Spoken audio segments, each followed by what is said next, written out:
Then things began to change. The Third Reich promulgated its first anti-Jewish ordinance on April 7th, the law for the restoration of the professional civil service, the harbinger of some 400 anti-Semitic laws and decrees the Nazis would issue, changed Teller's life, Pauley's, Frisch's, the lives of their colleagues decisively, forever. It announced bluntly that civil servants of non-Aryan descent must retire. A decree defining non-Aryan followed on April 11th. Anyone descended from non-Aryan, especially Jewish, parents or grandparents. Universities were state institutions. Members of their faculties were therefore civil servants. The new law abruptly stripped a quarter of the physicists of Germany, including 11 who had earned or would earn Nobel Prizes, of their positions and their livelihood. It immediately affected some 1,600 scholars in all. Nor were academics dismissed by the Reich likely to find other work. To survive, they would have to emigrate. Some had already left, among them Einstein and the older Hungarians. Einstein read the signs correctly because he was Einstein and because he had borne the brunt of the attack since immediately after the war. The Hungarians had become connoisseurs by now of advancing fascism. Theodor von Karman departed first from Aachen. He had pioneered aeronautical physics. The California Institute of Technology, then vigorously assembling its future reputation, wanted to include that specialty in its curriculum. Aviation philanthropist Daniel Guggenheim was prevailed upon to contribute. The Guggenheim Aeronautical Laboratory, with a 10-foot wind tunnel, began operation under von Karman's direction in 1930. Caltech also courted Einstein, so did Oxford and Columbia, but he was attracted to the cosmological work of the dean of Caltech Graduate Studies, a Massachusetts-born physicist of Quaker background named Richard Chase Tolman. Ongoing observations at Mount Wilson Observatory above Pasadena might confirm the last of the three original predictions of the general theory of relativity, the gravitational redshifting of the light of high-density stars. Tolman sent a delegation to Berlin. Einstein agreed to visit Pasadena in 1931 as a research associate. He did twice, returning to Berlin between, dining in Southern California with Charlie Chaplin, viewing a rough cut of Sergei Eisenstein's death-obsessed film Que Viva Mexico with its sponsor, Upton Sinclair. As his second visit approached in December, Einstein was ready to reassess his future. "I have decided today," he wrote in his diary, "that I shall essentially give up my Berlin position and shall be a bird of passage for the rest of my life." The bird of passage was not to nest in Pasadena.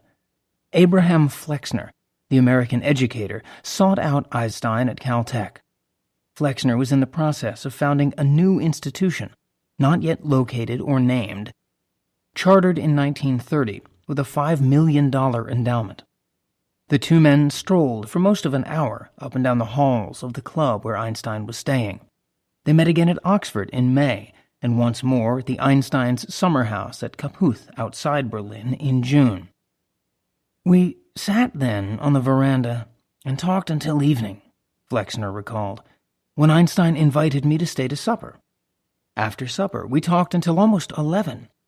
By that time it was perfectly clear that Einstein and his wife were prepared to come to America. They walked together to the bus stop. Ich bin Feuer und Flamme dafür, Einstein told his guest as he put him on the bus. "I am fire and flame for it." The Institute for Advanced Study would be established in Princeton, New Jersey. Einstein was its first great acquisition. He had suggested a salary of $3,000 a year. His wife and Flexner negotiated a more respectable $15,000. It was what Caltech had been prepared to pay. But at Caltech, as in Zurich before, Einstein would have been expected to teach. At the Institute for Advanced Study, his only responsibility was thought. The Einsteins left Kaputh in December 1932, scheduled to divide the coming year between Princeton and Berlin. Einstein knew better. "Turn around," he told his wife as they stepped off the porch of their house. "You will never see it again." She thought his pessimism foolish. In mid-March, the Nazi SA searched the empty house for hidden weapons. By then, Einstein had spoken out publicly against Hitler and was returning to Europe to prepare to move. He settled temporarily at a resort town on the Belgian coast, Le Coq-sur-Mer, with his wife, his 2 stepdaughters, his secretary, his assistant, and 2 Belgian guards. Assassination threatened again. In Berlin, his son-in-law arranged to have his furniture packed. The French obligingly transported his personal papers to Paris by diplomatic pouch. At the end of March 1933, the most original physicist of the 20th century once again renounced his German citizenship. Princeton University acquired John von Neumann and Eugene Wigner in 1930, in Wigner's puckish recollection, as a package deal. The university sought advice on improving its science from Paul Ehrenfest, who recommended to them not to invite a single person, but at least 2, who already knew each other, who wouldn't feel suddenly put on an island where they have no intimate contact with anybody. Johnny's name was of course well known by that time the world over, so they decided to invite Johnny von Neumann. They looked, who wrote articles with John von Neumann? They found Mr. Wigner. So they sent a telegram to me also.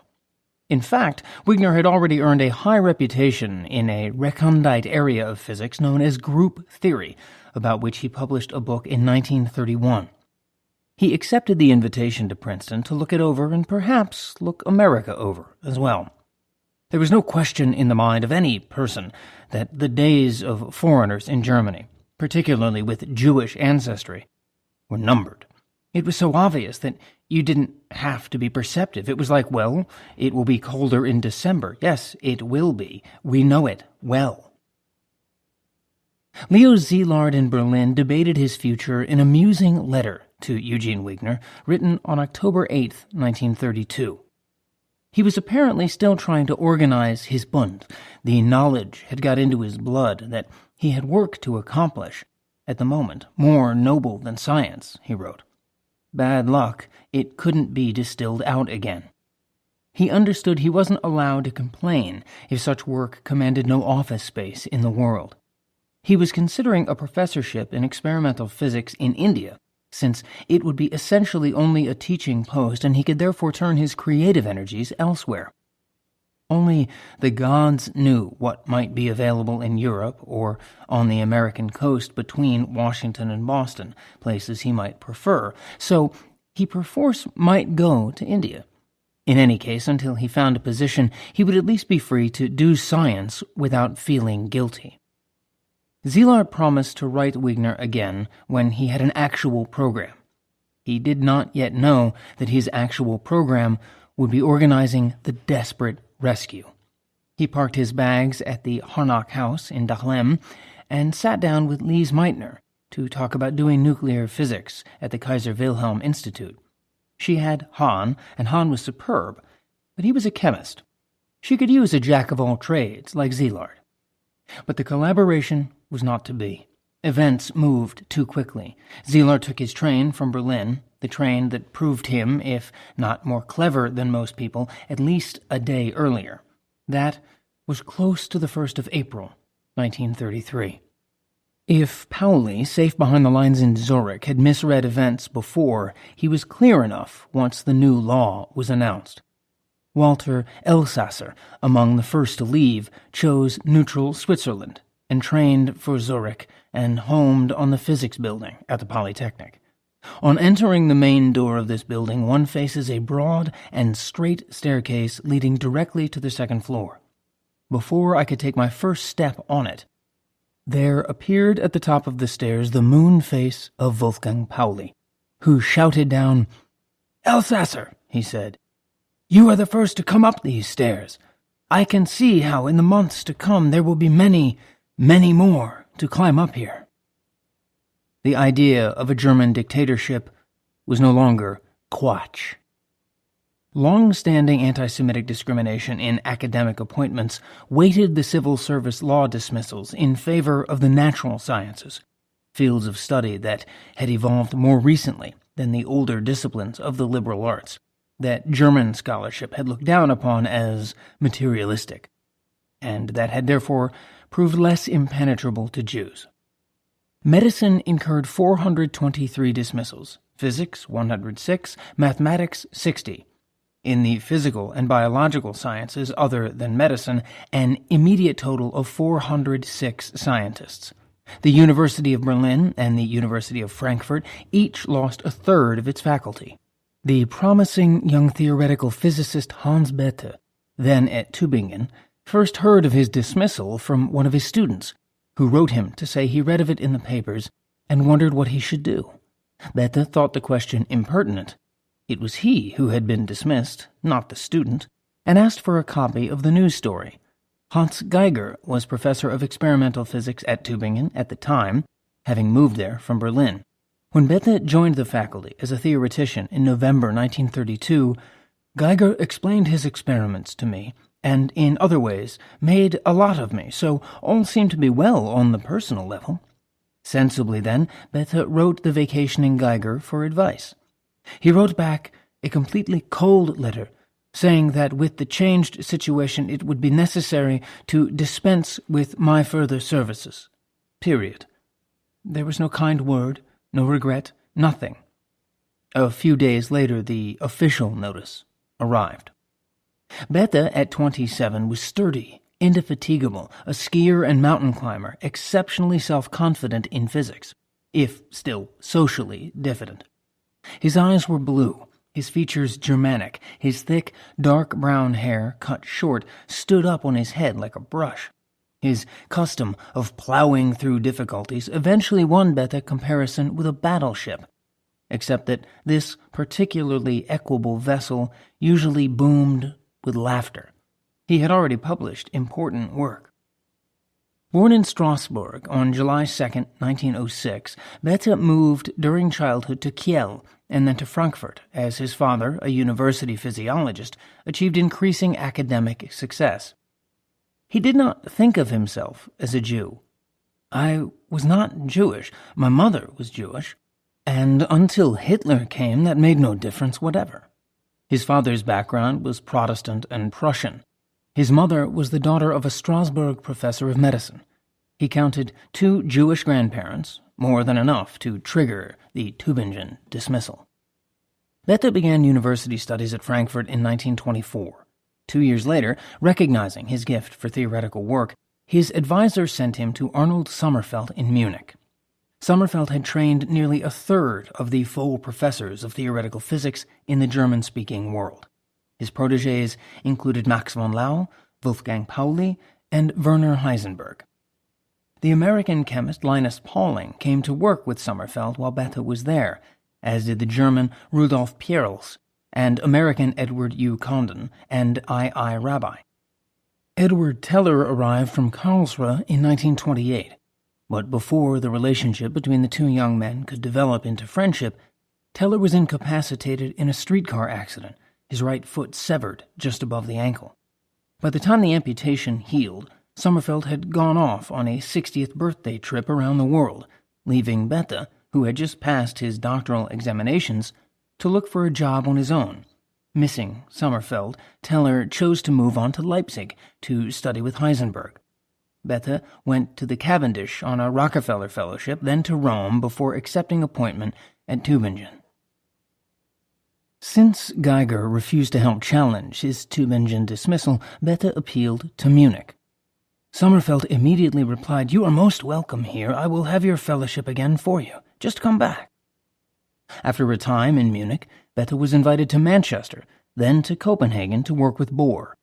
In the summer of 1934, Cornell University offered him an assistant professorship. One of his former students, now on the Ithaca physics faculty, had recommended him for the post. He accepted and shipped for America, arriving in early February 1935. Teller took his Ph.D. under Heisenberg at Leipzig in 1930, stayed on there for another year as a research associate, then shifted to Göttingen to work in its Institute for Physical Chemistry. His early papers, Eugene Wigner writes, were entirely in the spirit of the times, the expanding world of the applications of quantum mechanics. Teller probed the more developed part of physics, chemical and molecular physics, with vigorous originality, producing some 30 papers between 1930 and 1936, most of them written with collaborators because he was sloppy at calculation and impatient with the detailed effort of following through. It was a foregone conclusion that I had to leave, Teller remembers. After all, not only was I a Jew, I was not even a German citizen. I wanted to be a scientist.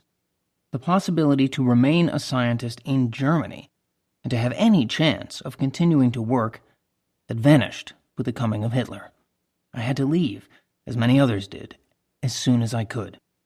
The director of his institute, Arnold Eucken, an old German nationalist, confirmed Teller's conclusion as they left on the same southbound train for spring vacation in March 1933. "I really want you here," Teller remembers Eucken equivocating, "but with this new situation, there is no point in your staying. I would like to help you, but you have no future in Germany." The problem, then, was where to go.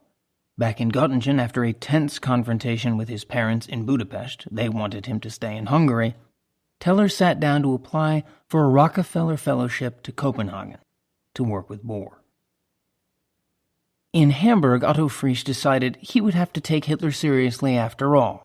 Frisch, a personable young experimentalist with a gift for ingenious invention, worked for Otto Stern, the tubby Galician who apprenticed under Einstein and who had barked at Ernest Lawrence 4 years previously to get busy on his notion of a cyclotron. Stern was quite shocked, Frisch writes, to find that I was of Jewish origin, just as was he himself, and another 2 of his 4 collaborators. He would have to leave, and the 3 of us as well, although the University of Hamburg, with the traditions of a free Hansa city, was very reluctant to put the racial laws into effect, and I wasn't sacked until 7 months after the other universities had towed the line. Before the Nazis promulgated the civil service law, Frisch had applied for and won a Rockefeller Fellowship to work with Enrico Fermi in Rome. The program was designed to free promising young scientists from their immediate duties for a year of research abroad, after which they were expected to return to duty again. At a time of crisis, the Foundation unfortunately chose to enforce its rules narrowly. Frisch was soon very disappointed, and at first rather disgusted, when the Foundation told me that, the situation having changed because of the Hitler laws, they had to withdraw their offer of a grant, because I no longer had a job to come back to. In the meantime, Bohr turned up in Hamburg. He was traveling throughout Germany to determine who needed help. "To me, it was a great experience," Frisch writes, "to be suddenly confronted with Niels Bohr, an almost legendary name for me, and to see him smile at me like a kindly father. He took me by my waistcoat button and said, 'I hope you will come and work with us sometime. We like people who can carry out thought experiments.'" Frisch had recently verified the prediction of quantum theory that an atom recoils when it emits a photon, a movement previously considered too slight to measure. "That night I wrote home to my mother and told her not to worry. The good Lord himself had taken me by my waistcoat button and smiled at me. That was exactly how I felt." Stern, secure personally in independent wealth and international reputation, set out to find places for his people. Stern said he would go traveling, continues Frisch, and see if he could sell his Jewish collaborators, find places for them. And he said he would try to sell me to Madame Curie. So I said, "Well, do what you can. I'll be very grateful for anything you can do. Just sell me to whoever wants to have me." And when he came back from visiting laboratories abroad, he said that Madame Curie had not bought me, but Blackett had. Patrick Maynard Stewart Blackett, London-born, tall, a Navy man with a lean, vigorous face, was one of Rutherford's protégés and a future laureate. He had just departed the Cavendish for a workingmen's college in London, Birkbeck, after a furious argument over the extent of the Cavendish teaching load. "If physics laboratories have to be run dictatorially, Blackett had sworn, emerging white-faced from Rutherford's office, I would rather be my own dictator. Birkbeck was a night school. Experimenters could work at peace all day, except when Blackett's automatic cloud chamber, triggered by a passing cosmic ray, went off like a cannon in their midst. It was temporary duty. Frisch took it. When the appointment ran out the following year, he crossed the North Sea to Copenhagen to work with the good Lord. He had the comfort of knowing that for the immediate future his aunt was safe. Lise Meitner was forbidden as of the following September to lecture at the University of Berlin, but because her citizenship was Austrian rather than German, she was allowed to continue her work at the KWI. She had a subterfuge to confess, however. When Hahn, who had been lecturing on radiochemistry that spring at Cornell, returned hurriedly to salvage what he could from the wreckage of the Institute staff, Meitner sought him out. Her nephew explains, Lise Meitner had always kept quiet about her Jewish connection. She had never felt that she was in any way related to Jewish tradition. Although she was, racially speaking, a complete Jew, she had been baptized in her infancy and had never considered herself as anything but a Protestant who happened to have Jewish ancestors. And when all this anti-Semitic trouble began, she felt, perhaps partly to let sleeping dogs lie and partly not to embarrass her friends, that she would keep quiet about it. It was rather an embarrassment when Hitler forced it all out into the open, so to say, and she had to go and tell Hahn, I am really Jewish, and I am apt to be an embarrassment to you. At Göttingen, the Nobel laureate James Franck, a physical chemist, had a talk with Niels Bohr. Though Franck was Jewish, he was exempt from the civil service law because he had fought at the front in the Great War. He was no less outraged. The problem was deciding what to do. He listened to many people, but he told a friend long afterward that it was Bohr who persuaded him. Bohr insisted that individuals really were responsible for the political actions of their societies. Franck was the director of Göttingen's Second Physical Institute. He resigned in protest on April 17th and made sure the newspapers knew. Max Born shared Franck's convictions and admired his courage, but disliked public confrontation. Placed on indefinite leave of absence as of April 25th, but hearing from the university curator that arrangements might eventually be made to reinstate him, Born responded brusquely that he wanted no special treatment. We decided to leave Germany at once, he writes. The Borns had already rented an apartment in an Alpine Valley town for the summer. They slipped the possession date forward and went early. Thus, we left for the South Tyrol at the beginning of May. He passed the news to Einstein via Leyden. Ehrenfest sent me your letter, Einstein responded on May 30th from Oxford, which was courting him. I am glad that you have resigned your positions, you and Frank. Thank God there is no risk involved for either of you. But my heart aches at the thought of the young ones. The young ones, the scientists and scholars just beginning to establish themselves, as yet unpublished, without international reputation, needed more than informal arrangements. They needed organized support. Leo Szilard's early train delivered him to Vienna, where he put up at the Regina Hotel. The news of the law for the restoration of the professional civil service reached him there, probably in the lobby, and he read the first list of dismissals. That outrage sent him into the street to walk. He encountered an old friend from Berlin, Jakob Marschak, an econometrician. Szilard insisted that they had to do something to help. Together they went to see Gottfried Kuhnwald, the old hunchbacked Jewish advisor of the Christian Social Party, a Szilard admirer explains. Kuhnwald was a mysterious and shrewd man, very Austrian, with sideburns like Franz Josef. He agreed at once that there would be a great expulsion. He said that when it happened, the French would pray for the victims, the British would organize their rescue, and the Americans would pay for it.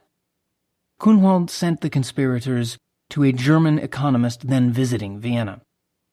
He advised them in turn that Sir William Beveridge, the director of the London School of Economics, was also visiting Vienna at that time, working on the history of prices, and was registered at the Regina.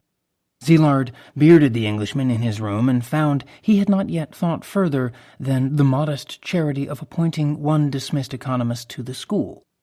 That response was at least 3 orders of magnitude too timid for Szilard's taste, and he prepared to assault Sir William with the truth. Kunwald, Beveridge, and Szilard met for tea, and Szilard read out the list of academic dismissals. Beveridge then agreed, Szilard's admirer writes, that as soon as he got back to England and got through the most important things on his agenda, he would try to form a committee to find places for the academic victims of Nazism, and he suggested that Szilard should come to London and occasionally prod him. If he prodded him long enough and frequently enough, he would probably be able to do something. The busy economist required very little prodding. Szilard followed him to London, and on a weekend at Cambridge in May, Beveridge convinced Ernest Rutherford to head an academic assistance council. The council announced itself on May 22nd, proposing to provide a clearinghouse and center of information and to seek to raise a fund. Among the distinguished academics who signed the announcement, besides Beveridge and Rutherford, were J.S. Haldane, Gilbert Murray, A.E. Houseman, J.J. Thompson, G.M. Trevelyan, and John Maynard Keynes. At about the same time, a similar response was building in the United States. John Dewey helped assemble a faculty fellowship fund at Columbia University. There were other immediate private initiatives, such as the hiring of Hans Bethe at Cornell. The major U.S. effort, the Emergency Committee in Aid of Displaced German Scholars, was organized under the auspices of the Institute for International Education. Szilard beat the bushes that summer. He did not feel he could properly represent the Academic Assistance Council, though he ran its office for the month of August as an unpaid volunteer. So he traveled and worked to coordinate existing groups and start new ones. A long and satisfactory interview early in May with Chaim Weizmann elicited support from English Jewry. Einstein had thought of creating a university for exiles. Szilard, working through Leon Rosenfeld, convinced him to devote his prestige to the common effort instead. In Switzerland, he nudged the International Students' Service and the Intellectual Cooperation section of the League of Nations. In Holland, he nudged a nervous and disorganized Ehrenfest, who had a small fund available to support visiting theoretical physicists. The university rectors in Belgium were sympathetic, Szilard reported back to Beveridge, but war reminiscences make it difficult to establish in Belgium any organization for the helping of German scientists. The Boers coordinated their own exhausting efforts with Szilard's. Bohr convened his usual summer conference in Copenhagen, but this time, writes Otto Frisch, he proposed to use it as a sort of labor exchange. Frisch found it a confusing affair with so many people and so little time to sort them out. It was Bohr with whom Edward Teller had hoped to work when he applied in Göttingen for a Rockefeller Fellowship. The foundation denied him an award on the same grounds it had removed Otto Frisch's, because he had no place of employment to return to. James Franck and Max Born interceded on Teller's behalf with the English, and shortly there arrived not one, but 2 offers of temporary appointments. Teller accepted an assistantship in physics at University College London. From there, at the beginning of 1934, with the Rockefeller to secure him, he shifted to Copenhagen. Szilard had help from an American, a Columbia University man, a physicist, named Benjamin Leibowitz, who had invented a new kind of shirt collar and established himself in the business of shirt manufacturing. At 42, Leibowitz was 7 years older than Szilard. The 2 men had met when Szilard had visited the United States briefly in early 1932 and had renewed their acquaintance afterward in Berlin. Like Szilard, Leibowitz had taken up unpaid relief work. The 2 threw in together, the New Yorker supplying Szilard with a useful American connection. Leibowitz characterized the German situation vividly in a letter back to New York in early May. It is impossible to describe the utter despair of all classes of Jews in Germany. The thoroughness with which they are being hounded out and stopped short in their careers is appalling. Unless help comes from the outside, There is no outlook for thousands, perhaps hundreds of thousands, except starvation or suicide. It is a gigantic, cold pogrom, and it is not only against Jews. Communists, of course, are included, but are not singled out racially. Social Democrats and liberals generally are now or are coming under the ban, especially if they protest in the least against the Nazi movement. Dr. Leo Szilard proved to be the best prognosticator. He was able to foresee events better than anybody else I know. Weeks before the storm broke, he began to formulate plans to provide some means of helping the scientists and scholars of Germany. Szilard was becoming nervous about his own lack of anchorage. He had not, he wrote another friend in August, dismissed the idea of going to India, neither has this idea grown stronger. He was not opposed to America, but he would very much prefer to live in England. Although he was rather tired, he felt very happy in England. His happiness darkened to a gloom as soon as he looked ahead. It is quite probable that Germany will rearm, and I do not believe that this will be stopped by intervention of other powers within the next years.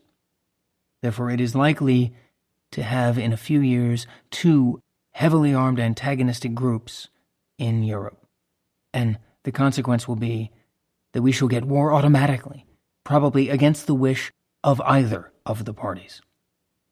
That prepared him for that cool, humid, dull day in September when he would step off the Southampton Row curb and begin to shape the things to come. Einstein crossed the Channel to England for the last time on September 9th and came under the flamboyant protection of a Naval Air Service commander, barrister and MP, named Oliver Stillingfleet Locker-Lamson, who had the peculiar distinction of having been invited, while serving under the Grand Duke Nicholas of Russia, to murder Rasputin, an invitation which uncharacteristic discretion led him to decline.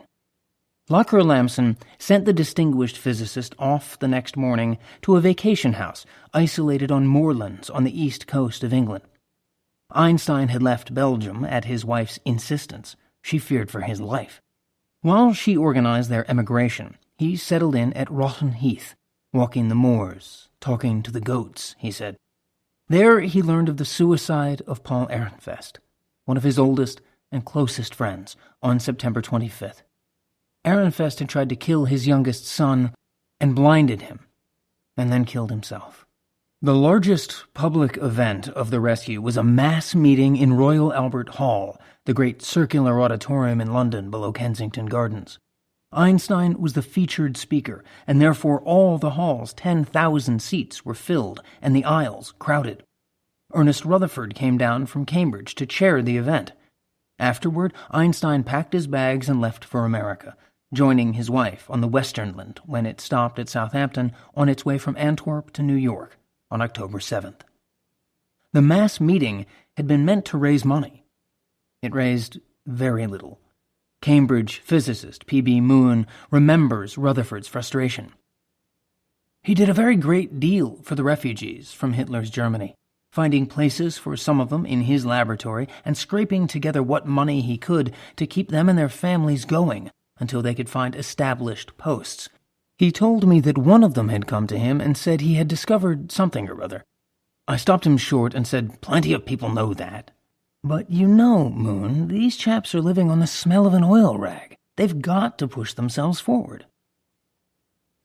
With the possible exception of French prayer, in fact, Gottfried Kuhnwald's shrewd prediction held true for the first 2 years of the rescue effort.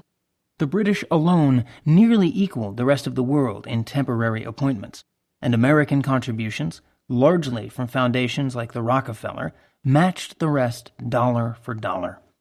Then, as the Depression began to ease and the English academic system pinched, emigration increased to the United States.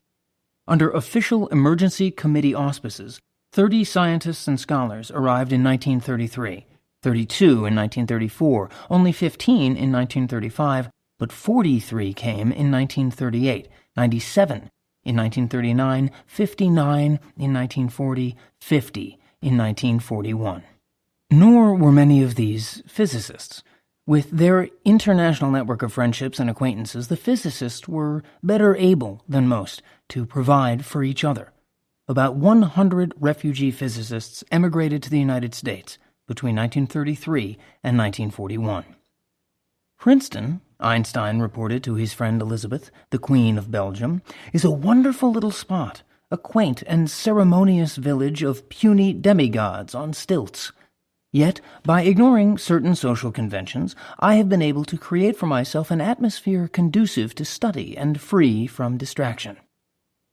Wigner noticed that von Neumann fell in love with America on the first day. He thought, these are sane people who don't talk in these traditional terms which are meaningless. To a certain extent, the materialism of the United States, which was greater than that of Europe, appealed to him.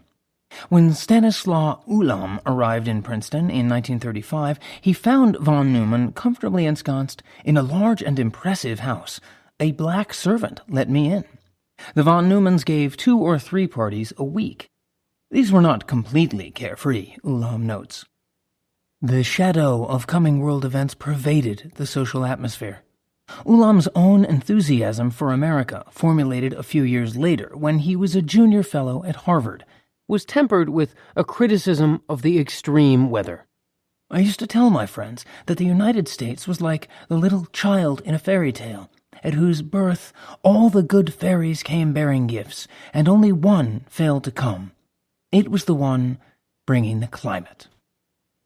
Leopold Infeld, riding the train through New Jersey from New York to Princeton, was astonished at so many wooden houses. In Europe, they are looked down upon as cheap substitutes, which do not, like brick, resist the attack of passing time. Inevitably, on that passage, he noticed old, junked cars, piles of scrap iron. At Princeton, the campus was deserted. He found a hotel and asked where all the students had gone. Perhaps to see Notre Dame, the clerk said. Was I crazy? Infeld asked himself. Notre Dame is in Paris. Here is Princeton, with empty streets. What does it all mean? He soon found out. Suddenly the whole atmosphere changed. It happened in a discontinuous way, in a split second. Cars began to run. Crowds of people streamed through the streets. Noisy students shouted and sang. Infeld arrived on a Saturday. In those days, Princeton played Notre Dame at football. His first night in the New World, Hans Bethe walked all over New York. A chemist, Kurt Mendelsohn, vividly recalled the morning after his escape. When I woke up, the sun was shining in my face. I had slept deeply, soundly, and long, for the first time in many weeks. The previous night, I had arrived in London and gone to bed without fear that at 3 a.m. a car with a couple of SA men would draw up and take me away. Before it is science and career, before it is livelihood, before even it is family or love, freedom is sound sleep and safety to notice the play of morning sun. 8. Stirring and digging. The 7th Solvay Conference, held in Brussels in late October 1933, was George Gamow's ticket of escape from a Soviet Union rapidly becoming inhospitable to theoretical physicists who persisted in modern views. The previous summer, the tall, blond, powerfully built Odessan and his wife Rhodes, also a physicist, had tried to escape by paddling a Folt boat, a collapsible rubber kayak, 170 miles south from the Crimea to Turkey across the Black Sea, without benefit of a weather report. They took a pocket compass, carefully hoarded hard-boiled eggs, cooking chocolate, 2 bottles of brandy, and a bag of fresh strawberries, set out in the morning ostensibly on a recreational excursion, and paddled hard all day and into the night. The only document they carried was Gamow's Danish motorcycle driver's license, souvenir of the 1930 winter he spent in Copenhagen after working with Rutherford at the Cavendish. Gamow planned to show the Turks the document, announce himself in Danish to be a Dane, head for the nearest Danish consulate, and put himself long distance in Bohr's capable hands. but the Black Sea is named for its storms. The wind thwarted the Gamows' escape, drenching them in heavy seas, exhausting them through a long, cold night, and finally blowing them back to shore. Back in Leningrad the following year, Gamow received notice from his government that he was officially delegated to the Solvay Conference. "I could not believe my eyes," he writes in his autobiography. It was an easy way out of the country, except that Rhodes had not been included. Gamow determined to acquire a second passport or defiantly stay home. Through the Bolshevik economist Nikolai Bukharin, whom he knew, he arranged an interview with party chairman Vyacheslav Molotov at the Kremlin. Molotov wondered that the theoretician could not live for 2 weeks without his wife. Gamow feigned camaraderie. "You see," I said, "to make my request persuasive, I should tell you that my wife, being a physicist, acts as my scientific secretary, taking care of papers and notes and so on. So I cannot attend a large congress like that without her help. But this is not true. The point is that she has never been abroad, and after Brussels I want to take her to Paris to see the Louvre, the Folies Bergère, and so forth, and to do some shopping." That Molotov understood. "I don't think this will be difficult to arrange," he told Gamow. When the time arrived to collect the passports, Gamow found that Molotov had changed his mind, preferring not to set an awkward precedent. Gamow stubbornly refused to cooperate. The passport office called him 3 times to pick up his passport, and 3 times he insisted he would wait until there were 2. The 4th time, the voice on the telephone informed me that both passports were ready. And indeed, they were. After the conference, the young defectors sailed to America. Gamow taught at the University of Michigan Summer School in Pleasant Ann Arbor, and from there moved to accept a professorship at George Washington University in Washington, D.C. The Solvay Conference, devoted for the first time to nuclear physics, drew men and women from the highest ranks of 2 generations. Marie Curie, Rutherford, Bohr, Lise Meitner among the older physicists, Heisenberg, Pauli, Enrico Fermi, Chadwick, 8 men in all from Cambridge, and no one from devastated Göttingen. Gamow, Irene and Frederic Joly-Curie, Patrick Blackett, Rudolf Peierls, among the younger. Ernest Lawrence, his cyclotron humming, was the token American that year. They debated the structure of the proton. Other topics they discussed may have seemed more far-reaching at the time. None would prove to be. On August 2, 1932, working with a carefully prepared cloud chamber, an American experimentalist at Caltech named Carl Anderson had discovered a new particle in a shower of cosmic rays. The particle was an electron with a positive instead of a negative charge. A positron, the first indication that the universe consists not only of matter, but of antimatter as well. Its discovery earned Anderson the 1936 Nobel Prize. Physicists everywhere immediately looked through their files of cloud chamber photographs and identified positron tracks they had misidentified before. The Joliot-Curies, who had missed the neutron, saw that they had also missed the positron. The new particle raised the possibility that the positively charged proton might in fact be compound, might be not a unitary particle, but a neutron in association with the positron. It was not. There proved not to be room in the nucleus for electrons positive or negative. After they had identified the positrons they had missed before, the Joliot-Curies had started up their cloud chamber again and looked for the new particle in other experimental arrangements. They found that if they bombarded medium-weight elements with alpha particles from polonium, the targets ejected protons. Then they noticed that lighter elements, including in particular aluminum and boron, sometimes ejected a neutron and then a positron instead of a proton. That seemed evidence for a compound proton. They presented their evidence with enthusiasm as a report to the Solvay Conference. Lise Meitner attacked the Joliot-Curie's report. She had performed similar experiments at the KWI, and she was highly respected for the cautious precision of her work. In her experiments, she emphasized, she had been unable to uncover a single neutron. Sentiment favored Meitner. In the end, the great majority of the physicists present did not believe in the accuracy of our experiments, Joliot says.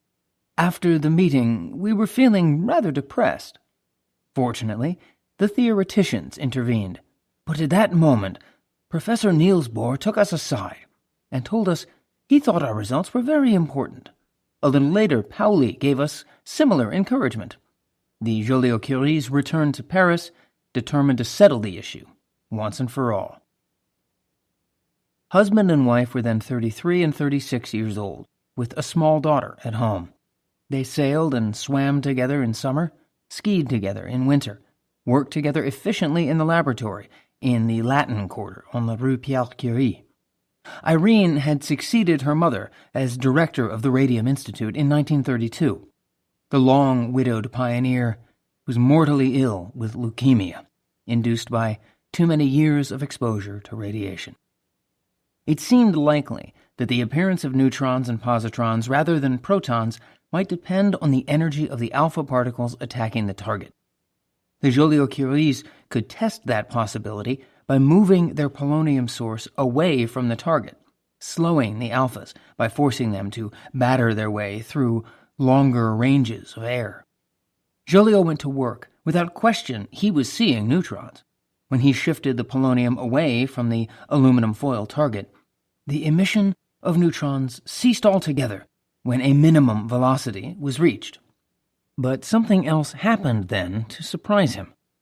After neutron emission ceased, positron emission continued, not stopping abruptly, but decreasing, only over a period of time, like the radiation from a naturally radioactive element. What was going on? Joliot had been observing the particles with a cloud chamber, catching their ionizing tracks in its supersaturated fog. Now, he switched to a Geiger counter and called in Irene. As he explained to a colleague the next day, I irradiate this target with alpha rays from my source. You can hear the Geiger counter crackling. I remove the source. The crackling ought to stop. But in fact, it continues. The strange activity declined to half its initial intensity in about 3 minutes. They would hardly yet have dared to think of that period as a half-life. It might merely mark the erratic performance of the Geiger counter.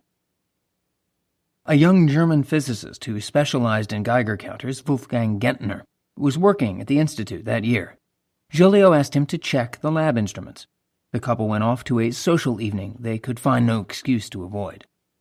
The following morning, writes the colleague to whom Joliot spoke that day, the Joliots found on their desk a little handwritten note from Gentner, telling them that the Geiger counters were in perfect working order. They were nearly certain, then, that they had discovered how to make matter radioactive by artificial means. They calculated the probable reaction. An aluminum nucleus of 13 protons and 14 neutrons, capturing an alpha particle of 2 protons and 2 neutrons, and immediately re-emitting 1 neutron, must be converting itself into an unstable isotope of phosphorus with 15 protons and 15 neutrons. 13 plus 2 protons equals 15.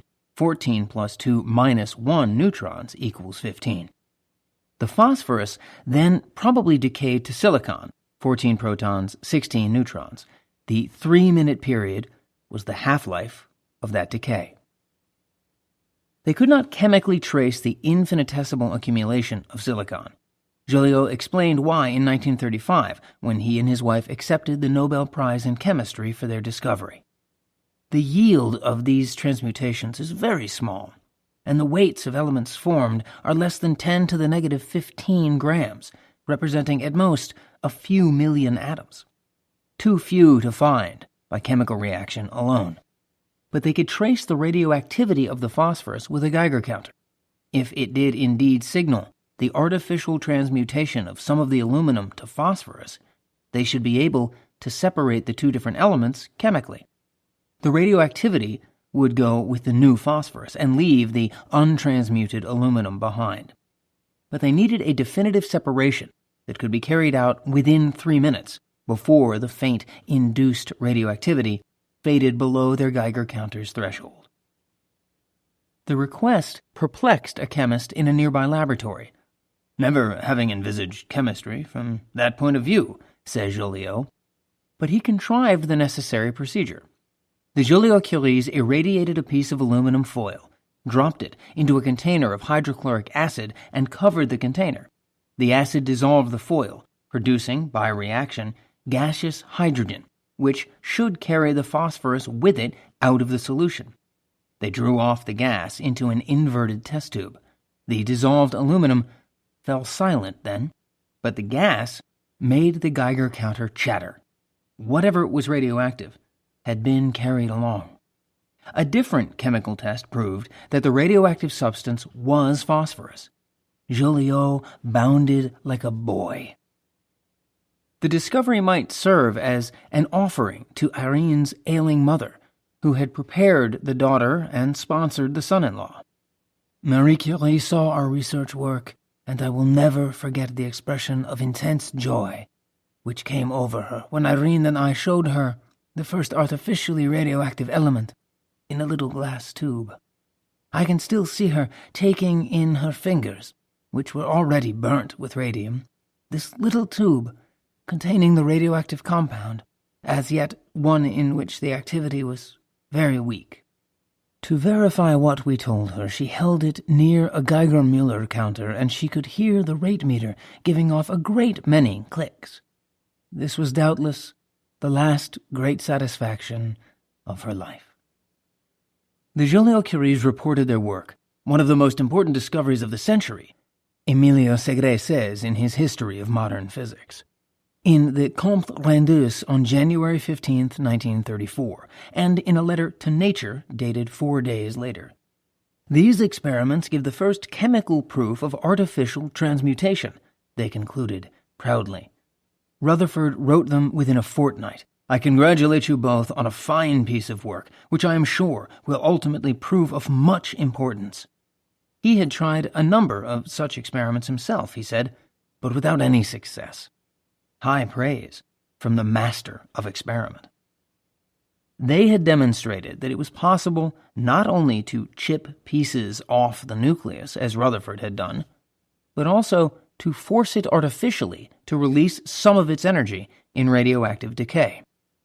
Joliot foresaw the potential consequences of that attack in his half of the joint Nobel Prize address.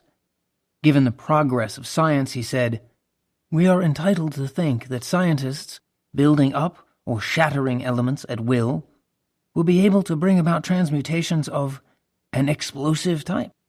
If such transmutations do succeed in spreading in matter, the enormous liberation of useful energy can be imagined." But he saw the possibility of cataclysm if the contagion spreads to all the elements of our planet. Astronomers sometimes observe that a star of medium magnitude increases suddenly in size. A star invisible to the naked eye may become very brilliant and visible without any telescope, the appearance of a nova. This sudden flaring up of the star is perhaps due to transmutations of an explosive character like those which our wandering imagination is perceiving now, a process that the investigators will no doubt attempt to realize while taking, we hope, the necessary precautions. Leo Szilard received no invitation to the Solvay conference. By October 1933, he had not accomplished any nuclear physics of note except within the well-equipped laboratory of his brain.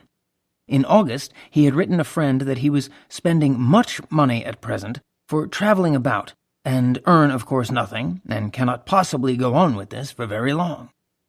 The idea of a nuclear chain reaction became a sort of obsession with him. When he heard of the Joliot-Curie's discovery in January, his obsession bloomed. "I suddenly saw that the tools were on hand to explore the possibility of such a chain reaction." He moved to a less expensive hotel, the Strand Palace, near Trafalgar Square, and settled in to think. He had a little money saved up, after all, enough perhaps to live for a year in the style in which I was accustomed to live, and therefore I was in no particular hurry to look for a job. The excitement of new ideas thus relieving his august urgency. The bath was down the hall. I remember that I went into my bath around 9 o'clock in the morning. There is no place as good to think as a bathtub. I would just soak there and think, and around 12 o'clock the maid would knock and say, "Are you all right, sir?" Then I usually got out and made a few notes, dictated a few memoranda. One of the memoranda took the form of a patent application, filed in March 12, 1934, relating to atomic energy. It was the first of several that year and the next, all finally merged into one complete specification: improvements in or relating to the transmutation of chemical elements. The same day, Szilard applied for a patent, never issued, proposing the storage of books on microfilm. Szilard had already realized, in September, in the context of inducing a chain reaction, that neutrons would be more efficient than alpha particles at bombarding nuclei. He applied that insight now to propose an alternative method for creating artificial radioactivity. In accordance with the present invention, radioactive bodies are generated by bombarding suitable elements with neutrons. Such uncharged nuclei penetrate even substances containing the heavier elements without ionization losses and cause the formation of radioactive substances. That was a first step. It was also a cheeky piece of bravado. Szilard had only theoretical grounds for believing that neutrons might induce radioactivity artificially. He had not done the necessary experiments. Only the Joliot-Curies had carried out such experiments so far, and they used alpha particles. Szilard was pursuing more than artificial radioactivity. He was pursuing chain reactions, power generation, atomic bombs. He had not yet found patentable form for these excursions. He wondered which element or elements might emit 2 or more neutrons for each neutron captured. He decided at some point, he said later, that the reasonable thing to do would be to investigate systematically all the elements. There were 92 of them. But of course this is a rather boring task, so I thought that I would get some money, have some apparatus built, and then hire somebody who would just sit down and go through one element after the other. The task would hardly be boring. The truth is that Szilard lacked the resources for such work: access to a laboratory, a dedicated crew, sufficient financial support. None of the physicists had any enthusiasm for this idea of a chain reaction, he would remember. Rutherford threw him out. Blackett told him, "Look, you will have no luck with such fantastic ideas in England. Yes, perhaps in Russia. If a Russian physicist went to the government and said, 'We must make a chain reaction,' they would give him all the money and facilities which he would need. But you won't get it in England." Soaking in his bath against the London chill, Szilard turned back to mapping the future. The opportunity to explore the elements systematically for surprises by bombarding them with neutrons passed him by. It fell instead to Enrico Fermi and his team of young colleagues in Rome. Fermi was prepared. He had all on hand that Szilard did not. He saw as soon as Szilard that the neutron would serve better than the alpha particle for nuclear bombardment. The point was not obvious. One used alphas to generate neutrons, as the Joliot-Curies had done along the way to chasing down their positrons. Since not all the alphas found targets, the neutral particles were correspondingly that much more scarce. As Otto Frisch would write, "I remember that my reaction, and probably that of many others, was that Fermi's was really a silly experiment, because neutrons were much fewer than alpha particles. What that simple argument overlooked, of course, was that they are very much more effective." Fermi was prepared because he had been organizing his laboratory for a major expedition into nuclear physics for more than 4 years. If Italy had been one of the hot centers of physical research, he might have been too preoccupied to plan ahead so carefully. But Italian physics was a ruin as sere as Pompeii when he came to it. He had no choice but to push aside the debris and start fresh. Both Fermi's biographers, his wife Laura and his protege and fellow Nobel laureate Emilio Segre, assign the beginning of his commitment to physics to the period of psychological trauma following the death of his older brother, Giulio, when Fermi was 14 years old in the winter of 1915. Only a year apart in age, the two boys had been inseparable. Giulio's death during minor surgery for a throat abscess left Enrico suddenly bereft. That same winter, young Enrico browsed on market day among the stalls of Rome's Campo de' Fiori, where a statue commemorates the philosopher Giordano Bruno, Copernicus's defender, who was burned at the stake there in 1600 by the Inquisition. Fermi found two used volumes in Latin, Elementorum Physicae Mathematicae, the work of a Jesuit physicist, published in 1840. The desolate boy used his allowance to buy the physics textbooks and carried them home. They excited him enough that he read them straight through. When he was finished, he told his older sister Maria he had not even noticed they were written in Latin. Fermi must have studied the treatise very thoroughly, Segre would decide, looking through the old volumes many years later, because it contains marginal notes, corrections of errors, and several scraps of paper with notes in Fermi's handwriting. From that point forward, Fermi's development as a physicist proceeded, with a single significant exception, rapidly and smoothly. A friend of his father, an engineer named Adolfo Amedei, guided his adolescent mathematical and physical studies, lending him texts in algebra, trigonometry, analytical geometry, calculus, and theoretical mechanics between 1914 and 1917. When Enrico graduated from the Liceo early, skipping his third year, Amedei asked him if he preferred mathematics or physics as a career, and made a point of writing down, with emphasis, the young man's exact reply. "I studied mathematics with passion because I considered it necessary for the study of physics, to which I want to dedicate myself exclusively. I've read all the best-known books of physics." Amedei then advised Fermi to enroll not at the University of Rome, but at the University of Pisa, because he could compete in Pisa to be admitted as a fellow to an affiliated Scuola Normale Superiore of international reputation that would pay his room and board. Among other reasons for the advice, Amedei told Segre he wanted to remove Fermi from his family home, where a very depressing atmosphere prevailed after Giulio's death. When the Scuola Normale examiner saw Fermi's competition essay on the assigned theme, Characteristics of Sound, he was stunned. It set forth, reports Segre, the partial differential equation of a vibrating rod, which Fermi solved by Fourier analysis, finding the eigenvalues and the eigenfrequencies, which would have been creditable for a doctoral examination. Calling in the 17-year-old Liceo graduate, the examiner told him he was extraordinary and predicted he would become an important scientist. By 1920, Fermi could write a friend that he had reached the point of teaching his Pisa teachers.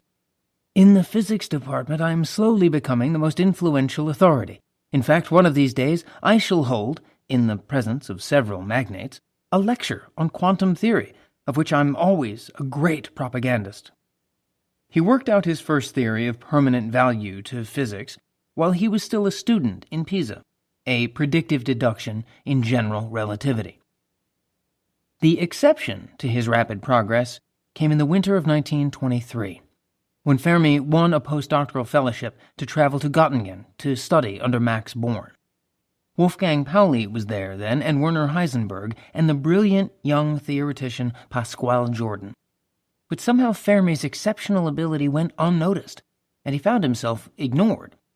Since he was, in Segre's phrase, shy, proud, and accustomed to solitude, he may have brought the ostracism on himself. Or the Germans may have been prejudiced against him by Italy's poor reputation in physics. Or, more dynamically, Fermi's visceral aversion to philosophy may have left him tongue-tied. He could not penetrate Heisenberg's early papers on quantum mechanics, not because of any mathematical difficulties, but because the physical concepts were alien to him and seemed somewhat nebulous. and he wrote papers in Göttingen. He could just as well have written in Rome. Segre has concluded that Fermi remembered Göttingen as a sort of failure. He was there for a few months. He sat aside at his table and did his work. He didn't profit. They didn't recognize him. The following year, Paul Ehrenfest sent along praise through the intermediary of a former student who looked up Fermi in Rome. A 3-month fellowship then took the young Italian to Leyden for the traditional Ehrenfest tightening. After that, Fermi could be sure of his worth. He was always averse to philosophical physics. A rigorous simplicity and insistence on concreteness became the hallmark of his style. Segre thought him inclined toward concrete questions verifiable by direct experiment. Wigner noticed that Fermi disliked complicated theories and avoided them as much as possible. Bethe remarked Fermi's enlightening simplicity. Less generously, the sharp-tongued Pauli called him a quantum engineer. Victor Weisskopf, though an admirer, saw some truth in Pauli's canard, a difference in style from more philosophical originals like Bohr.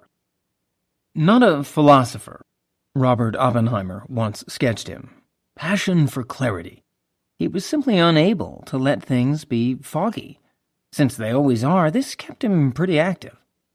An American physicist who worked with the middle-aged Fermi thought him cold and clear, maybe a little ruthless, in the way he would go directly to the facts in deciding any question, tending to disdain or ignore the vague laws of human nature. Fermi's passion for clarity was also a passion to quantify. He seems to have attempted to quantify everything within reach, as if he was only comfortable when phenomena and relationships could be classified or numbered. Fermi's thumb was his always-ready yardstick, Laura Fermi writes. By placing it near his left eye and closing his right, he would measure the distance of a range of mountains, the height of a tree, even the speed at which a bird was flying.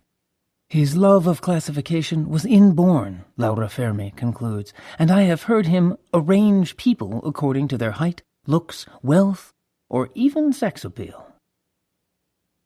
Fermi was born in Rome on September 29, 1901, into a family that had successfully made the transition during the 19th century from peasant agriculture in the Po Valley to career civil service with the Italian National Railroad. His father was a capo divisione in the railroad's administration, a civil rank that corresponded to the military rank of brigadier general. In accord with a common Italian practice of the day, the infant Enrico was sent to live in the country with a wet nurse. So was his brother Giulio. But because Enrico's health was delicate, he did not return to his mother and father until he was 2.5 years old. Confronted then with a room full of strangers purporting to be his family, and perhaps, writes Laura Fermi, missing the rough effusiveness of his nurse, he began to cry. His mother talked to him in a firm voice and asked him to stop at once. In this home, naughty boys were not tolerated. Immediately the child complied, dried his tears, and fussed no longer. Then, as in later childhood, he assumed the attitude that there is no point in fighting authority. If they wanted him to behave that way, all right, he would. It was easier to go along with them than against. In 1926, when he was 25 years old, Fermi was chosen under the Italian system of concursos, national competitions, to become professor of theoretical physics at the University of Rome. An influential patron had seen to the creation of the new post, a Sicilian named Orso Mario Corbino, a short, dark, volatile man, 46 when Fermi sought him out in 1921, the director of the University Physics Institute, an exceptional physicist, and a senator of the kingdom. Since the old guard of Italian physicists resented Fermi's rapid promotion, he especially welcomed the protection of Corbino's patronage. Corbino found support for his efforts to improve Italian physics from the fascist government of the bullet-headed former journalist Benito Mussolini, although the senator was not himself a party member. In the later 1920s, Corbino and his young professor agreed that the time was ripe for the small group they were assembling in Rome to colonize new territory on the frontier of physics. They chose as their territory the atomic nucleus, then finding description in quantum mechanics, but not yet experimentally dissembled. Fermi's tall, erudite Pisa classmate, Franco Rasetti, signed on as Corbino's first assistant early in 1927. Rasetti and Fermi together recruited Segre, who had been studying engineering, by taking him along to the Como conference and explaining the achievements of the assembled luminaries to him. By then, Segre saw, Pauli and Heisenberg recognized Fermi's talents and included him among their friends. The son of a prosperous owner of a paper mill, Segre contributed elegance to the group as well as brains. Corbino added Eduardo Amaldi, the son of a mathematics professor at the University of Padua, by frankly raiding the engineering school. The group quickly named Fermi the Pope for his quantum infallibility. Corbino, like Rutherford at the Cavendish, called them all his boys. Rasetti departed to Caltech, Segre to Amsterdam for seasoning. Fermi sent them out again in the early 1930s, after the decision to go into nuclear physics. Segre to work with Otto Stern in Hamburg, Amaldi to Leipzig to the laboratory of the physical chemist Peter Debye, Rasetti to Lise Meitner at the KWI. By 1933, with a departmental budget above $2,000 a year, 10 times the budget of most Italian physics departments, with a well-made cloud chamber and a nearby radium source and KWI training in the vagaries of Geiger counters, the group was ready to begin. In the meantime, 2 months after the Solvay conference, Fermi completed the major theoretical work of his life, a fundamental paper on beta decay. Beta decay, the creation and expulsion by the nucleus of high-energy electrons in the course of radioactive change, had needed a detailed quantitative theory, and Fermi supplied it entire. He introduced a new type of force, the weak interaction, completing the 4 basic forces known in nature, gravity and electromagnetism, which operate at long range, and the strong force and Fermi's weak force, which operate within nuclear dimensions. He introduced a new fundamental constant, now called the Fermi constant, determining it from existing experimental data. A fantastic paper, Victor Weisskopf later praised it, a monument to Fermi's intuition. In London, the editor of Nature rejected it on the grounds that it was too remote from physical reality, which Fermi found irritating, but amusing. He published it instead in the little-known weekly journal of the Italian Research Council, Ricerca Scientifica, where Amaldi's wife Ginestra worked, and later in the Zeitschrift für Physik. With only minor adjustments, Fermi's theory of beta decay continues to be definitive. The comptes rendus reporting the Joliot-Curie's discovery of artificial radioactivity reached Rome shortly after Fermi returned from skiing in the Alps in January 1934. We had not yet found any nuclear physics problems to work on, Amaldi reminisces. Then came out the paper of Joliot, and Fermi immediately started to look for the radioactivity.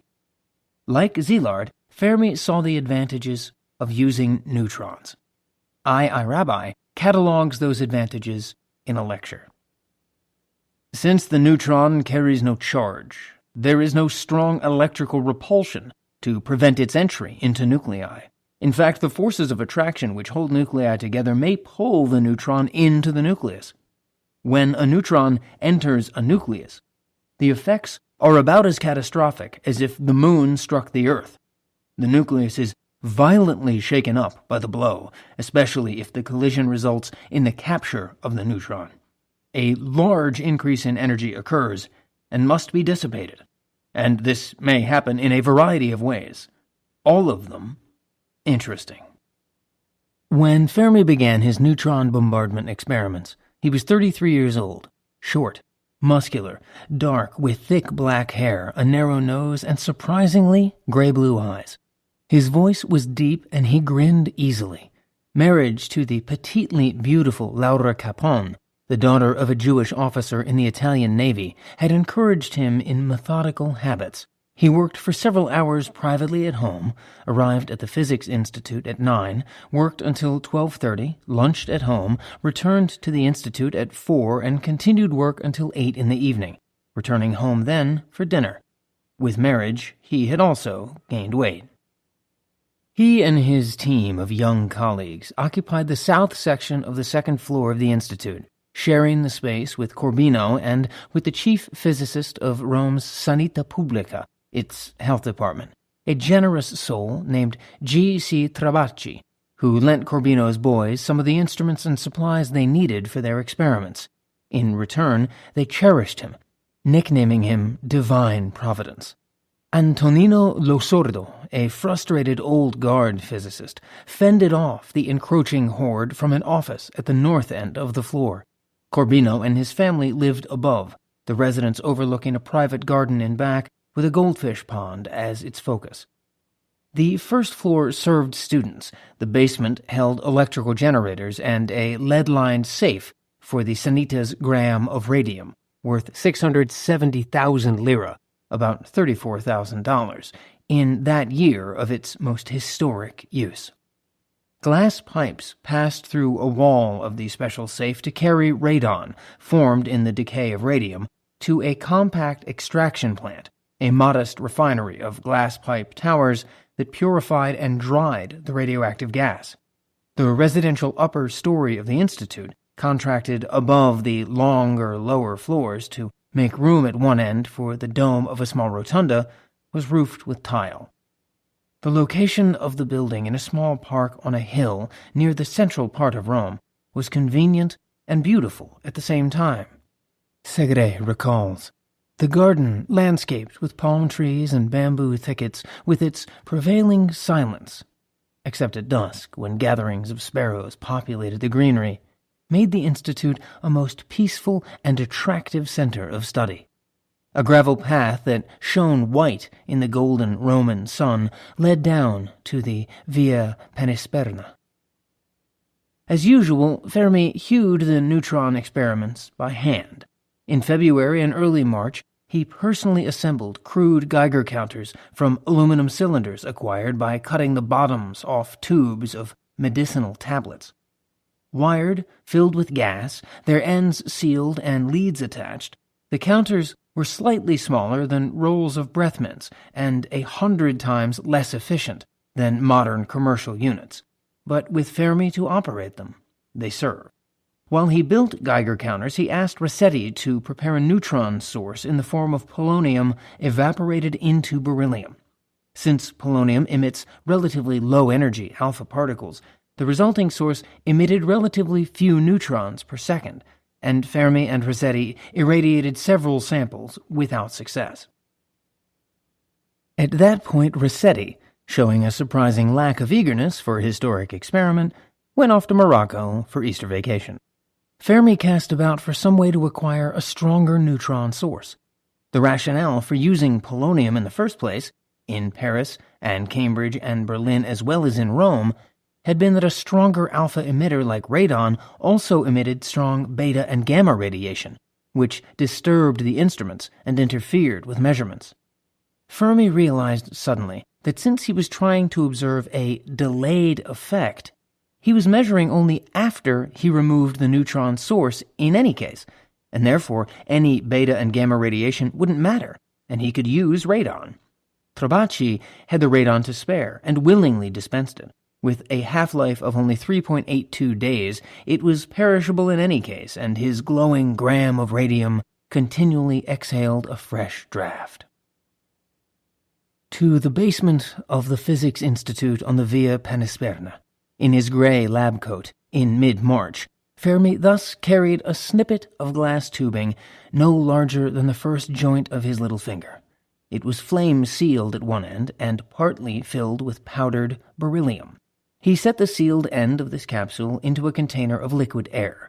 The radon, directed from the outlet of the extraction plant into the capsule, condensed on its walls in the negative 200 centigrade cold. Fermi then had to attempt quickly to heat and draw closed the other end of the capsule without cracking the glass, before the radon evaporated and escaped.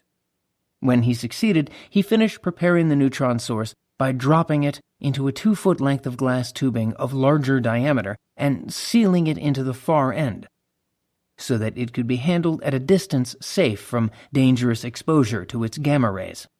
For all the tedious preparation, its useful life was brief. In the beginning, Fermi worked alone. He intended eventually to irradiate most of the elements in the periodic table, and he started methodically with the lightest. His source, he calculated, supplied him with more than 100,000 neutrons per second. Small cylindrical containers filled with the substances tested, he would explain in his first report, were subjected to the action of the radiation from this source during intervals of time, varying from several minutes to several hours. Fermi first irradiated water, testing hydrogen and oxygen at the same time, then lithium, beryllium, boron, and carbon without inducing them to radioactivity. Laura Fermi says he wavered then, discouraged by the lack of results, but Fermi seldom talked shop at home, and doubt seems unlikely. He knew from the Joliot-Curie work that aluminum, a little farther along, reacted with alphas, and neutrons should prove even more effective. In any case, he succeeded on his next attempt with fluorine. Calcium fluoride, irradiated for a few minutes and rapidly brought into the vicinity of the counter, causes in the first few moments an increase of pulses. The effect decreases rapidly, reaching the half value in about 10 seconds. Soon, he found radioactivity in aluminum with a half-life of 12 minutes, different from the Joliot-Curie's discovery. Putting aluminum first to link his work with theirs, he reported his findings in a letter to the Ricerca Scientifica on March 25, 1934. A Roman numeral 1 distinguishes that first report on radioactivity induced by neutron bombardment. The search was on. To move it along, Fermi recruited Amaldi and Segre and cabled Rossetti in Morocco to rush home. Segre writes, "We organized our activities this way. Fermi would do a good part of the experiments and calculations. Amaldi would take care of what we would now call the electronics, and I would secure the substances to be irradiated, the sources, etc. Now, of course, this division of labor was by no means rigid, and we all participated in all phases of the work. But we had a certain division of responsibility along these lines, and we proceeded at great speed. We needed all the help we could get, and we even enlisted the help of a younger brother of one of the students, probably 12 years old, persuading him that it was most interesting and important that he should prepare some neat paper cylinders in which we could irradiate our stuff." The next letter that went to the Ricerca Scientifica, and in summary form to Nature, reported artificially induced radioactivity in iron, silicon, phosphorus, chlorine, vanadium, copper, arsenic, silver, tellurium, iodine, chromium, barium, sodium, magnesium, titanium, zinc, selenium, antimony, bromine, and lanthanum. By then, they had established a routine. They irradiated substances at one end of the second floor and tested them under the Geiger counters at the other end, down a long hall. That shielded the counters from stray radiation from the neutron source. But it also meant, whenever the half-life of an induced radioactivity was short, that someone had to run down the hall. Amaldi and Fermi prided themselves on being the fastest runners, Laura Fermi notes, and theirs was the task of speeding short-lived substances from one end of the corridor to the other. They always raced, and Enrico claims that he could run faster than Eduardo. But he is not a good loser. A dignified Spaniard showed up one day to confer with His Excellency Fermi. Rome's young professor of theoretical physics, a dirty lab coat flying out behind him, nearly knocked the visitor down. They came, finally, to uranium. They had roughly classified the effects they were seeing. Light elements generally transmuted to lighter elements by ejecting either a proton or an alpha particle. But the electrical barrier around the nucleus works against exits as well as entrances, and that barrier increases in strength with increasing atomic number. So heavy elements got heavier, not lighter. They captured the bombarding neutron, threw off its binding energy by emitting gamma radiation, and thus, with the addition of the neutron's mass, but with no added or subtracted charge, became a heavier isotope of themselves, which then decayed by the delayed emission of a negative beta ray to an element with one more unit of atomic number. Uranium did the same. After a delay, it emitted a beta electron. That should mean, Fermi realized, that bombarding uranium with neutrons was producing first a heavier isotope, uranium-239, and then a new man-made transuranic element, atomic number 93, something never seen on Earth before.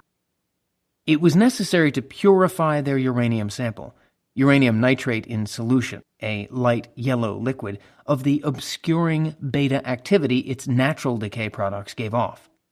Uranium decays naturally through a series of 14 complex steps down the periodic table to thorium, protactinium, radium, radon, polonium, and bismuth to lead. Trabacci, in his generosity, had by then even lent the group a young chemist, Oscar D'Agostino, fresh from training in radiochemistry on the Rue Pierre Curie. D'Agostino accomplished the laborious purification in early May. They were using stronger sources now, up to 800 millicuries of radon, about 1 million neutrons per second. Irradiating the uranium nitrate gave a very intense effect, with several periods of half-lives, one period of about 1 minute, another of 13 minutes, besides longer periods not yet exactly determined. Thus, their May 10 report. These several induced radioactivities were all beta emitters. They made whatever atom was emitting them heavier by one atomic number. It seemed to follow, then, that they were transmutations up the periodic table into the uncharted new region of man-made elements. To confirm that stunning possibility, Fermi needed to demonstrate with chemical separations that the neutron bombardment was not unaccountably creating elements lighter than uranium. The 1-minute half-life was too short to work with, so he concentrated on the 13-minute substance. D'Agostino diluted the irradiated uranium nitrate with 50% nitric acid, dissolved into the acid a small amount of manganese salt, and set the solution to boil. By adding sodium chlorate to the boiling solution, he precipitated crystals of manganese dioxide.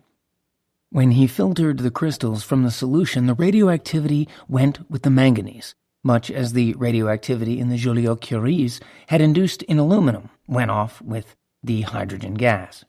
If the radioactivity could be precipitated out of the uranium solution along with a manganese carrier, then it must not be uranium anymore. By adding other carriers and precipitating other compounds, D'Agostino proved that the 13-minute substance was neither protactinium, 91, thorium, 90, actinium, 89, radium, 88, bismuth, 83, nor lead, 82. Its behavior excluded elements 87, then known as ecacesium, and 86, radon. Element 85 was unknown. Perhaps because the half-lives were different, Fermi made no attempt to check polonium, 84. But he felt he had been sufficiently thorough. This negative evidence about the identity of the 13-minute activity from a large number of heavy elements, he reported cautiously in Nature in June, suggests the possibility that the atomic number of the element may be greater than 92. Corbino injudiciously announced a new element at the annual convocation, the King of Italy in attendance, that closed the academic year, which set the press baying and gave Fermi a few sleepless nights. Having so splendidly accomplished Szilard's rather boring task, the weary physicist was happy to depart after that with his wife and their small daughter Nella for a summer lecture tour sponsored by the Italian government through Argentina, Uruguay, and Brazil. Leo Szilard had emerged from his bath that spring of 1934 to pursue his favorite causes, not yet joined, of releasing the energy of the nucleus and of saving the world. In a late April memorandum condemning the recent Japanese occupation of Manchuria, he seemed to look ahead to a far future. "The discoveries of scientists," he wrote, "have given weapons to mankind which may destroy our present civilization if we do not succeed in avoiding further wars." He probably meant military aircraft. The horrors of strategic bombing, and even its potential for deterrence through a balance of terror, were much bruited at mid-decade. But almost certainly, he was also thinking of atomic bombs. Several weeks earlier, looking for a patron, he had sent Sir Hugo Hurst, the founder of the British General Electric Company, a copy of the first chapter of The World Set Free. "Of course," he wrote Sir Hugo, with a touch of bitterness, still brooding on Rutherford's prediction, "all this is moonshine. But I have reason to believe that insofar as the industrial applications of the present discoveries in physics are concerned, the forecast of the writers may prove to be more accurate than the forecast of the scientists. The physicists have conclusive arguments as to why we cannot create at present new sources of energy for industrial purposes. I am not so sure whether they do not miss the point." That Szilard saw beyond energy for industrial purposes to the possibility of weapons of war is evident in his next patent amendments, dated June 28 and July 4, 1934. Previously, he had described the transmutation of chemical elements. Now, he added, the liberation of nuclear energy for power production and other purposes through nuclear transmutation. He proposed for the first time a chain reaction in which particles which carry no positive charge, and the mass of which is approximately equal to the proton mass or a multiple thereof, that is, neutrons, form the links of the chain. He described the essential features of what came to be known as critical mass, the volume of a chain-reacting substance necessary to make the chain reaction self-sustaining. He saw that the critical mass could be reduced by surrounding a sphere of chain-reacting substance with some cheap, heavy material, for instance lead, that would reflect neutrons back into the sphere, the basic concept for what came to be known, by analogy with the mud tamped into drill holes to confine conventional explosives, as tamper. And he understood what would happen if he assembled a critical mass, spelling out the results simply on the 4th page of his application. "If the thickness is larger than the critical value, I can produce an explosion." As if to mark in some distant inhuman ledger the end of one age and the beginning of another, Marie Skłodowska-Curie, born in Warsaw, Poland, on November 7, 1867, died that day of Szilard's filing, July 4, 1934, in Savoy. Einstein's was the best eulogy. "Marie Curie is," he said, "of all celebrated beings, the only one whom fame has not corrupted." There is nothing in the documentary record to indicate that Szilard was yet thinking of uranium. His June amendment describes a possible chain reaction using light, silvery beryllium, element number 4 on the periodic table. To study that metal, Szilard needed access to a laboratory and a source of radiation. The beryllium nucleus was so lightly bound, he suspected he could knock neutrons out of it not only with alpha particles or neutrons, but even with gamma rays or high-energy X-rays. Radium emitted gamma rays, and radium was available conveniently at the nearest large hospital. So Szilard, an unusually practical visionary, dropped in to see the director of the physics department at the Medical College of St. Bartholomew's Hospital. Couldn't he use St. Bart's radium, which was not much in use in summertime, for experiments? Something of value to medicine might emerge. The director thought he could if he teamed up with someone on the staff. There was a very nice young Englishman, Mr. T.A. Chalmers, who was game, and so we teamed up, and for the next 2 months we did experiments. Their first experiment demonstrated a brilliantly simple method for separating isotopes of iodine by bombarding an iodine compound with neutrons. They then used the Szilard-Chalmers effect, as it came to be called, which was extremely sensitive, as a tool for measuring the production of neutrons in their second experiment, knocking neutrons out of beryllium using the gamma radiation from radium. These experiments, Szilard reminisces Riley, established me as a nuclear physicist, not in the eyes of Cambridge, but in the eyes of Oxford. Szilard had in fact applied to Rutherford that spring to work at the Cavendish, and Rutherford had turned him down. I had never done work in nuclear physics before, but Oxford considered me an expert. Cambridge would never have made that mistake. For them I was just an upstart who might make all sorts of observations, but these observations could not be regarded as discoveries until they had been repeated at Cambridge and confirmed. If Szillard's summer work helped establish his Oxford reputation, it was also a personal disappointment. Beryllium proved an unsatisfactory candidate for chain reaction. The problem, not settled until 1935, lay with the established mass of helium. The one stable isotope of beryllium consists of two helium nuclei lightly bound by a neutron. Its apparently high mass, which was calculated from Francis Aston's measurements of the mass of helium, seemed to indicate that it should be unstable. But the mass spectrograph was a skittish instrument even in the hands of its inventor, and as Bethe, Rutherford, and others were about to demonstrate, Aston's measurements were inaccurate. He had set the mass of helium too high.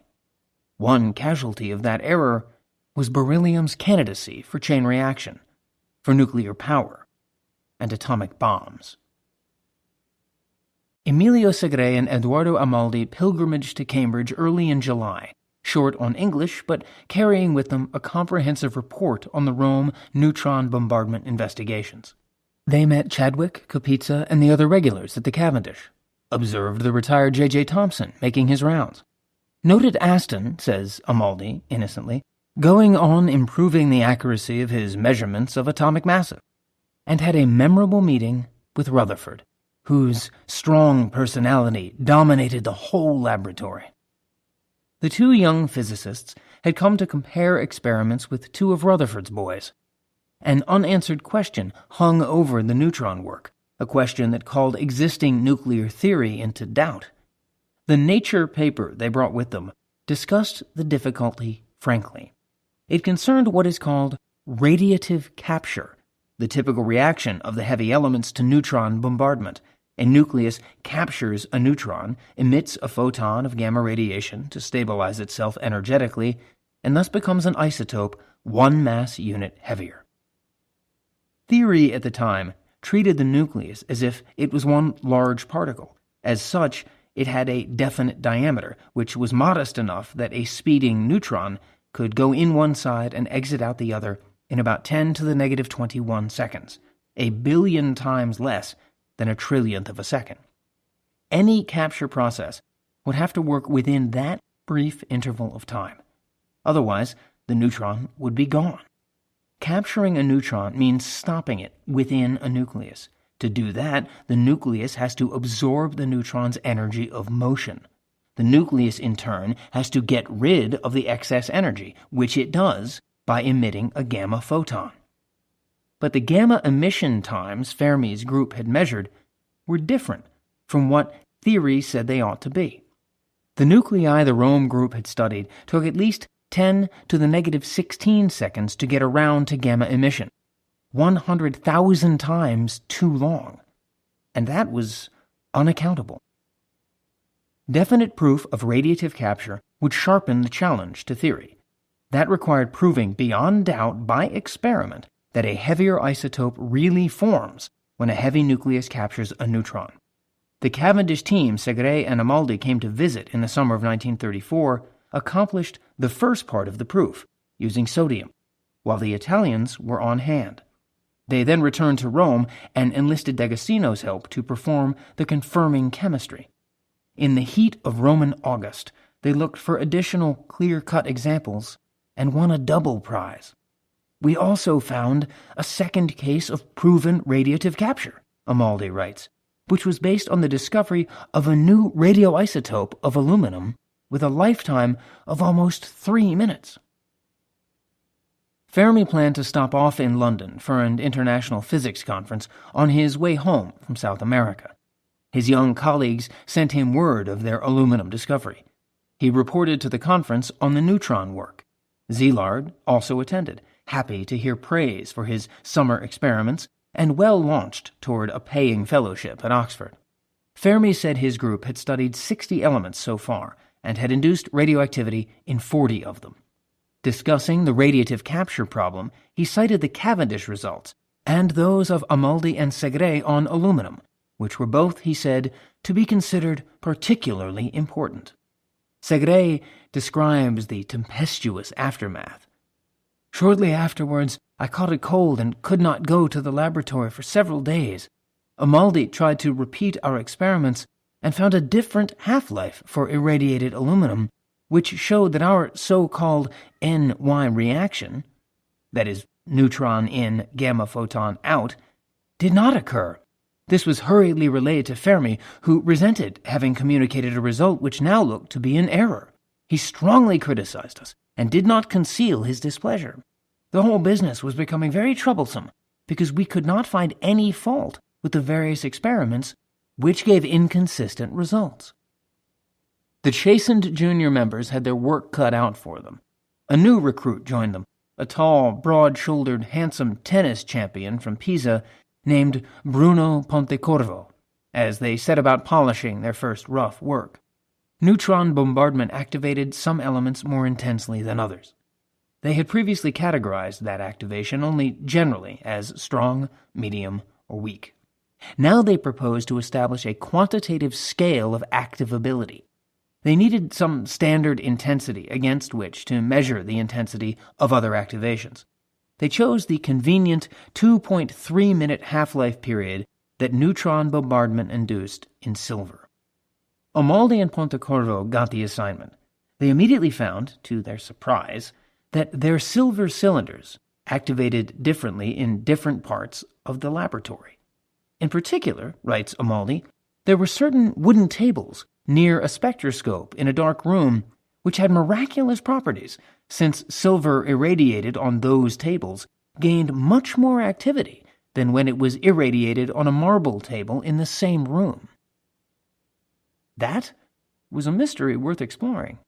On October 18th, they started a systematic investigation, a series of measurements made inside and outside a lead housing. By October 22nd, they were prepared to measure what might happen when only a lead wedge separated the neutron source from its target. But the experimenters had to give student examinations that morning, and Fermi decided to go ahead on his own. He described the historic moment late in life to a colleague curious about the process of discovery in physics. "I will tell you how I came to make the discovery, which I suppose is the most important one I have made. We were working very hard on the neutron-induced radioactivity, and the results we were obtaining made no sense. One day, as I came into the laboratory, it occurred to me that I should examine the effect of placing a piece of lead before the incident neutrons. Instead of my usual custom, I took great pains to have the piece of lead precisely machined. I was clearly dissatisfied with something. I tried every excuse to postpone putting the piece of lead in its place. When, finally, with some reluctance, I was going to put it in place, I said to myself, no, I do not want this piece of lead here. What I want is a piece of paraffin. It was just like that, with no advance warning, no conscious prior reasoning. I immediately took some odd piece of paraffin and placed it where the piece of lead was to have been. The extraordinary result of substituting paraffin wax for a heavy element like lead was a dramatic increase in the intensity of the activation. About noon, Segre remembers, everybody was summoned to watch the miraculous effects of the filtration by paraffin. At first I thought a counter had gone wrong because such strong activities had not appeared before. But it was immediately demonstrated that the strong activation resulted from the filtering by the paraffin of the radiation that produced the radioactivity. Laura Fermi says, The halls of the physics building resounded with loud exclamations. Fantastic! Incredible! Black magic! Not even his most important discovery kept Fermi from going home for lunch. He was alone. His wife and daughter would not return from a visit to the country until the following morning. He pondered in solitude, and may have considered the difference between wood and marble tables, as well as between paraffin and lead. When he returned in mid-afternoon, he proposed an answer. The neutrons were colliding with the hydrogen nuclei in the paraffin and the wood. That slowed them down. Everyone had assumed that faster neutrons were better for nuclear bombardment because faster protons and alpha particles always had been better. But the analogy ignored the neutron's distinctive neutrality. A charged particle needed energy to push through the nucleus's electrical barrier. A neutron did not.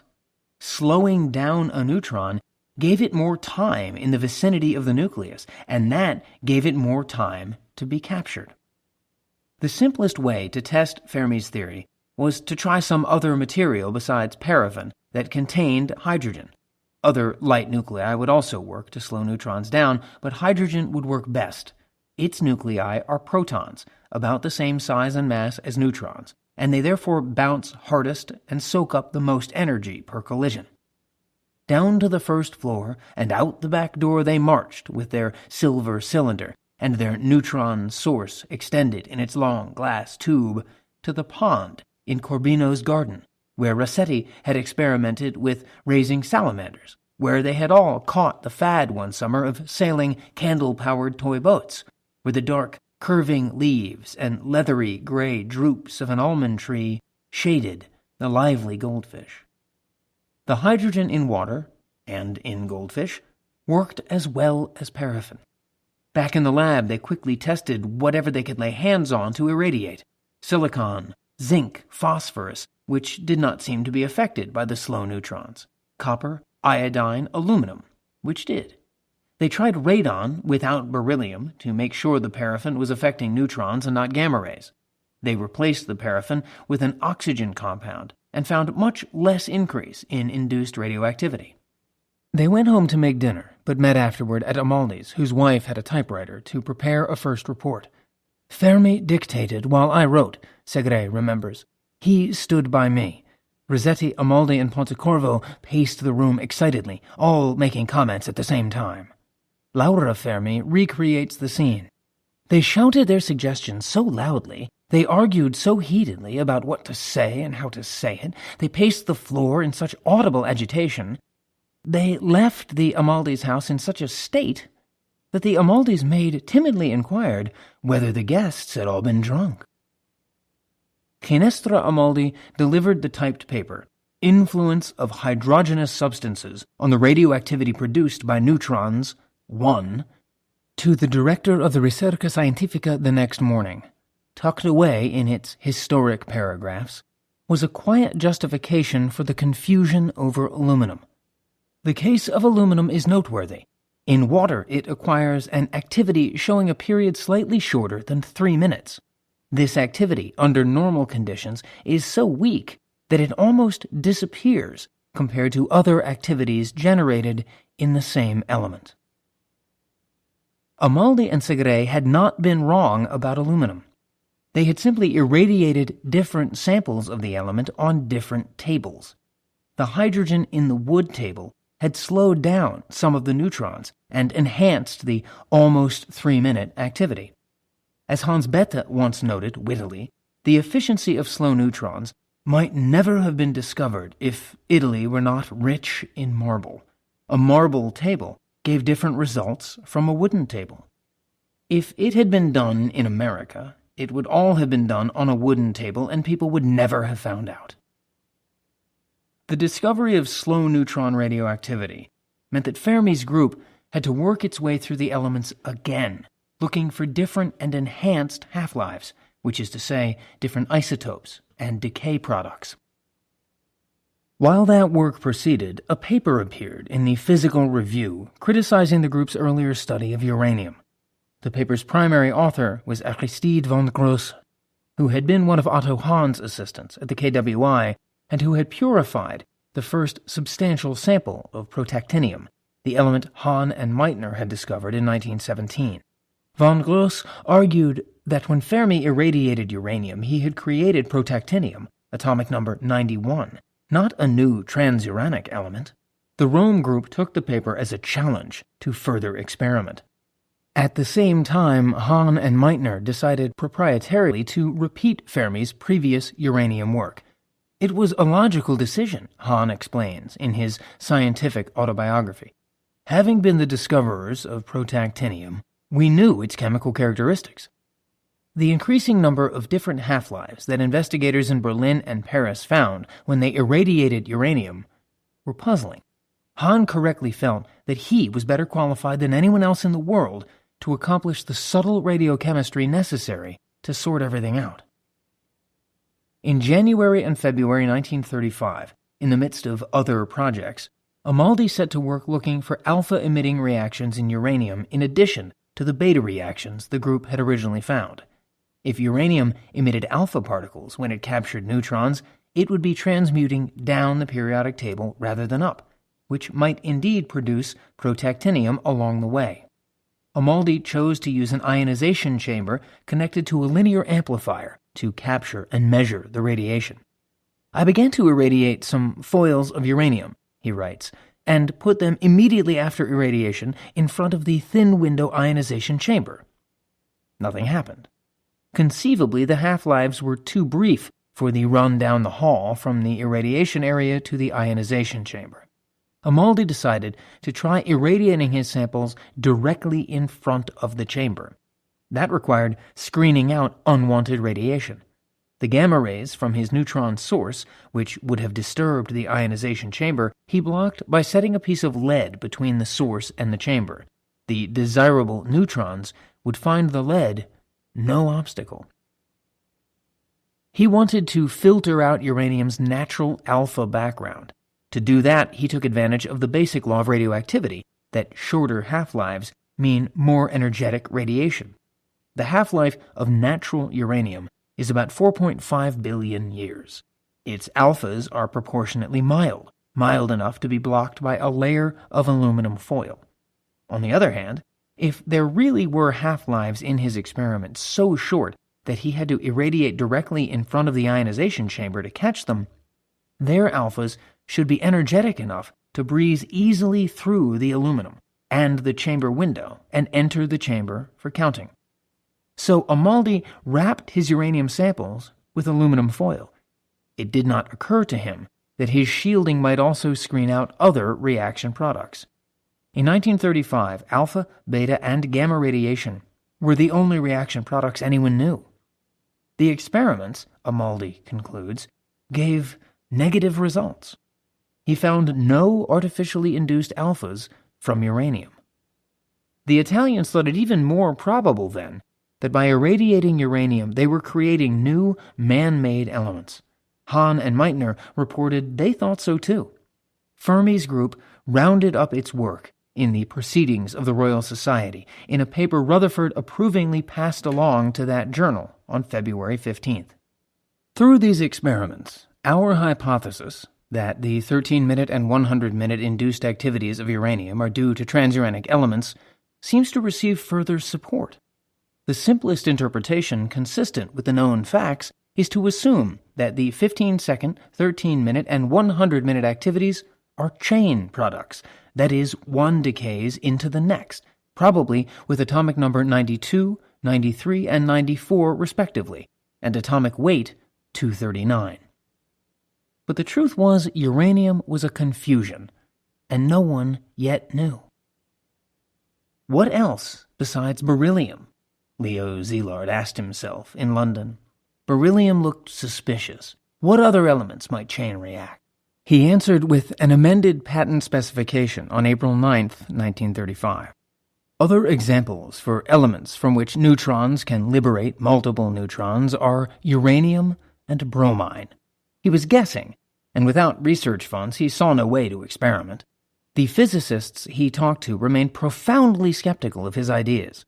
So I thought, There is, after all, something called chain reaction in chemistry.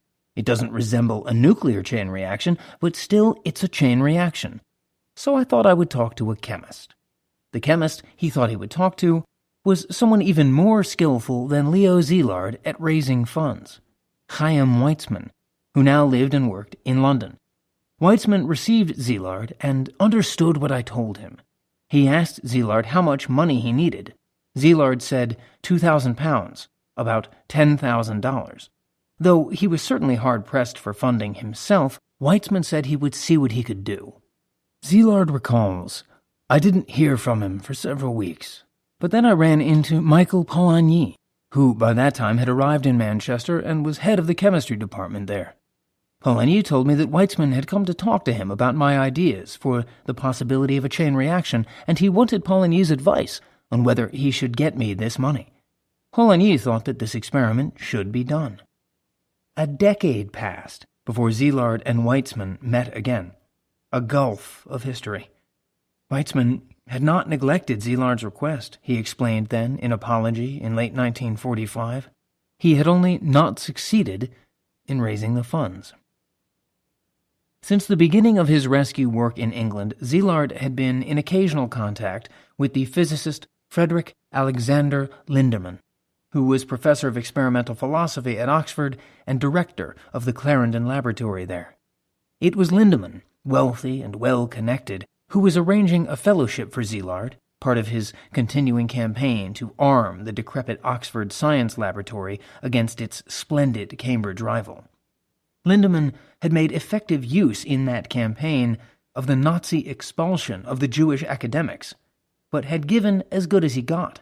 Immediately upon hearing of the civil service law, he had gone to Imperial Chemical Industries and convinced its directors to establish a grant program, arguing that such an investment would not be charity, but money well spent. ICI had already begun paying out its first grant on May 1, 1933, while Beveridge and Szilard were still laying plans. It was an ICI grant that Szilard missed winning the following August, perhaps because he had not yet accomplished his summer of impressive experiment at St. Bart's, but Lindemann was paying attention now. The tall, handsome Englishman, 49 years old in 1935, had been born in Germany, at Baden-Baden, because his mother chose not to allow advanced pregnancy to interfere with a visit to that fashionable spa. To provide their son with an outstanding education, his English parents had sent him to the gymnasium in Darmstadt. As a student before the Great War at the Darmstadt Technische Hochschule, where he was a protege of the physical chemist Walter Nernst, the 1920 chemistry Nobelist, he had enjoyed such exceptional family connections that he found himself at times playing tennis with the Kaiser or the Tsar. Inevitably, the war made suspect such golden afternoons. Lindemann was chagrined and angered in 1915 to find that the British Army, noting his German birth certificate and German-sounding name, was unwilling to extend him a commission. The Army's decision injured him deeply and may have changed his life. He had served as a co-secretary to the 1911 Solvay Conference, standing up proudly with Nernst, Rutherford, Planck, Einstein, Madame Curie, but even before that youthful apotheosis, Nernst had predicted difficulty. "If your father were not such a rich man," the blunt German had said, "you would become a great physicist." When the Army questioned Lindemann's patriotism, writes a refugee colleague, he became withdrawn to avoid exposing himself to slights and insults. Secretiveness about his personal life developed into a mania, and he discouraged personal approaches by a standoffishness which was easily mistaken for arrogance. Lindemann retreated from original work and became a talented administrator. The prof, an unbending Victorian gentleman, always impeccable in bowler hat, summer gray suit, winter dark suit, rolled-up umbrella, and long, dark coat. If he could not win a uniform, he would adopt one of his own. He worked for his country during the war at the Royal Aircraft Factory at Farnborough, designing what are now called avionics and doing aeronautical research. Tailspins were recognized maneuvers in air fighting by 1916, a good way to shake off an attacker.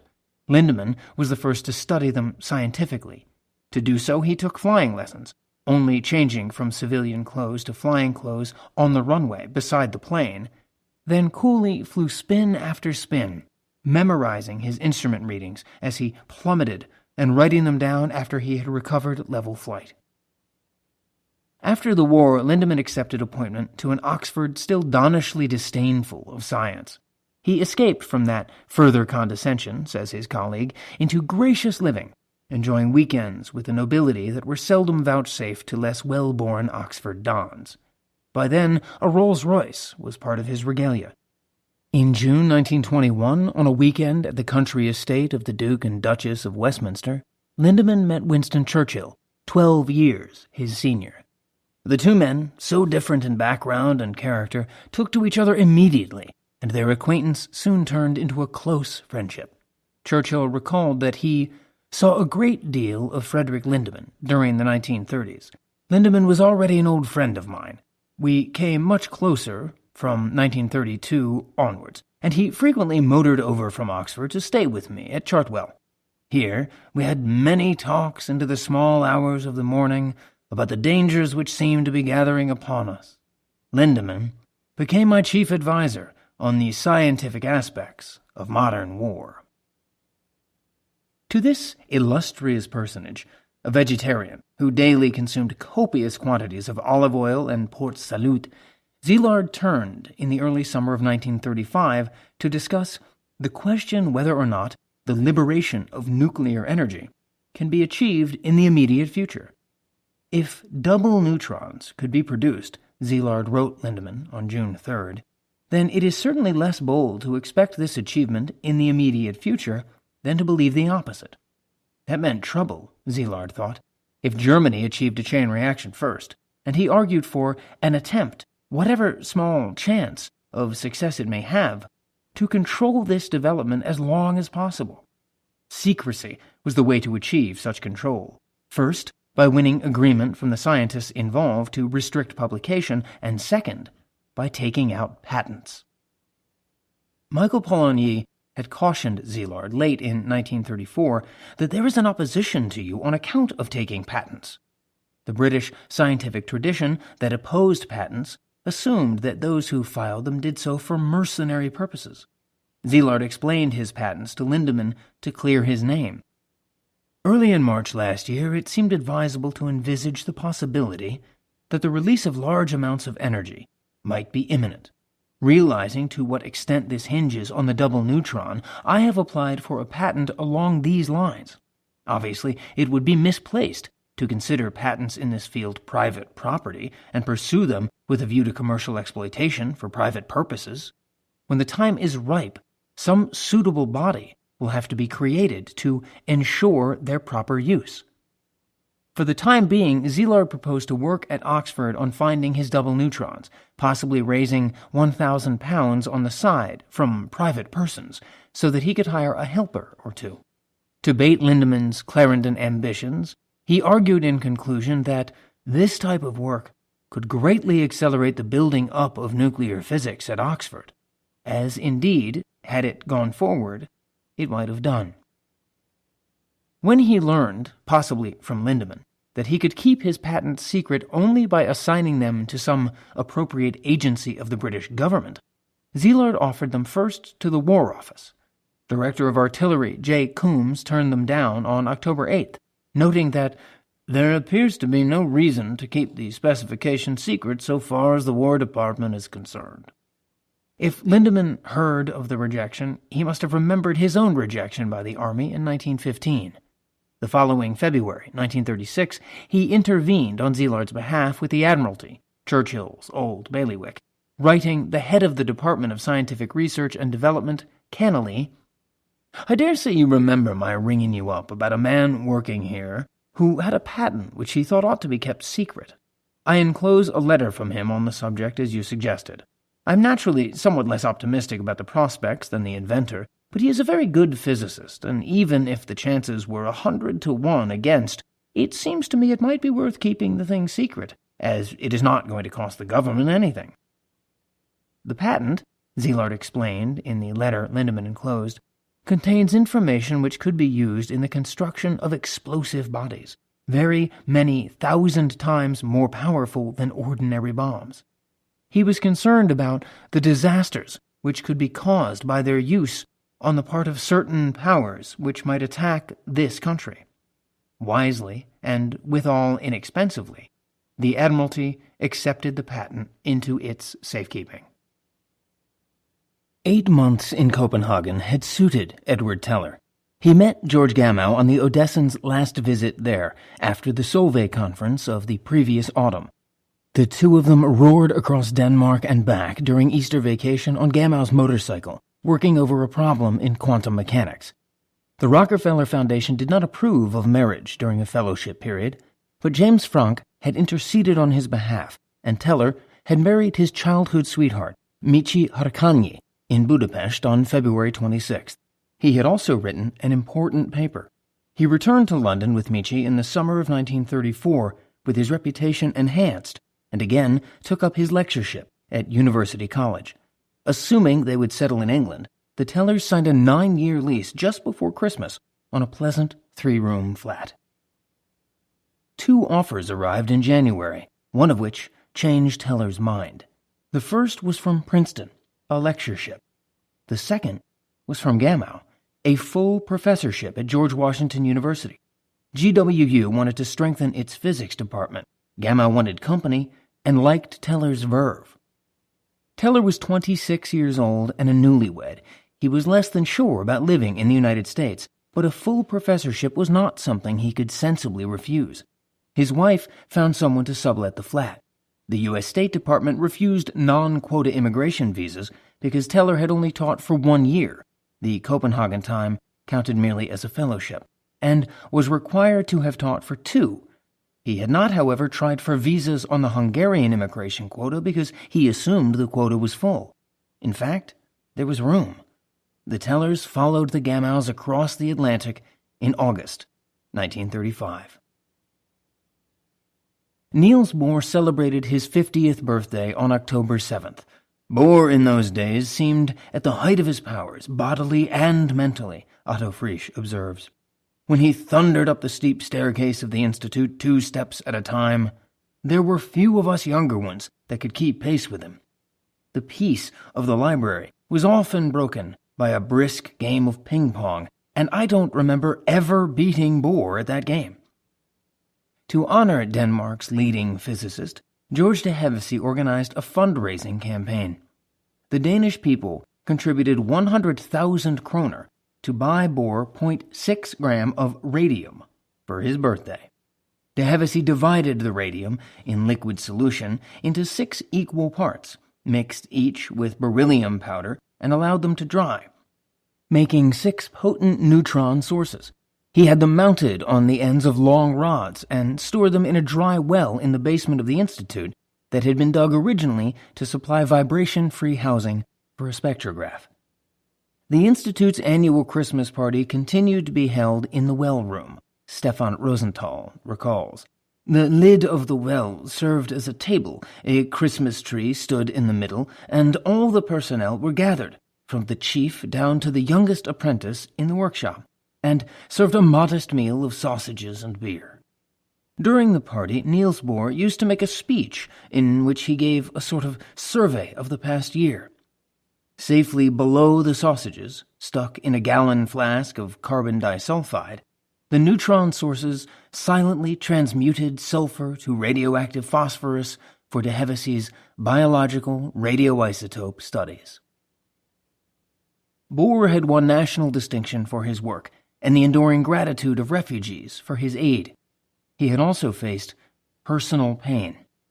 In 1932, the Danish Academy offered him lifetime free occupancy of the Danish House of Honor, a palatial estate in Pompeian style, built originally for the founder of Carlsberg breweries and subsequently reserved for Denmark's most distinguished citizen.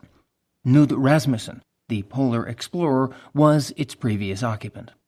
By then, the Institute buildings included a modest director's house, but the Bohrs shared it with 5 handsome sons. They moved to the mansion beside the brewery, the best address in Denmark, after the king's. 2 years later, an accident took the Boer's eldest son, Christian, 19 years old. Father, son, and 2 friends were sailing in the Øresund, the sea passage between Denmark and Sweden, when a squall blew up. Christian was drowned by falling overboard in a very rough sea from a sloop, Robert Oppenheimer reports, and Boer circled as long as there was light, looking for him. But the Øresund is cold. For a time, Boer retreated into grief. Exhausting as it was, the refugee turmoil helped him. Everyone at the Institute followed Fermi's neutron work with fascination. Frisch, the only physicist on hand who knew Italian, was drafted to translate the successive papers aloud as soon as each issue of the Ricerca Scientifica arrived. The Copenhagen group was puzzled that slow neutrons affected some elements more intensely than others. On the one-particle model of the nucleus, even a slow neutron should almost always shoot completely through a nucleus without capture. From Cornell, Hans Bethe published a paper calculating the slim odds of neutron capture. They conflicted squarely with observation. Frisch remembers the colloquium in Copenhagen in 1935 when someone reported on Bethe's paper. On that occasion, Boer kept interrupting, and I was beginning to wonder with some irritation why he didn't let the speaker finish. Then, in the middle of a sentence, Boer suddenly stopped and sat down, his face completely dead. We looked at him for several seconds, getting anxious. Had he been taken unwell? But then he suddenly got up and said, with an apologetic smile, "Now I understand it." What Boer understood about the nucleus he embodied in a landmark lecture to the Danish Academy on January 27, 1936, subsequently published in Nature. Neutron capture and nuclear constitution exploited the phenomenon of neutron capture to propose a new model of the nucleus. Once again, as he had with Rutherford's planetary model of the atom, Boer stood on the solid ground of experiment to argue for radical theoretical change.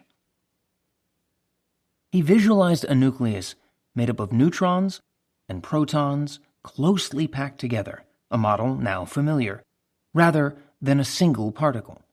Nuclear particles collectively are known as nucleons. A neutron entering such a crowded nucleus would not pass through, it would collide with the nearest nucleons, surrender its kinetic energy, as a cue ball does at break in billiards, and be captured by the strong force that holds the nucleus together. The energy added by the neutron would agitate the nearby nucleons. They would collide in turn with other nucleons beyond. The net effect would be a more generally agitated, hotter nucleus, but one where no single component could quickly acquire enough energy to push through the electrical barrier and escape. If the nucleus then radiated its excess energy by ejecting a gamma photon, cooling off, none of its nucleons could accrue enough energy to escape. The result, already confirmed by Fermi's experiments, would be the creation of a heavier isotope of the original element being bombarded. More violent assaults on the nucleus, Bohr thought, would still disperse their energies throughout the compound nucleus created by their capture. Subsequent reconcentration of the energy might allow the nucleus to eject several charged or uncharged particles. Bohr did not think his compound model of the nucleus boded well for harnessing nuclear energy. For still more violent impacts, with particles of energies of about 1,000 million volts, we must even be prepared for the collision to lead to an explosion of the whole nucleus.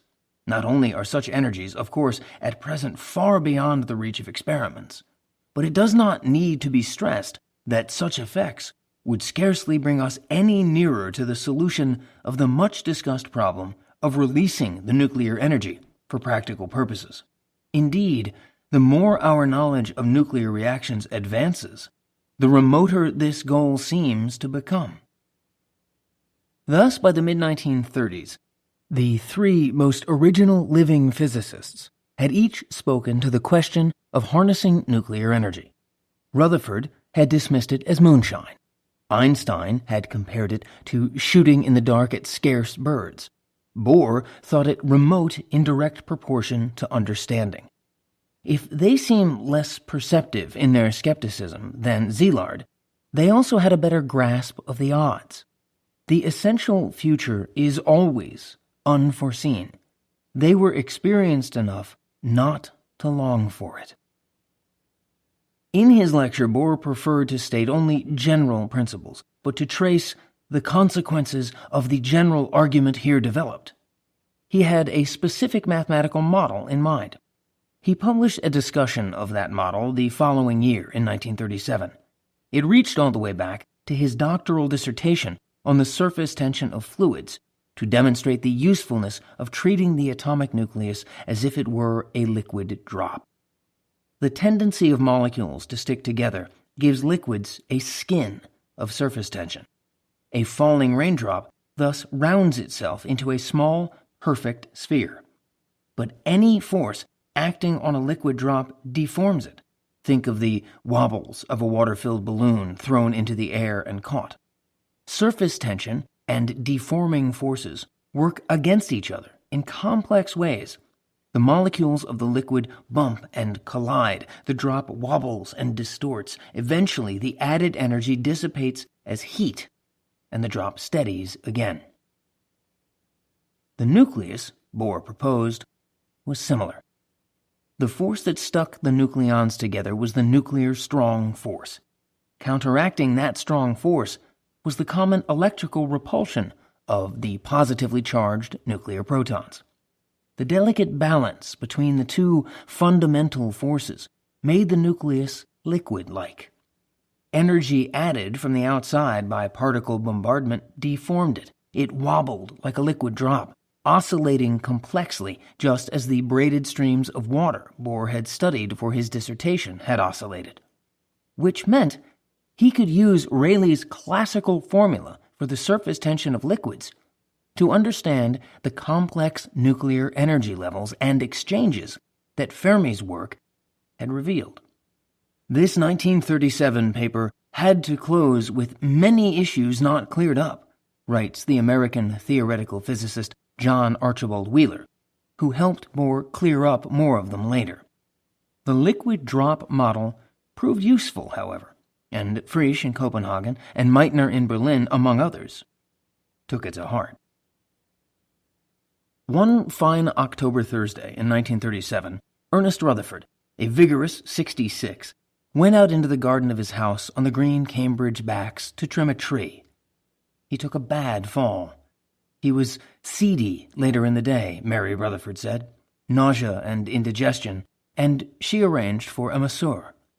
Rutherford vomited that night. In the morning, he called his family doctor. He suffered from a slight umbilical hernia, which he confined with a truss. His doctor found a possible strangulation, consulted with a specialist, and directed the Rutherfords to the Evelyn Nursing Home for emergency surgery. Rutherford told his wife along the way that his business and financial affairs were all in order. She said his illness wasn't serious and asked him not to worry. Surgery that evening confirmed a partial strangulation, released the imprisoned portion of the small intestine, and restored its circulation. Saturday, Rutherford seemed to be recovering, but he began vomiting again on Sunday, and there were signs of infection, deadly in those days before antibiotics. Monday, he was worse. His doctors consulted the surgeon, a Melbourne man, who advised against a second operation, given the patient's age and symptoms. Rutherford was made comfortable with intravenous saline, 6 pints by Tuesday, and a stomach tube. Tuesday morning, October 19th, he was slightly improved, but though his wife judged him a wonderful patient who bears his discomfort splendidly and believed she discovered just a thread of hope, he began that afternoon to weaken. A bequest he decided late in the day suggests he found gratitude in those last hours reviewing his life. "I want to leave £100 to Nelson College. he told Mary Rutherford. "You can see to it." And again, loudly, a little later, "Remember, 100 to Nelson College." He died that evening. Heart and circulation failed because of massive infection, his doctor wrote, and the end came peacefully. An international gathering of physicists in Bologna that week celebrated the 200th anniversary of the birth of Luigi Galvani. Cambridge cabled the news of Rutherford's death on the morning of October 20th. Bohr was on hand and accepted the grim duty of announcement. When the meeting scheduled for that morning assembled, writes Mark Oliphant, Bohr went to the front, and with faltering voice and tears in his eyes, informed the gathering of what had happened. They were shocked at the abruptness of the loss. Bohr had visited Rutherford at Cambridge a few weeks earlier. The Cavendish men had seen their leader in fine fettle only days ago. Bohr spoke from the heart, says Oliphant, recalling the debt which science owed so great a man, whom he was privileged to call both his master and his friend. For Oliphant, it was one of the most moving experiences of my life. Remembering Rutherford in a letter to Oppenheimer on December 20th, Bohr balanced loss with hope, complementarily. Life is poorer without him, but still every thought about him will be a lasting encouragement. And in 1958, in a memorial lecture, Bohr said simply that, to me, he had almost been as a second father. The sub-dean of Westminster immediately approved interment of Rutherford's ashes in the nave of Westminster Abbey, just west of Newton's tomb, and in line with Kelvin's. Eulogizing Rutherford at a conference in Calcutta the following January, James Jeans identified his place in the history of science. Voltaire said once that Newton was far more fortunate than any other scientist could ever be, since it could fall to only one man to discover the laws which governed the universe. Had he lived in a later age, he might have said something similar of Rutherford and the realm of the infinitely small, for Rutherford was the Newton of atomic physics. Ernest Rutherford unknowingly wrote his own, more characteristic epitaph in a letter to A.S. Eve from his country cottage on the first day of that last October. He reported of his garden what he had also done for physics, vigorous and generous work. I have made a still further clearance of the blackberry patch, and the view is now quite attractive.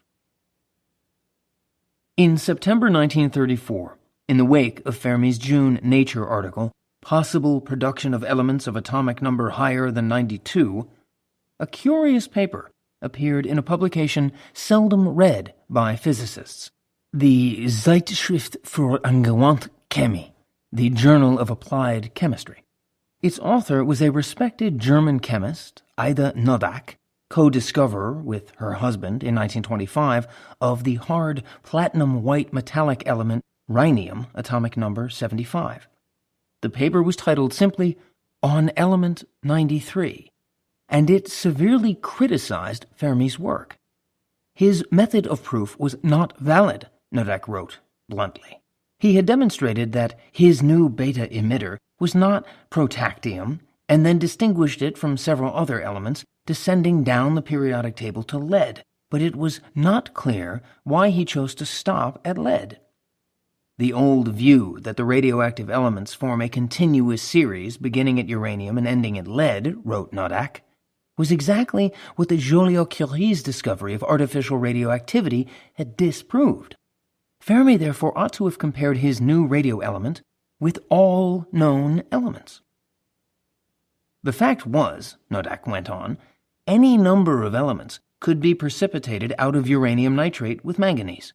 Instead of assuming the production of a new transuranic element, one could assume equally well that when neutrons are used to produce nuclear disintegrations, some distinctly new nuclear reactions take place, which have not been observed previously. In the past, elements have transmuted only into their near neighbors. But when heavy nuclei are bombarded by neutrons, it is conceivable that the nucleus breaks up into several large fragments, which would of course be isotopes of known elements, but would not be neighbors. They would be, rather, much lighter elements farther down the periodic table than lead. Segre remembers reading the Nodak paper. He knows because he asked them that Hahn in Berlin and Joliot in Paris read it. It made very little sense to anyone. "I think whatever chemists read it," Frisch reminisces, "probably thought that this was quite pointless, carping criticism, and the physicists possibly even more so if they read it, because they would say, 'What's the use of criticizing unless you give some reason why that criticism would be valid?'" Nobody had ever found a nuclear disintegration creating far-removed elements, which was a point Nodak had carefully addressed, but was clearly one reason for the paper's neglect. The summary report for Nature on artificial radioactivity that Amaldi and Segre had delivered to Rutherford in midsummer 1934 makes the assumption explicit. It is reasonable to assume that the atomic number of the active element should be close to the atomic number of the bombarded element. But Fermi seldom left anything to assumption, however reasonable. He would certainly not have left to assumption this issue, about which he was already acutely sensitive because of Corbino's ill-timed speech. Nodak rubbed salt into that wound by referring to the reports found in the newspapers. He sat down and performed the necessary calculations. He later told at least Teller, Segre, and his American protege Leona Woods that he had done so. Teller is quite sure he knows what those calculations were.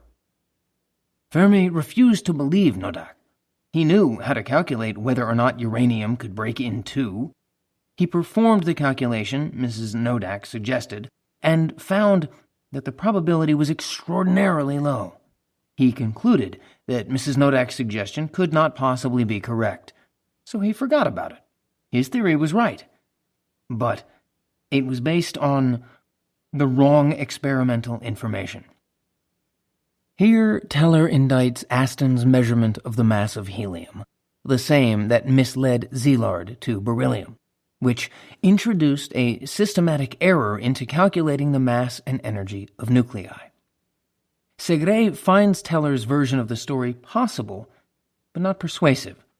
The helium mass number problem would not necessarily have ruled out breaking up the uranium nucleus. You know, occasionally Fermi would tell you things.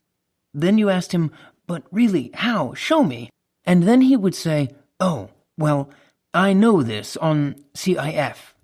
He spoke Italian. CIF meant con intuito formidable, with formidable intuition. So how he did it, I don't know. On the other hand, Fermi made a lot of calculations which he kept to himself. Leona Woods' version sheds light on Teller's. Why was Dr. Nodak's suggestion ignored? The reason is that she was ahead of her time. Bohr's liquid drop model of the nucleus had not yet been formulated, and so there was at hand no accepted way to calculate whether breaking up into several large fragments was energetically allowed. If Nodak's physics was avant-garde, her chemistry was sound. By 1938, her article was gathering dust on back shelves, but Bohr had promulgated the liquid drop model of the nucleus, and the confused chemistry of uranium increasingly preoccupied Lise Meitner and Otto Hahn. 9. An extensive burst. I believe all young people think about how they would like their lives to develop, Lise Meitner wrote in old age, looking back. When I did so, I always arrived at the conclusion that life need not be easy provided only that it was not empty. And this wish I have been granted. 60 years old in 1938, The Austrian physicist had earned wide respect by hard and careful work. When Wolfgang Pauli had wished to propose an elusive, almost massless neutral particle to explain the energy that seemed to disappear in beta decay, it came to be called the neutrino. He had made his proposal in a letter to Lise Meitner and Hans Geiger.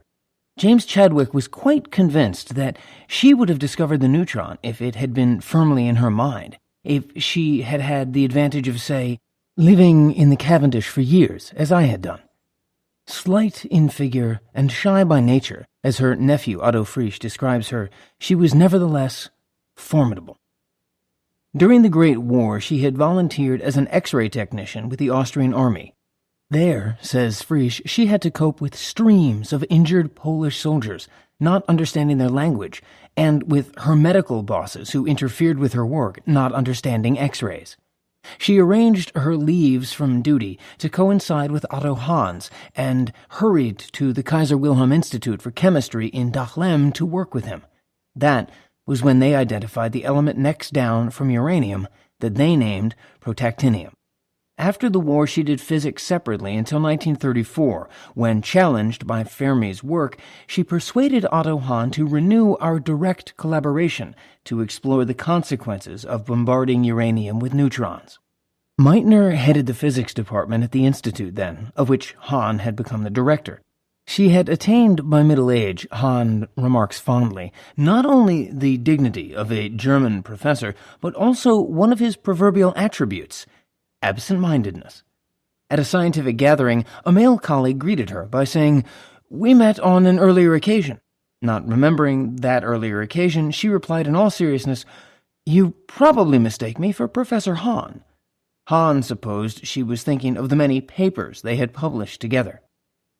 If she hid her shyness behind formidable reserve, among friends, Frisch says, she could be lively and cheerful and an excellent storyteller. Her nephew thought her totally lacking in vanity. She wore her thick, dark hair, now graying, pulled back and coiled in a bun, and her youthful beauty had muted to bright but darkly circled eyes, a thin mouth, a prominent nose. She ate lightly, but drank quantities of strong coffee. Music moved her. She followed it as other people follow trends and fashions in art, a family cultivation. Her sister, Frisch's mother, was a concert pianist. She made a duet at the piano on visits with her musical nephew, though hardly anybody else knew that she could play.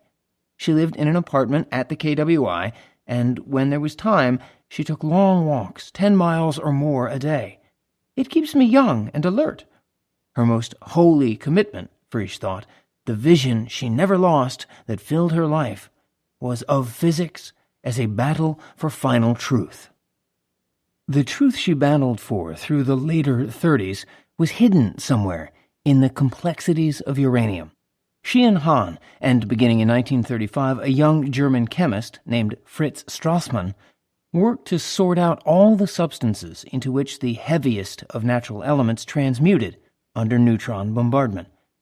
By early 1938, they had identified no fewer than 10 different half-life activities, many more than Fermi had demonstrated in his first pioneering survey. They assumed the substances must be either isotopes of uranium or transuranics. For Hahn, says Frisch, it was like the old days, when new elements fell like apples when you shook the tree.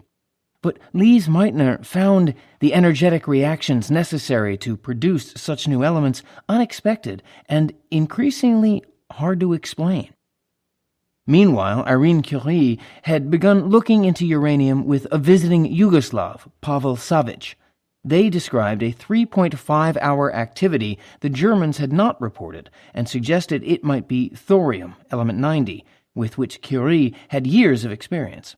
If true, the Curie-Savic suggestion would mean that a slow neutron somehow acquired the energy to knock an energetic alpha particle out of the uranium nucleus.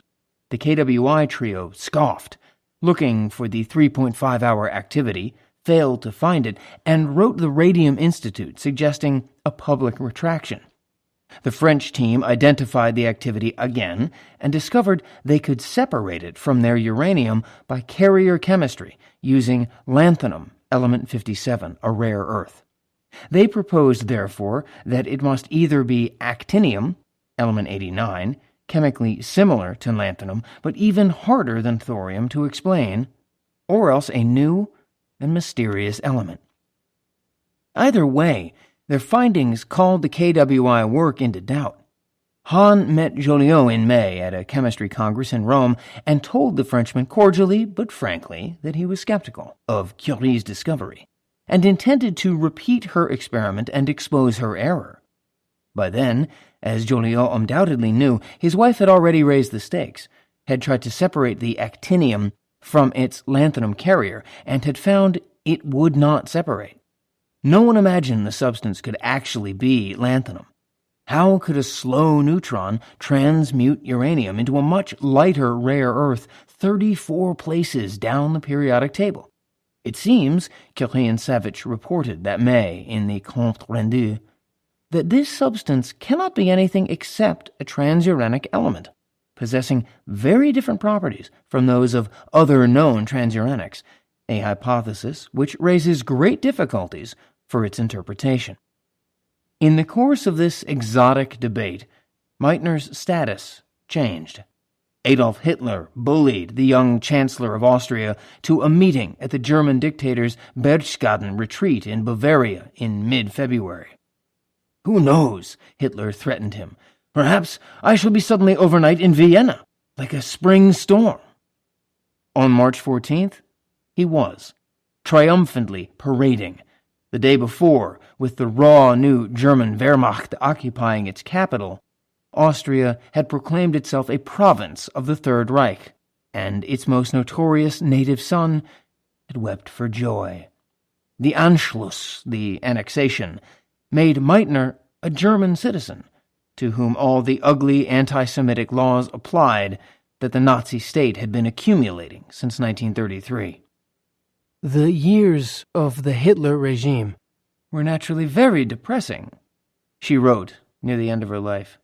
But work was a good friend, and I have often thought and said how wonderful it is that by work one may be granted a long respite of forgetfulness from oppressive political conditions. After the spring storm of the Anschluss, her grant was abruptly withdrawn.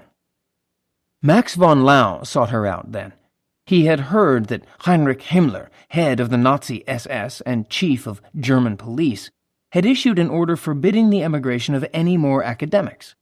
Meitner feared she might be expelled from the KWI and left unemployed and exposed.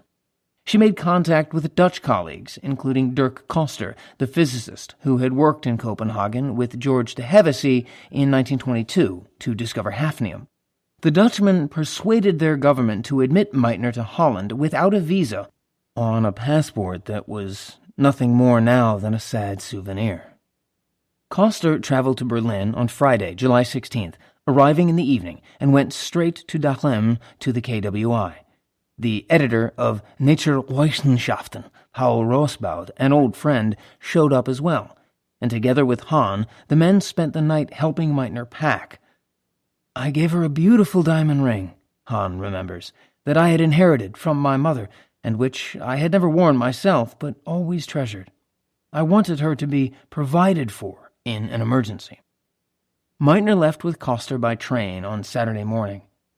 9 years later, she remembered the grim passage, as if she had traveled alone. "I took a train for Holland on the pretext that I wanted to spend a week's vacation. At the Dutch border, I got the scare of my life when a Nazi military patrol of 5 men going through the coaches picked up my Austrian passport, which had expired long ago. I got so frightened, my heart almost stopped beating. I knew that the Nazis had just declared open season on Jews, that the hunt was on. For 10 minutes I sat there and waited, 10 minutes that seemed like so many hours. Then one of the Nazi officials returned and handed me back the passport without a word. 2 minutes later, I descended on Dutch territory, where I was met by some of my Holland colleagues." She was safe then. She moved on to Copenhagen for the emotional renewal of rest at the Carlsberg House of Honor with the Boers. Bohr had found a place for her in Sweden, at the Physical Institute of the Academy of Sciences on the outskirts of Stockholm, a thriving laboratory directed by Carl Mann George Siekman, the 1924 Physics Nobel laureate for work in X-ray spectroscopy. The Nobel Foundation provided a grant. She traveled to that far northern exile, to a country where she had neither the language nor many friends, as if to prison. Leo Szilard was looking for a patron. Frederick Lindemann had arranged an ICI fellowship for him at Oxford beginning in 1935, and for a while Szilard worked there. But the possibility of war in Europe made him restless. From Oxford in late March 1936, he had written to Gertrude Weiss in Vienna that she should consider emigrating to America. He appears to have applied his reasoning to his own case as well. Szilard had met Weiss in his Berlin years and subsequently advised and quietly courted her. Now she had graduated from medical school. At his invitation, she came to Oxford to see him. They walked in the country. She photographed him standing at roadside before a weathered log barrier, rounding at 38, but not yet rotund, with a budding young tree filigreed behind him. He told me he would be surprised if one could work in Vienna in 2 years. He said Hitler would be there. And he was. The Anschluss. Almost to the day. Szilard had written in his letter that England was a very likable country, but it would certainly be a lot smarter if you went to America. In America, you would be a free human being, and very soon would not even be a stranger. Weiss went, and stayed to become a distinguished expert in public health, and, late in their wandering years, Szilard's wife. During the same period, Szilard wrote Michael Polanyi he would stay in England until 1 year before the war, at which time I would shift my residence to New York City. The letter provoked comment, Szilard enjoyed recalling. It was very funny, because how can anyone say what he will do 1 year before the war? As it turned out, his prognostication was off by only 4 months. He arrived in the United States on January 2nd, 1938. Before then, Szilard had located a possible patron there, a Jewish financier of Virginia background named Louis Lichtenstein Strauss, his first and middle names honoring his East Prussian maternal grandfather, his last name softened in Southern fashion to Strauss. 42 years old in 1938, Louis Strauss was a full partner at the New York investment banking house Kuhn Loeb, a self-made millionaire, an adaptable, clever but thin-skinned and pompous man. Strauss had dreamed as a boy of becoming a physicist. The recession of 1913-14 had staggered his family's Richmond business, wholesale shoes, and his father had called on him at 17 to drum a 4-state territory. He did well. By 1917, he had saved $20,000 and was once again preparing to pursue a physics career. This time, the Great War intervened. A childhood accident had left Strauss with marginal vision in one eye. His mother doted on him. She allowed his younger brother to volunteer for military service, but looked for some less dangerous contribution for her favorite son. It turned up when Woodrow Wilson appointed the celebrated mining engineer and Belgian relief administrator Herbert Hoover as food administrator to manage U.S. supplies during the war.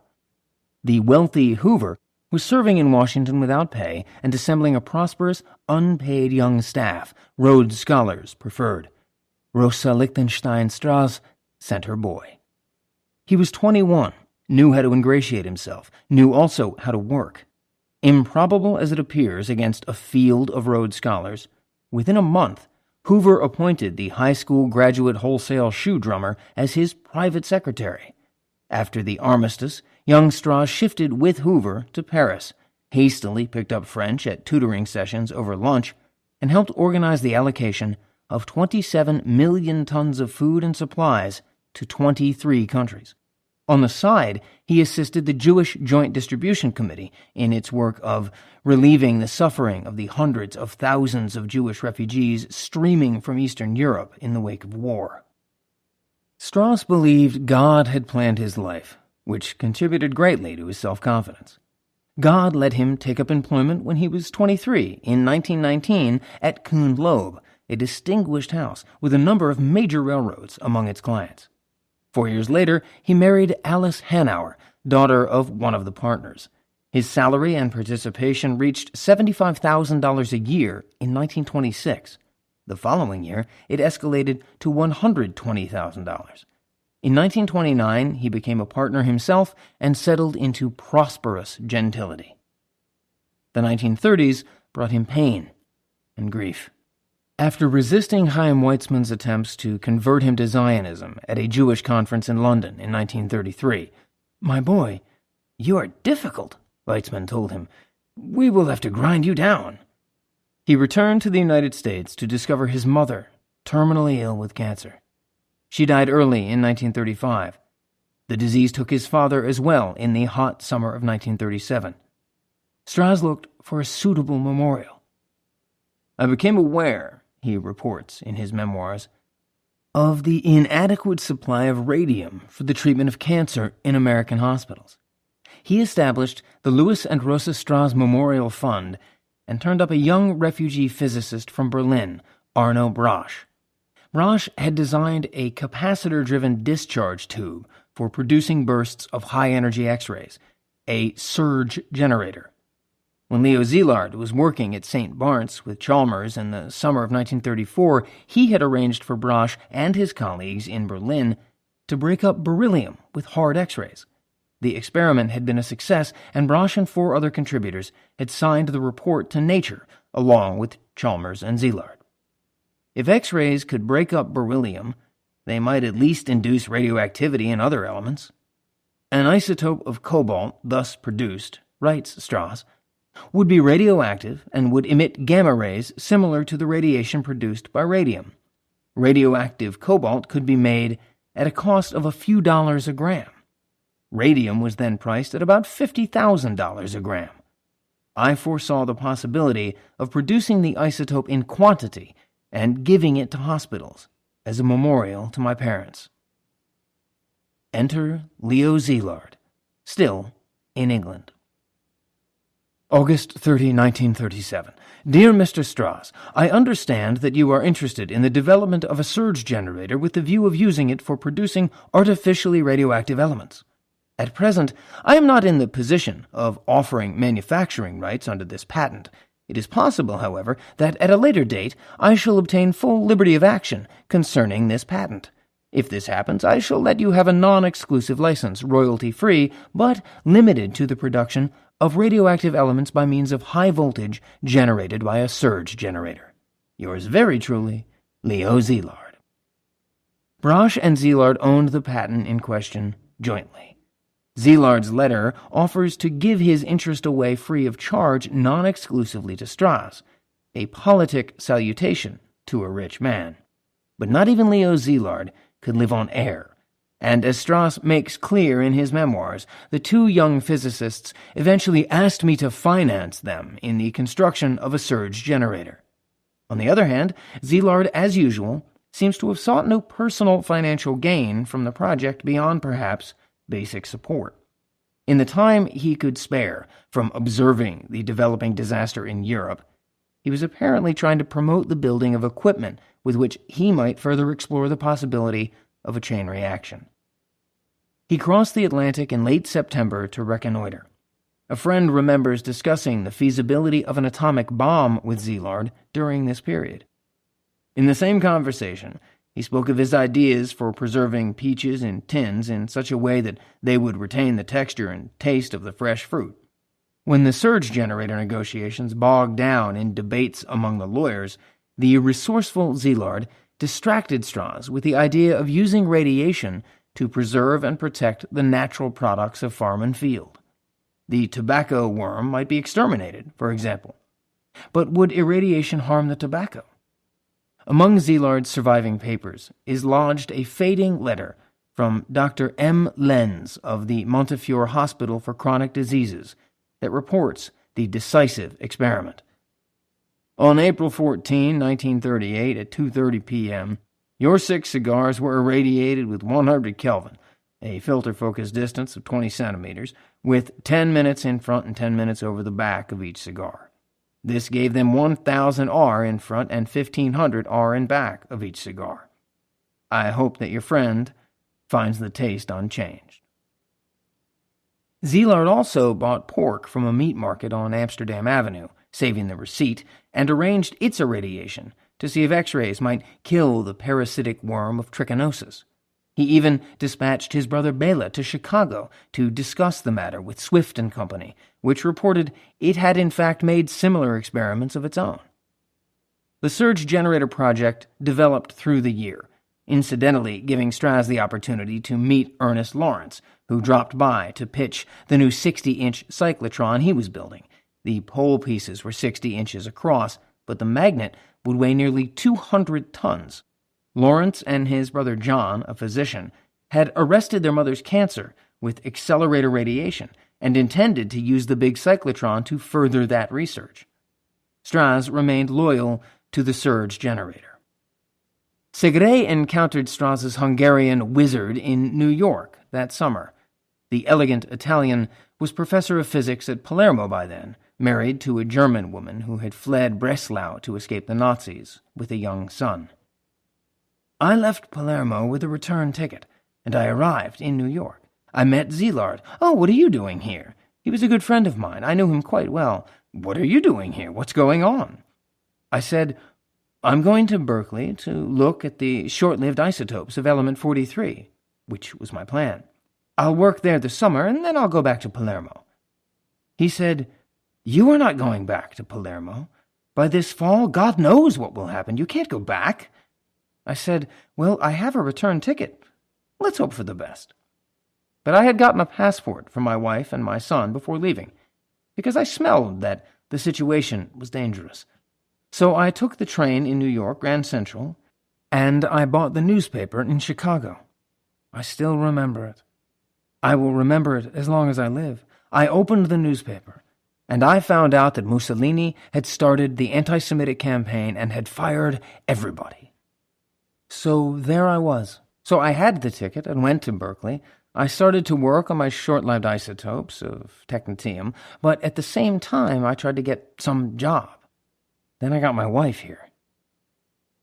The pall of racism had dropped over Italy. The physicists at the Institute on Via Panisperna had been alert to the darkening Italian prospect since at least the mid-30s. Segre remembers asking Fermi in the spring of 1935 why the group's mood seemed less happy. Fermi suggested he look for an answer on the big table in the center of the Institute reading room. Segre did, and found a world atlas there. He picked it up. It fell open automatically to a map of Ethiopia, which Italy, in a show of fascist bravado, was about to invade. By the time the invasion began, all but Amaldi were examining their options. Fermi went off to the University of Michigan's summer school in Ann Arbor, renewing an affiliation he had begun with Laura in the summer of 1930. He liked America. He was attracted, Segre notes, with an ear for Fermi's priorities, by the well-equipped laboratories, the eagerness he sensed in the new generation of American physicists, and the cordial reception he enjoyed in academic circles. Mechanical proficiency and practical gadgets in America counterbalanced, to an extent, the beauty of Italy. American political life and political ideals were immeasurably superior to fascism. Fermi swam in Michigan's cool lakes and learned to enjoy American cooking. But the pressure of events in Italy was not yet sufficiently extreme, and Laura, Roman to her fine bones, was more than reluctant to leave the city of plane trees and classical ruins where she was born. Nor was anti-Semitism yet an issue in Italy. Mussolini had even declared he did not propose to make it one. There was less to hold the other men. Rossetti summered at Columbia University that year, 1935, and decided to stay on. Segre had shifted to Palermo, but began looking toward Berkeley.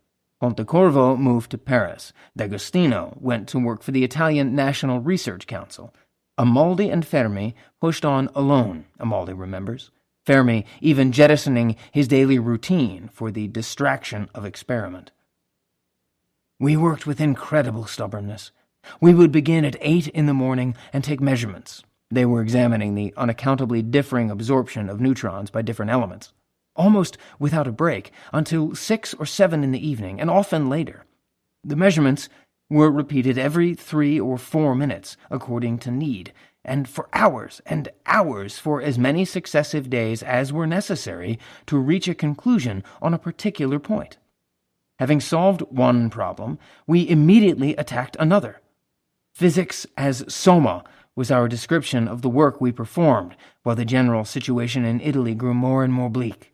First, as a result of the Ethiopian campaign, and then as Italy took part in the Spanish Civil War. Fermi taught a summer course in thermodynamics at Columbia University in 1936, as the Civil War began in Spain that would last 3 years, claim 1 million lives, and set Mussolini decisively at Hitler's side.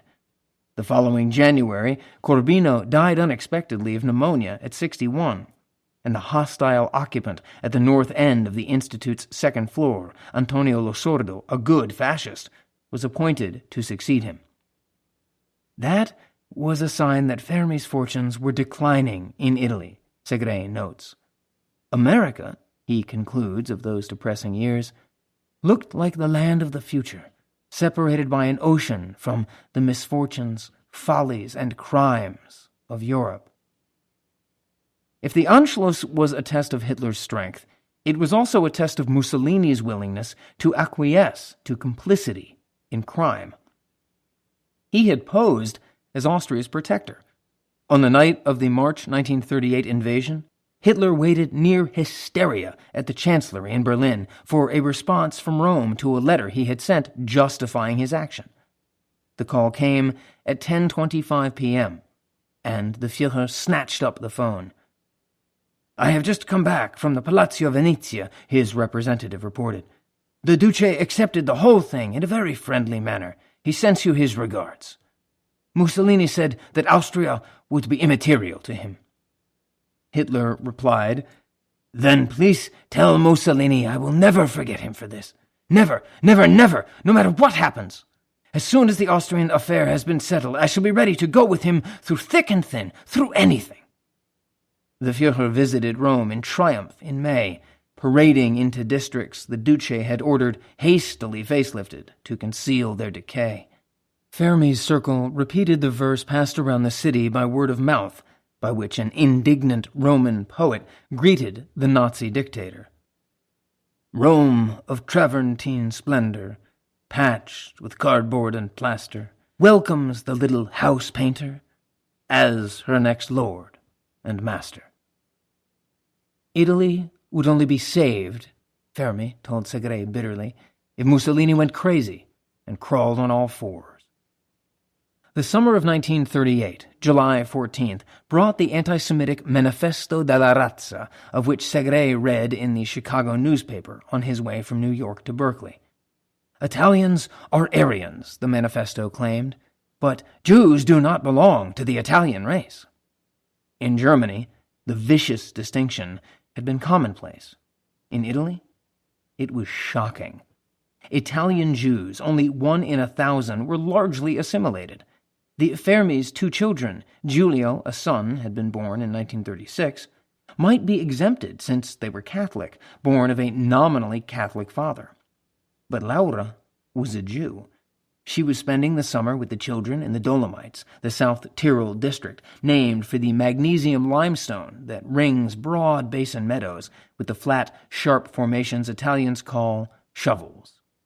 Enrico came up preoccupied in August to the meadow of San Martino di Castrozza to break the news. When Mussolini pushed through the first anti-Semitic laws early in September, the Fermis decided to emigrate as soon as they could arrange their affairs. Fermi wrote 4 American universities, and to avoid suspicion, mailed each letter from a different Tyrolese town. 5 schools shot back invitations. In confidence, he accepted a professorship at Columbia and went off to Copenhagen to Bohr's annual gathering of the Brethren. The previous month, the International Congress of Anthropological and Ethnological Sciences had invited Bohr to address it at a special session in Helsingør, Shakespeare's Elsinore, on the coast of Zealand north of Copenhagen. In the Renaissance castle there, Denmark's most prominent citizen used the occasion to challenge Nazi racism publicly before the world. It was a brave statement by a brave man. Bohr understood that the major Western democracies were not likely to rally to the defense of his small, unprotected nation when Hitler eventually turned to look its way. George Plazek, a Bohemian theoretician working in Copenhagen, whose tongue was almost as sharp as Pauli's, had already encapsulated that cruel truth. "Why should Hitler occupy Denmark?" Plazek quipped to Frisch one day. "He can just telephone, can't he?" Against the brutal romanticism of German blood and earth, Bohr set the subtle corrective of complementarity. He spoke of the dangers, well known to humanists, of judging from our own standpoint cultures developed within other societies. Complementarity, he proposed, offered a way to cope with the confusion. Subject and object interact to obscure each other in cultural comparisons, as in physics and psychology. We may truly say that different human cultures are complementary to each other. Indeed, each such culture represents a harmonious balance of traditional conventions by means of which latent possibilities of human life can unfold themselves in a way which reveals to us new aspects of its unlimited richness and variety. The German delegates walked out. Bohr went on to say that the common aim of all science was the gradual removal of prejudices, a complementary restorative to the usual pious characterization of science as a quest for incontrovertible truth. To a greater extent than any other scientist of the 20th century, Bohr perceived the institution of science to which he dedicated his life to be a profoundly political force in the world. The purpose of science, he believed, was to set men free. Totalitarianism, in Hannah Arendt's powerful image, drove toward destroying all space between men and pressing men against each other. It was entirely in character that Bohr, at a time of increasing danger, publicly opposed that drive with the individualistic and enriching discretions of complementarity. It was also entirely in character, when Fermi came to Copenhagen, that Bohr should lead him aside, take hold of his waistcoat button, and whisper the message that his name had been mentioned for the Nobel Prize, a secret traditionally never foretold. Did Fermi wish his name withdrawn temporarily, given the political situation in Italy and the monetary restrictions? Or would he like the selection process to go forward? Which was the same as telling Fermi he could have the prize that year, 1938, if he wanted it, and was welcome to use it to escape a homeland that threatened now, despite the distinction he brought it, to tear his wife from citizenship. Leo Szilard's Cambridge collaborator Maurice Goldhaber emigrated to the United States in the late summer of 1938 and took up residence as an assistant professor of physics at the University of Illinois. Szilard appeared at Goldhaber's new apartment in Champaign in September to finish work they had begun together in England, and stayed to follow the Munich crisis, for which purpose his host went out and bought a radio. Szilard understood, as Winston Churchill also understood and told his constituents at the end of August, that the whole state of Europe and of the world is moving steadily towards a climax which cannot long be delayed. Before deciding between residency in England or the United States, Szilard said later, "I just thought I would wait and see." The Sudets, the border region of mountainous uplift that continue across Czechoslovakia from the Carpathians to the Erzgebirge, sustained at that time a German-speaking urban and industrialized population of some 2.3 million, about one-third of the population of western Czechoslovakia, formerly Bohemia. Nazi agitation began early in the Sudetenland. By 1935, a surrogate Nazi organization had become the largest political party in the Czechoslovakian Republic. Hitler wanted Czechoslovakia next, after Austria, to facilitate his dream of German expansion, Lebensraum, and to deny airfields and support to the Soviet Union in the war he was well along in planning. The Sudetenland was his key. Czechoslovakia had built fortifications against German invasion across the Sudets. After 1933, it imposed restrictions on the Sudeten Germans in an effort to protect that flank from subversion. Hitler opened his Czechoslovakian campaign even before the Anschluss, asserting the Reich's duty to protect the Sudeten Germans. Through the summer of 1938, German pressure on Czechoslovakia increased, while the Western democracies maneuvered to avoid confrontation. By the time Szilard began listening to Maurice Goldhaber's new radio, the Czech government had established full martial law in the Sudetenland, but also offered autonomy to the region, in excess of what the Sudeten German Party had demanded. These developments prompted the British Prime Minister, Neville Chamberlain, to propose a meeting with Hitler. Hitler was delighted. He invited the Prime Minister to Berchtesgaden. The last outcome he wanted was a Czechoslovakian settlement. He signaled the Sudeten Nazis to increase their demands. Chamberlain heard the extremist proclamation on the radio on September 16th as he rode out by train from Munich. A call for immediate annexation to the German Reich. Back in London on September 17th, he recommended the annexation. Hitler, he said, was in a fighting mood. The British and French cabinets at this time, writes Churchill, presented a front of two overripe melons crushed together, whereas what was needed was a gleam of steel. On one thing they were all agreed: there should be no consultation with the Czechs. These should be confronted with the decision of their guardians. The babes in the wood had no worse treatment. The two governments, citing conditions essential to security, decided that Czechoslovakia should cede to Germany all areas of the country where the population was more than 50% German. France had treaty obligations to Czechoslovakia but chose not to honor them. Facing such isolation, the small republic capitulated on September 21st. The Anglo-French proposals invoked self-determination for the German-speaking areas they defined. Hitler had agreed to such self-determination when he saw Chamberlain on September 16th. Now, the Prime Minister met with the Chancellor again, this time at Bad Godesberg on the Rhine outside Bonn, near Remagen. Hitler escalated his demands. He told me, Chamberlain reported immediately afterward to the House of Commons, that he never for one moment supposed that I should be able to come back and say that the principle of self-determination was accepted.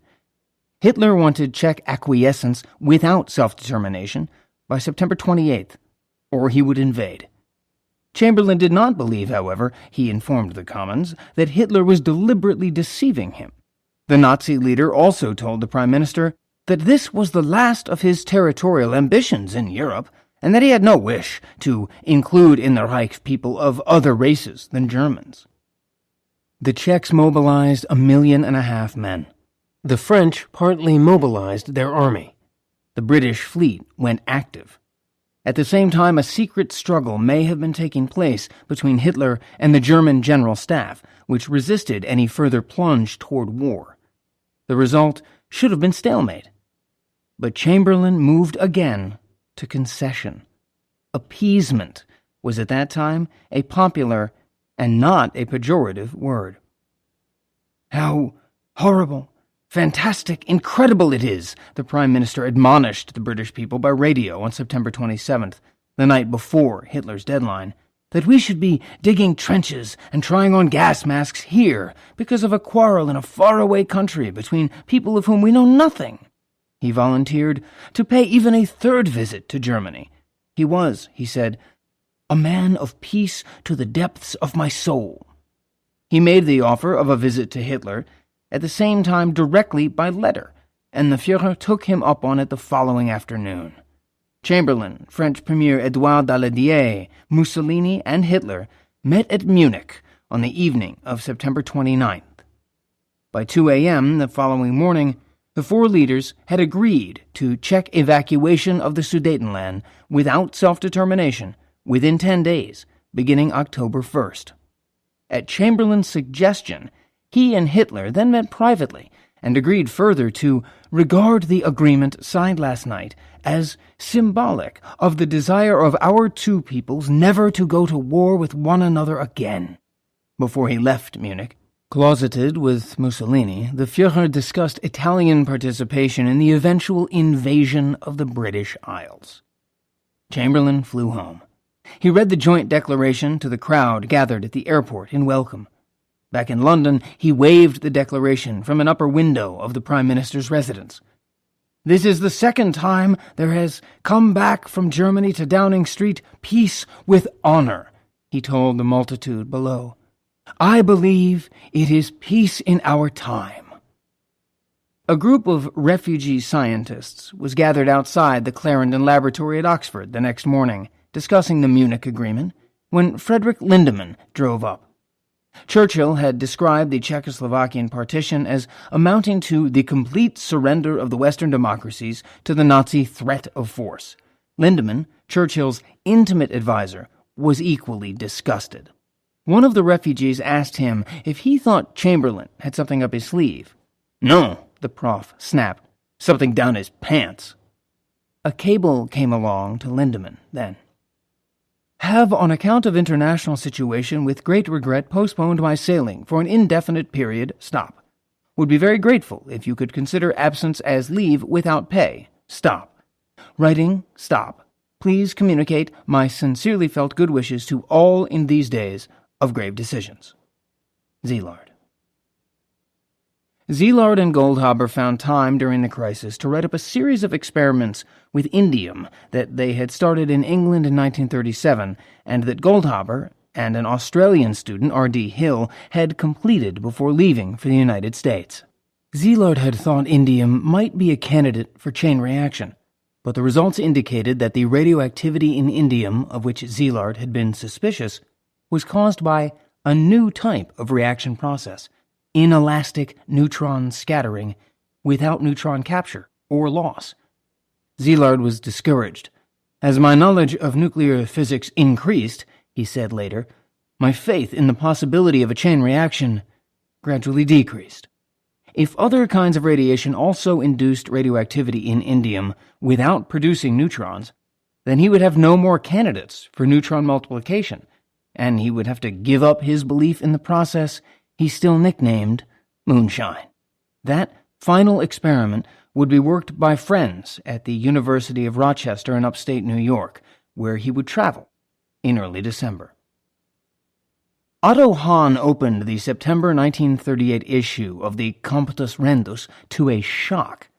Part 2 of the Curie-Savage study of the elusive 3.5-hour activity of uranium appeared there.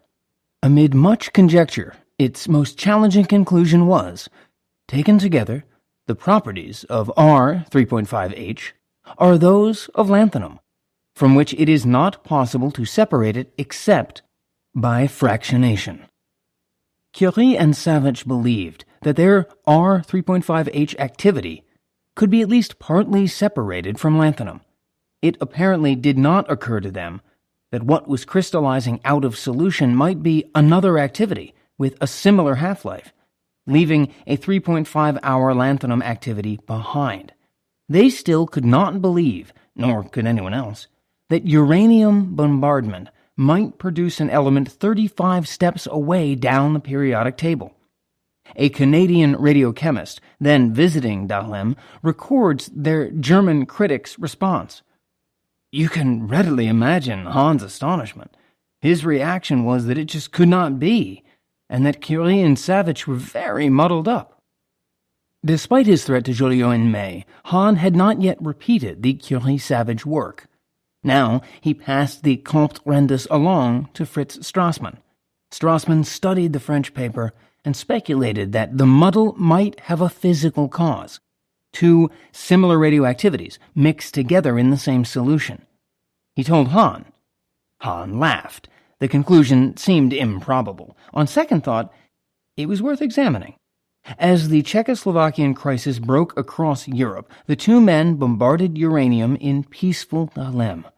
They used a lanthanum carrier to precipitate rare earth elements such as actinium, if any, a barium carrier to precipitate alkaline earth elements such as radium, if any, Carrier chemicals made it possible to separate from the parent solution the few thousand atoms of daughter substances produced by neutron bombardment.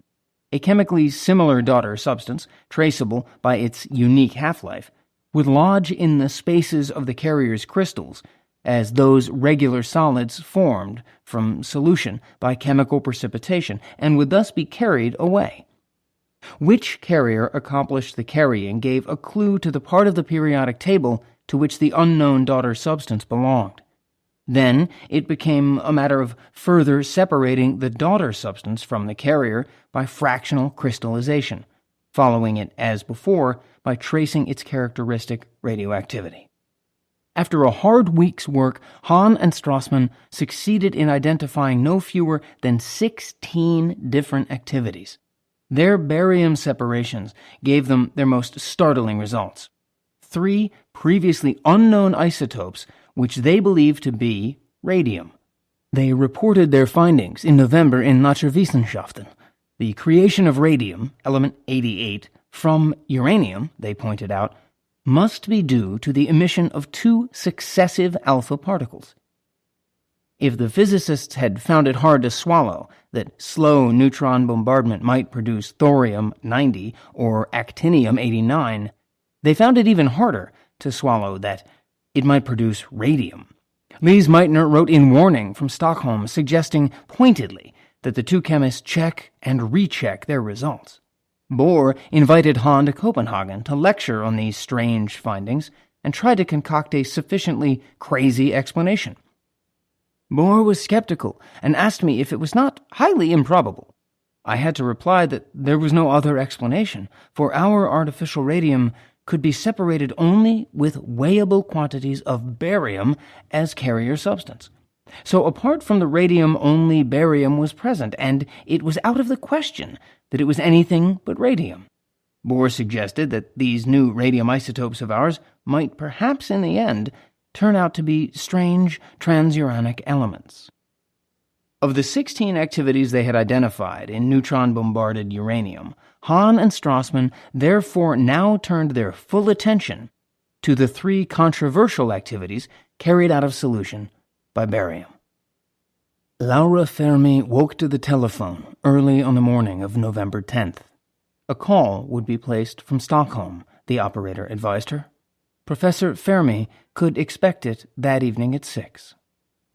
Instantly awake to his wife's message, Fermi estimated the probability at 90% that the call would announce his Nobel Prize. As always, he had planned conservatively, not counting on the award. The Fermis had prepared to leave for the United States from Italy shortly after the first of the year. Ostensibly, Fermi was to lecture at Columbia for 7 months and then return. For stays of longer than 6 months, the United States required immigrant rather than tourist visas, and because Fermi was an academic, he and his family could be granted such visas outside the Italian quota list. The ruse of a lecture series was devised to evade a drastic penalty.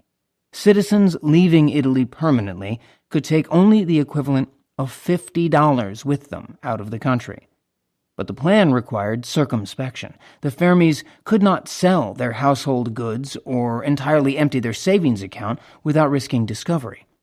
So the money from the Nobel Prize would be a godsend.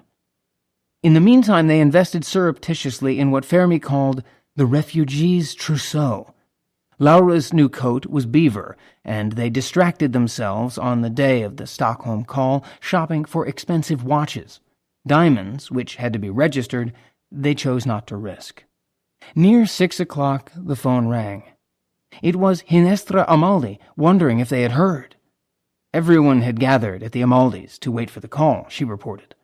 The Fermis turned on the 6 o'clock news. Laura long remembered the news. Hard, emphatic, pitiless, the commentator's voice read the second set of racial laws. The laws issued that day limited the activities and the civil status of the Jews. Their children were excluded from public schools. Jewish teachers were dismissed. Jewish lawyers, physicians, and other professionals could practice for Jewish clients only. Many Jewish firms were dissolved. Aryan servants were not allowed to work for Jews or to live in their homes. Jews were to be deprived of full citizenship rights, and their passports would be withdrawn. The passports of Jews had already been marked. Fermi had contrived to keep his wife's passport clear. They probably heard the news from Germany as well, of a vast pogrom the previous night, Kristallnacht, the night of glass. A 17-year-old Polish-Jewish student had attempted to assassinate Ernst von Rath, third secretary in the German embassy in Paris, on November 7th, in reprisal for German mistreatment of the student's parents. Von Rath died on November 9th, and the assassination served as an excuse for general anti-Semitic riot. Mobs torched synagogues, destroyed businesses and stores, dragged Jewish families from their homes and beat them in the streets. At least 100 people died. A volume of plate glass was shattered that night across the Third Reich, equal to half the annual production of its original Belgian sources. The SS arrested some 30,000 Jewish men, especially rich ones, its order had specified, and packed them into the concentration camps at Buchenwald, Dachau, and Sachsenhausen, from which they could be ransomed only at the price of immediate, pauperized emigration. Fermi took the Stockholm call. The Nobel Prize, undivided, would be awarded for your discovery of new radioactive substances belonging to the entire race of elements, and for the discovery you made in the course of this work of the selective power of slow neutrons. In security, the Fermis could leave the madness behind. Lise Meitner had written Otto Hahn of her worries a few days before the Fermis arrived. "Most of the time, I feel like a wind-up doll running on automatic," she told her old friend, smiling along happily and empty of real life. "From that you can judge for yourself how productive my efforts are at work, and still in the end I'm thankful for it, because it forces me to keep my thoughts together, which isn't always easy." She was sorry Hahn's rheumatism had returned, and was afraid he wasn't taking care of himself. She asked after Planck and von Lau by their private Hahn-Meitner nicknames, Max Sr. and Max Jr. She greeted Hahn's wife, Edith, and wondered what Christmas plans he had for his son. His uranium work was really very interesting. She hoped he would write again soon. She was living in a small hotel room. There was hardly space to unpack, and having trouble sleeping. People told her she was too thin. Worse conditions at the Physical Institute were not what she had expected them to be. A Swedish friend, Eva von Baubergius, a physicist she knew from Berlin, who had been a lecturer at the University of Uppsala, had helped with arrangements and was gradually breaking the bad news. Manne Sigman had not wanted to take Meitner on. He had no money for her, he had complained. He could give her a place to work, but no more.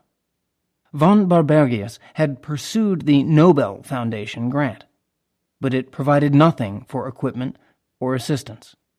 Meitner blamed herself. "Of course it's my fault. I should have prepared much better and much earlier for my leaving. Should at least have had drawings made of the most important apparatus I would need." She was a strong woman, but she was miserable and alone. Hahn responded with sympathy. At mid-month, she thanked him for that dear letter, then changed moods and charged him with indifference. "Concerning myself, I sometimes suspect you don't understand my way of thinking. Right now, I really don't know if anyone cares about my affairs at all, or if they will ever be taken care of." Hahn was pursuing Meitner's affairs as well as his own. With her moody letter at hand, he stormed down to the Revenue Office, which was responsible for inventorying her furniture and other property before allowing its release, and laid on what he called a little seizure of my ecstasy, after which the matter went somewhat better. That news he wrote to Meitner on Monday evening, December 19th, from the KWI. Only then did he report why he had not yet left the laboratory. "As much as I can through all of this, I am working, and Strassmann is working untiringly on the uranium activities. It's almost 11 at night. Strassmann will return at 11:30 so that I can see about going home. The fact is, there's something so strange about the radium isotopes that for the time being we are mentioning it only to you. The half-lives of the 3 isotopes are quite precisely determined. They can be separated from all elements except barium. All the processes are in tune. Just one is not, unless there are extremely unusual coincidences. The fractionation doesn't work. Our radium isotopes act like barium. Hahn and Strassmann worked in 3 rooms on the ground floor of the Kaiser Wilhelm Institute for Chemistry, the building with the Pickelhaube dome. Hahn's large personal chemistry laboratory north off the main lobby, a measurement room across the hall at the near end of the wing that extended northwest along Faradewig, and an irradiation room at the far end of the wing. They separated the 3 functions of irradiation, measurement, and chemistry to avoid contaminating one with radiation from another. All the rooms were fitted with work tables of unfinished raw pine roughed out by a careful carpenter who took the trouble to add a graceful taper to the legs.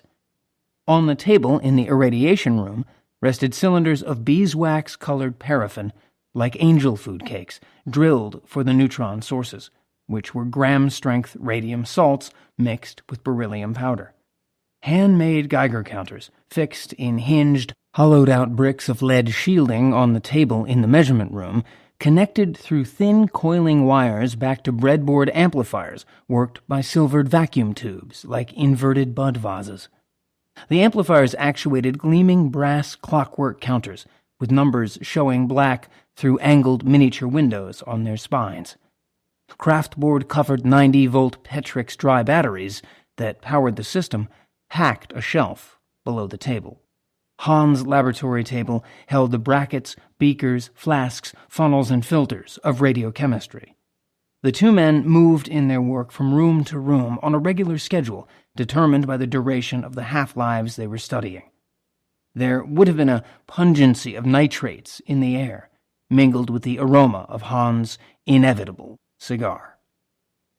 In his 59th year, Hahn stooped slightly, but looked younger than his age. His hairline had receded, and his eyebrows had grown bushy. He had trimmed back to the edge of his upper lip the waxed Prussian mustache of his youth. His brown eyes still sparkled with warmth. By now, he was unquestionably the ablest radiochemist in the world. He needed all his 40 years' experience to decode uranium. He and Strassmann had begun their renewed examination of the 3 radium isotopes early in December by attempting a purer separation from uranium. Strassmann suggested using barium chloride as a carrier rather than the customary barium sulfate, because the chloride, Hahn explains, forms beautiful little crystals of exceptional purity. They wanted to be sure their separations would be free of contamination from other bombardment products with similar half-lives, the difficulty that had muddled Curie and Savage. The procedure for the 86-minute activity they were studying, which they called RA Roman numeral 3, required them to irradiate about 15 grams of purified uranium for 12 hours, wait several hours for their more intense 14-minute RA Roman numeral 2 to retreat from the foreground by decaying, then add barium chloride as a carrier and accomplish the separation. The Ra3 came out of the uranium solution with the barium, but it refused then to remain behind during fractionation when the barium crystallized away. Instead, it crystallized with the barium. The attempts to separate our artificial radium isotopes from barium in this way were unsuccessful, Hahn would explain in his Nobel Prize lecture. No enrichment of the radium was obtained. It was natural to ascribe this lack of success to the exceptionally low intensity of our preparations. It was always a question of merely a few thousands of atoms, which could only be detected as individual particles by the Geiger-Müller counter. Such a small number of atoms could be carried away by the great excess of inactive barium without any increase or decrease being perceptible. To check that possibility, They retrieved from storage a known radium isotope they often worked with, the isotope they called mesothorium. They diluted it to match the pale radioactivity of their few thousand atoms of Ra3, then ran it through barium precipitation and fractionation. It separated away cleanly from the barium. Their technique was not at fault. On Saturday, December 17th, the day after Hahn stormed the revenue office on behalf of Meitner's furniture, he and Strassman carried out a further heroic check. They mixed Ra3 with dilute mesothorium and precipitated and fractionated the two substances together. Then the chemical evidence was certain, whatever it might mean in physical terms.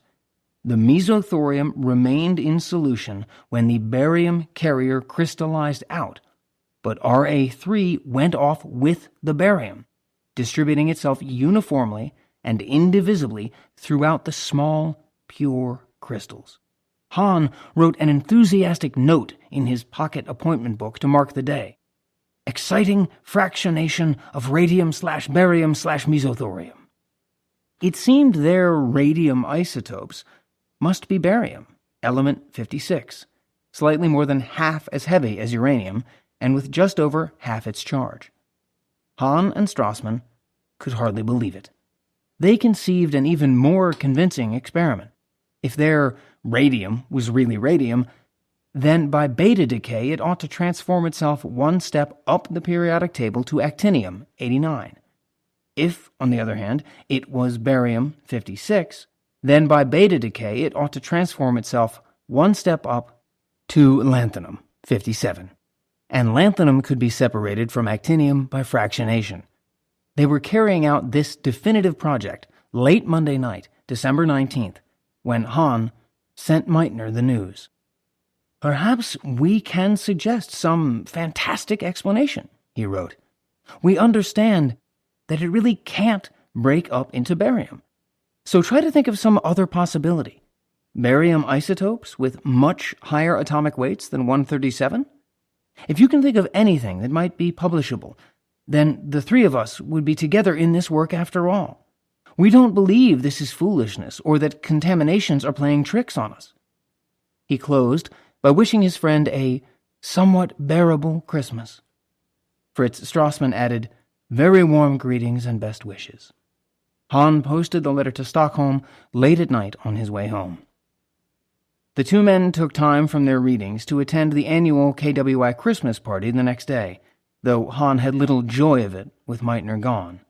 They continued the actinium-lanthanum experiment even as they worked up the radium-barium findings. After the party, the Institute would close for Christmas. They kept a typist busy until the end, but were unable to finish their report. Hahn had called Paul Rosbaud at Naturwissenschaften, told him the news, and asked him to make space in the next issue. Rosbaud was willing to pull a less urgent paper from the journal, but cautioned that the manuscript must be delivered no later than Friday, December 23rd. Hahn arranged for a laboratory assistant to serve as typist on Thursday. In the meantime, he and Strassman would carry on alone. Meitner received Hahn's Monday night letter in Stockholm on Wednesday, December 21st. It was startling. If the results held, she saw it meant the uranium nucleus must fracture, and she immediately wrote him back, "Your radium results are very amazing. A process that works with slow neutrons and leads to barium. To me, for the time being, the hypothesis of such an extensive burst seems very difficult to accept, but we have experienced so many surprises in nuclear physics that one cannot say without hesitation about anything. It's impossible." She was traveling on Friday to the village of Kungälv in the west of Sweden for a week's vacation, she told Hahn. "If you write me in the meantime, please address your letter there." She sent him and his family warmest greetings, and much love, and the very best for the new year. That day, Hahn and Strassman had finished the actinium-lanthanum experiment and confirmed lanthanum from barium decay. In the late evening, after they turned off their counters, Hahn wrote his exiled colleague again. The paper was not yet finished. A phrase from the letter would be reworked to more cautious language for the final draft. Our radium proofs convince us that as chemists we must come to the conclusion that the three carefully studied isotopes are not radium, but, from the standpoint of the chemist, barium. Hahn had hoped Meitner might quickly find some physical explanation for his unprecedented chemistry. That would strengthen his conclusion and also put Meitner's name on the paper, the best possible Christmas gift. With the lanthanum confirmation at hand, he could no longer delay.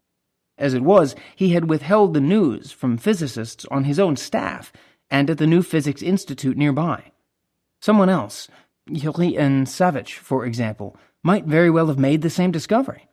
And whatever the explanation, the discovery was clearly of major importance, a reaction unlike any other yet found. "We cannot hush up the results," Hahn wrote to Meitner, "even though they may be absurd in physical terms. You can see that you will be performing a good deed if you find an alternative explanation. When we finish tomorrow or the day after, I will send you a copy of the manuscript. The whole thing is not very well suited for Naturwissenschaften, but they will publish it quickly." Hahn mailed the letter to Stockholm. He did not yet know about Meitner's Kundgav vacation. Leo Szilard's work at the University of Rochester confirmed that no neutrons came out when indium was irradiated. On December 21st, as Hahn and Meitner exchanged their excited letters, Szilard advised the British Admiralty by letter. "Further experiments have definitely cleared up the anomalies which I have observed in 1936. In view of this new work, it does not now seem necessary to maintain my patent, nor would the waiving of the secrecy of this patent serve any useful purpose. I beg, therefore, to suggest that the patent be withdrawn altogether." Szilard's faith in the possibility of a chain reaction, as he said later, had just about reached the vanishing point. Hahn and Strassmann had originally titled their paper, "On the Radium Isotopes Produced by the Neutron Bombardment of Uranium and Their Behavior." With their new data, they realized radium would no longer do. They considered changing radium to barium throughout the paper, but most of it had been written before the lanthanum experiment firmed their convictions. They would have had to rewrite from beginning to end, especially, says Hahn in retrospect, since in view of this result its major portion was not especially interesting anymore. Christmas and the journal deadline were upon them, and they had no time. They decided to jury-rig what was on hand. The results would be no less effective for being inelegant. They substituted the non-committal phrase alkaline earth metals for radium isotopes in the title. Both barium and radium are alkaline earth metals, as are beryllium, magnesium, calcium, and strontium. They went through the draft putting equivocal quotation marks around their many references to radium and actinium. Then they attached 7 cautious paragraphs at the end. "Now we still have to discuss some newer experiments," this final section began, "which we publish rather hesitantly due to their peculiar results." They then summarized their series of experiments. "We wanted to identify beyond any doubt the chemical properties of the parent members of the radioactive series which were separated with the barium and which have been designated as radium isotopes. We have carried out fractional crystallizations and fractional precipitations, a method which is well known for concentrating or diluting radium in barium salt solutions. When we made appropriate tests with radioactive barium samples, which were free of any later decay products, the results were always negative. The activity was distributed evenly among all the barium fractions. We come to the conclusion that our radium isotopes have the properties of barium. As chemists, we should actually state that the new products are not radium, but rather barium itself. Other elements besides radium or barium are out of the question." They discussed actinium then, distinguished their work from that of Curie and Savage, and pointed out that all so-called transuranics would have to be re-examined. Not quite prepared to usurp the prerogative of the physicists, they closed on a tentative note. "As chemists, we really ought to revise the decay scheme given above and insert the symbols Ba, La, Ce, cerium, in place of Ra, Ac, Th, thorium. However, as nuclear chemists, working very close to the field of physics, we cannot bring ourselves yet to take such a drastic step, which goes against all previous laws of nuclear physics. There could perhaps be a series of unusual coincidences, which has given us false indications. Promising further experiments, they prepared to release their news to the world. Hahn mailed the paper, and then felt the whole thing to be so improbable that I wished I could get the document back out of the mailbox. Or Paul Rosbaud came around to the KWI the same evening to pick it up. Both stories survive Hahn's later recollections.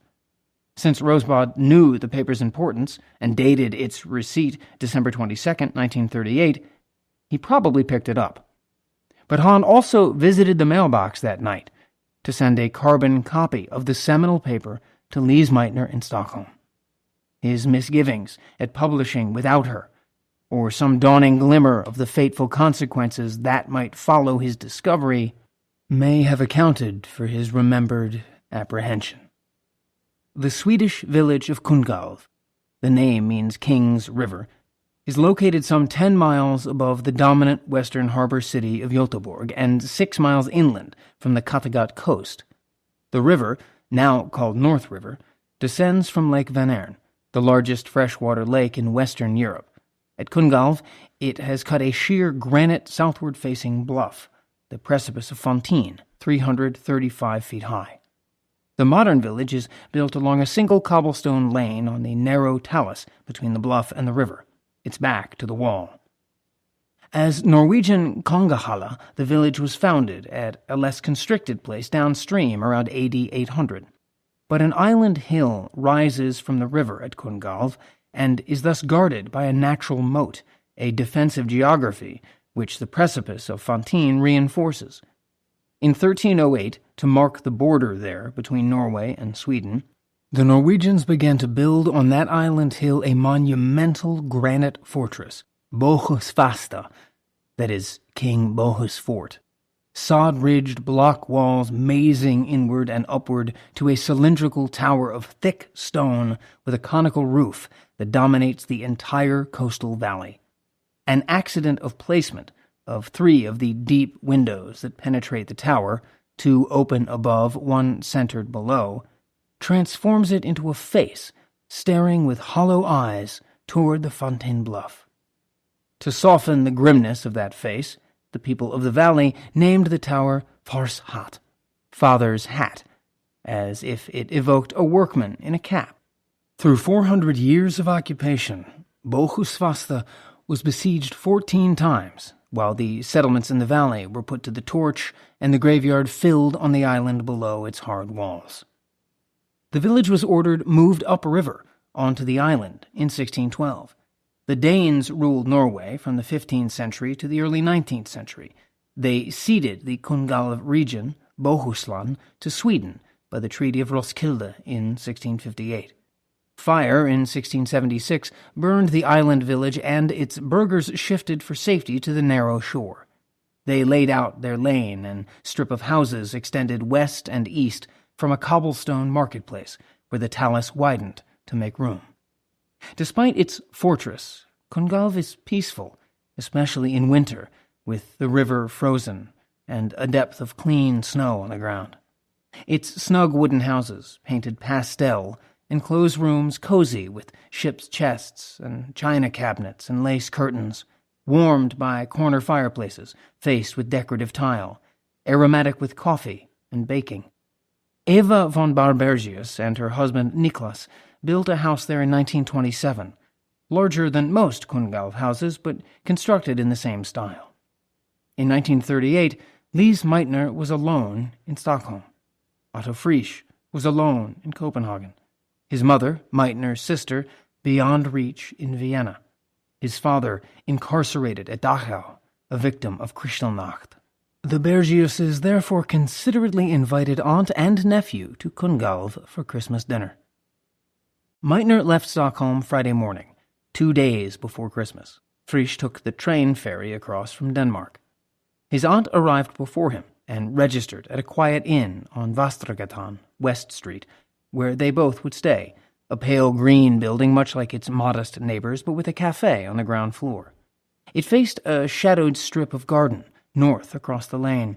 Above the stunted garden trees, the dark bluff loomed.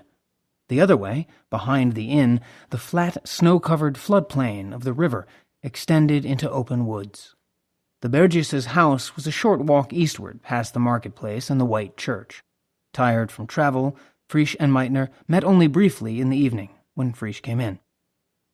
In Copenhagen that winter, he had been studying the magnetic behavior of neutrons. To further his work, he needed a strong, uniform magnetic field, and on his way to Kungälv he had sketched out a large magnet he meant to design and build. He came downstairs on the morning before Christmas, prepared to interest his aunt in his plans. She was already at breakfast, and had no intention of discussing magnets. She had brought Hans' December 19th letter downstairs with her, and insisted Frisch read it. He did. "Barium," he told her. "I don't believe it. There's some mistake." He tried to change the subject to his magnet. She changed it back to barium. "Finally," says Meitner, "we both became absorbed in my problem." They decided to go for a walk to see what they could puzzle out. Frisch had brought cross-country skis and wanted to use them. He was concerned that his aunt would be unable to keep up. She could walk as fast as he could ski on level ground, she told him. She could, and did.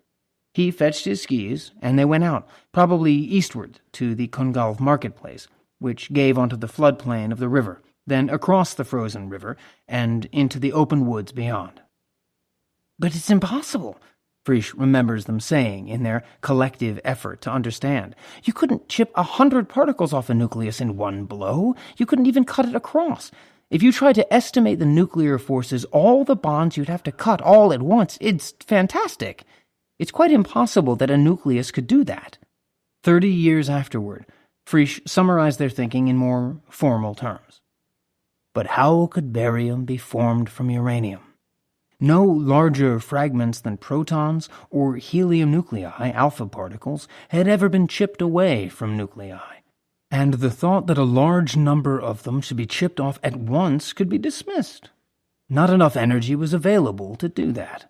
Nor was it possible that the uranium nucleus could have been cleaved right across. Indeed, a nucleus was not like a brittle solid that could be cleaved or broken. Bohr had stressed that a nucleus was much more like a liquid drop. The liquid drop model made a division of the nucleus seem possible. They sat down on a log. Meitner found a scrap of paper and a pencil in her purse. She drew circles. Couldn't it be this sort of thing? Frisch. Now, she always rather suffered from an inability to visualize things in 3 dimensions, whereas I had that ability quite well.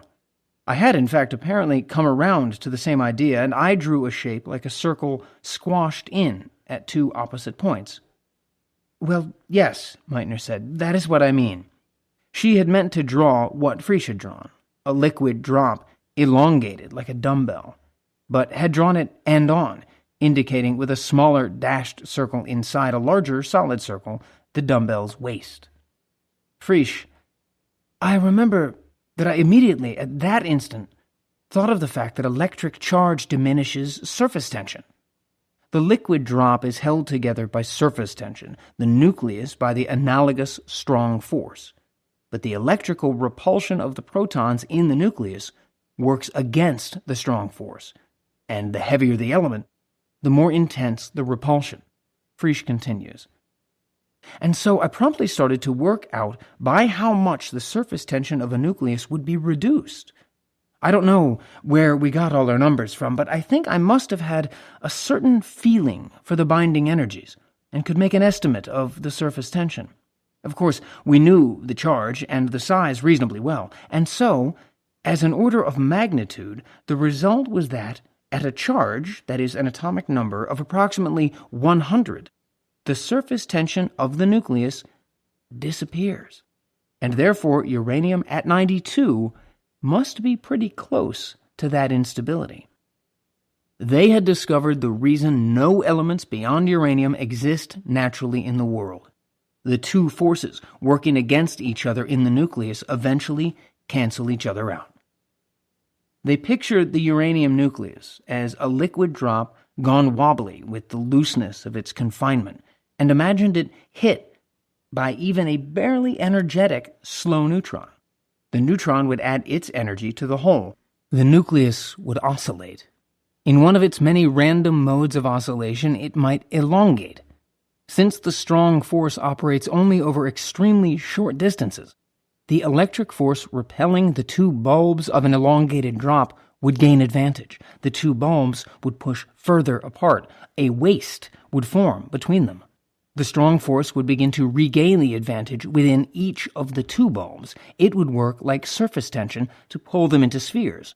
The electric repulsion would work at the same time to push the two separating spheres even farther apart. Eventually, the waist would give way. Two smaller nuclei would appear where one large nucleus had been before. Barium and krypton, for example. Then, Frisch recalls, Lise Meitner was saying that if you really do form two such fragments, they would be pushed apart with great energy.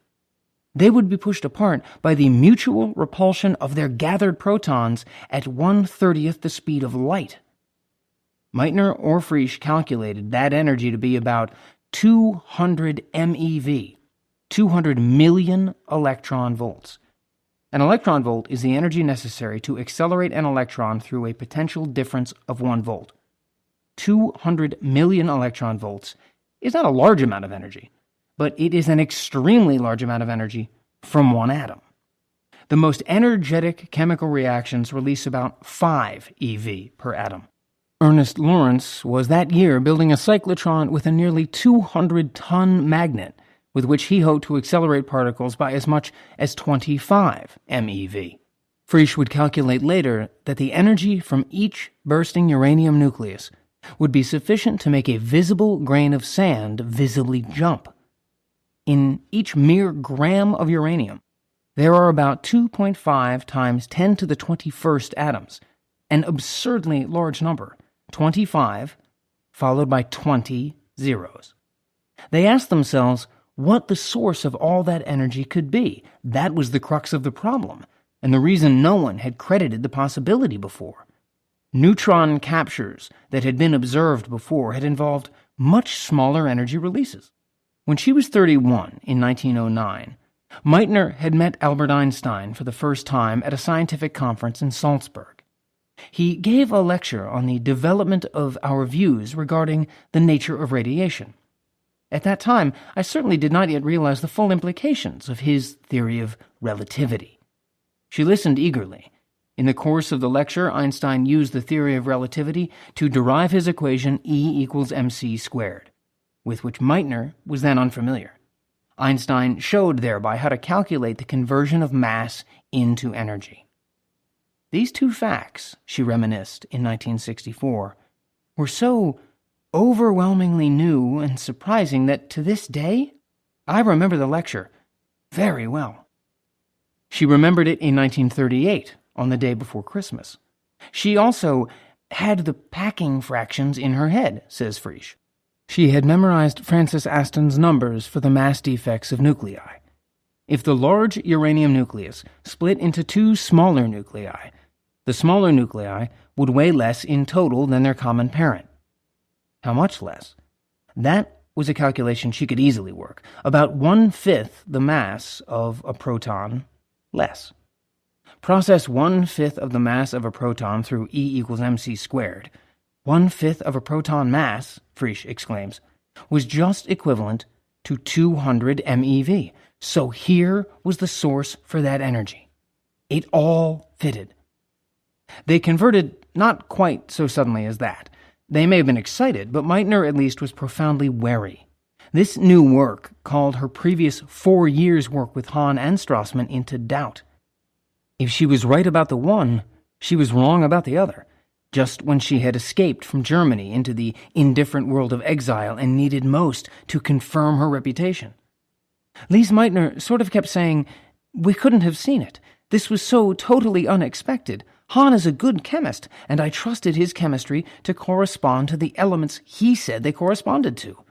Who could have thought that it would be something so much lighter?" Christmas dinner at the Burgesses came and went. Frisch skied and Meitner walked. 1938 was ticking to its end.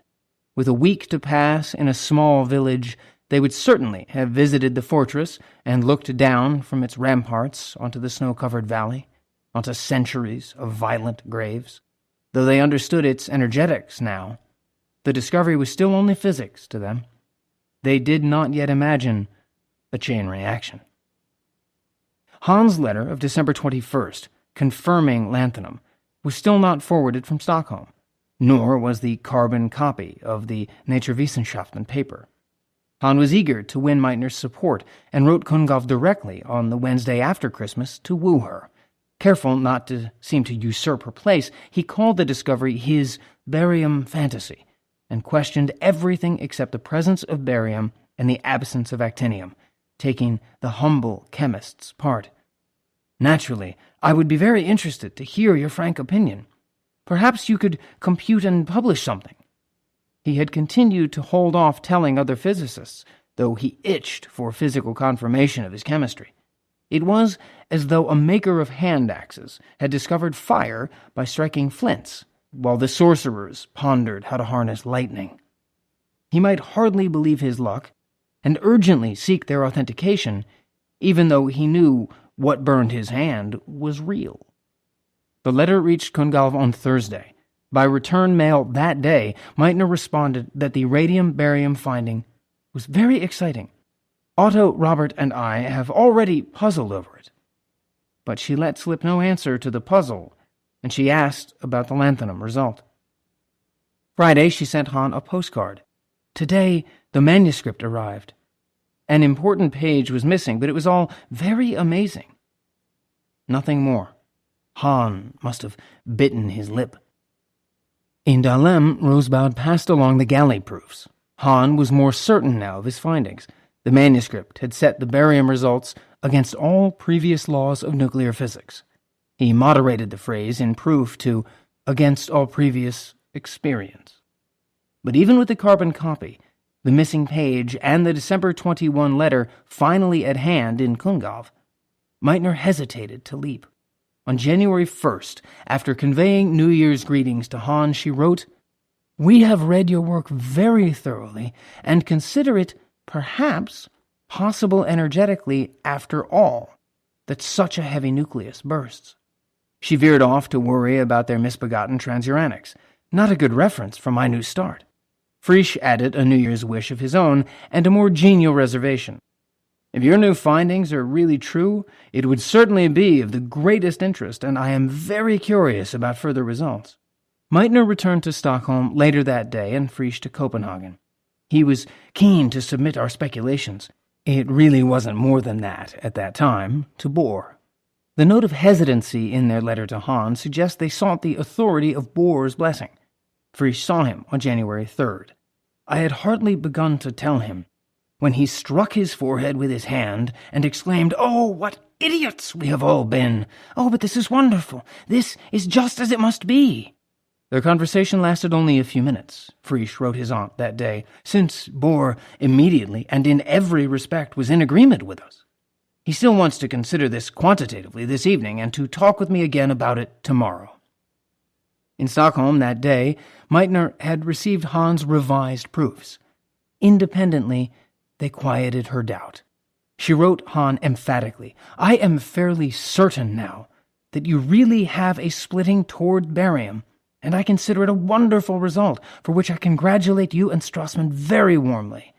You now have a wide, beautiful field of work ahead of you, and believe me, even though I stand here very empty-handed at the moment, I am still happy about the marvelousness of these findings."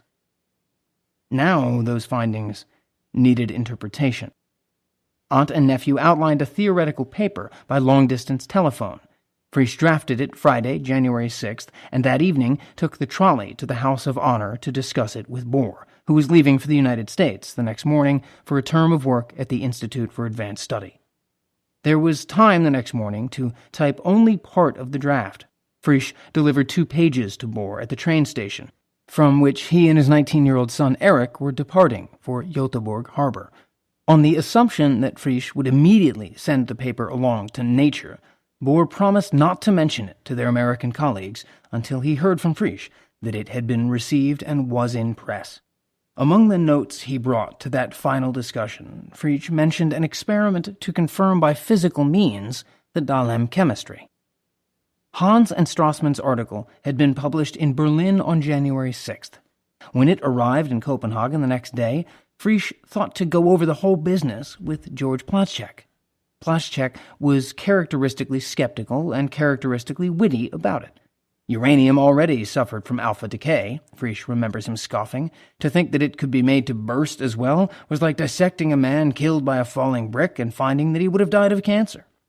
Plaschek suggested that Frisch use a cloud chamber to look for energetic fragments that would prove the nucleus had split.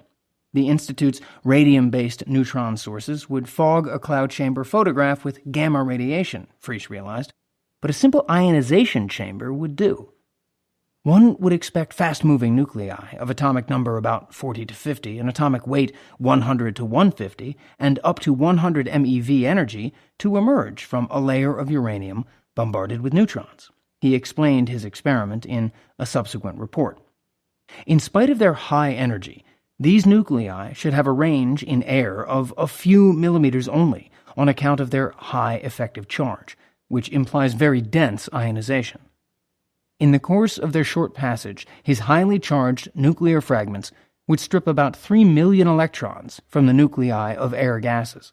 They should be easy to find. His chamber consisted of 2 metal plates separated by a glass ring about 1 centimeter high. The charged plates, which would collect the air ions, connected to a simple amplifier, which connected to an oscilloscope. To the bottom plate, he attached a piece of uranium-coated foil. He set up the experiment in the basement of the Institute and retrieved 3 of the neutron sources from the covered well.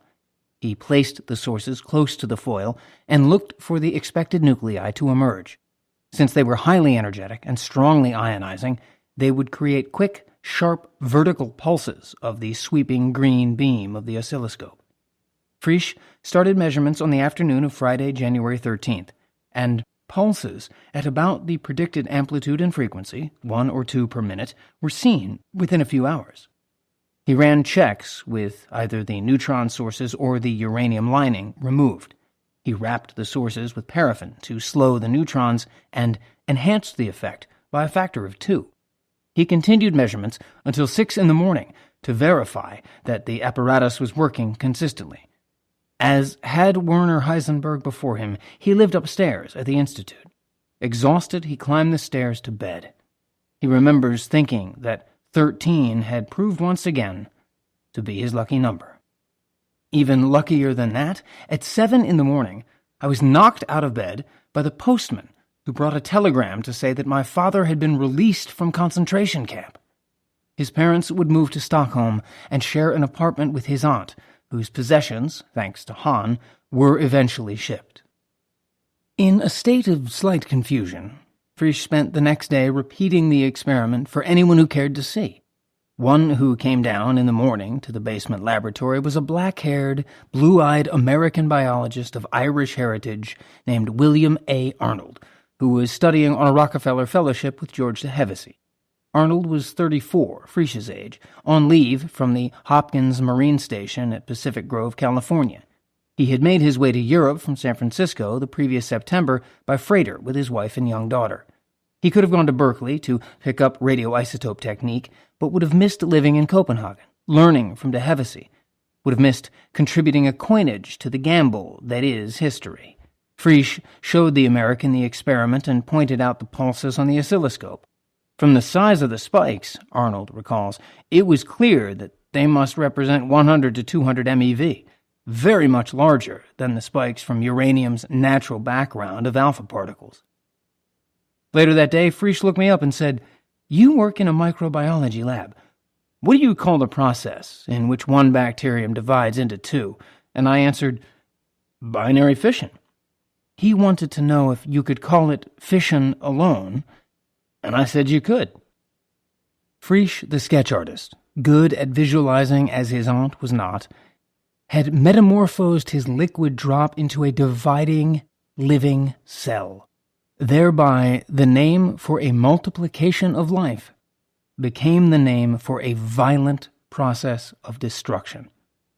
I wrote home to my mother, says Frisch, that I felt like someone who has caught an elephant by the tail. Aunt and nephew conferred by telephone further over the weekend to prepare not one, but two papers for Nature, a joint explanation of the reaction and Frisch's report of the confirming evidence of his experiment.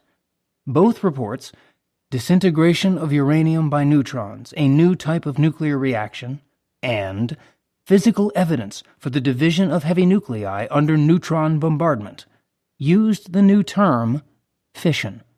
Frisch finished the two papers on Monday evening, January 16th, and posted them airmail to London the next morning. Since he and Bohr had already discussed the theoretical paper, and since the experiment only confirmed the Hans Strassmann discovery, he did not hurry to let Bohr know. Bohr sailed on the Swedish-American liner Drottningholm with his son Eric and the Belgian theoretician Leon Rosenfeld. As we were boarding the ship, Rosenfeld recalls, Bohr told me he had just been handed a note by Frisch containing his and Lise Meitner's conclusions. We should try to understand it. That meant a working voyage. A blackboard was duly installed in Bohr's stateroom. The North Atlantic was stormy in that season. It made him rather miserable all the time, on the verge of seasickness, but hardly stopped the work. The first question he wanted to answer was why, if the nucleus oscillated more or less randomly when it was bombarded, it seemed to prefer splitting into two parts rather than some other number. He was satisfied when he saw that the heaviest nuclei, because of their instability, require no more energy to split than they do to emit a single particle. It was a question of probabilities, and two fragments were greatly more probable than a crowd. The Fermis had arrived in New York on January 2nd, Laura feeling distinctly alien, Enrico announcing with his usual mock solemnity, "We have founded the American branch of the Fermi family." They put up temporarily at the King's Crown Hotel opposite Columbia University, where Szilard was also living. George Pegram, the tall, soft-spoken Virginian who was chairman of the physics department and dean of graduate studies at Columbia, had met the Fermis as they debarked the Franconia. Now, in turn, they waited at dockside to meet Bohr. The American theoretician, John Archibald Wheeler, then 29 years old, who had worked with Bohr in Copenhagen in the mid-1930s and would be working with him again at Princeton, joined them on the crowded West 57th Street pier. He had taught his regular Monday morning class, then caught a midday train. As the Drottningholm berthed at 1 p.m. on January 16th, Laura Fermi saw Bohr on an upper deck, leaning on the railing, searching the crowd. She thought him worn when they met. During the short time that had elapsed since our visit to his home, Professor Bohr seemed to have aged. For the last few months, he had been extremely preoccupied about the political situation in Europe, and his worries showed on him. He stooped like a man carrying a heavy burden. His gaze, troubled and insecure, shifted from the one to the other of us, but stopped on none. No doubt Bohr was worried about Europe. He had also been seasick. He had business in New York. He and Eric went off with the Fermis. Wheeler took Leon Rosenfeld along to Princeton. Keeping his promise to Frisch, Bohr had not mentioned the Hans Strassmann discovery and the Frisch-Meitner interpretation to either Fermi or Wheeler. But he had neglected to tell Rosenfeld of his pledge. Rosenfeld thought Frisch and Meitner had already sent off the paper that would give their work of interpretation priority. He passed on to Wheeler what Bohr had passed on to him. In those days, Wheeler remembers, I was in charge of the Monday Evening Journal Club, a weekly gathering of Princeton physicists to discuss the latest studies they found in physics journals, a way of keeping up. It was the custom to get 3 things reported then, and here was something hot, as I had learned from Rosenfeld on the train. America first heard the news of the splitting of uranium, the term fission had not yet crossed the Atlantic, at the Princeton Physics Department Journal Club on the chill Monday evening of January 16th, 1939. The effect of my talk on the American physicists, says Rosenfeld ruefully, was more spectacular than the fission phenomenon itself. They rushed about, spreading the news in all directions. Bohr arrived in Princeton the next day to take up residence, and Rosenfeld casually mentioned the Journal Club talk. "I was immediately frightened," Bohr wrote his wife that night, "as I had promised Frisch I would wait until Hahn's note appeared and his own was sent off." It was more than a point of honor, though that would have been sufficient in itself to trigger the Bohr conscience. It was also that Meitner and Frisch were refugees who could use so spectacular a coup to establish themselves securely in exile. Bohr had at hand the work he and Rosenfeld had accomplished aboard the Drottingholm. For the next 3 days, he labored to convert it into a letter to nature that would give credit pointedly at the outset to Meitner and Frisch. 3 days to produce a 700-word paper was, for Niels Bohr, great haste. "Can you guess where I found out about Bohr's news?" asks Eugene Wigner. "In the Princeton infirmary, because I contracted jaundice and was in the infirmary for 6 weeks. Wigner and Princeton had not immediately got along. In 1936, they said I should look for another job. Princeton, then, he thought, was an ivory tower. People did not have any normal thinking about the facts of life and so forth, and they looked down upon me. He sought another job and found one at the University of Wisconsin at Madison. From the second day on, I felt at home there. Somebody suggested we go to the track, and we ran around the track, and we were friends. We talked not only about the most difficult problems, but about daily events. We got down to earth, almost. He met a young American woman in Wisconsin. They were quickly married.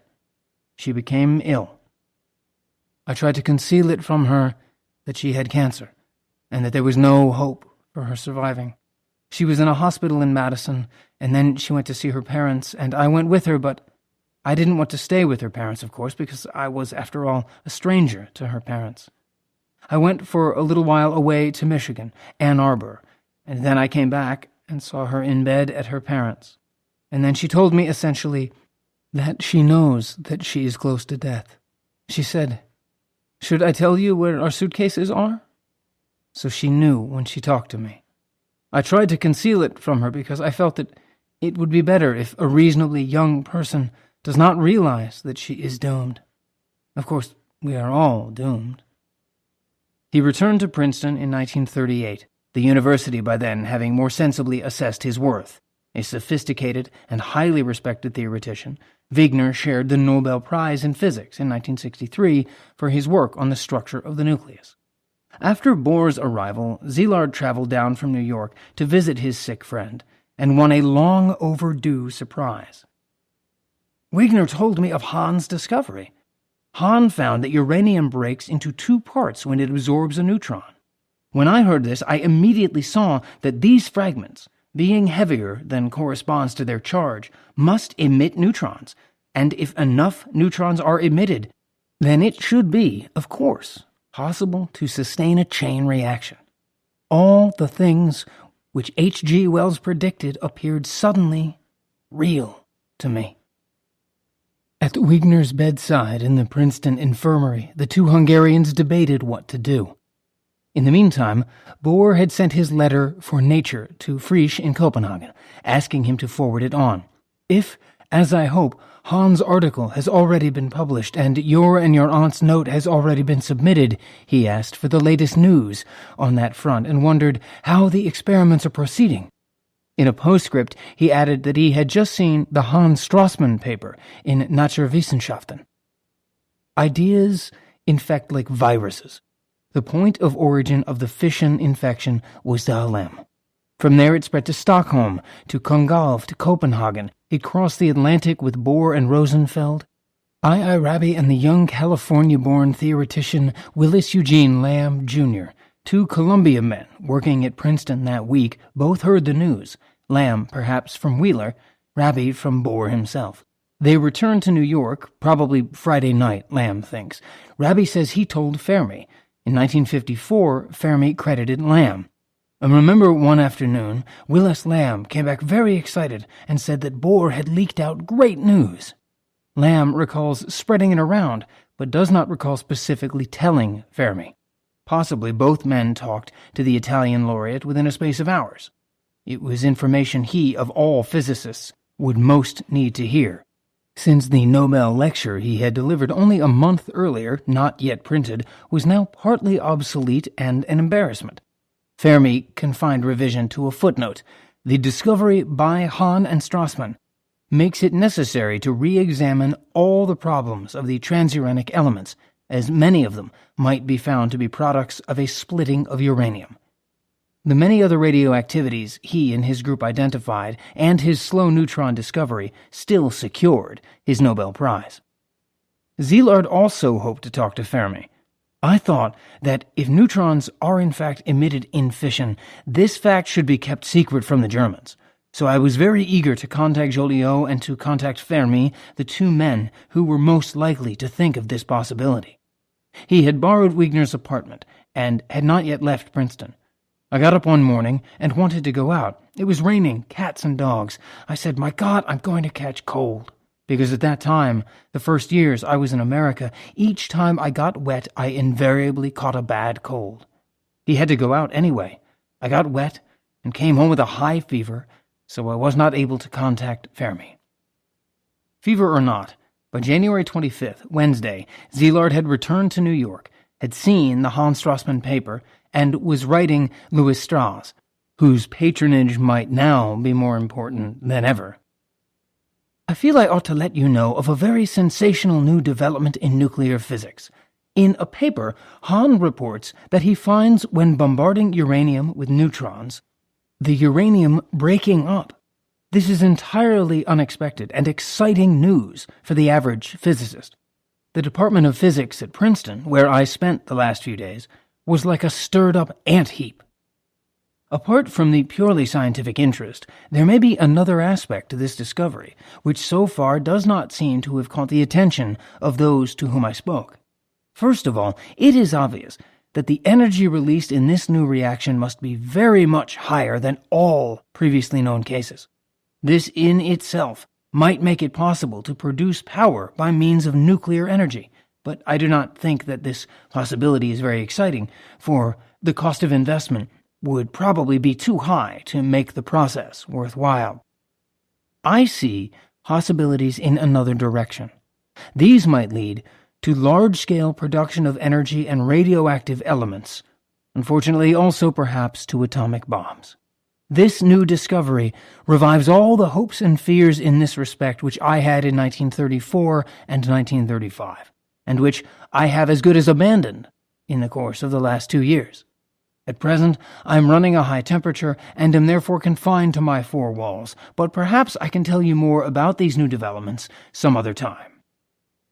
The same day Fermi stepped into the office of John R. Dunning, a Columbia experimentalist whose specialty was neutrons, to propose an experiment. Dunning, his graduate student Herbert Anderson, and others at Columbia had built a small cyclotron in the basement of Pupin Hall, the modern 13-story physics tower that faces downtown Manhattan from behind the library on the upper campus. A cyclotron was a potent source of neutrons. The two men talked about using it to perform an experiment similar to Frisch's experiment of January 13 through 14, of which they were as yet unaware. They discussed arrangements over lunch at the Columbia Faculty Club and afterward back at Pupin. While Fermi was away from his desk, Bohr arrived to tell him what he already knew. Finding an empty office, Bohr took the elevator to the basement, to the cyclotron area, where he turned up Herbert Anderson. He came right over and grabbed me by the shoulder. Bohr doesn't lecture you, he whispers in your ear. "Young man," he said, "let me explain to you about something new and exciting in physics." Then he told me about the splitting of the uranium nucleus and how naturally this fits in with the idea of the liquid drop. I was quite enchanted. Here was the great man himself, impressive in his bulk, sharing his excitement with me as if it were of the utmost importance for me to know what he had to say. Bohr was en route to a conference in Washington on theoretical physics that would begin the next afternoon. He left to catch his train without seeing Fermi. As soon as Bohr was gone, Anderson hunted up the Italian, who had returned to his office by now. Before I had a chance to say anything, Anderson remembers, he smiled in a friendly fashion and said, "I think I know what you want to tell me. Let me explain it to you." I have to say that Fermi's explanation was even more dramatic than Bohr's. Fermi helped Anderson and Dunning begin organizing the experiment he had discussed with Dunning earlier in the day. Anderson happened not long before to have built an ionization chamber and linear amplifier. All we had to do was prepare a layer of uranium on one electrode and insert it into the chamber. That same afternoon, we set up everything at the cyclotron. But the cyclotron was not working very well that day. Then I remembered some radon and beryllium, which had been used as a source of neutrons in earlier experiments. It was a lucky thought. It came too late in the day. Fermi was also attending the Washington conference and had to leave. Anderson and Dunning closed up shop. The Washington conferences on theoretical physics, of which the 1939 meeting would be the fifth, were a George Gamow invention. He had stipulated their creation as a condition of his employment at George Washington University in 1934. He took Bohr's annual gathering in Copenhagen for a model. Since there was no comparable assembly in the United States at the time, the Washington conferences met with immediate success. At the instigation of Merle Touvet, Ernest Lawrence's boyhood friend and the driving force at the Department of Terrestrial Magnetism of the Carnegie Institution of Washington, the Carnegie Institution co-sponsored the conferences with GWU, though expenses were modest, for travel only, no more in total than $500 or $600 a year. People attended because they were interested. Edward Teller recalls the meetings as, in general, small and exciting, thoroughly absorbing, and also a little tiring. Somehow, most of the running of the conferences Gamow left to me. The two men simply chose a topic and made up a list of invitees. Graduate students crowded in to listen. This year's topic was low-temperature physics. Bohr sought out Gamow as soon as he arrived in Washington that evening. Gamow, in turn, called Teller. "Bohr has just come in. He has gone crazy. He says a neutron can split uranium." Teller thought of Fermi's experiments in Rome and the mess of radioactivities they produced and suddenly understood the obvious. In Washington, Fermi learned, to his further disappointment, from Bohr that Frisch was supposed to have done an experiment similar to the one left unfinished at Columbia. Fermi had no idea before that Frisch had made the experiment. Bohr wrote Margaret a few days later. "I had no right to prevent others from experimentation, but I emphasized that Frisch had also spoken of an experiment in his notes. I said that it was all my fault, that they all heard about Frisch and Meitner's explanation, and I earnestly asked them to wait to make a public announcement until I received a copy of Frisch's note to Nature, which I hoped would be waiting for me at Princeton, that is, after the conference." Fermi, understandably, seems to have argued against further delay. Herbert Anderson returned to the basement of Pupin Hall that evening. He retrieved his neutron source. He calculated how many alpha particles the uranium oxide coated on a metal plate inside his ionization chamber would eject spontaneously in its normal process of radioactive decay. 3,000 per minute. He calculated the probability of 10 of those alphas appearing simultaneously to produce a spurious high-energy kick of the scanning beam of his oscilloscope. Practically never, he concluded in his laboratory notebook. He set the neutron source beside the ionization chamber a little after 9 p.m. and began observing the effect on the oscilloscope. Most kicks are due to 0.4 centimeters range A particles of approximately 0.65 MeV, he noted. Then he saw what he was looking for. Now large kicks, which occur infrequently, about 1 every 2 minutes. He counted them against the clock. In 60 minutes, he had counted 33 large kicks. He removed the neutron source. In 20 minutes, without a neutron source, he wrote, 0 counts. It was the first international observation of fission west of Copenhagen. Dunning showed up later that evening, Anderson remembers, and was very excited by the result I'd gotten. Anderson thought Dunning would telegraph Fermi immediately, but he seems not to have done so. Frisch, as he told Bohr later, had cabled no news of his confirming Copenhagen experiment because it seemed to him just additional evidence of a discovery already made, and cabling to you would have appeared unmodest to me. Dunning, despite his excitement at seeing the new phenomenon for himself, may have felt the same way. Bohr woke to his dilemma. The conference would begin at 2. As recently as 3 days previously, he had written Frisch again, chiding him for not sending a copy of his and Meitner's Nature note. But he was less concerned now with that delay than he was with protecting the priority of Frisch's experiment, if any. Reluctantly, he acceded to public announcement, stressing, he wrote Frisch afterward, that no public account could legitimately appear without mentioning your and your aunt's original interpretation of the Hahn results. 51 participants sat for a photograph in the course of the 5th Washington Conference, and even a partial list of their names confirms the event's prestige. Otto Stern attended, Fermi, Bohr, Harold Urey of Columbia, who won the 1934 Nobel Prize in Chemistry for isolating a heavy form of hydrogen, deuterium, that carried a neutron in its nucleus. Gregory Bright, a waspish but inspired theoretician. Robbie, George Uhlenbeck, then at Columbia, who had been Paul Ehrenfest's assistant. Gamow, Teller, Hans Bethe down from Cornell, Leon Rosenfeld, Merle Touvet. Conspicuously absent was the Western crowd, probably because the 2 sponsoring institutions chose not to budget such long-distance travel. Gamow opened the meeting by introducing Bohr. His news galvanized the room. A young physicist watching from the back saw an immediate application. Richard B. Roberts, Princeton-trained, worked with Touvet at the Department of Terrestrial Magnetism, the experimental section of the Carnegie Institution, located in a park-like setting in the Chevy Chase area of the Capitol. Roberts, thin, vigorous, with a strong jaw and wavy dark hair, still remembered the occasion vividly in 1979 in a draft autobiography. The Theoretical Physicists Conference for 1939 was on the topic of low temperatures, and I was not eager to attend.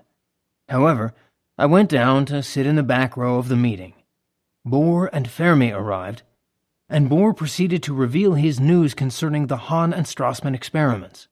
He also told of Meitner's interpretation that the uranium had split. As usual, he mumbled and rambled, so there was little in his talk beyond the bare facts. Fermi then took over and gave his usual elegant presentation, including all the implications.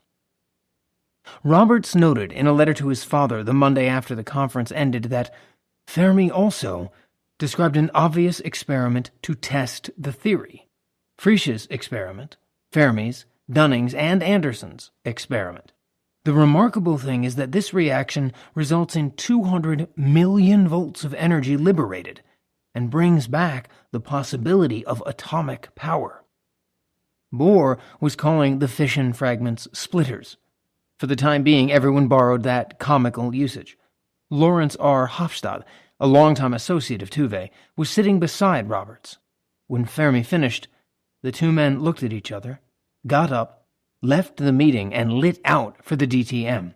If splitters issued forth from uranium, they intended to be among the first to see them.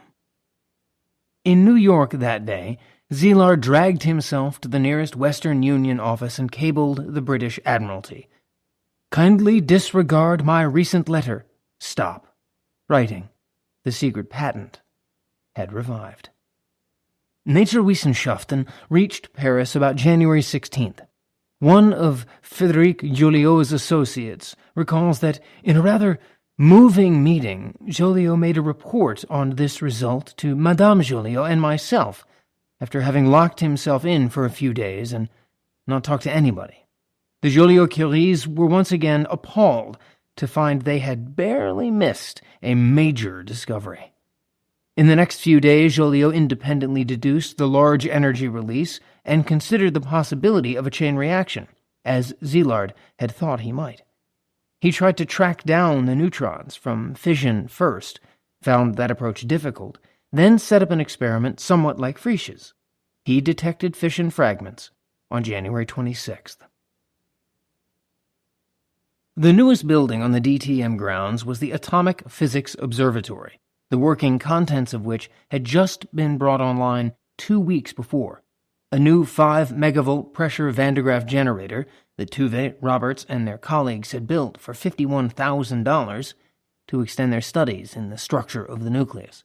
The Van de Graaff was named for the Alabama-born physicist who invented it, but Tuve was the first, in 1932, to put it to practical use in experiment.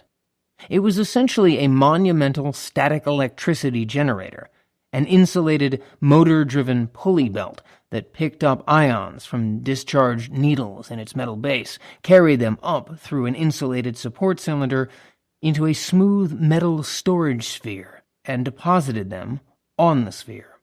As ions accumulated, the sphere's voltage increased. The voltage could then be discharged as a spark. Van de Graaff's discharging lightning bolt sparks have been staples of mad scientist movies, or drawn off to power an accelerator tube. The new machine was built inside a pear-shaped pressure tank, as large as the tank of a water tower, that helped reduce accidental sparking. When Tuve had first proposed the Van de Graaff to the zoning board of the prosperous Chevy Chase neighborhood, the board had turned him down. Smashing atoms smacked of industrial process, and the neighborhood had its property values to consider. Tuve noted the popularity of the Naval Observatory across Connecticut Avenue a few miles west and rechristened his project the Atomic Physics Observatory, which it was. As the APO, it won approval. Roberts and Hofstad chose to work with the APO. They had intended to use the old 1MV Van de Graaff in the building next door to make neutrons for their splitter experiment, but that machine's ion source filament had burned out. Although the APO's vacuum accelerator tube leaked, finding the leak looked to be less tedious than replacing the filament. In fact, it needed 2 days. Hofstad went off Friday night on a ski weekend, and another young Tuve protege, R.C. Meyer, took his place. Roberts's laboratory notebook entries summarize Saturday's work. Saturday, 4:30 p.m. Set up ionization chamber to try to detect U-238/92 plus N into U-239/92 into BA?/56 plus KR?/36. Neutrons from Li plus D, accelerated deuterium nuclei bombarding lithium. With uranium-lined IC observed, alphas approximately 1 to 2 millimeters, and occasional 35 millimeter kicks, BA plus KR? The APO's target room was a small circular basement accessible down a steel ladder, a chilly kiva that smelled pleasantly of oil. As soon as Robert saw the tremendous pulses corresponding to very large energy release, he and Meyer ran every test they could think of. We promptly tried the effect of paraffin for slow neutrons, and then cadmium to remove the slow neutrons. We also tried all the other heavy elements available to determine if they would split, and saw the same, that is, fission, with thorium. Having made that original discovery, Frisch had made it independently in Copenhagen before them, they stopped to eat. I told Tuve after supper, and he immediately called Bohr and Fermi, and they came out Saturday night. Not only Bohr and Fermi came, in heavy, dark, pin-striped three-piece suits. Fermi, swarthy with a day's growth of beard, but also Tuve, Rosenfeld, Teller, Eric Bohr, handsome in a heavy overcoat over a decorative Danish sweater, Gregory Bright, owlish in his spectacles, and John A. Fleming, the conservative director of the DTM, who had the presence of mind to bring along a photographer. All except Teller posed in the target room with Meyer and Roberts for a historic photograph. The box of the ionization chamber in the foreground is stacked with discs of paraffin. Bohr holds the stub of an after-dinner cigar. Fermi's grin reveals the gap between his front teeth left by a baby tooth he shed late. Roberts looks into the camera weary, but satisfied. Fermi had been amazed at the ionization pulses on the oscilloscope and had insisted they check for equipment malfunctions. He had never seen such pulses in Rome. They were captured by the aluminum foil Amaldi had wrapped around his uranium to block its alpha background. Bohr was still fretting. I had to stand and look at the first experiment, he wrote Margaret, without knowing certainly if Frisch had done the same experiment and sent a note to Nature. Back at Princeton on Sunday, he learned from other family letters that Frisch had. There followed, Roberts concludes, several days of excitement, press releases, and phone calls. Science reporter Thomas Henry had attended the conference. His story appeared in the Washington Evening Star on Saturday afternoon. The Associated Press picked it up. Shortened, it earned a place on an inside page of the Sunday New York Times. Dunning may have seen it there. He finally wired Fermi news that morning of the Columbia experiment. As Herbert Anderson remembers it, Fermi rushed back to Columbia and straight away called me into his office. My notebook lists the experiments he felt we should do right away.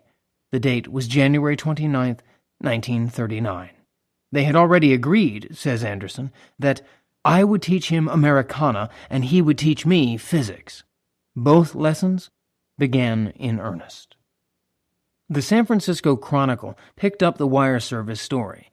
Louis W. Alvarez, Ernest Lawrence's tall, ice-blonde protege, a future Nobelist whose father was a prominent Mayo Clinic physician, read it at Berkeley, sitting in a barber chair in Stevens Union having his hair cut.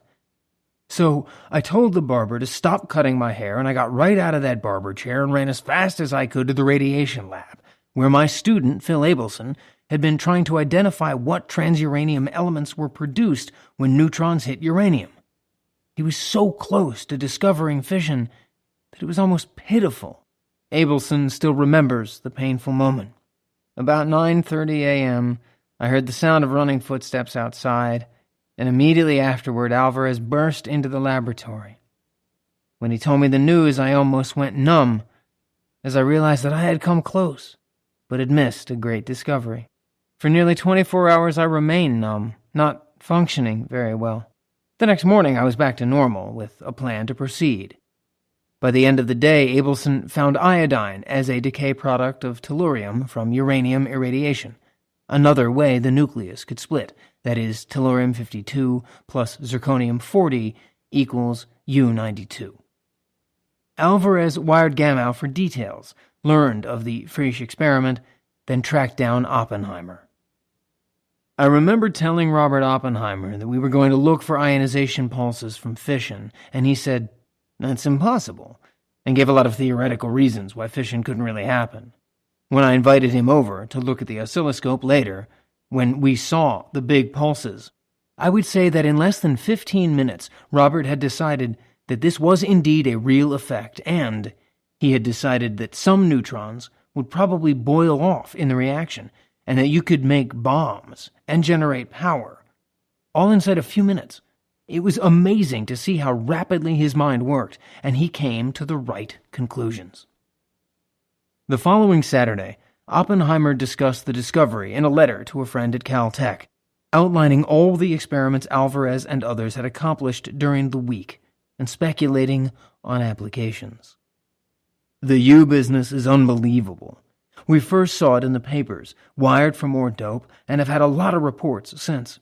In how many ways does the U come apart? At random, as one might guess, or only in certain ways? And most of all, are there many neutrons that come off during the splitting, or from the excited pieces?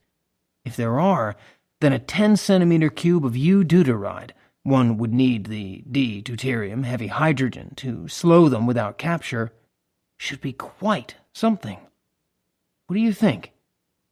It is, I think, exciting, not in the rare way of positrons and mesotrons, but in a good, honest, practical way."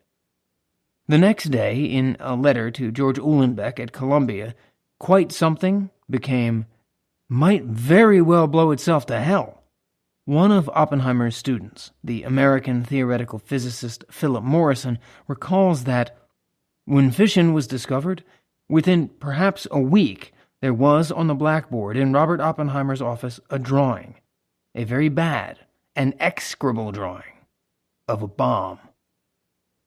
Enrico Fermi made similar estimates. George Uhlenbeck, who shared an office with him in Pupin Hall, was there one day to overhear him.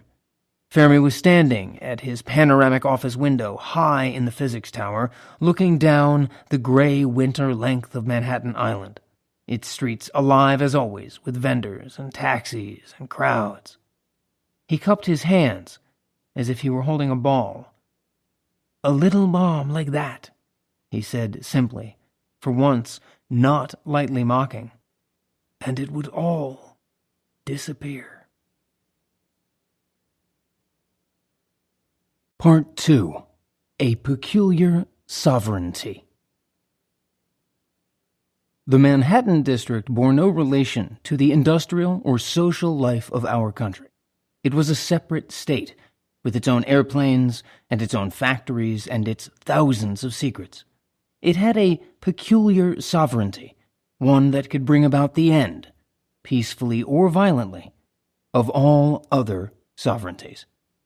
Herbert S. Marks. We must be curious to learn how such a set of objects, hundreds of power plants, thousands of bombs, tens of thousands of people massed in national establishments, can be traced back to a few people sitting at laboratory benches discussing the peculiar behavior of one type of atom. Spencer R. Weert. 10. Neutrons. At the end of January 1939, still ill with a feverish cold that had laid him low for more than a week, but determined to prevent information on the possibility of a chain reaction in uranium from reaching physicists in Nazi Germany, Leo Szilard raised himself from his bed in the King's Crown Hotel on West 116th Street in Manhattan and went out into the New York winter to take counsel of his friend Isidore Isaac Rabi. Rabi, no taller than Szilard, but always a trimmer and cooler man, who would be the 1944 Nobel laureate in physics, was born in Galicia in 1898 and emigrated to the United States with his family as a small child. Yiddish had been his first language. He grew up on New York's Lower East Side, where his father worked in a sweatshop making women's blouses until he accumulated enough savings to open a grocery store. Because his family was Orthodox and fundamentalist in its Judaism, Rabi had not known that the earth revolved around the sun until he read it in a library book. A frightening vision of the vast yellow face of the rising moon seen as a child down a New York street had begun his turn toward science, as had his childhood reading of the cosmological first verses of the book of Genesis. He was a man of abrupt and honest bluntness, who did not easily tolerate fools. One reason for his impatience was certainly that it guarded from harm his deeply emotional commitment to science. He thought physics infinite, he told a biographer in late middle age, and he was disappointed that young physicists of that later day, intent on technique, seemed to miss what he had found. The mystery of it, how very different it is from what you can see, and how profound nature is. Szilard learned from Rabi that Enrico Fermi had discussed the possibility of a chain reaction in his public presentation at the 5th Washington Conference on Theoretical Physics that had met the week before. Szilard adjourned to Fermi's office but did not find him there. He went back to Rabi and asked him to talk to Fermi and say that these things ought to be kept secret. Rabi agreed, and Szilard returned to his sickbed. He was recovering. A day or two later, he again sought Rabi out. I said to him, "Did you talk to Fermi?" Rabi said, "Yes, I did." I said, "What did Fermi say?" Rabi said, "Fermi said, nuts." So I said, "Why did he say nuts?" And Rabi said, "Well, I don't know, but he is in and we can ask him." So we went over to Fermi's office, and Rabi said to Fermi, "Look, Fermi, I told you what Szilard thought, and you said nuts, and Szilard wants to know why you said nuts." So Fermi said, "Well, there is the remote possibility that neutrons may be emitted in the fission of uranium, and then, of course, perhaps a chain reaction can be made." Rabi said, "What do you mean by remote possibility?" And Fermi said, "Well, 10%. Rabi said, 10% is not a remote possibility. if it means that we may die of it. If I have pneumonia, and the doctor tells me that there is a remote possibility that I might die, and it's 10%, I get excited about it. But despite Fermi's facility with American slang and Robbie's with probabilities, Fermi and Szilard were unable to agree. For the time being, they left the discussion there. Fermi was not misleading Szilard. It was easy to estimate the explosive force of a quantity of uranium, as Fermi would do standing at his office window overlooking Manhattan, if fission proceeded automatically from mere assembly of the material. Even journalists had managed that simple calculation. But such obviously was not the case for uranium in its natural form, or the substance would long ago have ceased to exist on Earth. However energetically interesting a reaction, fission by itself was merely a laboratory curiosity. Only if it released secondary neutrons, and those in sufficient quantity to initiate and sustain a chain reaction, would it serve for anything more. Nothing known then, writes Herbert Anderson, Fermi's young partner in experiment, guaranteed the emission of neutrons. Neutron emission had to be observed experimentally and measured quantitatively. No such work had yet been done. It was, in fact, the new work Fermi had proposed to Anderson immediately upon returning from Washington, which meant to Fermi that talk of developing fission into a weapon of war was absurdly premature. Many years later, Szilard succinctly summed up the difference between his position and Fermi's. From the very beginning, the line was drawn, he said.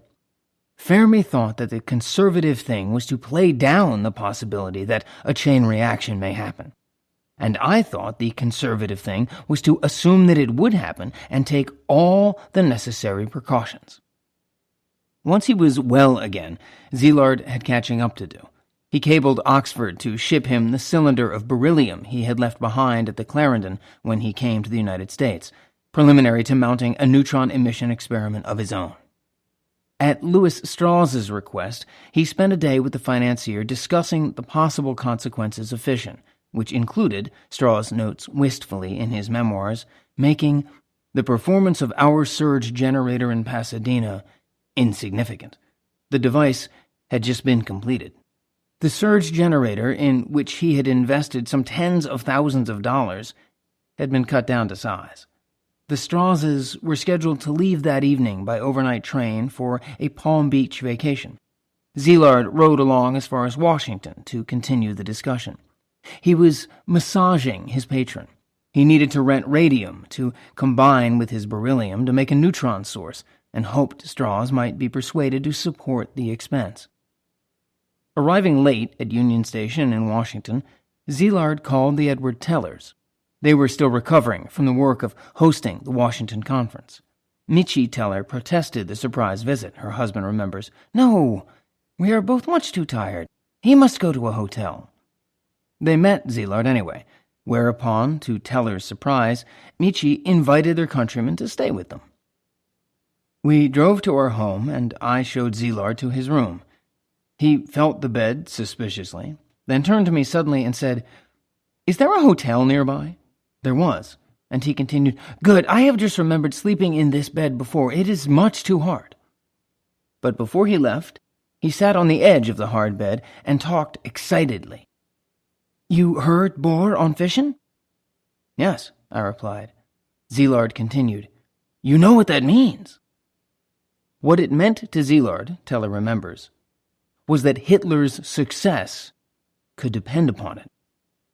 The next day, Szilard discussed his plan for voluntary secrecy with Teller, then entrained for Princeton to pursue the same subject with Eugene Wigner, who was still dry-docked in the infirmary with jaundice.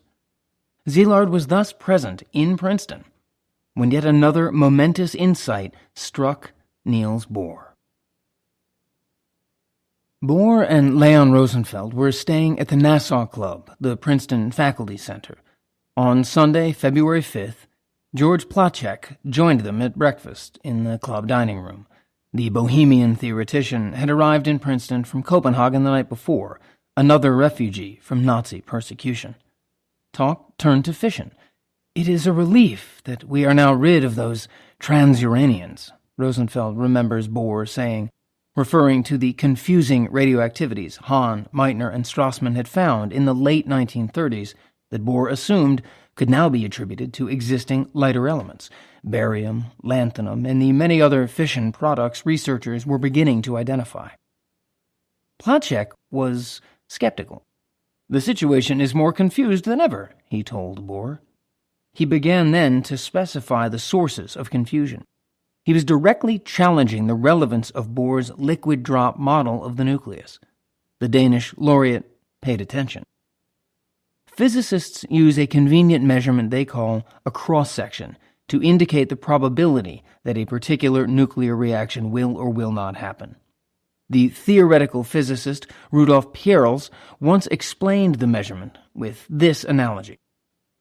"For example, if I throw a ball at a glass window 1 square foot in area, there may be 1 chance in 10 that the window will break, and 9 chances in 10 that the ball will just bounce. In the physicist's language, this particular window, for a ball thrown in this particular way, has a disintegration cross-section of 1/10 square foot and an elastic cross-section of 9/10 square foot. Cross-sections can be measured for many different nuclear reactions, and they are expressed not in square feet, but in minute fractions of square centimeters, customarily 10 to the negative 24th, because the diminutive nucleus is the target window of Peierls's analogy. The cross-section that concerned Placzek in his discussion with Bohr was the capture cross-section, the probability that a nucleus will capture an approaching neutron. In terms of Peierls's analogy, the capture cross-section measures the chance that the window might be open when the ball arrives and might therefore admit the ball into the living room. Nuclei capture neutrons of certain energies more frequently than they capture neutrons of other energies. They are naturally tuned, so to speak, to certain specific energy levels, as if Peierls's window opened more easily to balls thrown at only certain speeds. This phenomenon is known as resonance. The confusion Placzek delighted in reporting concerned a resonance in the capture cross-sections of uranium and thorium.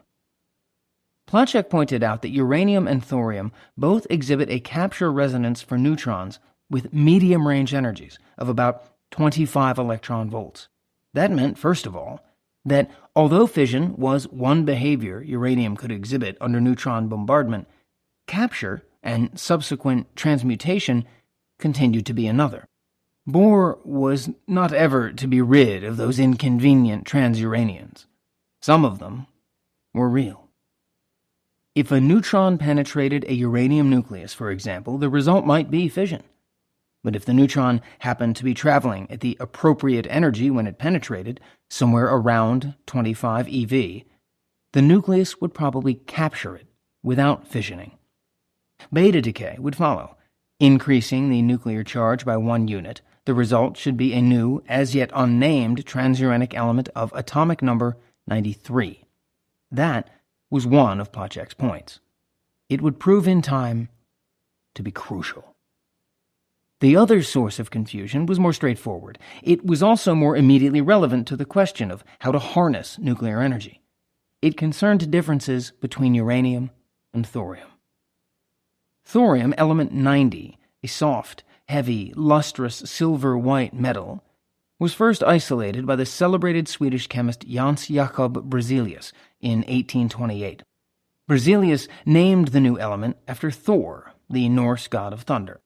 Its oxide found commercial use beginning in the late 19th century as the primary component of the fragile woven mantles of gas lanterns. Heat incandesces it a brilliant white. Because it is mildly radioactive, and radioactivity was once considered tonic, thorium was also for some years incorporated into a popular German toothpaste, Doromat.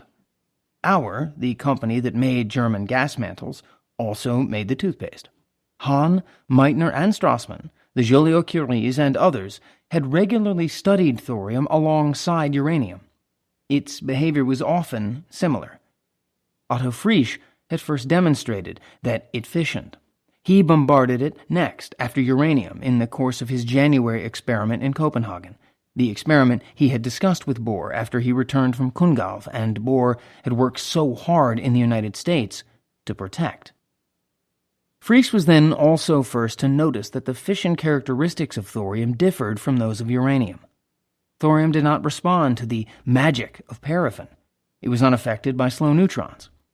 Richard B. Roberts and his colleagues at the Department of Terrestrial Magnetism of the Carnegie Institution of Washington had just independently confirmed and extended Frisch's findings. With their 5 million volt Van de Graaff, they could generate neutrons of several different known energies. Continuing their experiments after their Saturday night show for the Washington Conference Group, they had compared uranium and thorium fission responses at varying energies, as Frisch, with his single neutron source, could not. They found to their surprise, Frisch's paper had not yet appeared in Nature, that while both uranium and thorium fissioned under bombardment by fast neutrons, only uranium fissioned under bombardment by slow neutrons. Some energy between 0.5 MeV and 2.5 MeV marked a lower threshold for fast neutron fission for both elements. Bohr and John Wheeler, beginning work at Princeton on fission theory, had estimated the threshold energy to be about 1 MeV. The slow neutrons that also fissioned uranium were effective at far lower energies. From these comparisons, the DTM group concluded in a February paper, it appears that the uranium fissions are produced by different processes for fast and slow neutrons. Why, Placzek now prodded Bohr, should both uranium and thorium have similar capture resonances and similar fast neutron thresholds but different responses to slow neutrons? If the liquid drop model had any validity at all, the difference made no sense. Bohr abruptly saw why and was struck dumb.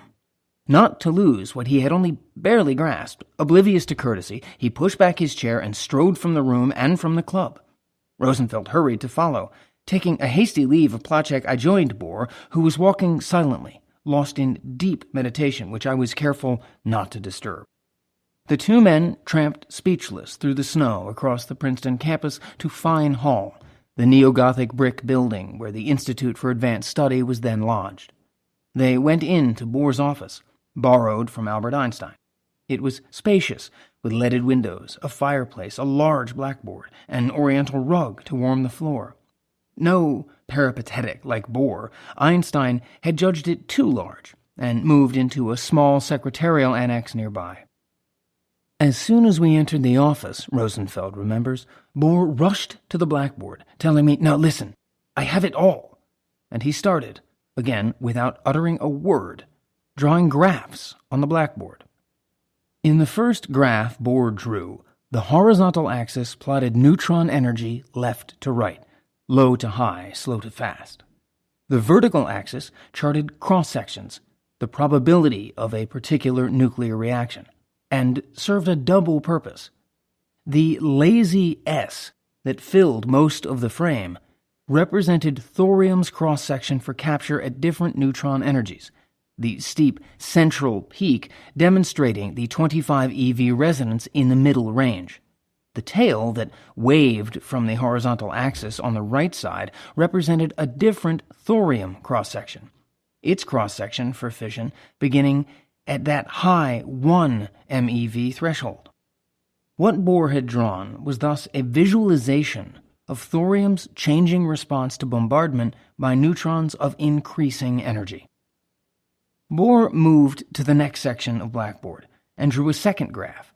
He labeled it with the mass number of the isotope most plentiful in natural uranium. He wrote the mass number 238 with very large figures, Rosenfeld says. He broke several pieces of chalk in the process. Bohr's urgency marked the point of his insight. The second graph looked exactly like the first. But a third graph was coming. Francis Aston had found only U-238 when he first passed uranium through his mass spectrograph at the Cavendish. In 1935, using a more powerful instrument, physicist Arthur Jeffrey Dempster of the University of Chicago detected a second, lighter isotope. It was found, Debster announced in a lecture, that a few seconds exposure was sufficient for the main component at 238 reported by Dr. Aston. But on long exposures, a faint companion of mass number 235 was also present. 3 years later, a gifted Harvard postdoctoral fellow named Alfred Otto Karl Neyer, the son of working-class German immigrants to Minnesota, measured the ratio of U-235 to U-238 in natural uranium as 1 to 139, which meant that U-235 was present to the extent of about 0.7%. By contrast, thorium in its natural form is essentially all one isotope, Th232, and that natural difference in the composition of the two elements was the clue that set Bohr off. He drew his third graph. It depicted one cross-section, not two. Having made a hard copy of his abrupt vision, Bohr was finally ready to explain himself. Both thorium and U-238 could be expected on theoretical grounds to behave similarly, he pointed out to Rosenfeld, to fission only with fast neutrons above 1 MeV. And it seemed that they did. That left U-235. It followed as a matter of logic, Bohr said triumphantly, that U-235 must be responsible for slow neutron fission. Such was his essential insight. He went on to explore the subtle energetics of the several reactions. Thorium was lighter than U-235, U-238 heavier, but the middle isotope differed more significantly in another important regard. When Th232 absorbed a neutron, it became a nucleus of odd mass number, Th233. When U-238 absorbed a neutron, it also became a nucleus of odd mass number, U-239. But when U-235 absorbed a neutron, it became a nucleus of even mass number, U-236. And the vicissitudes of nuclear rearrangement are such, as Fermi would explain one day in a lecture, that changing from an odd number of neutrons to an even number of neutrons released 1 or 2 MeV, which meant that U-235 had an inherent energetic advantage over its two competitors. It accrued energy toward fission simply by virtue of its change of mass. They did not. Lise Meitner and Otto Frisch had realized in Kungalv that a certain amount of energy was necessary to agitate the nucleus to fission, but they had not considered in detail the energetics of that input. They were distracted by the enormous 200 MeV output. In fact, the uranium nucleus required an input of about 6 MeV to fission. That much energy was necessary to roil the nucleus to the point where it elongated and broke apart. The absorption of any neutron, regardless of its velocity, made available a binding energy of about 5.3 MeV. But that left U-238 about 1 MeV short, which is why it needed fast neutrons of at least that threshold energy before it could fission. U-235 also earned 5.3 MeV when it absorbed a neutron, but it won Fermi's 1 or 2 MeV in addition simply by adjusting from an odd to an even mass. That put its total above 6 MeV. So any neutron at all would fission U-235, slow, fast, or in between, which was what Bohr's third graph demonstrated. The probably continuous fission cross-section of U-235. From slow neutrons on the left, only a fraction of an electron volt above zero energy, to fast neutrons on the right above 1 MeV that would also fission U-238. Any neutron an atom of U-235 encountered would agitate it to fission. Natural uranium masked U-235's continuous fissibility. The more abundant U-238 captured most of the neutrons. Only by slowing the neutrons with paraffin below the U-238 capture resonance at 25 eV had experimenters like Hahn, Strassmann, and Frisch been able to coax the highly fissionable U-235 out of hiding. In a burst of insight, Bohr had answered Placzek's objections and replenished his liquid drop. In January, Bohr had produced a 700-word paper in 3 days to protect his European colleagues' priorities.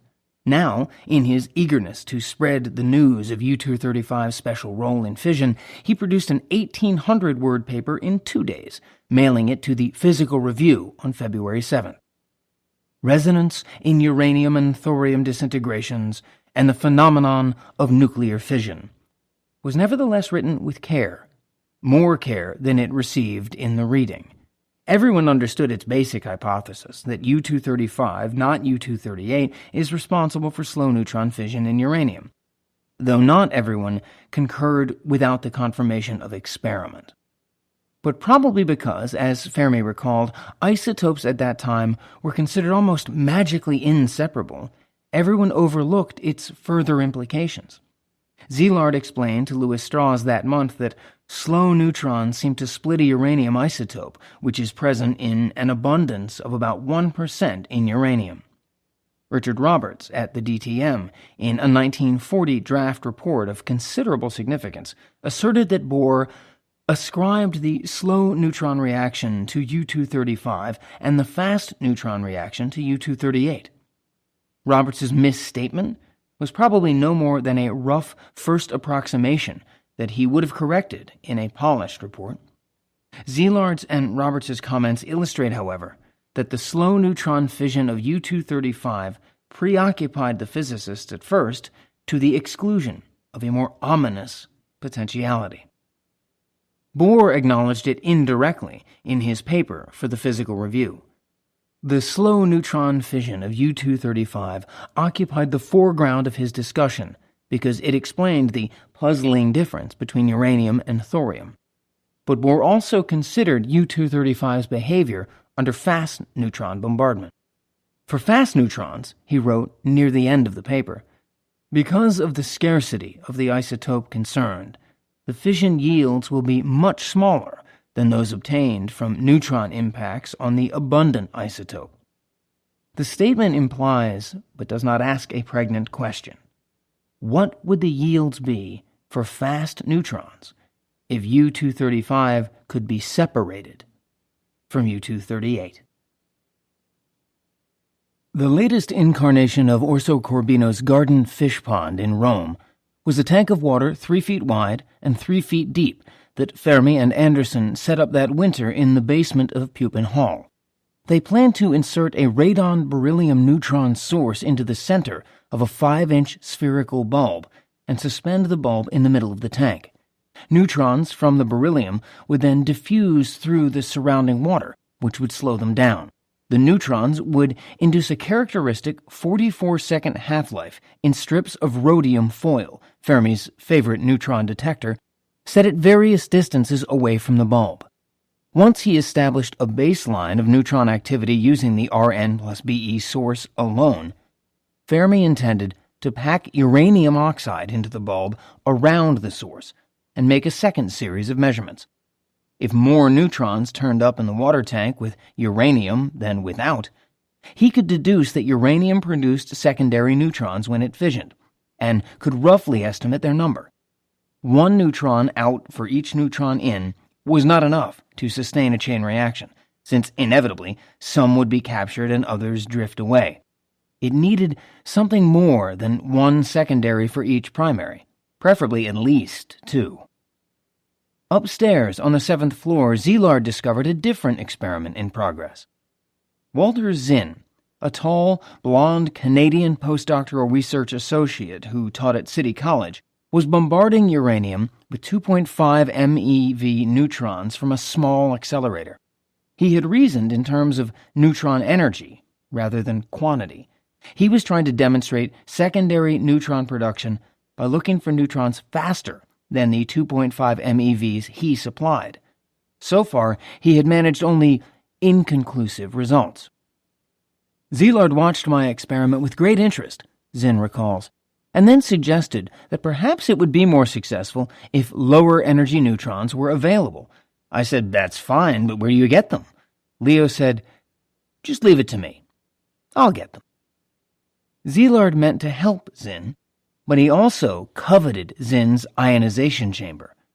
All we needed to do, he said later, was to get a gram of radium, get a block of beryllium, expose a piece of uranium to the neutrons which come from the beryllium, and then see, by means of the ionization chamber which Zinn had built, whether fast neutrons were emitted in the process.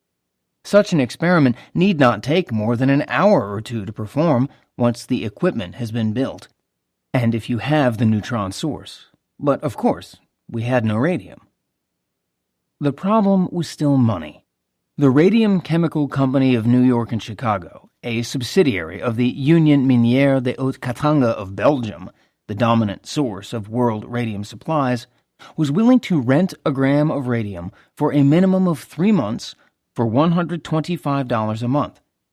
Szilard wrote Louis Strauss at his Virginia farm on February 13th to see whether you could sanction the expenditures, and presciently briefed the financier on the meaning of the latest developments. The letter's crucial paragraph addresses Bohr's new hypothesis that U-235 is responsible for slow neutron fission in natural uranium. If this isotope could be used for maintaining chain reactions, it would have to be separated from the bulk of uranium. This, no doubt, would be done if necessary, but it might take 5 to 10 years before it can be done on a technical scale. Should small-scale experiments show that the thorium and the bulk of uranium would not work, but the rare isotope of uranium would, we would have the task immediately to attack the question of concentrating the rare isotope of uranium. Strauss's surge generator losses had inoculated him against further investment in the nuclear enterprise. He wanted to know, Szilard says, just how sure I was that this would work. Since Szilard could offer no guarantees, Strauss offered no support. Szilard turned then to Benjamin Leibowitz. He was not poor, but he was not exactly wealthy. I told him what this was all about, and he said, "How much money do you need?" I said, "Well, I'd like to borrow $2,000. He took out his checkbook. He wrote out a check, I cashed the check, I rented the radium, and in the meantime the beryllium block arrived from England. The cylinder of beryllium, which Walter Zinn thought a strange and unique object, and took for proof of Szilard's magic ways, arrived on February 18th, the same day Szilard heard from Teller about significant work in Washington at the DTM. Richard Roberts and R.C. Meyer were preparing a letter to the Physical Review reporting the discovery of delayed neutrons from fission. These were not the instantaneous secondary neutrons the Columbia researchers were seeking, but they did confirm that fission fragments had neutrons to spare and would give them up spontaneously. The general excitement Teller found at the busy DTM laboratories impressed him more. As soon as I began taking interest in uranium, sharp discussion started on the practical significance. Tuve, Hofstad, and Roberts are entirely aware of what is involved. They also know of Fermi's experiments. Of course, I didn't say anything. The above-mentioned letter to the Physical Review cannot cause any harm. I do not know their detailed plans, but I believe that urgent action to maintain secrecy is required. Very many people have discovered already what is involved. Those in Washington would like to persuade the Carnegie Institution that it should provide more money for research in view of the practical significance of the matter. But right now, this has no reality unless the Carnegie leadership becomes more interested than it has been so far. I repeat that there is a chain reaction mood in Washington. I only had to say uranium, and then could listen for 2 hours to their thoughts. The president of the Carnegie Institution was a New England Yankee, the grandson of 2 sea captains, an electrical engineer, inventor, and former dean of the School of Engineering at the Massachusetts Institute of Technology, named Vannevar Bush. If Bush was initially less willing to invest in chain reaction experiments than Teller would have liked him to be, he kept good company. Neither Ernest Lawrence at Berkeley, nor Otto Hahn in Dahlem, nor Lise Meitner, visiting Copenhagen that February to work with Otto Frisch, chose to pursue moonshine. Only Columbia and Paris mounted early experiments. though the DTM would soon follow the Columbia lead. Frederick Joliot and two colleagues, a cultivated Austrian named Hans von Halban and a huge, keen Russian named Lew Kowarski, began an experiment similar to Fermi's the last week in February to identify secondary neutrons from fission. They also used a tank of water with a central neutron source, but dissolved their uranium in the water rather than packing it around the source. More important to their priority of research, they had immediate access to the Radium Institute's ample radium supply. Because Fermi's neutron source relied on radon rather than radium, it induced an ambiguity into his experiment that Szilard caught and called to his attention. Radon ejected much faster neutrons from beryllium than did radium. At least part of any increase in neutrons Fermi found in his tank might therefore result not from fission but from another competing reaction in beryllium. Fermi thought the ambiguity trivial, but agreed, as Zinn had before, to repeat the experiment using a radium-beryllium source. Szilard generously offered his. But the radium to energize it was not yet in hand. Szilard was still negotiating its rental because his lack of official affiliation made the Radium Chemical Company nervous. He got his radium, 2 grams, sealed in a small brass capsule early in March, after he arranged admission to the Columbia Laboratories for 3 months as a guest researcher. He and Zinn immediately set up their experiment. They made an ingenious nest, like Chinese boxes, of its various components. A large cake of paraffin wax, the beryllium cylinder set at the bottom of a blind hole in the paraffin, the radium capsule fitted into the beryllium cylinder. Resting on the beryllium inside the paraffin, a box lined with neutron-absorbing cadmium filled with uranium oxide. Pushed into that box, but shielded from the radium's gamma radiation by a lead plug, the ionization tube itself, which connected to an oscilloscope. With this arrangement, says Szilard, they could measure the flux of neutrons from the uranium with and without the cadmium shield. Everything was ready, and all we had to do was to turn a switch, lean back, and watch the screen of a television tube. If flashes of light appeared on the screen, that would mean that neutrons were emitted in the fission process of uranium, and this in turn would mean that the large-scale liberation of atomic energy was just around the corner. We turned the switch and saw the flashes. We watched them for a little while, and then we switched everything off, and we went home. They had made a rough estimate of neutron production. We find the number of neutrons emitted per fission to be about 2. With radium available merely by picking up the phone, the French team a week earlier had found more than 1 neutron produced for each neutron absorbed. Fermi and Anderson estimated a yield of about 2 neutrons per each neutron captured. Szilard immediately alerted Wigner and Teller. Teller remembers the moment well. I was at my piano, attempting, with the collaboration of a friend and his violin, to make Mozart sound like Mozart, when the telephone rang. It was Szilard, calling from New York. He spoke to me in Hungarian, and he said only one thing. I have found the neutrons. Szilard also wired Louis Strauss. Performed today proposed experiment with beryllium block with striking result. Very large neutron emission found. Estimate chances for reaction now above 50%. Szilard had known what the neutrons would mean since the day he crossed the street in Bloomsbury, the shape of things to come. That night, he recalled later, there was very little doubt in my mind that the world was headed for grief. Though he was still recovering from jaundice, Eugene Wigner responded vigorously to Szilard's disturbing news, while a storm of betrayal broke over Central Europe. Hitler ordered the president and the foreign minister of Czechoslovakia to Berlin on March 14th and threatened to bomb Prague to rubble unless they surrendered their country. With the Nazi leader's encouragement, the Slovaks formally seceded from the Republic that day. Ruthenia, Czechoslovakia's narrow eastern extension along the Carpathians also claimed independence as Carpatho-Ukraine. An exercise in grave robbing abruptly terminated the following morning when the fascist Hungary of Admiral Horthy invaded the new nation with German endorsement. Hitler flew in triumph to Prague. On March 16th, he decreed what was left of Czechoslovakia, Bohemia and Moravia, to be a German protectorate. The country that France and Great Britain had abandoned at Munich was partitioned without resistance. Wigner caught the train to New York. On the morning of March 16th, he met with Szilard, Fermi, and George Pegram in Pegram's office. Since at least the end of January, Szilard had been promoting a new version of his Bund.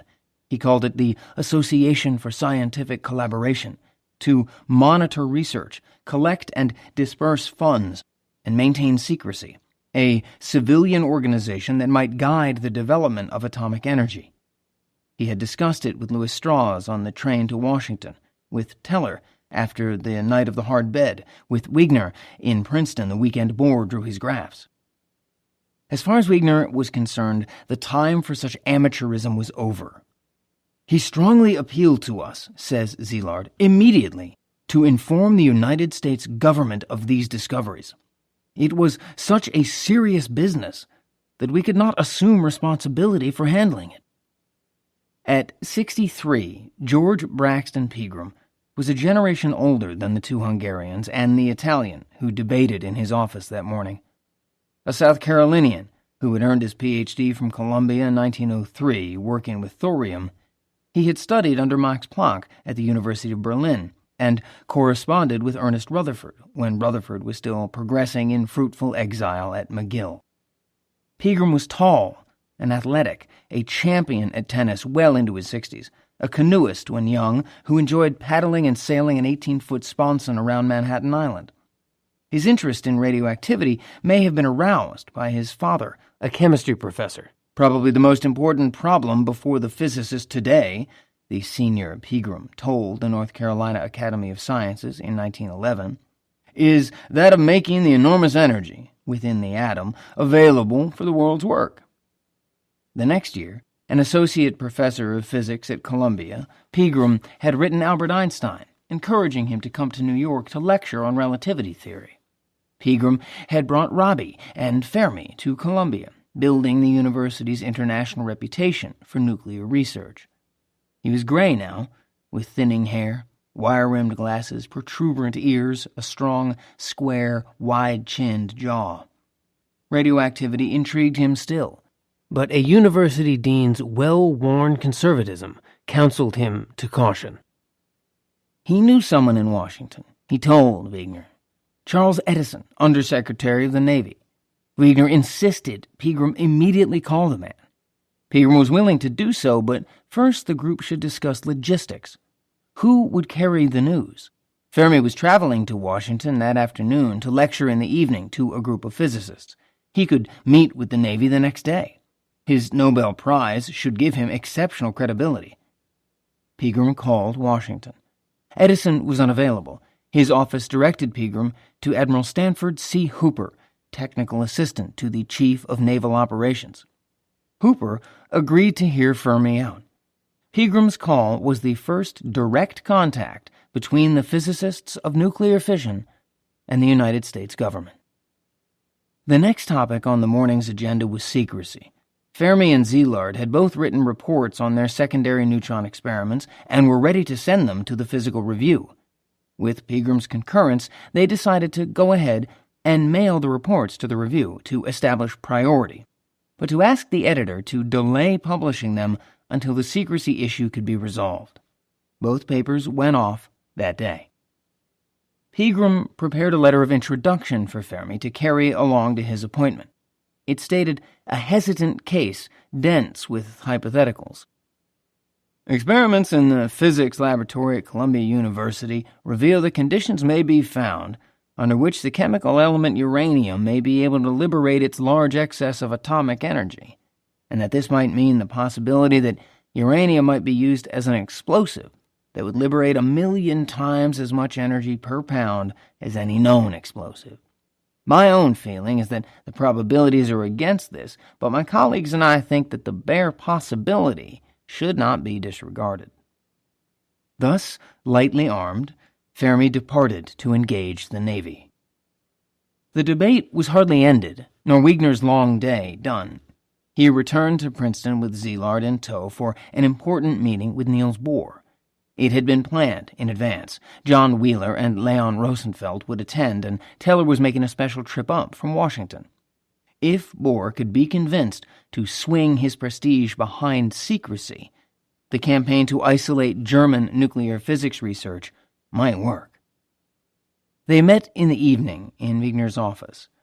Szilard outlined the Columbia data, Wheeler reports, and the preliminary indications from it that at least 2 secondary neutrons emerge from each neutron-induced fission. Did this not mean that a nuclear explosive was certainly possible? Not necessarily, Bohr countered. "We tried to convince him," Teller writes, "that we should go ahead with fission research, but we should not publish the results. We should keep the results secret, lest the Nazis learn of them and produce nuclear explosions first." Bohr insisted that we would never succeed in producing nuclear energy, and he also insisted that secrecy must never be introduced into physics. Bohr's skepticism, says Wheeler, concerned the enormous difficulty of separating the necessary quantities of U-235. Fermi noted in a later lecture that it was not very clear in 1939 that the job of separating large amounts of uranium-235 was one that could be taken seriously. At the Princeton meeting, Teller remembers, Bohr insisted that it can never be done unless you turn the United States into one huge factory. More crucial for Bohr was the issue of secrecy. He had worked for decades to shape physics into an international community, a model within its limited franchise of what a peaceful, politically united world might be. Openness was its fragile, essential charter, an operational necessity, as freedom of speech is an operational necessity to a democracy. Complete openness enforced absolute honesty. The scientist reported all his results, favorable and unfavorable, where all could read them, making possible the ongoing correction of error. Secrecy would revoke that charter and subordinate science as a political system, Polanyi's republic, to the anarchic competition of the nation-states. No one was more anguished than Bohr by the menace of Nazi Germany. Laura Fermi remembers of this period 2 months after his landing in the United States, that he spoke about the doom of Europe in increasingly apocalyptic terms, and his face was that of a man haunted by one idea. If U-235 could be separated easily from U-238, that misfortune might be cause for temporary compromise with principle in the interest of survival. Bohr thought the technology looked not even remotely accessible.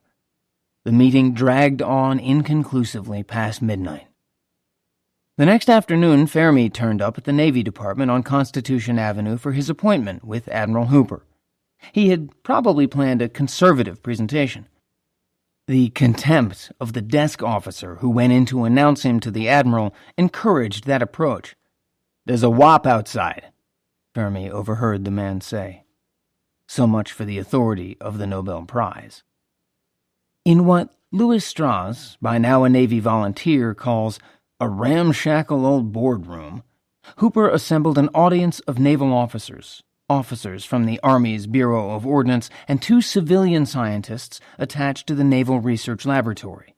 One of the civilians, a bluff physicist named Ross Gunn, had watched Richard Roberts demonstrate fission in the target room of the 5 MV Van de Graaff at the DTM not long after Fermi passed through at the time of the 5th Washington Conference. Gunn worked on submarine propulsion. He was eager to learn more about an energy source that burned no oxygen. Fermi led his auditors through an hour of neutron physics. If the notes of one of the participants, a naval officer, are comprehensive, Fermi emphasized his water tank measurements rather than Szilard's more direct ionization chamber work. New experiments in preparation might confirm a chain reaction, Fermi explained. The problem, then, would be to assemble a sufficiently large mass of uranium to capture and use the secondary neutrons before they escaped through the surface of the material. The officer taking notes interrupted. What might be the size of this mass? Would it fit into the breech of a gun? Rather than look at physics down a gun barrel, Fermi withdrew to the ultra-mundane. It might turn out to be the size of a small star, he said, smiling and knowing better. Neutrons diffusing through a tank of water. It was all too vague. Except to alert Ross Gunn, the meeting came to nothing. Enrico himself doubted the relevance of his predictions, says Laura Fermi. The Navy reported itself interested in maintaining contact. Representatives would undoubtedly visit the Columbia premises. Fermi smelled the condescension and cooled. March 17th was a Friday. Szilard traveled down to Washington from Princeton with Teller. Fermi stayed the weekend. They got together, reports Szilard, to discuss whether or not these things, the physical review papers, should be published. Both Teller and I thought that they should not. Fermi thought that they should. But after a long discussion, Fermi took the position that after all this was a democracy. If the majority was against publication, he would abide by the wish of the majority. Within a day or two, the issue became moot. The group learned of the Jolio von Halban-Kowarski paper published in Nature on March 18th. From that moment on, Szilard notes, Fermi was adamant that withholding publication made no sense. The following month, on April 22nd, Jolio, von Halban, and Kowarski published a second paper in Nature concerning secondary neutrons. This one, Number of Neutrons Liberated in the Nuclear Fission of Uranium, rang bells. Calculating on the basis of the experiment previously reported, the French team found 3.5 secondary neutrons per fission. The interest of the phenomenon discussed here as a means of producing a chain of nuclear reactions, the three men wrote, was already mentioned in our previous letter. Now they concluded that if a sufficient amount of uranium were immersed in a suitable moderator, the fission chain will perpetuate itself and break up only after reaching the walls limiting the medium. Our experimental results show that this condition will most probably be satisfied. That is, uranium would most probably chain react.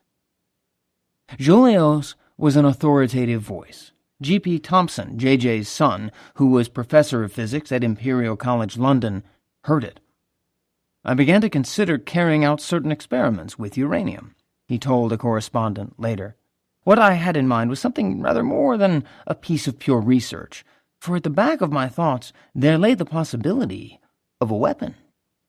He applied forthwith to the British Air Ministry for a ton of uranium oxide, ashamed of putting forward a proposal apparently so absurd. More ominously, two initiatives originated simultaneously in Germany as a result of the French report. A physicist at Göttingen alerted the Reich Ministry of Education.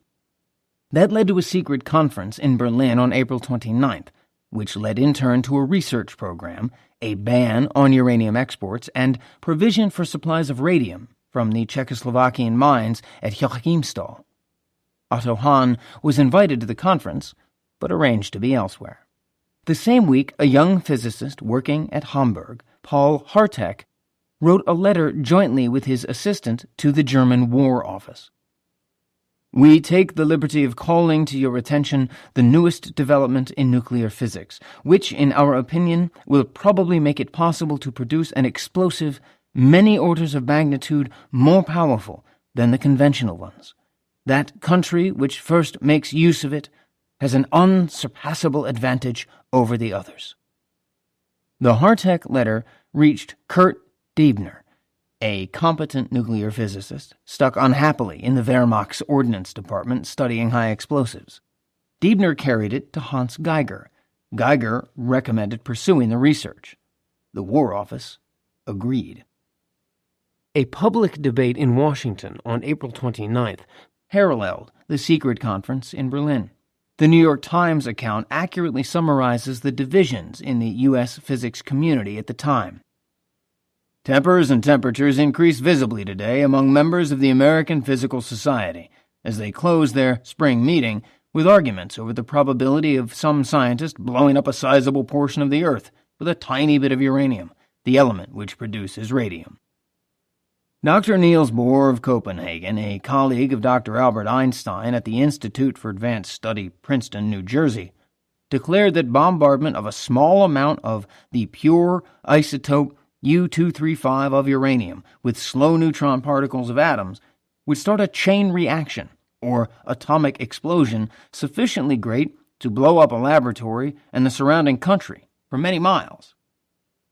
Many physicists declared, however, that it would be difficult, if not impossible, to separate isotope 235 from the more abundant isotope 238. The isotope 235 is only 1% of the uranium element.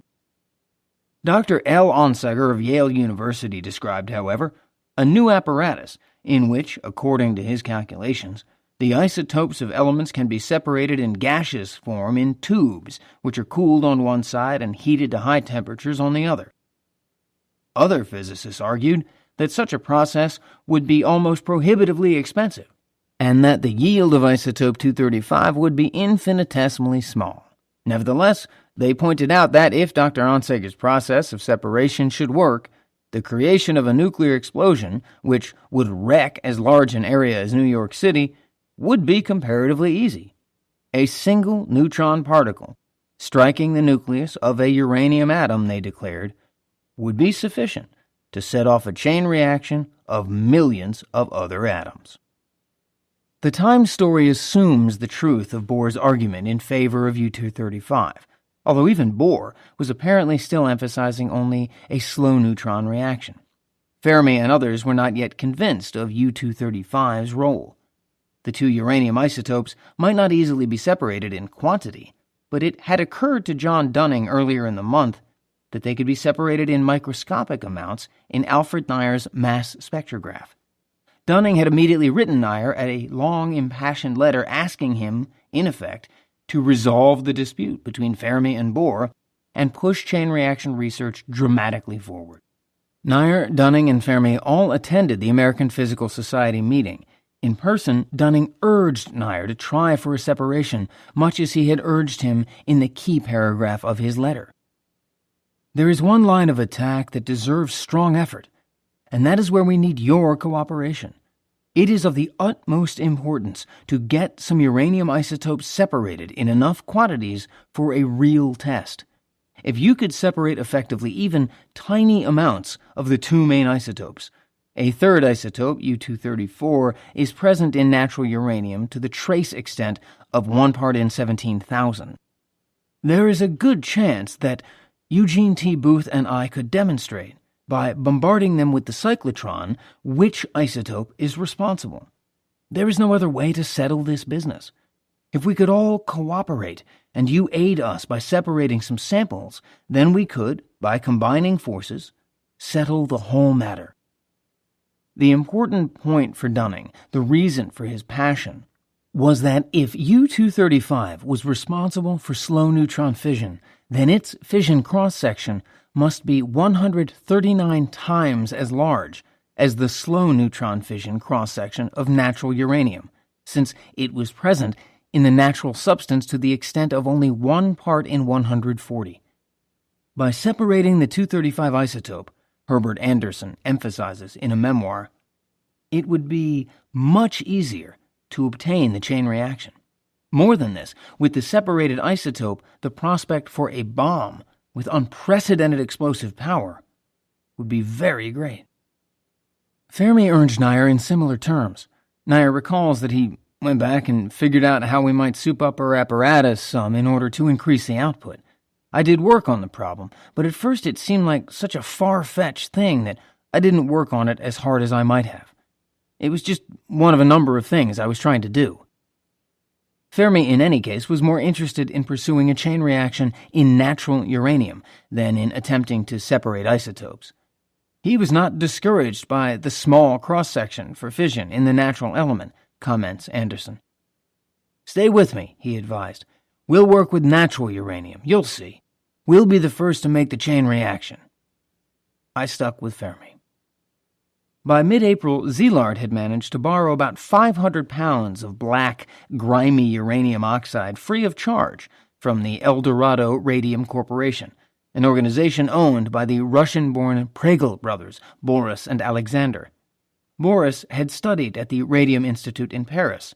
El Dorado speculated in rare minerals and owned important uranium deposits at Great Bear Lake in the Northwest Territories of Canada.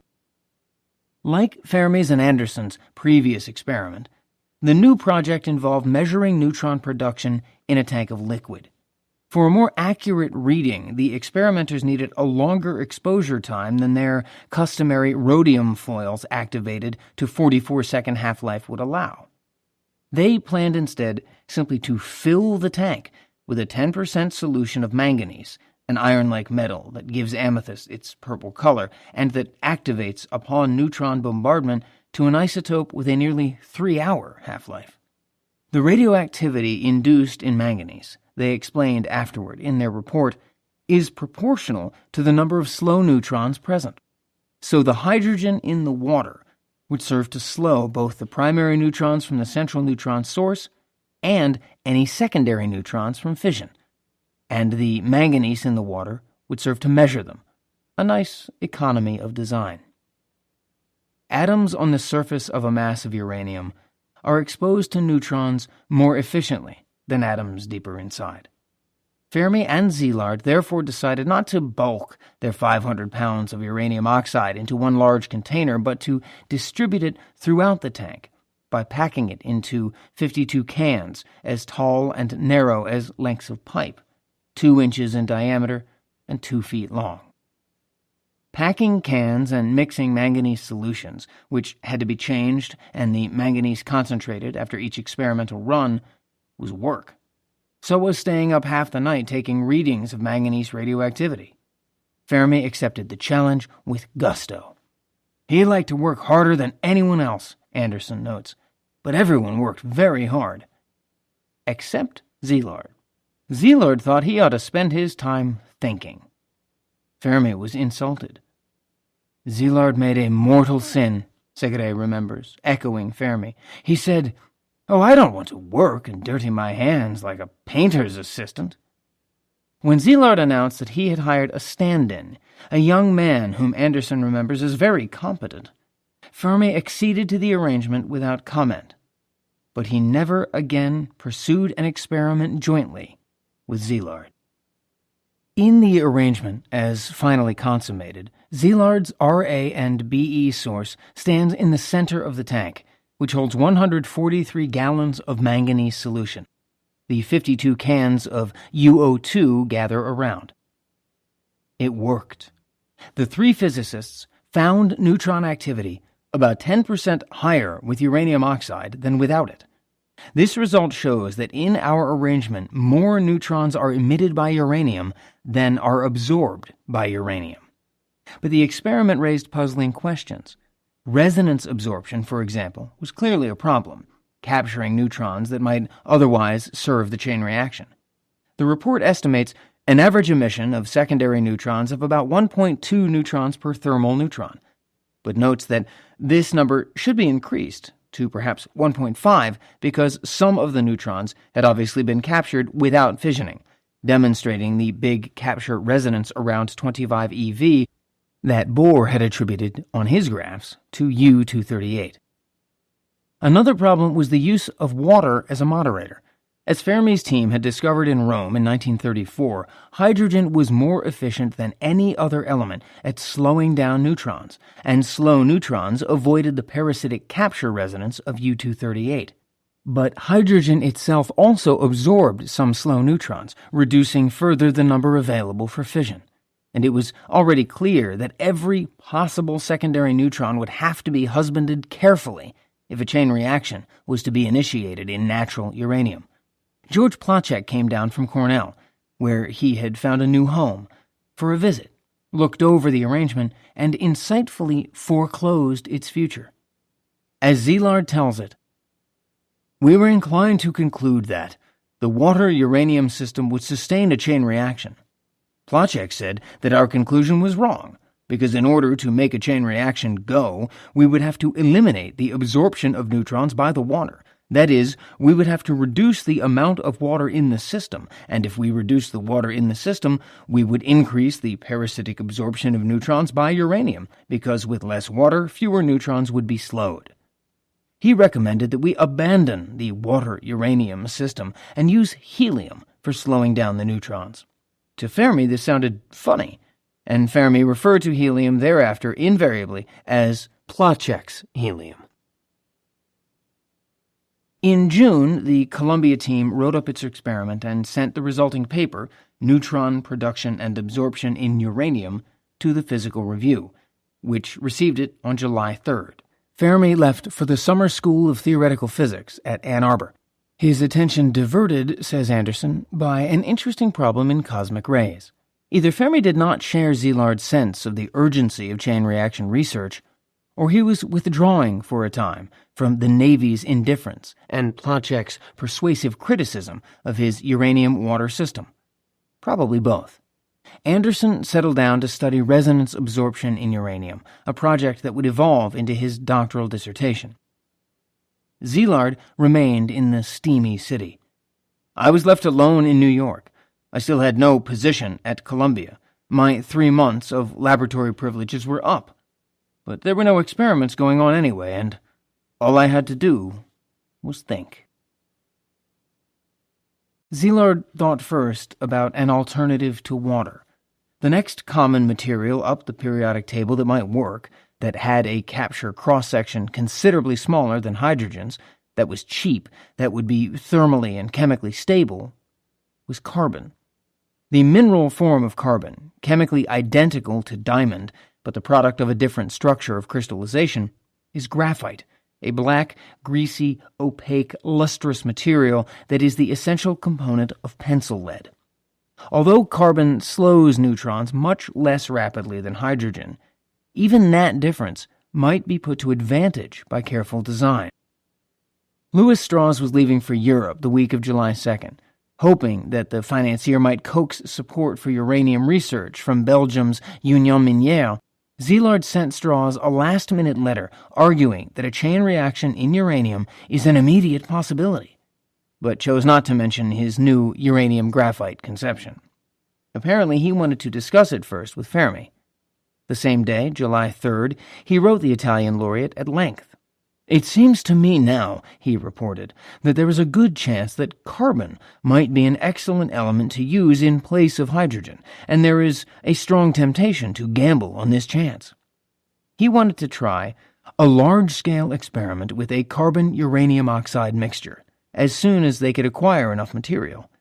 In the meantime, he thought he would set up a small experiment to measure more accurately carbon's capture cross-section, only the upper limit of which was then known.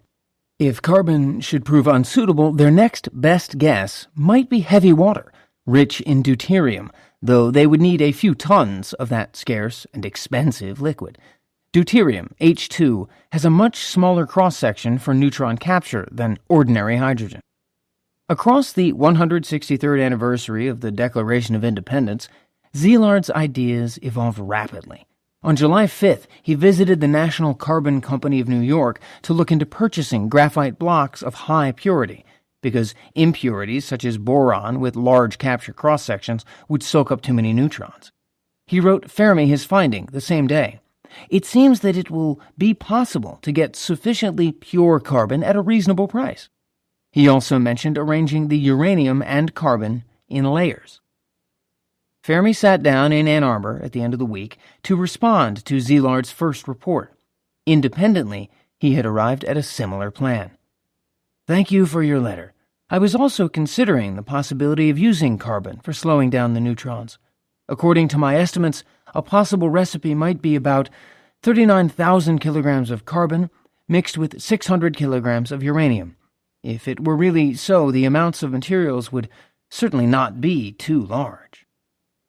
Since, however, the amount of uranium that can be used, especially in a homogeneous mixture, is exceedingly small, perhaps the use of thick layers of carbon separated by layers of uranium, might allow use of a somewhat larger percentage of uranium. The idea of layering, or in some other way separating the uranium from the graphite, originated in calculations Fermi made in June for the manganese water tank experiment. Fermi's calculations led both men to consider partitioning the oxide from the graphite in the new design they were independently evolving. Partitioning would give the fast secondary neutrons room to slow down, bouncing around in the moderator before they encountered any U-238 nuclei. Szilard's next letter, on July 8th, mentions that the carbon and the uranium oxide would not be mixed but built up in layers, or in any case used in some canned form. Both the July 5th and July 8th letters apparently crossed with Fermi's letter in the mail. By the time he heard from Fermi, Szilard had seen still farther and realized that small spheres of uranium arranged within blocks of graphite would be even more favorable from the point of view of a chain reaction than the system of plain uranium layers, which was initially considered. The arrangement Szilard had in mind he called a lattice. A geodesic dome would represent such a lattice arrangement schematically if it were a complete sphere, and if all its interior volume were filled like its surface with evenly spaced points. His calculations indicated somewhat larger volumes of material than had Fermi's, perhaps 50 tons of carbon and 5 tons of uranium. The entire experiment, he thought, would cost about $35,000. If a chain reaction would work in graphite and uranium, Szilard assumed that a bomb was probable. And if he had managed these conclusions, he further assumed, then so had his counterparts in Nazi Germany. He sought out Pegram in those early July days and tried to convince him of the urgent need for a large-scale experiment to settle the question. The dean resisted the assault. He took the position that even though the matter appeared to be rather urgent, this being summer and Fermi being away, there was really nothing that usefully could be done until the fall. For several weeks, Szilard had been trying on his own to raise funds from the U.S. military. In late May, he had asked Wigner to contact the Army's Aberdeen Proving Ground, its weapons development facility in Maryland. While he was thinking through the possibilities of a uranium graphite system, he had talked to Ross Gunn about Navy support. Now Fermi's letter of July 9th and a July 10th letter from Gunn arrived to discourage him. Fermi wrote of layering the carbon and uranium, but calculated in terms of a homogeneous system, of graphite and uranium oxide crushed and mixed together. Szilard concluded he was being mocked. I knew very well that Fermi computed the homogeneous mixture only because it was the easiest to compute. This showed me that Fermi did not take this really seriously. Gunn, in turn, reported that it seems almost impossible to carry through any sort of an agreement with the Navy that would be really helpful to you. I regret this situation, but see no escape. Despite his Olympian ego, not even Leo Szilard felt capable of saving the world entirely alone. He called on his Hungarian compatriots now for moral support. Edward Teller had moved to Manhattan for the summer to teach physics at Columbia. Eugene Wigner came up from Princeton to conspire with them. In later years, Szilard would recount several different versions of how their conversation went. But a letter he wrote on August 15, 1939, offers reliable contemporary testimony. Dr. Wigner is taking the stand that it is our duty to enlist the cooperation of the Roosevelt administration. A few weeks ago, he came to New York in order to discuss this point with Dr. Teller and me. Szilard had shown Wigner his uranium graphite calculations. He was impressed, and he was concerned. Both Teller and Wigner, Szilard wrote in a background memorandum in 1941, shared the opinion that no time must be lost in following up this line of development, and in the discussion that followed, the opinion crystallized that an attempt ought to be made to enlist the support of the government rather than that of private industry. Dr. Wigner, in particular, urged very strongly that the government of the United States be advised. But the discussion slipped away from that project into worry about what would happen if the Germans got hold of large quantities of the uranium which the Belgians were mining in the Congo. Perhaps Szilard emphasized the futility of the government contacts that he and Fermi had already made. So we began to think, through what channels could we approach the Belgian government and warn them against selling any uranium to Germany? It occurred to Szilard then that his old friend Albert Einstein knew the Queen of Belgium. Einstein had met Queen Elizabeth in 1929 on a trip to Antwerp to visit his uncle. Thereafter, the physicist and the sovereign maintained a regular correspondence, Einstein addressing her in plain-spoken letters simply as Queen. The Hungarians were aware that Einstein was summering on Long Island. Szilard proposed visiting Einstein and asking him to alert Elizabeth of Belgium. Since Szilard owned no car and had never learned to drive, he enlisted Wigner to deliver him. They called Einstein's office at the Institute for Advanced Study and learned he was staying at a summer house on Old Grove Pond on Nassau Point, the spit of land that divides Little from Great Peconic Bay on the northeastern arm of the island. They called Einstein to arrange a day. At this time, Szilard also furthered Wigner's proposal to contact the United States government by seeking advice from a knowledgeable émigré economist, Gustav Stolper, a Berliner resettled in New York who had once been a member of the Reichstag. Stolper offered to try to identify an influential messenger. Wigner picked up Szilard on the morning of Sunday, July 16th, and drove out Long Island to Peconic. They reached the area in early afternoon, but had no luck soliciting directions to the house until Szilard thought to ask for it in Einstein's name. We were on the point of giving up and going back to New York. Two world-class Hungarians lost among country lanes in summer heat. When I saw a boy aged maybe 7 or 8 standing on the curb, I leaned out of the window and I said, "Say, do you by any chance know where Professor Einstein lives?" The boy knew that, and he offered to take us there. C.P. Snow had visited Einstein at the same summer retreat 2 years before, also losing his way, and makes the scene familiar. He came into the sitting room a minute or two after we arrived. There was no furniture, apart from some garden chairs and a small table. The window looked out onto the water, but the shutters were half closed to keep out the heat. The humidity was very high. At close quarters, Einstein's head was as I had imagined it, magnificent, with a humanizing touch of the comic. Great furrowed forehead, aureole of white hair, enormous bulging chocolate eyes. I can't guess what I should have expected from such a face if I hadn't known. A shrewd Swiss once said it had the brightness of a good artisan's countenance, that he looked like a reliable, old-fashioned watchmaker in a small town who perhaps collected butterflies on a Sunday. What did surprise me was his physique. He had come in from sailing and was wearing nothing but a pair of shorts. It was a massive body, very heavily muscled. He was running to fat around the midriff and in the upper arms, rather like a footballer in middle age, but he was still an unusually strong man. He was cordial, simple, utterly unshy. The large eyes looked at me as though he was thinking, what had I come for? What did I want to talk about? The hours went on. I have a hazy memory that several people drifted in and out of the room, but I do not remember who they were. Stifling heat. There appeared to be no set time for meals. He was already, I think, eating very little, but he was still smoking his pipe.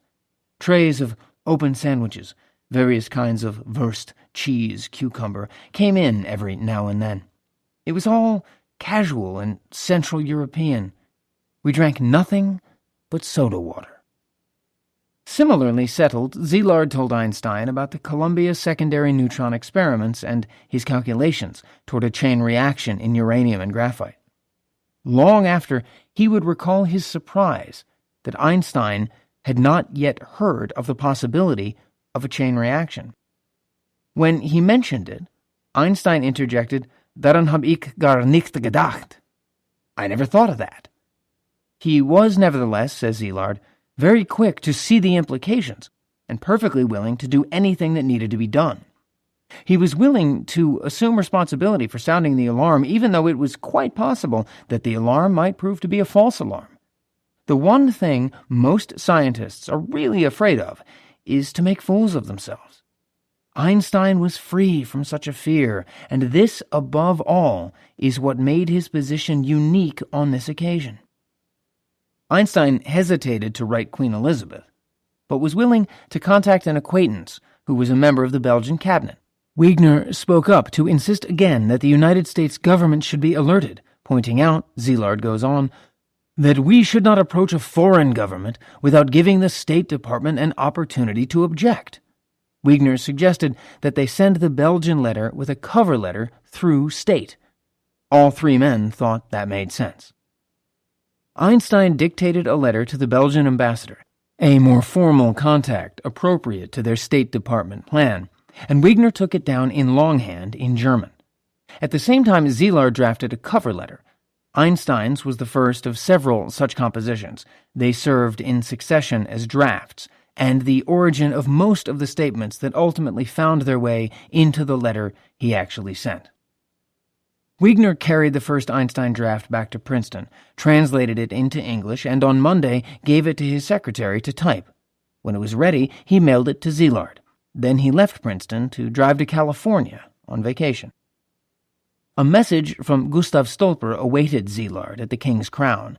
He reported to me, Szilard wrote Einstein on July 19th, that he had discussed our problems with Dr. Alexander Sachs, a vice president of the Lehman Corporation, biologist and national economist, and that Dr. Sachs wanted to talk to me about this matter. Eagerly, Szilard arranged an appointment. Alexander Sachs, born in Russia, was then 46 years old. He had come to the United States when he was 11, graduated from Columbia in biology at 19, worked as a clerk on Wall Street, returned to Columbia to study philosophy, and then went on to Harvard, with several prestigious fellowships to pursue philosophy, jurisprudence, and sociology. He contributed economics text to Franklin Roosevelt's campaign speeches in 1932. Beginning in 1933, he worked for 3 years for the National Recovery Administration, joining the Lehman Corporation in 1936. He had thick curls and a receding chin, and looked and sounded like the comedian Ed Wynn. His associates at the NRA used to point him out to visiting firemen under that nom de guerre as ultimate proof, if the NRA itself was not sufficient, of Roosevelt's gift for radical innovation. Sachs communicated in dense, florid prose.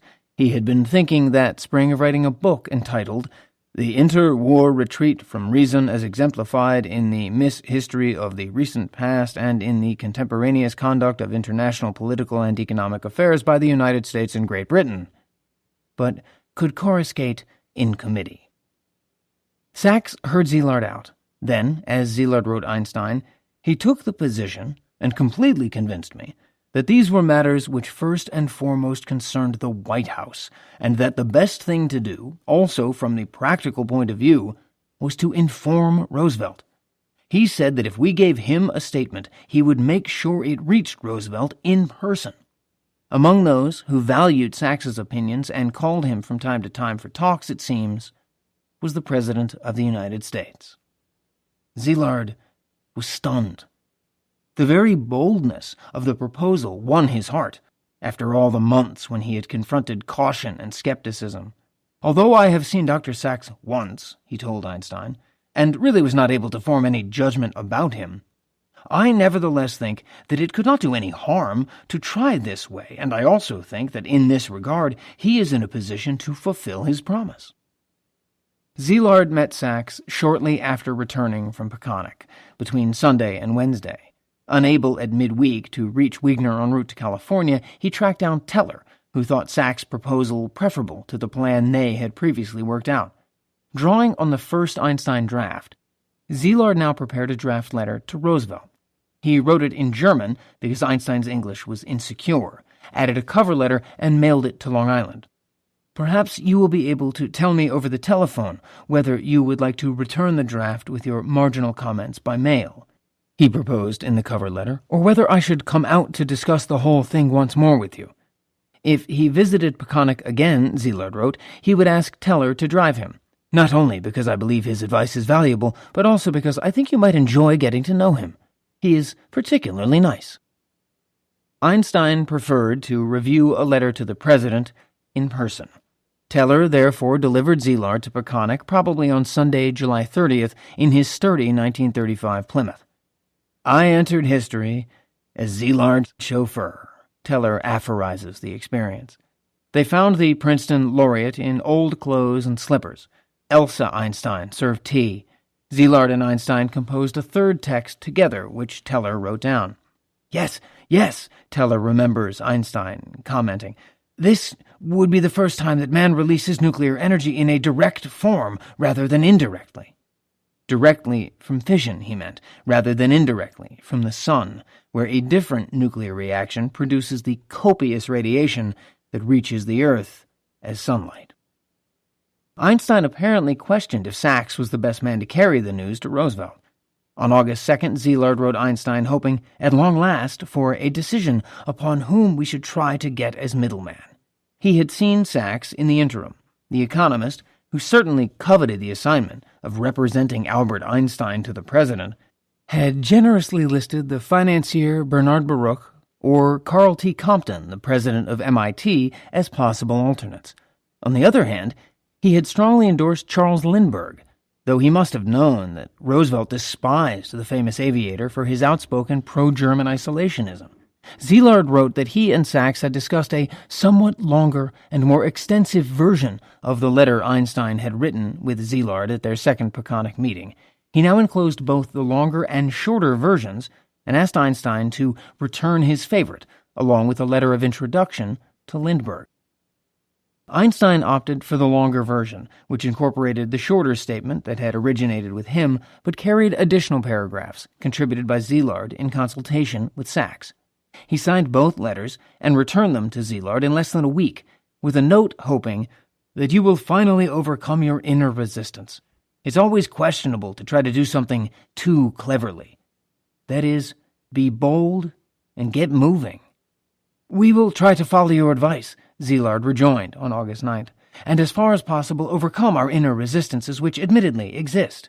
Incidentally, we are surely not trying to be too clever, and will be quite satisfied if only we don't look too stupid. Szilard transmitted the letter in its final form to Sachs on August 15th with a memorandum of his own that elaborated on the letter's discussion of the possibilities and dangers of fission. He had not given up contacting Lindbergh. He drafted a letter to the aviator the following day, but he seems to have decided to try Sachs in the meantime, probably in the interest of moving the project on.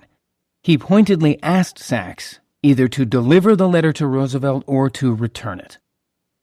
One of the discussions Szilard had added to the longer draft that Einstein chose concerned who should serve as liaison between the administration and the group of physicists working on chain reactions in America. In his letter of transmittal to Sachs, Szilard now tacitly offered himself for that service. If a man, having courage and imagination, could be found, he wrote, and if such a man were put, in accordance with Dr. Einstein's suggestion, in the position to act with some measure of authority in this matter, this would certainly be an important step forward. In order that you may be able to see of what assistance such a man could be in our work, allow me please to give you a short account of the past history of the case. The short account that followed, an abbreviated and implicit curriculum vitae, essentially outlined Szilard's own role since Bohr's announcement of the discovery of fission 7 crowded months earlier. Szilard's offer was as innocent of American bureaucratic politics as it was bold. It was surely also the apotheosis of his drive to save the world. By this time, the Hungarians at least believed they saw major humanitarian benefit inherent in what Eugene Wigner would describe in retrospect as a horrible military weapon, explaining, although none of us spoke much about it to the authorities during this early period, they considered us dreamers enough as it was, we did hope for another effect of the development of atomic weapons in addition to the warding off of imminent disaster. We realized that, should atomic weapons be developed, no two nations would be able to live in peace with each other unless their military forces were controlled by a common, higher authority. We expected that these controls, if they were effective enough to abolish atomic warfare, would be effective enough to abolish also all other forms of war. This hope was almost as strong a spur to our endeavors as was our fear of becoming the victims of the enemy's atomic bombings. From the horrible weapon which they were about to urge the United States to develop, Szilard, Teller, and Wigner, the Hungarian conspiracy, Merle Tuve was amused to call them, hoped for more than deterrence against German aggression. They also hoped for world government and world peace, conditions they imagined bombs made of uranium might enforce. Alexander Sachs intended to read aloud to the president when he met with him. He believed busy people saw so much paper they tended to dismiss the printed word. Our social system is such, he told a Senate committee in 1945, that any public figure is punch-drunk with printer's ink. This was a matter that the commander-in-chief and the head of the nation must know. I could only do it if I could see him for a long stretch and read the material so it came in by way of the ear, not as a soft mascara on the eye. He needed a full hour of Franklin Delano Roosevelt's time. History intervened to crowd the president's calendar.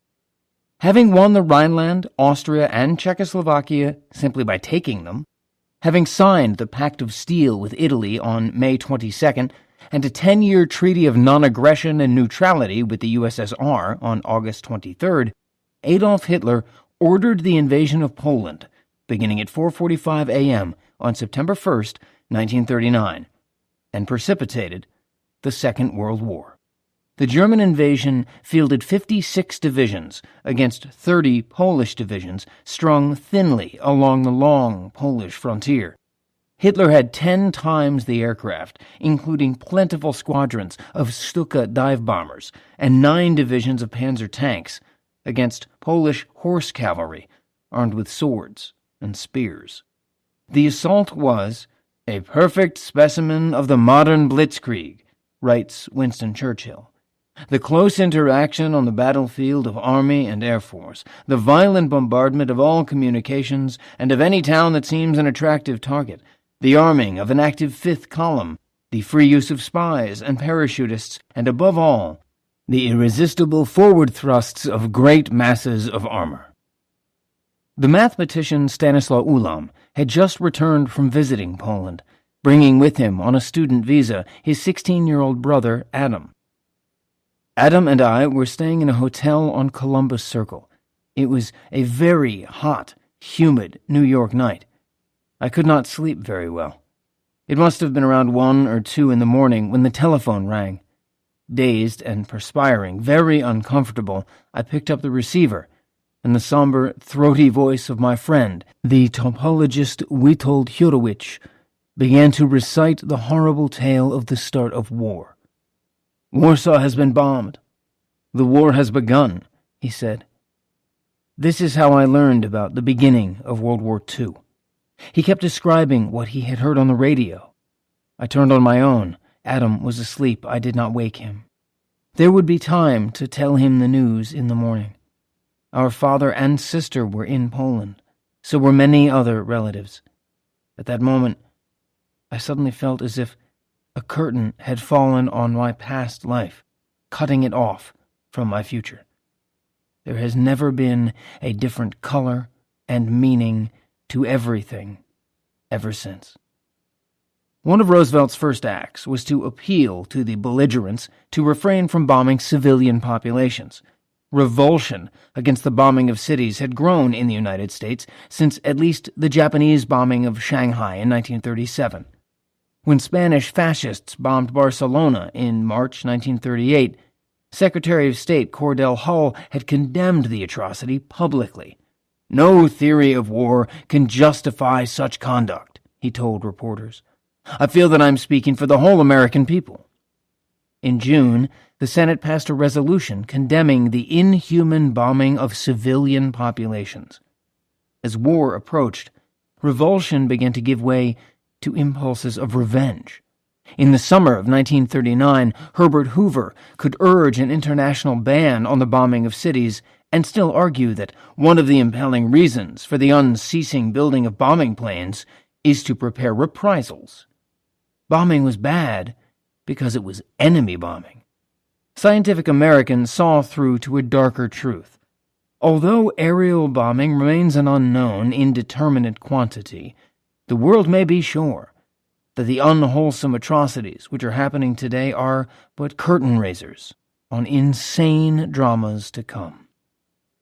So although Roosevelt had asked Congress for increased funds for long-range bombers 9 months before, in appealing to the belligerents on September 1st, 1939, he could still articulate the moral indignation of millions of Americans.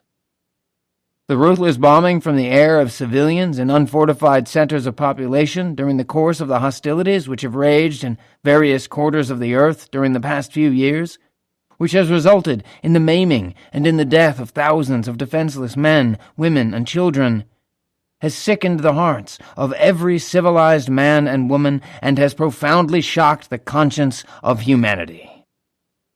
If resort is had to this form of inhuman barbarism during the period of the tragic conflagration which with the world is now confronted, hundreds of thousands of innocent human beings who have no possibility for, and who are not even remotely participating in, the hostilities which have now broken out will lose their lives.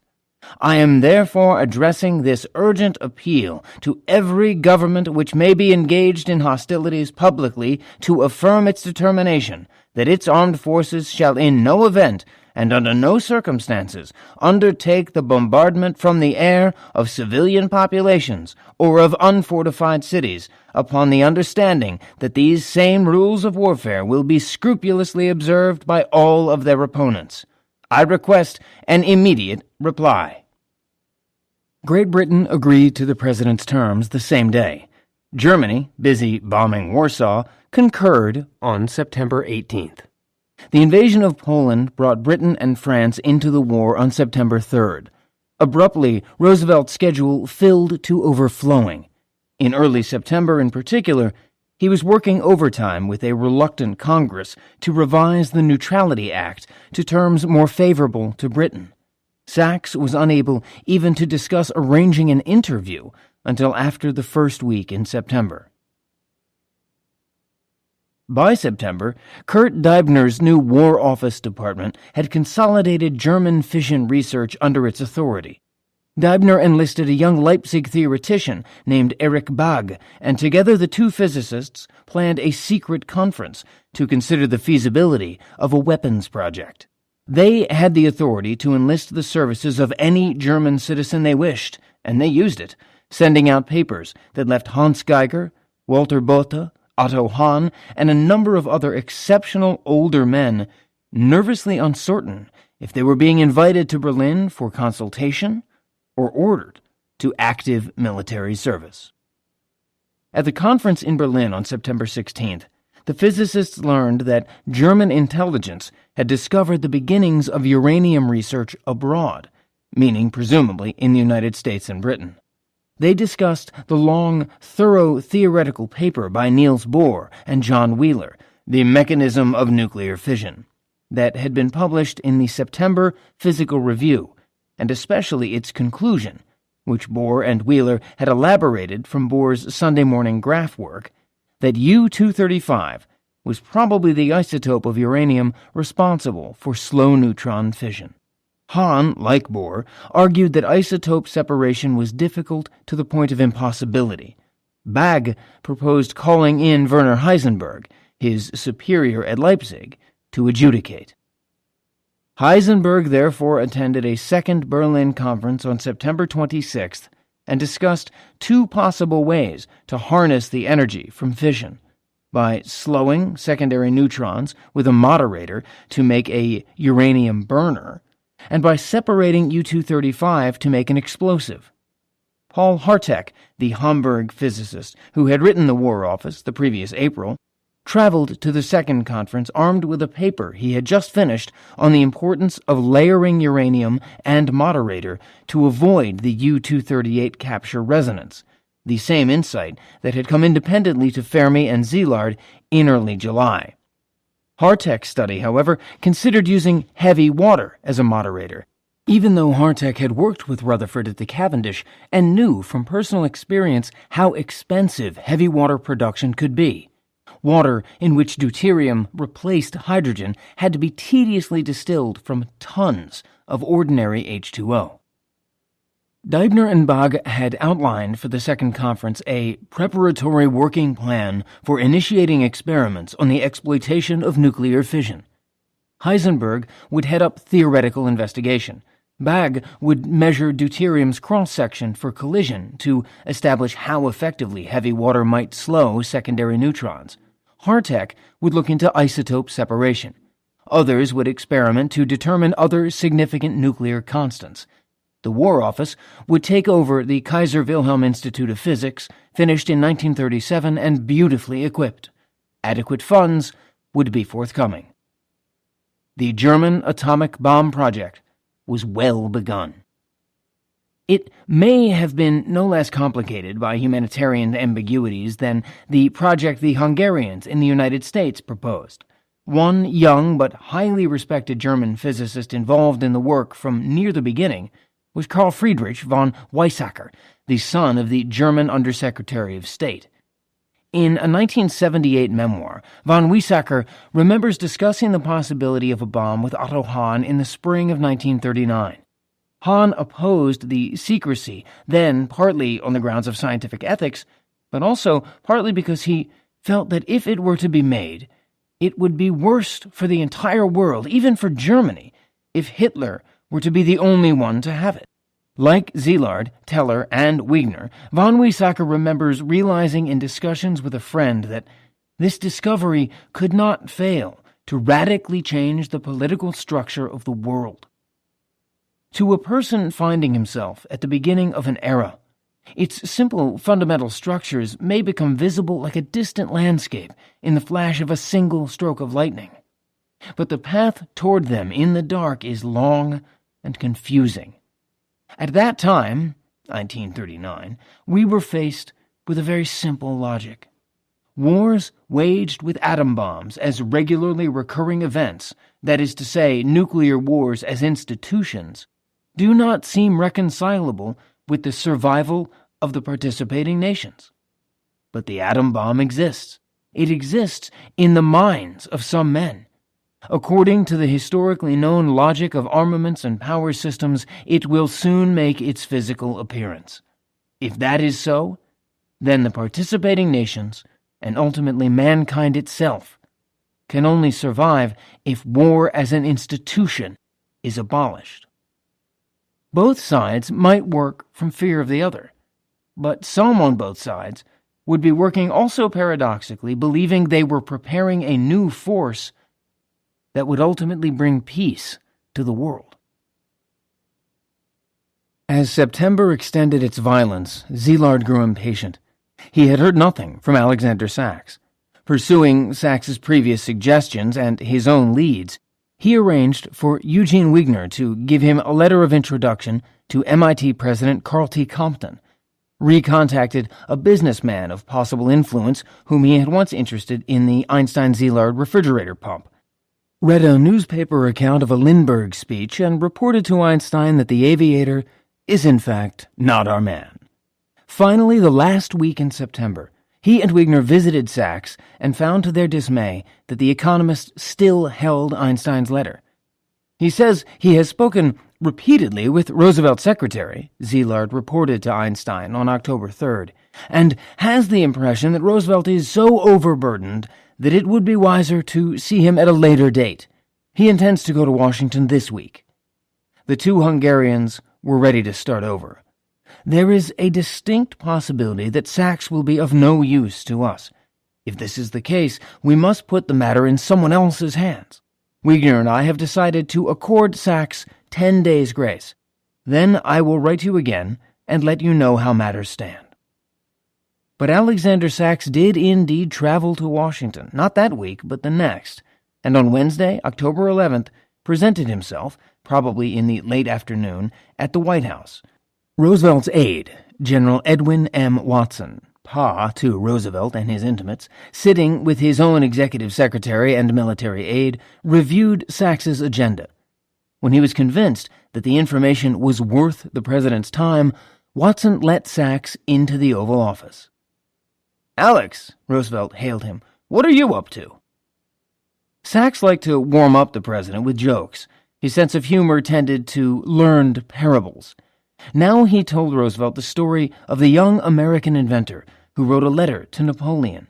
The inventor proposed to build the emperor a fleet of ships that carried no sail but could attack England in any weather. He had it in his power to deliver Napoleon's armies to England in a few hours without fear of wind or storm, he wrote, and he was prepared to submit his plans. Napoleon scoffed. "Ships without sails. Bah! Away with your visionists." The young inventor, Sachs concluded, was Robert Fulton. Roosevelt laughed easily. Probably he laughed at that. Sachs cautioned the president to listen carefully. What he had now to impart was at least the equivalent of the steamboat inventor's proposal to Napoleon. Not yet ready to listen, Roosevelt scribbled a message and summoned an aide. Shortly the aide returned with a treasure, a carefully wrapped bottle of Napoleon brandy that the Roosevelts had preserved in the family for years. The president poured 2 glasses, passed one to his visitor, toasted him, and settled back. Sachs had made a file for Roosevelt's reading of Einstein's letter and Szilard's memorandum, but neither document had suited his sense of how to present the information to a busy president. "I'm an economist, not a scientist," he would tell friends, "but I had a prior relationship with the president, and Szilard and Einstein agreed I was the right person to make the relevant, elaborate scientific material intelligible to Mr. Roosevelt. No scientist could sell it to him." Sachs had therefore prepared his own version of the fission story, a composite and paraphrase of the contents of the Einstein and Szilard presentations. Though he left those statements with Roosevelt, he read neither one of them aloud. He read not Einstein's subsequently famous letter, but his own 800-word summation, the first authoritative report to a head of state of the possibility of using nuclear energy to make a weapon of war. It emphasized power production first, radioactive materials for medical use second, and bombs of hitherto unenvisaged potency and scope third. It recommended making arrangements with Belgium for uranium supplies and expanding and accelerating experiment, but imagined that American industry or private foundations would be willing to foot the bill. To that end, it proposed that Roosevelt designate an individual and a committee to serve as a liaison between the scientists and the administration. Sachs had intentionally listed the peaceful potentials of fission first and second among its prospects. To emphasize the ambivalence of the discovery, he said later, the 2 poles of good and evil it embodied, he turned near the end of the discussion to Francis Aston's 1936 lecture, 40 Years of Atomic Theory. It had been published in 1938 as part of a collection, Background to Modern Science, which Sachs had brought along to the White House, where the English spectroscopist had ridiculed the more elderly and ape-like of our prehistoric ancestors who objected to the innovation of cooked food and pointed out the grave dangers attending the use of the newly discovered agency, fire. Sachs read the entire last paragraph of the lecture to Roosevelt, emphasizing the final sentences. "Personally, I think there is no doubt that subatomic energy is available all around us, and that one day man will release and control its almost infinite power. We cannot prevent him from doing so, and can only hope that he will not use it exclusively in blowing up his next-door neighbor." "Alex," said Roosevelt, quickly understanding, "what you are after is to see that the Nazis don't blow us up." "Precisely," Sachs said. Roosevelt called in Watson. "This requires action," he told his aide. Meeting afterward with Sachs, Watson went by the book. He proposed a committee consisting initially of the director of the Bureau of Standards, an Army representative, and a Navy representative. The Bureau of Standards, established by Act of Congress in 1901, is the nation's physics laboratory, charged with applying science and technology in the national interest and for public benefit. Its director in 1939 was Dr. Lyman J. Briggs, a Johns Hopkins Ph.D. and a government scientist for 43 years, who had been nominated by Herbert Hoover and appointed by FDR. The military representatives were Lieutenant Colonel Keith F. Adamson and Commander Gilbert C. Hoover, both ordnance experts.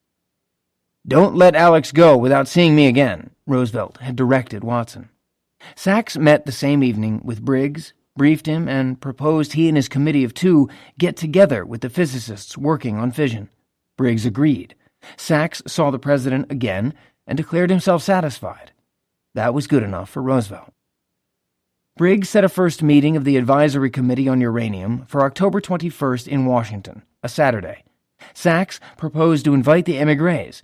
To counterbalance them, Briggs invited Tuve, who found a schedule conflict and deputized Richard Roberts as his stand-in. Fermi, still nursing his Navy grievance, refused to attend, but was willing to allow Teller to speak in his behalf. On the appointed day, the Hungarian conspiracy breakfasted with Sachs at the Carlton Hotel, the out-of-towners having arrived the night before. From the hotel, they proceeded to the Department of Commerce. The meeting then counted 9 participants: Briggs, a Briggs assistant, Sachs, Szilard, Wigner, Teller, Roberts, Adamson for the Army, and Hoover for the Navy. Szilard began by emphasizing the possibility of a chain reaction in a uranium-graphite system. Whether such a system would work, he said, depended on the capture cross-section of carbon, and that was not yet sufficiently known. If the value was large, they would know that a large-scale experiment would fail. If the value was extremely small, a large-scale experiment would look highly promising. An intermediate value would necessitate a large-scale experiment to decide. He estimated the destructive potential of a uranium bomb to be as much as 20,000 tons of high explosive equivalent. Such a bomb, he had written in the memorandum Sachs carried to Roosevelt, would depend on fast neutrons and might be too heavy to be transported by airplane, which meant he was still thinking of exploding natural uranium, not of separating U-235. Adamson, openly contemptuous, butted in. "In Aberdeen," Teller remembers him sneering, "we have a goat tethered to a stick with a 10-foot rope, and we have promised a big prize to anyone who can kill the goat with a death ray. Nobody has claimed the prize yet." As for 20,000 tons of high explosive, the Army officer said he'd been standing outside an ordnance depot once when it blew up and it hadn't even knocked him down. Restraining himself, Wigner spoke after Szilard, supporting his compatriot's argument. Roberts raised serious objection. He was convinced that Szilard's optimism for a chain reaction was premature and his notion of a fast neutron weapon made of natural uranium misguided. Roberts had co-authored a review of this subject just 1 month before. It agreed with Szilard that there are not yet sufficient data to say definitely whether or not a uranium powerhouse is a possibility. But it also assessed, because the DTM had begun assessing, the question of the fast neutron fission of natural uranium and found, because of resonance capture and extensive scattering of fast neutrons, that it was very unlikely that the fast neutrons can produce a sufficient number of fissions to maintain a chain reaction. The DTM physicist also pointed out that other lines of research might be more promising than a slow neutron chain reaction in natural uranium. He meant isotope separation.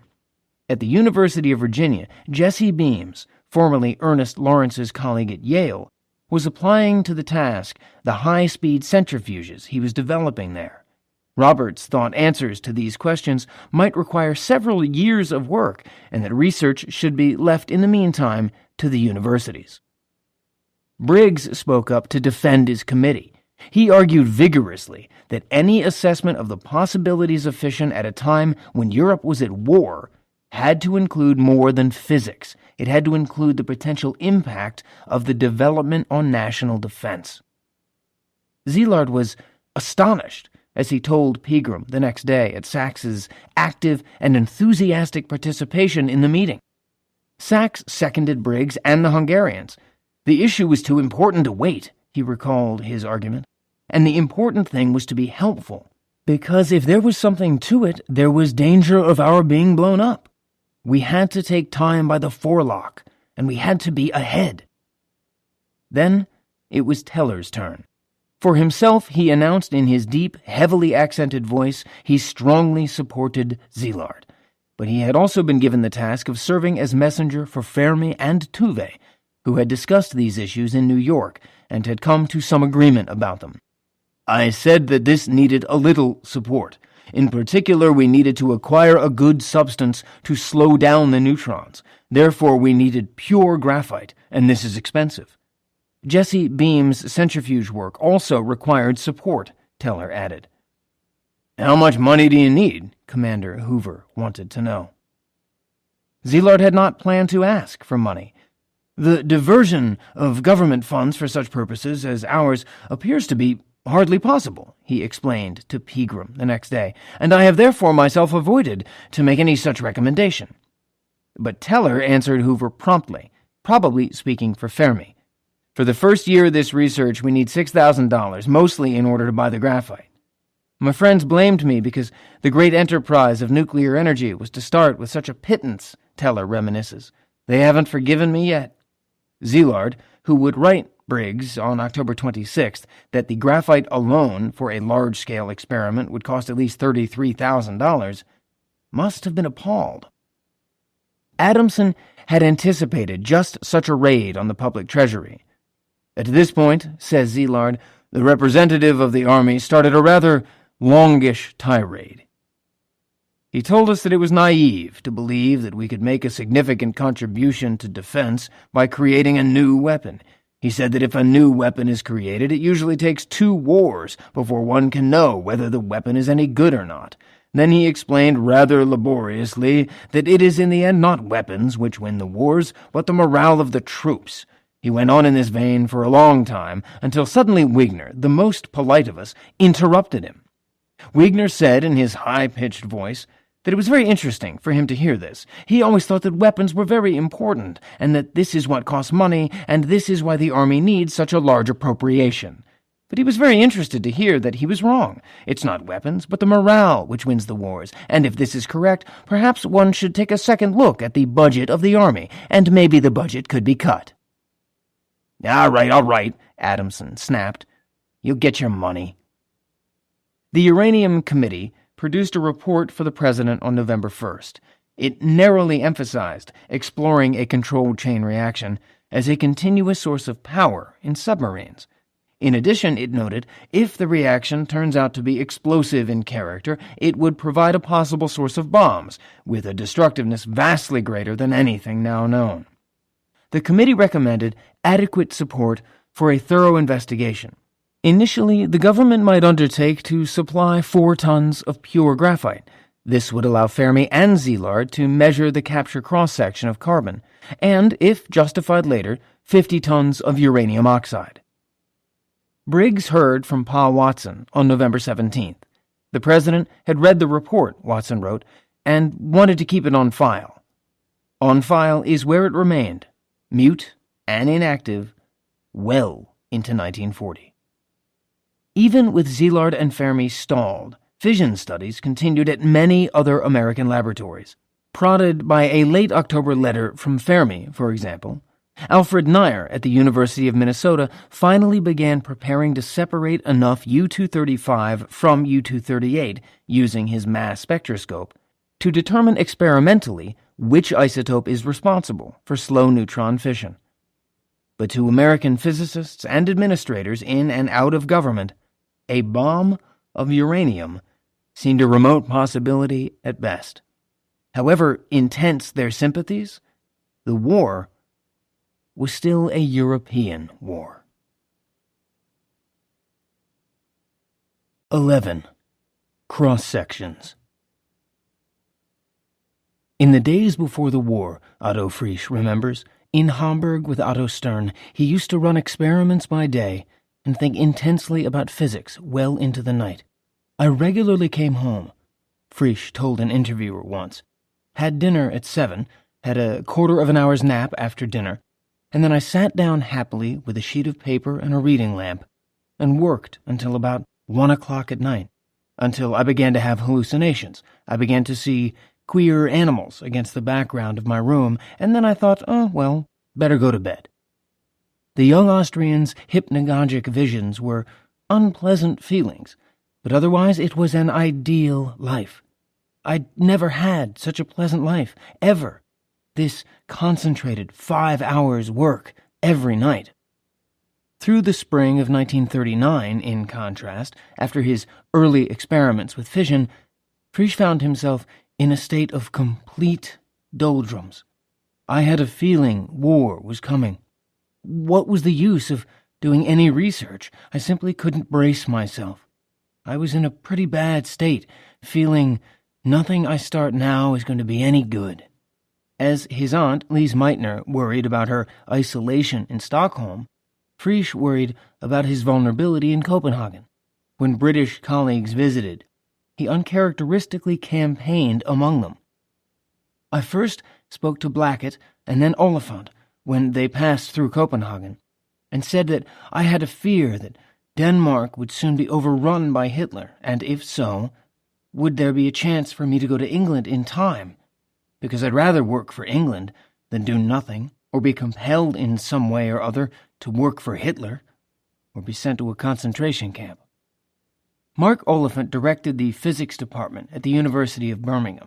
Rather than initiate some complicated sponsorship, he simply invited Frisch to visit him that summer to talk over the problem. So I packed 2 small suitcases and traveled by ship and train, just like any tourist. The war overtook him, safe in the English Midlands, but with nothing more of his possessions on hand than the contents of his 2 small suitcases. His friends in Copenhagen had to store his belongings and arrange the repossession of the piano he was buying. Oliphant found him work as an auxiliary lecturer. In that relative security, he began to think about physics again. Fission still intrigued him.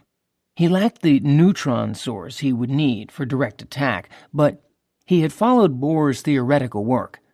The distinction between the fissile characteristics of U-235 and U-238 in February, the major Bohr-Wheeler paper in September, just as the German invasion of Poland brought war, a great feeling of tense sobriety.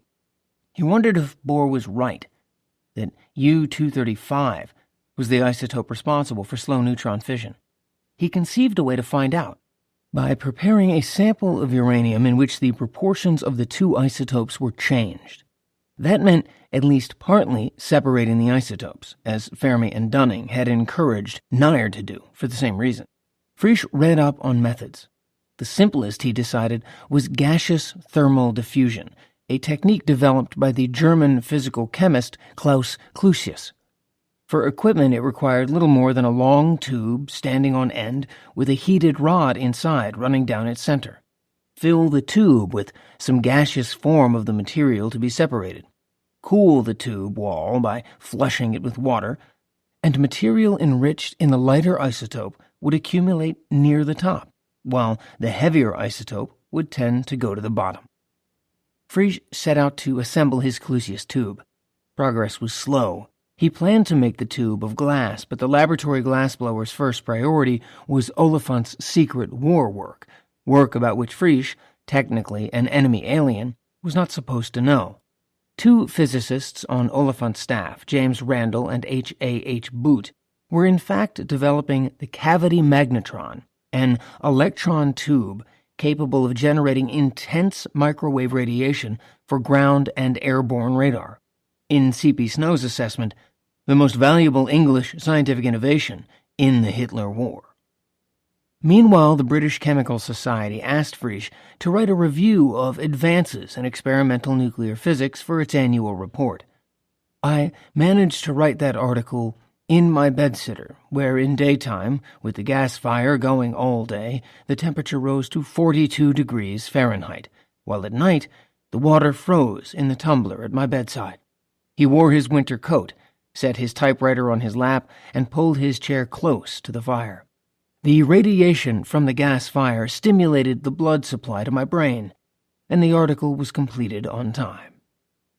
Frisch's review article mentioned the possibility of a chain reaction only to discount it. He based that conclusion on Bohr's argument that the U-238 in natural uranium would scatter fast neutrons, slowing them to capture resonance energies. The few that escaped capture would not suffice, he thought, to initiate a slow neutron chain reaction in the scarce U-235. Slow neutrons, in any case, could never produce more than a modest explosion, Frisch pointed out. They took too long slowing down and finding a nucleus.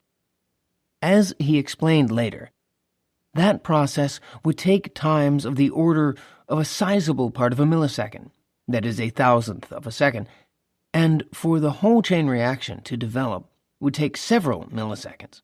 Once the material got hot enough to vaporize, it would begin to expand, and the reaction would be stopped before it got much further. So the thing might blow up like a pile of gunpowder, but no worse, and that wasn't worth the trouble. Not long from Nazi Germany, Frisch found his argument against a violently explosive chain reaction reassuring. It was backed by the work of no less a theoretician than Niels Bohr. With satisfaction, he published it. It had seen the light of day before, most notably in an August 5, 1939 letter from Member of Parliament Winston Churchill to the British Secretary of State for Air. Concerned that Hitler might bluff Neville Chamberlain with threats of a new secret weapon, Churchill had collected a briefing from Frederick Lindemann and written to caution the cabinet not to fear new explosives of devastating power for at least several years. The best authorities, the distinguished MP emphasized with a nod to Niels Bohr, held that only a minor constituent of uranium is effective in these processes. That constituent would need to be laboriously extracted for any large-scale effects. The chain process can take place only if the uranium is concentrated in a large mass, Churchill continued, slightly muddling the point. As soon as the energy develops, it will explode with a mild detonation before any really violent effects can be produced. It might be as good as our present-day explosives, but it is unlikely to produce anything very much more dangerous. He concluded optimistically. Dark hints will be dropped, and terrifying whispers will be assiduously circulated, but it is to be hoped that nobody will be taken in by them. Frisch found a friend that year in a fellow émigré at Birmingham, the theoretician Rudolf Peierls. A well-off Berliner, a slender man with a boyish face, a notable overbite, and a mind of mathematical austerity, Peierls was born in 1907 and had arrived in England in 1933 on a Rockefeller Fellowship to Cambridge. With the Nazi purge of the German universities, he chose to remain in England. He would be naturalized as a British citizen in February 1940, but until then he was technically an enemy alien. When Oliphant consulted with him from time to time on the mathematics of resonant cavities, important for microwave radar, both men were careful to pretend that the question was purely academic. Peierls had already contributed significantly to the debate on the possible explosive effects of fission. The previous May, one of Frédéric Joliot's associates in Paris, Francis Perrine, had published a first approximate formula for calculating the critical mass of uranium, the amount of uranium necessary to sustain a chain reaction. A lump smaller than a critical mass would be inert. A lump of critical size would explode spontaneously upon assembly. The possibility of a critical mass is anchored in the fact that the surface area of a sphere increases more slowly with increasing radius than does the volume, as nearly R2 to R3. At some particular volume, depending on the density of the material and on its cross-sections for scattering, capture, and fission, more neutrons should find nuclei to fission than find surface to escape from. That volume is then the critical mass. Estimating the several cross-sections of natural uranium, Francis Perrine put its critical mass at 44 tons. A tamper around the uranium of iron or lead to bounce back neutrons might reduce the requirement, Perrine calculated, to only 13 tons. Peierls saw immediately that he could sharpen Perrine's formula. He did so in a theoretical paper he worked out in May and early June 1939 that the Cambridge Philosophical Society published in its Proceedings in October. Because a critical mass formula based on slow neutron fission would be mathematically complicated, requiring that the characteristics of the moderator be taken into account, Peierls proposed to consider a simplified case: fission by unmoderated fast neutrons.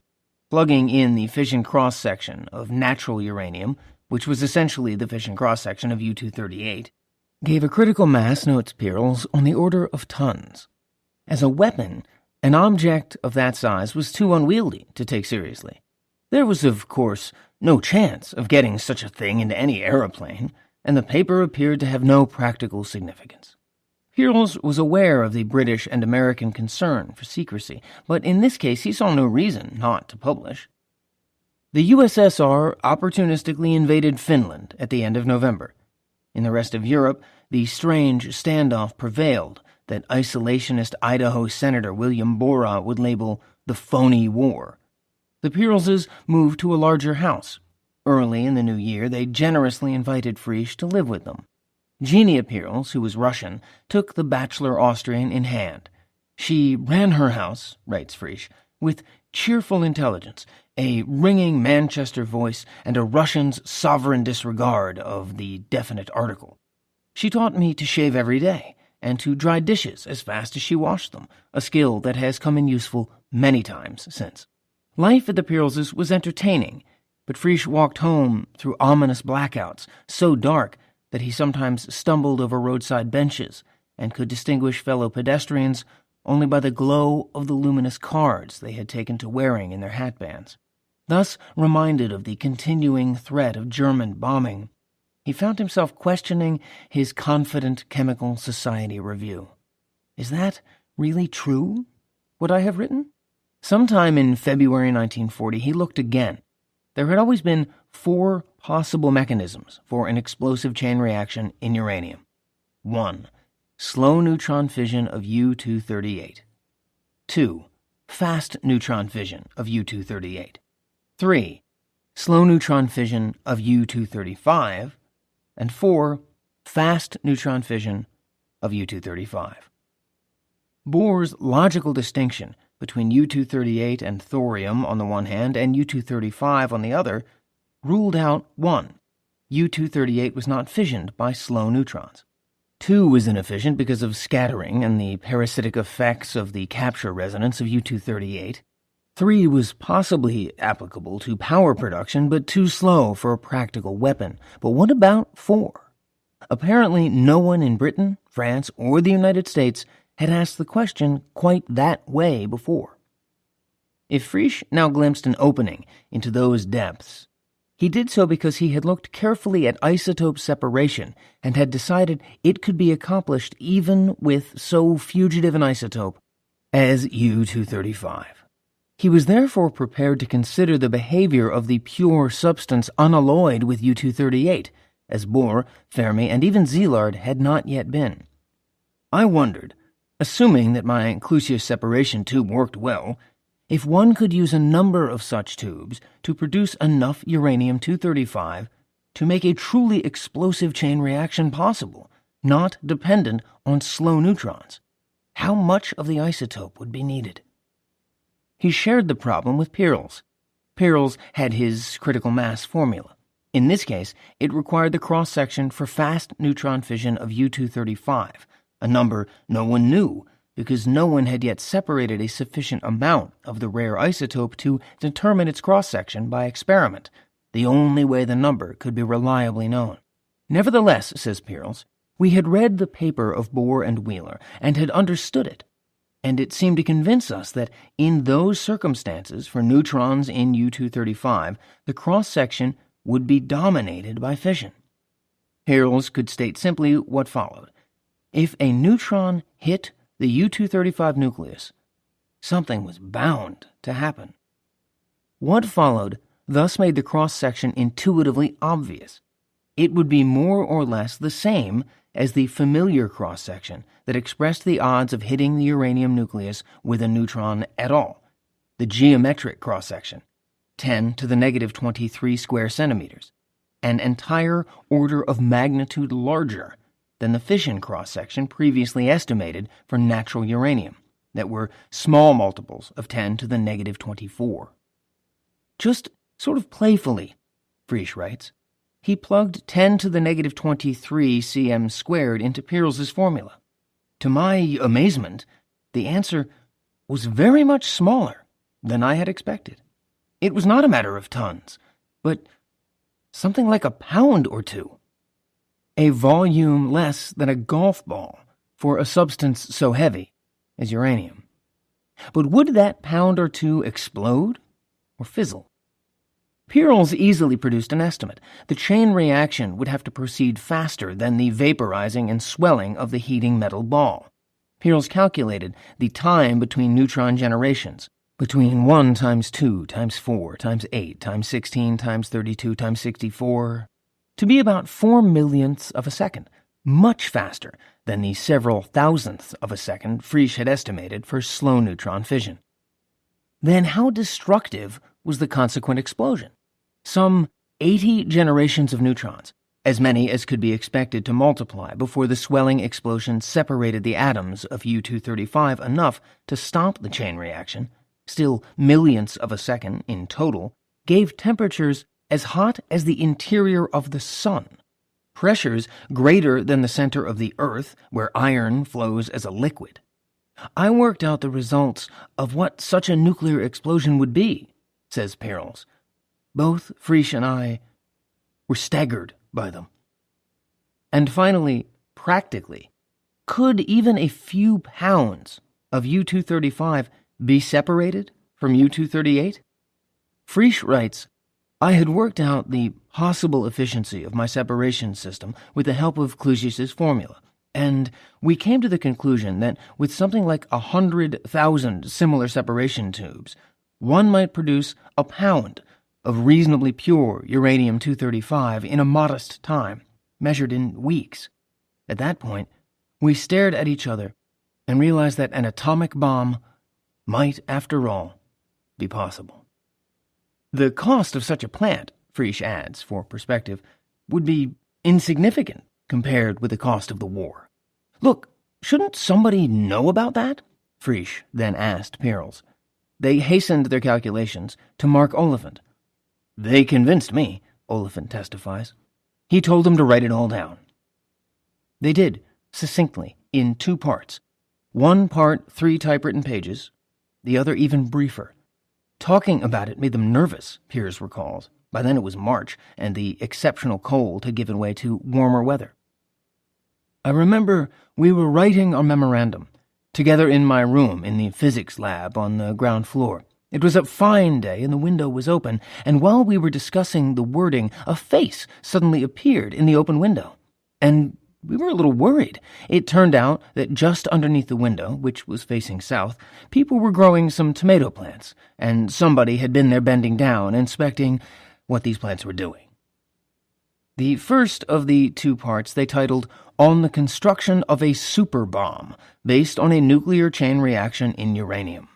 It was intended, they wrote, to point out and discuss a possibility which seems to have been overlooked in earlier discussions. They proceeded to cover the same ground they had previously covered together in private, noting that the energy liberated by a 5-kilogram bomb would be equivalent to that of several thousand tons of dynamite. They described a simple mechanism for arming the weapon, making the uranium sphere in 2 parts, which are brought together first when the explosion is wanted. Once assembled, the bomb would explode within a second or less. Springs, they thought, might pull the 2 small hemispheres together. Assembly would have to be rapid, or the chain reaction would begin prematurely, destroying the bomb but not much else. A byproduct of the explosion, about 20% of its energy, they thought, would be radiation, the equivalent of 100 tons of radium that would be fatal to living beings even a long time after the explosion. Effective protection from the weapon would be hardly possible. The second report, Memorandum on the Properties of a Radioactive Superbomb, a less technical document, was apparently intended as an alternative presentation for non-scientists. This study explored beyond the technical questions of design and production to the strategic issues of possession and use. It managed at the same time both seemly innocence and extraordinary prescience. 1. As a weapon, the super bomb would be practically irresistible. There is no material or structure that could be expected to resist the force of the explosion. 2. Owing to the spreading of radioactive substances with the wind, the bomb could probably not be used without killing large numbers of civilians, and this may make it unsuitable as a weapon for use by this country. 3. It is quite conceivable that Germany is, in fact, developing this weapon. 4. If one works on the assumption that Germany is or will be in the possession of this weapon, it must be realized that no shelters are available that would be effective and could be used on a large scale. The most effective reply would be a counter-threat with a similar weapon. Thus, in the first months of 1940, it was already clear to two intelligent observers that nuclear weapons would be weapons of mass destruction against which the only apparent defense would be the deterrent effect of mutual possession. Frisch and Peierls finished their two reports and took them to Oliphant. He quizzed the men thoroughly, added a cover letter to their memoranda.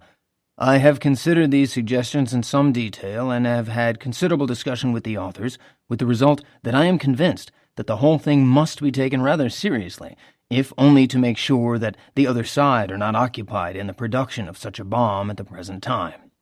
And sent letter and documents off to Henry Thomas Tizard, an Oxford man, a chemist by training, the driving force behind British radar development, the civilian chairman of the Committee on the Scientific Survey of Air Defense, better known as the Tizard Committee, which was the most important British committee at the time concerned with the application of science to war.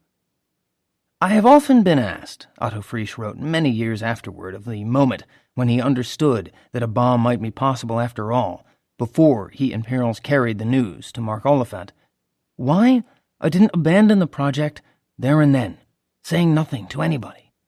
Why start on a project which, if it was successful, would end with the production of a weapon of unparalleled violence, a weapon of mass destruction such as the world had never seen? The answer was very simple. We were at war. And the idea was reasonably obvious. Very probably some German scientists had had the same idea and were working on it. Whatever scientists of one warring nation could conceive, the scientists of another warring nation might also conceive and keep secret. That early in 1939 and early 1940, the nuclear arms race began. Responsible men who properly and understandably feared a dangerous enemy saw their own ideas reflected back to them malevolently distorted. Ideas that appeared defensive in friendly hands, seen the other way around, appeared aggressive. But they were the same ideas. Werner Heisenberg sent his considered conclusions to the German War Office on December 6, 1939, while Fermi and Szilard waited for the $6,000 the Briggs Uranium Committee had allocated to them for graphite studies, and Frisch prepared his pessimistic Chemical Society review. Heisenberg thought fission could lead to energy production, even with ordinary uranium, if a suitable moderator could be found.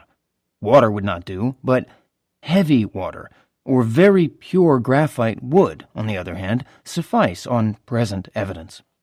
The surest method for building a reactor, Heisenberg wrote, will be to enrich the uranium-235 isotope. The greater the degree of enrichment, the smaller the reactor can be made. Enrichment, increasing the proportion of U-235 to U-238, was also the only method of producing explosives several orders of magnitude more powerful than the strongest explosives yet known. The phrase indicates Heisenberg understood the possibility of fast neutron fission even before Frisch and Peierls did. During the same period, Paul Hartek in Hamburg was building a Clusius separation tube. In December, he tested it by successfully separating isotopes of the heavy gas xenon. He traveled to Munich at Christmas time to discuss design improvements with Clusius, who was professor of physical chemistry at the university there. Auer, the thorium specialists, purveyors of gas mantles and radioactive toothpaste, delivered the first ton of pure uranium oxide processed from Joachimsthal ores to the War Office in January 1940. German uranium research was thriving. Acquiring a suitable moderator looked more difficult. The German scientists favored heavy water, but Germany had no extraction plant of its own. Hartek calculated at the beginning of the year that a coal-fired installation would require 100,000 tons of coal for each ton of heavy water produced, an impossibility in wartime.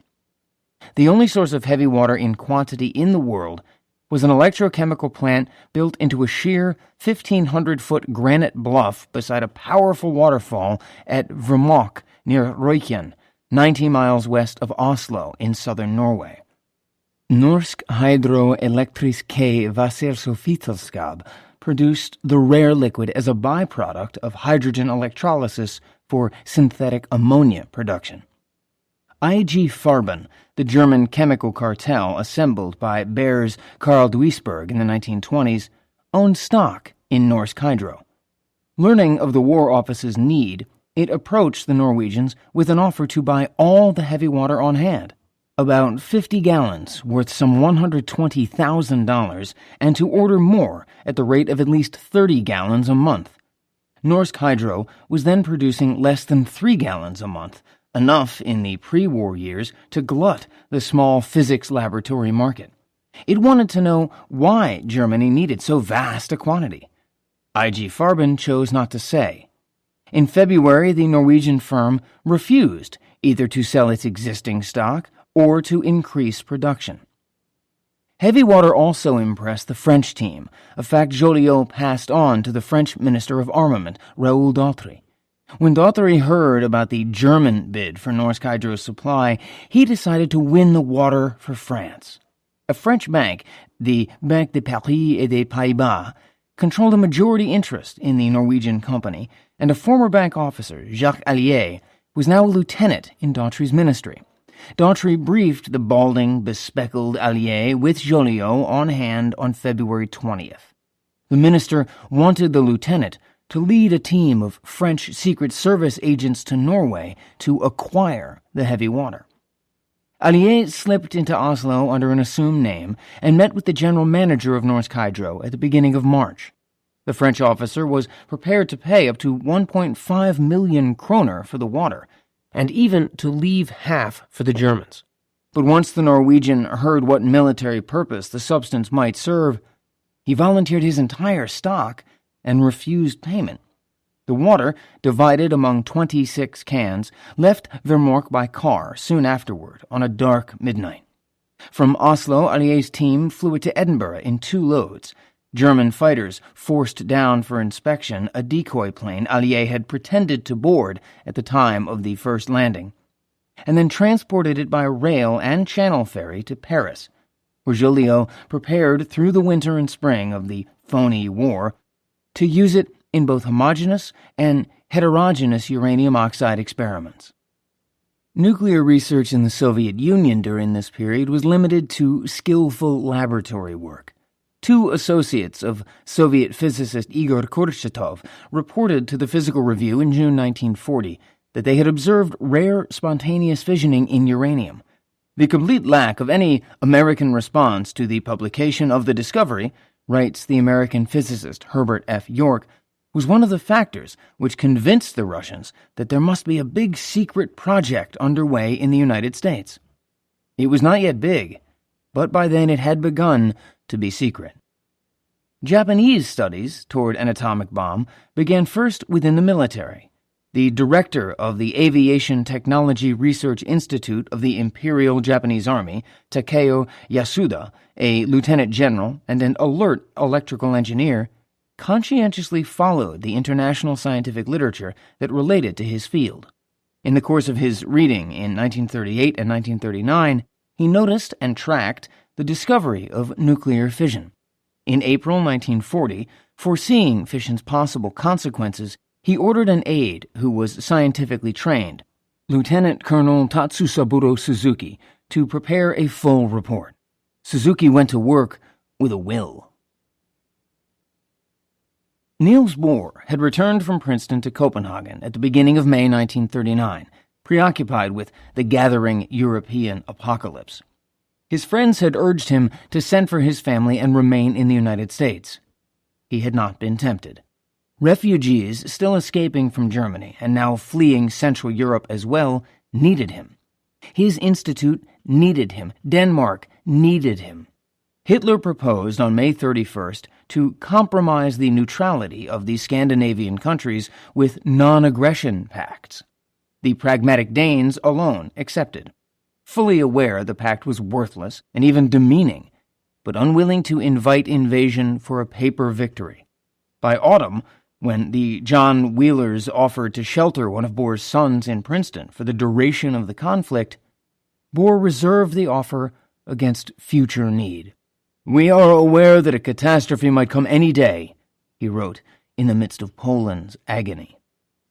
Catastrophe for Denmark waited until April 1940, and came then with brutal efficiency.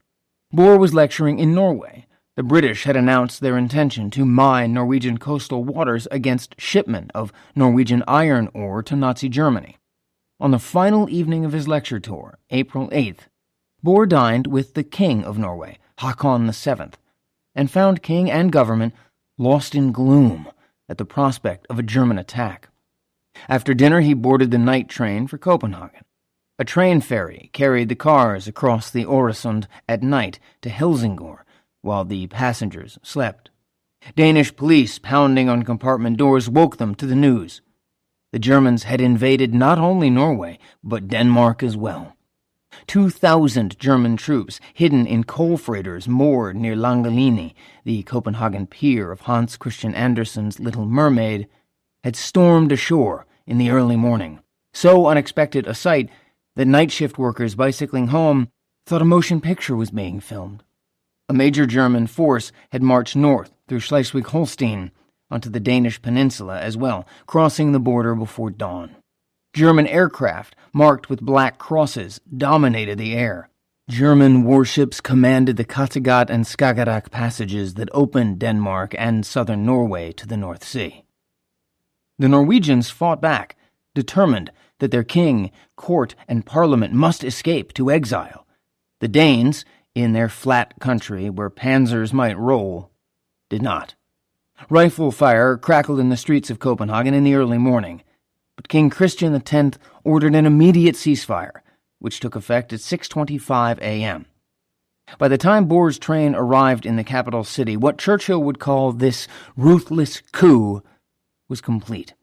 The streets littered with green surrender leaflets, the king preparing to receive the German chief of staff. Danish resistance would be dedicated and effective, but it would take less suicidal forms than open battle with the Wehrmacht. The American embassy quickly passed word that it could guarantee the Boers safe passage to the United States. Bohr again chose duty. His immediate concern was to burn the files of the refugee committee that had helped hundreds of émigrés to escape to exile. It was characteristic of Niels Bohr, his collaborator Stefan Rosenthal writes, that one of the first things he did was to contact the chancellor of the university and other Danish authorities in order to protect those of the staff at the institute whom the Germans might be expected to persecute. Those were Poles, first of all. But Bohr also sought out government leaders to argue for concerted Danish resistance to any German attempt to install anti-Semitic laws in Denmark. He even found time on the day of the occupation to worry about the large gold Nobel Prize medals that Vax von Lau and James Franck had given him for safekeeping. Exporting gold from Germany was a serious criminal offense, and their names were engraved on the medals. George de Hevesy devised an effective solution. Literally, He dissolved the metals separately in acid. As solutions of black liquid in unmarked jars, they sat out the war innocently on a laboratory shelf. Afterward, the Nobel Foundation recast them and returned them to their owners. Norsk Hydro was a prime German objective, and there was heavy fighting around Rjukan, which held out until May 3rd, the last town in southern Norway to surrender. Then a management under duress reported to Paul Hartek that its heavy water facility, the Vermork High Concentration Plant, could be expanded to increase production of the ideal neutron moderator to as much as 1.5 tons per year.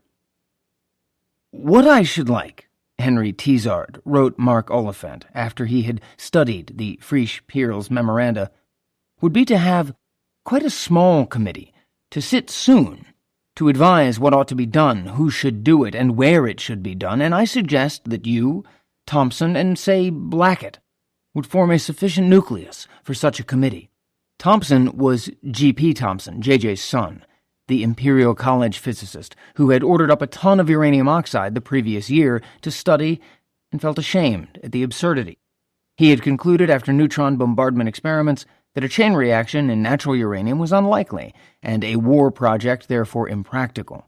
Tizard, who had been skeptical to begin with, and had taken Thompson's conclusions as support for his skepticism, appointed Thompson chairman of the small committee.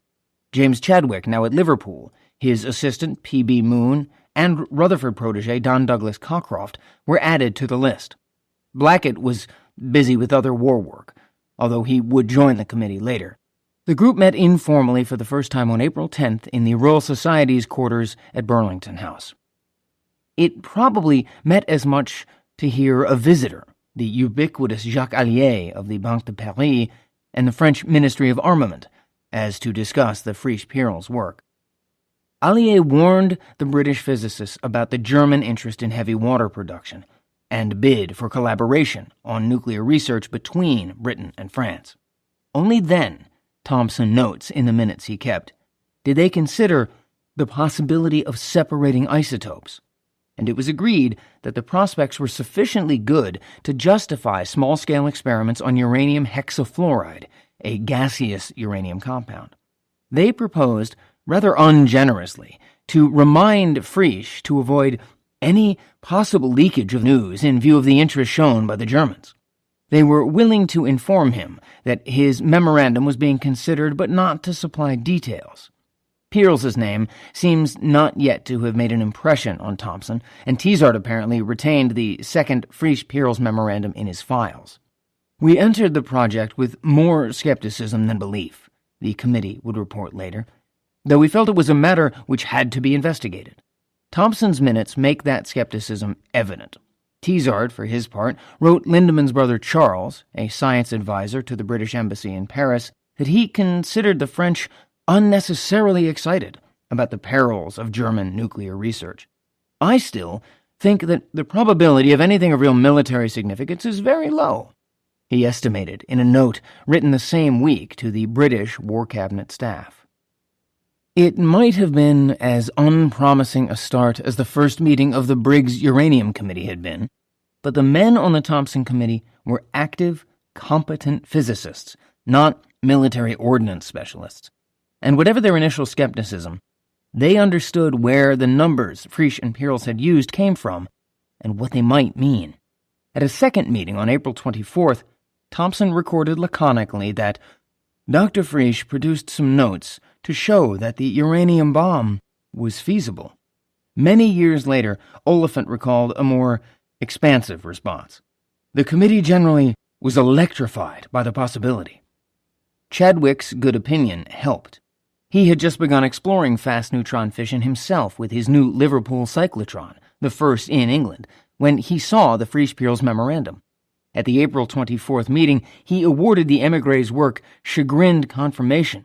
He was embarrassed, says Oliphant, confessing that he had reached similar conclusions but did not feel justified in reporting them until more was known about the neutron cross-sections from experiments. Peierls and Frisch had used calculated values. However, this confirmatory evidence led the committee to pay great attention to the development of techniques for separation. Chadwick agreed to undertake the necessary studies. For several more weeks, until their protests through Oliphant registered with Thomson, Frisch and Peierls would be walled off from their own secrets.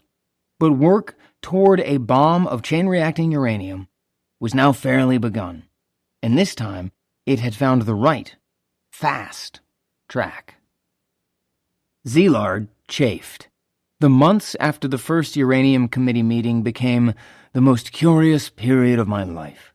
No one called. We heard nothing from Washington at all. I had assumed that once we had demonstrated that in the fission of uranium neutrons are emitted, there would be no difficulty in getting people interested. But I was wrong. The Uranium Committee's November 1 report had in fact been languishing in Roosevelt's files. Watson finally decided on his own in early February 1940 to bring it up again. He asked Lyman Briggs if he had anything to add. Briggs reported the transfer, finally, of the $6,000 for Fermi's work on neutron absorption in graphite. That was a crucial undertaking, Briggs said. He imagined it would determine whether or not the undertaking has a practical application. He proposed to wait for results. Something other than Briggs's penurious methodology triggered a new burst of activity from Szilard. He had spent the winter preparing a thorough theoretical study, divergent chain reactions in systems composed of uranium and carbon. Divergent, in this case, meaning chain reactions that continue to multiply once begun. The document's first footnote, numbered 0, cited H.G. Wells, The World Set Free, 1913. Early in the new year, Joliot's group reported a uranium water experiment that seemed to come so close to being chain-reacting, says Szilard, that if we improved the system somewhat by replacing water with graphite, in my opinion, we should have gotten over the hump. He arranged lunch with Fermi to discuss the French paper. I asked him, "Did you read Joliot's paper?" He said he did. I asked him, "What did you think of it?" And Fermi said, "Not much." Szilard was furious, at which point I saw no reason to continue the conversation and went home. He traveled again to Princeton to see Einstein. They worked up another letter and sent it under Einstein's signature to Sachs. It emphasized the secret German uranium research at the Kaiser Wilhelm Institutes, about which they had learned from the physical chemist Peter Debye, the 1936 Nobel laureate in chemistry and director of the Physics Institute at Dahlem, who had been expelled recently to the United States, ostensibly on leave of absence, when he refused to give up Dutch citizenship and join the Nazi Reich. Sachs sent the Einstein letter on to Pa Watson for FDR, but Watson thought it sensible to check first with the Uranium Committee. Adamson responded, echoing Briggs. Everything depended on the graphite measurements at Columbia. Watson proposed to wait for the official report. Sachs may have rebutted. Roosevelt wrote the Gadfly Economist on April 5th, emphasizing that the Briggs Committee was the most practical method of continuing this research, but also calling for another committee meeting that Sachs might attend. Briggs dutifully scheduled it for Saturday afternoon, April 27th. In the meantime, another development intervened. Alfred Nyer at the University of Minnesota had gone to work, after Fermi wrote, urging him again to do so, to prepare to separate measurable samples of U-235 and U-238. John Dunning sent him uranium hexafluoride, a highly corrosive compound that is a white solid at room temperature, but volatilizes to a gas when heated to 140 degrees Fahrenheit. I worked with this for a couple of months in late 1939, Nyer remembers. Unfortunately, the gas was too volatile. It dispersed through Nyer's 3-foot glass spectrometer tube despite the best efforts of his vacuum pump to clear it, and contaminated the collector plates. Finally, I said, "This won't do." A new instrument was built in about 10 days in February 1940. Our glassblower bent the horseshoe-shaped mass spectrometer tube for me. I made the metal parts myself. As a source of uranium, I used the less volatile uranium tetrachloride and tetrabromide left over from his earlier Harvard experiments. The first separation of U-235 and U-238 was actually accomplished on February 28th and 29th, 1940. It was a leap year, and on Friday afternoon, February 29th, I pasted the little samples, collected on nickel foil, on the margin of a handwritten letter, and delivered them to the Minneapolis post office at about 6 o'clock. The letter was sent by airmail, special delivery, and arrived at Columbia University on Saturday. I was aroused early Sunday morning by a long-distance telephone call from John Dunning, who had worked through the night bombarding the samples with neutrons from the Columbia cyclotron. The Columbia test of the samples clearly showed that U-235 was responsible for the slow neutron fission of uranium. The demonstration vindicated Bohr's hypothesis, but it also led Briggs to even greater suspicion of the value of natural uranium. It was very doubtful, he reported to Watson on April 9th, whether a chain reaction can be established without separating 235 from the rest of the uranium. Nair, Dunning, and their collaborators, Eugene T. Booth and Aristide von Gross, had written much the same thing in the Physical Review on March 15th. These experiments emphasized the importance of uranium isotope separation on a larger scale for the investigation of chain reaction possibilities in uranium. But isotope separation was Dunning's approach to the problem in the first place, and his enthusiasm as well. The slow neutron finding hardly ruled out the Fermi-Szilard system. More misleading may have been the measurements Nair and the Columbia team published on April 15th using larger, but still microscopic, samples. Furthermore, the number of fissions per microgram of U-238 observed under these neutron intensity conditions is sufficient to account for practically all the fast neutron fission observed in unseparated U. The statement was correct within the limits of measurement for such small samples, but its wording seems to deprecate U-235 fast neutron fission. In fact, Nair had not collected enough U-235 to allow Columbia to measure that possibility. All anyone knew by then was that the U-235 cross-section for fast neutron fission was less than the isotope's cross-section for slow neutron fission. But that cross-section, as the first Nair-Columbia paper reported, was a whopping 400 to 500 times 10 to the negative 24 centimeters squared.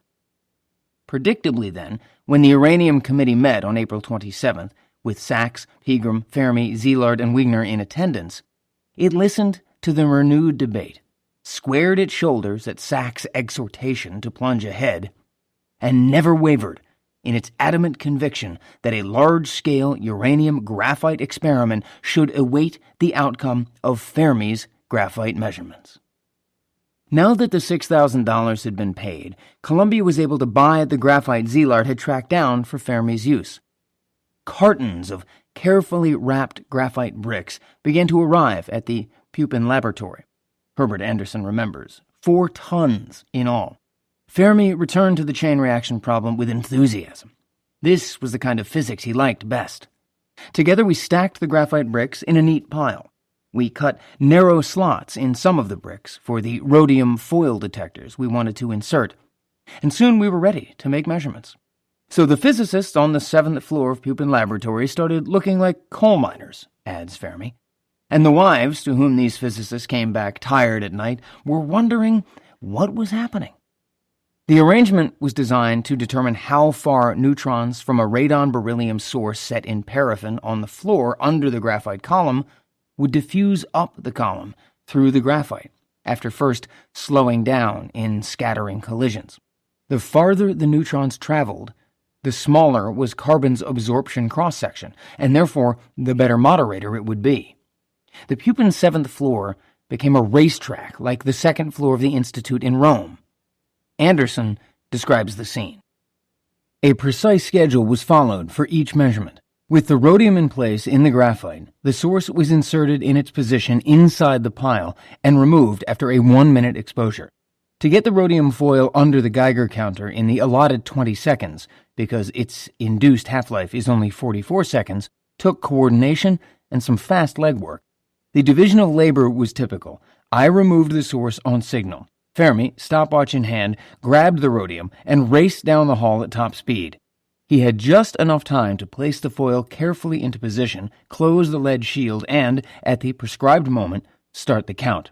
Then, with obvious satisfaction at seeing everything go right, he would watch the flashing lights on the scaler, tapping his fingers on the bench in time with the clicking of the register. Such a display of the phenomenon of radioactivity never failed to delight him. The absorption cross-section, as Fermi and Anderson subsequently calculated it, proved usefully small, 3 times 10 to the negative 27th centimeters squared, and could be made smaller still, they thought, with purer graphite. The measurement strongly supported Fermi's and Szilard's plan to attempt to induce a slow neutron chain reaction in natural uranium. But while such a plan might demonstrate a potential future source of power, the American scientists and administrators who were advising Briggs could not yet identify any military use. In April, the British Thomson Committee asked A.V. Hill, a scientific advisor to the British Embassy in Washington, to find out what the Americans were doing about fission. According to the official history of the British atomic energy program, Hill talked to unidentified scientists of the Carnegie Institution, whose opinions he reported pungently. It is not inconceivable that practical engineering applications and war use may emerge in the end, but I am assured by American colleagues that there is no sign of them at present, and that it would be a sheer waste of time for people busy with urgent matters in England to turn to uranium as a war investigation. If anything likely to be of war value emerges, they will certainly give us a hint of it in good time. A large number of American physicists are working on or interested in the subject. They have excellent facilities and equipment. They are extremely well disposed towards us, and they feel that it is much better that they should be pressing on with this than our people should be wasting their time on what is scientifically very interesting, but for present practical needs, probably a wild goose chase. The opinion from the Carnegie may have been hard-headed, but it was based on more than prejudice. Roberts, Hofstad, and fellow DTM physicist Norman P. Haydenberg had improved their measurements of cross-sections for fast neutron fission, scattering, and capture in natural uranium. Using their numbers, Edward Teller, in one of the many calculations he made during this period, arrived at a critical mass in excess of 30 tons, the same order of magnitude as Perrin and Peierls had calculated before him. With only slightly more pessimistic assumptions, Roberts concluded that the cross-section for capture in natural uranium is sufficiently large that it now seems impossible for a fast neutron chain reaction to occur, even in an infinitely large block of pure uranium. By the spring of 1940, experiments at Columbia and the DTM thus had ruled out both slow and significant fast neutron fission in U-238, and ruled out slow neutron fission in U-235. The asymmetry might have been a clue. No one picked it up. Since at least the time of Einstein's first letter to FDR, Edward Teller had debated with himself the morality of weapons work. His life had twice been cruelly uprooted by totalitarianism. He understood Germany's frightening technological advantages at the outset of the war. I came to the United States in 1935, he notes. The handwriting was on the wall. At that time, I believed that Hitler would conquer the world unless a miracle happened. But pure science still pacified him. To deflect my attention from physics, my full-time job, which I liked, to work on weapons, was not an easy matter. And for quite a time, I did not make up my mind. The accidental juxtaposition of two events led him to decision. In the spring of 1940, it was announced that President Roosevelt would speak to a Pan-American Scientific Congress in Washington, and as one of the professors of George Washington University, I was invited. I did not intend to go. The other event of that crucial day, May 10, 1940, reversed his intention. The phony war abruptly ended. With 77 divisions and 3,500 aircraft, Germany, without declaration or warning, invaded Belgium, the Netherlands, and Luxembourg to make way for the invasion of France. Teller thought Roosevelt might speak to that outrage. In his voluntary pre-war isolation, he had never bothered, Teller says, to visit the Capitol or listen to one of FDR's radio talks or otherwise involve himself in the political life of his adopted country. But he wanted now to see the President of the United States in person. Alone among the scientists at the Congress, Teller knew about the Einstein letter. It was a direct link. He was an emotional man, and the encounter with Roosevelt was eerily personal. We had never met, but I had an irrational feeling he was talking to me. The president mentioned the German invasion, its challenge to the continuance of the type of civilization the people of the Americas valued, the distances of the modern world shortened by modern technology to timetables that removed the mystic immunity Americans once felt from European war. Then he started to talk about the role of the scientist, Teller recalls, who had been accused of inventing deadly weapons. He concluded, if the scientists in the free countries will not make weapons to defend the freedom of their countries, then freedom will be lost. Teller believed Roosevelt was not proposing what scientists may do, but something that was our duty and that we must do, to work out the military problems, because without the work of the scientists, the war and the world would be lost. Teller's memory of Roosevelt's speech differs from its text. The president said that most people abhor conquest and war and bloodshed. He said that the search for truth was a great adventure, but that in other parts of the world, teachers and scholars are not permitted that search, an observation of which Teller had personal knowledge. And then, cannily, Roosevelt offered absolution in advance for war work. You who are scientists may have been told that you are in part responsible for the debacle of today, but I assure you, it is not the scientists of the world who are responsible. What has come about has been caused solely by those who would use and are using the progress that you have made along lines of peace in an entirely different cause. My mind was made up, Teller reports, and it has not changed since. Vannevar Bush made a similar choice that spring.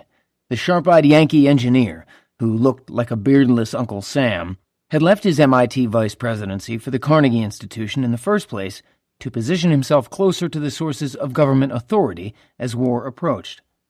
Carl Compton had offered to move up to chairman of the MIT Corporation and give him the presidency to keep him, but Bush had larger plans. As a young man, with a doctorate in engineering behind him jointly from MIT and Harvard earned in one intense year, Bush in 1917 had gone patriotically to work for a research corporation developing a magnetic submarine detector. The device was effective, and 100 sets got built, but because of bureaucratic confusion, they were never put to use against German submarines.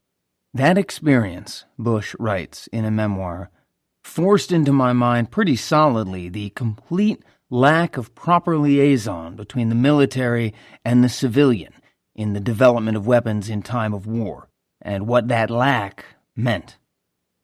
In Washington after the invasion of Poland, the Carnegie president gathered with a group of fellow science administrators. Frank Jewett, president of Bell Telephone Laboratories and the National Academy of Sciences.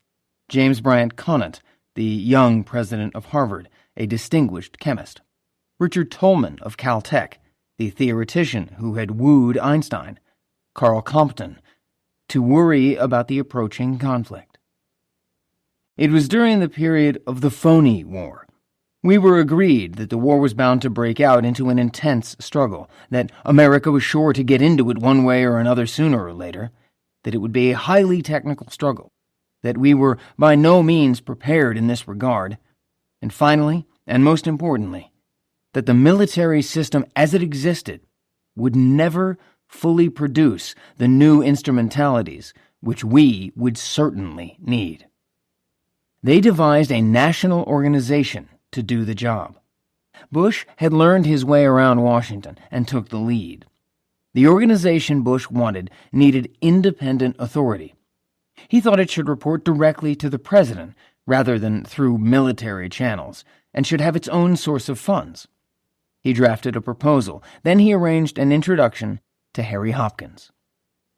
A small-town Iowa boy, idealistic and energetic, Harry Lloyd Hopkins had fallen into New York social work after 4 years at Grinnell and one appointment at the beginning of the Depression administering emergency state relief. When the governor of New York was elected president, Hopkins moved with Roosevelt to Washington to help out with the New Deal. He ran the vast Works Progress Administration, then took over as Secretary of Commerce. His performance moved him closer and closer to the president, who picked up talent wherever he could find it. As war approached, Roosevelt invited Hopkins to dinner at the White House one evening and moved the man in for the duration as his closest advisor and aide.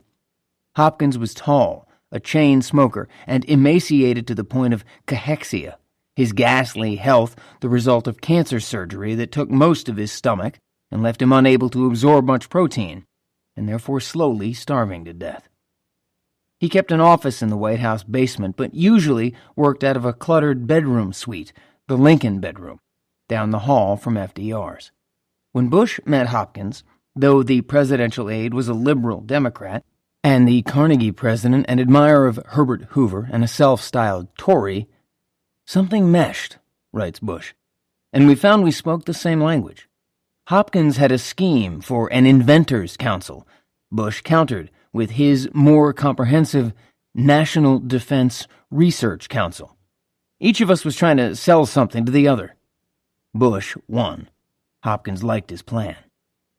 In early June, Bush made the rounds of Washington touching bases: the Army, the Navy, Congress, the National Academy of Sciences. On June 12th, Harry and I then went in to see the president. It was the first time I had met Franklin D. Roosevelt.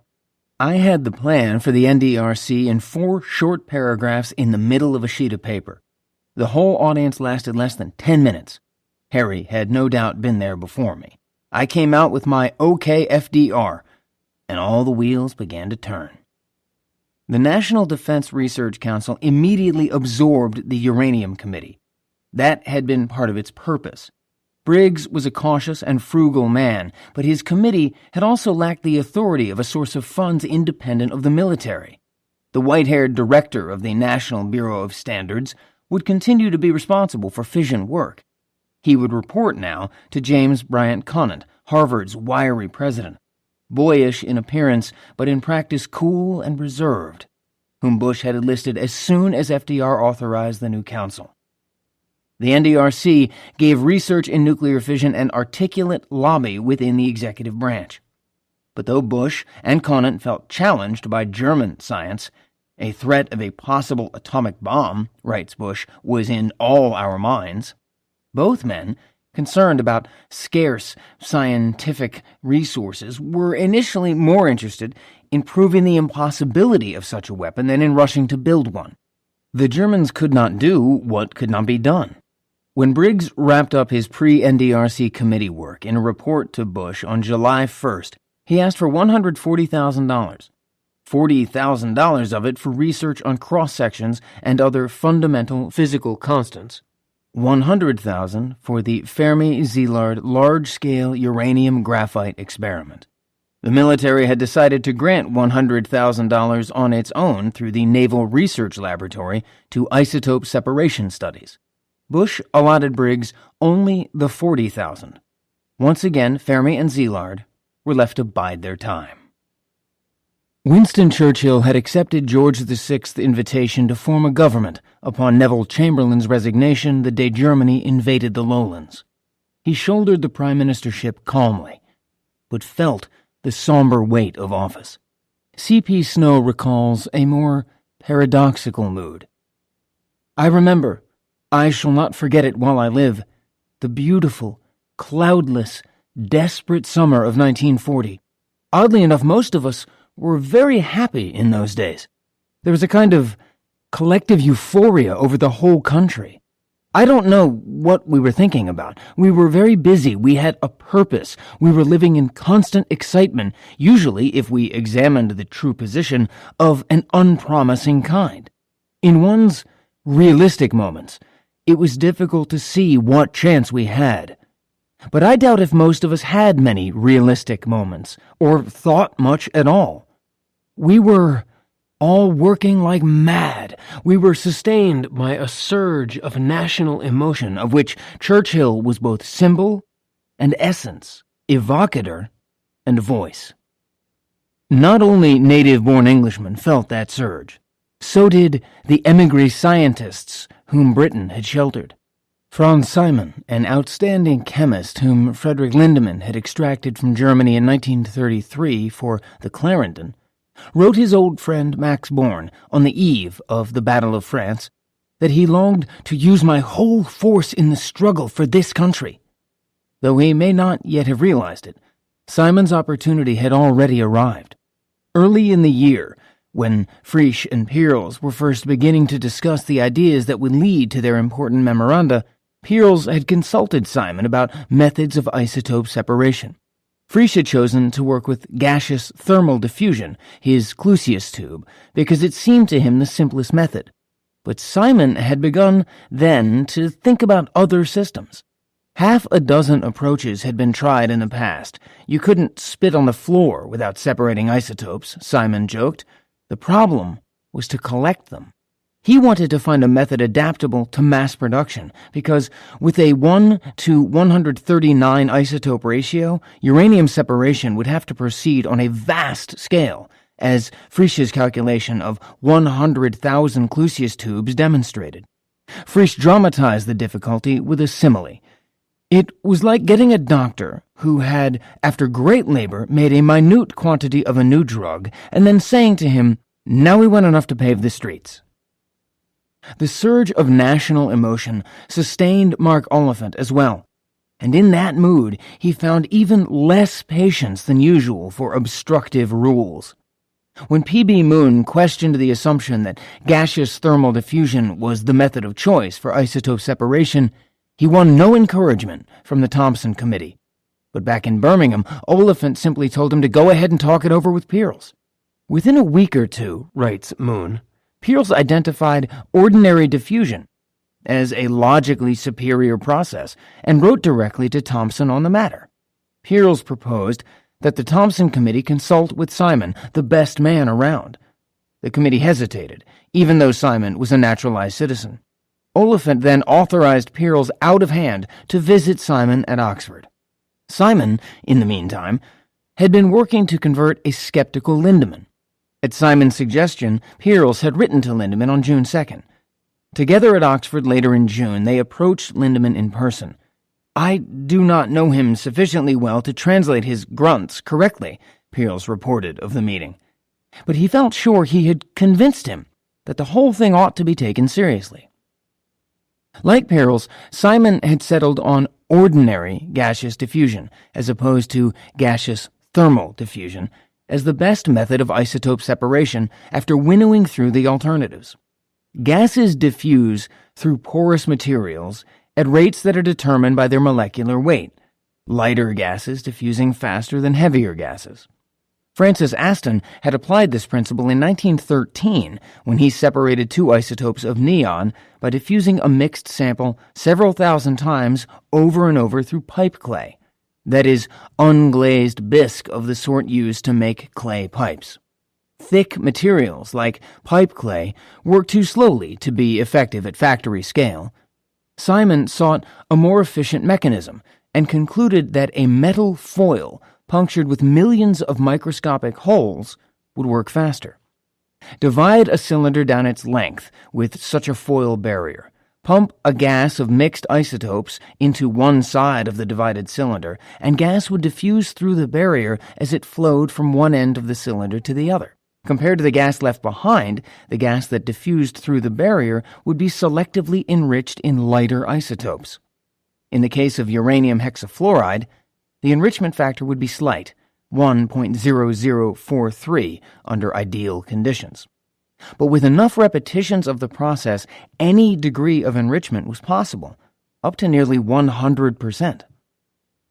The immediate problem Simon saw was barrier material. The smaller the holes, the higher the pressure a separation system could sustain, and the higher the pressure, the smaller the equipment could be. Whatever the material, it would have to resist corrosion by uranium hexafluoride. Hex, they were beginning to call it, not necessarily in tribute to its evil contrarieties, or the gas would clog its microscopic pores.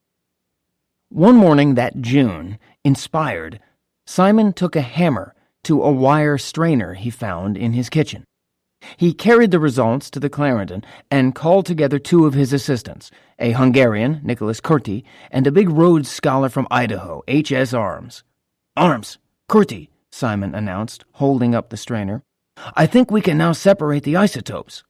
He had hammered the wires flat in demonstration, reducing the spaces between to pinholes. "The first thing we used," Curti recalls, was Dutch cloth, as I think it is called, a very fine copper gauze which has many hundreds of holes to the inch.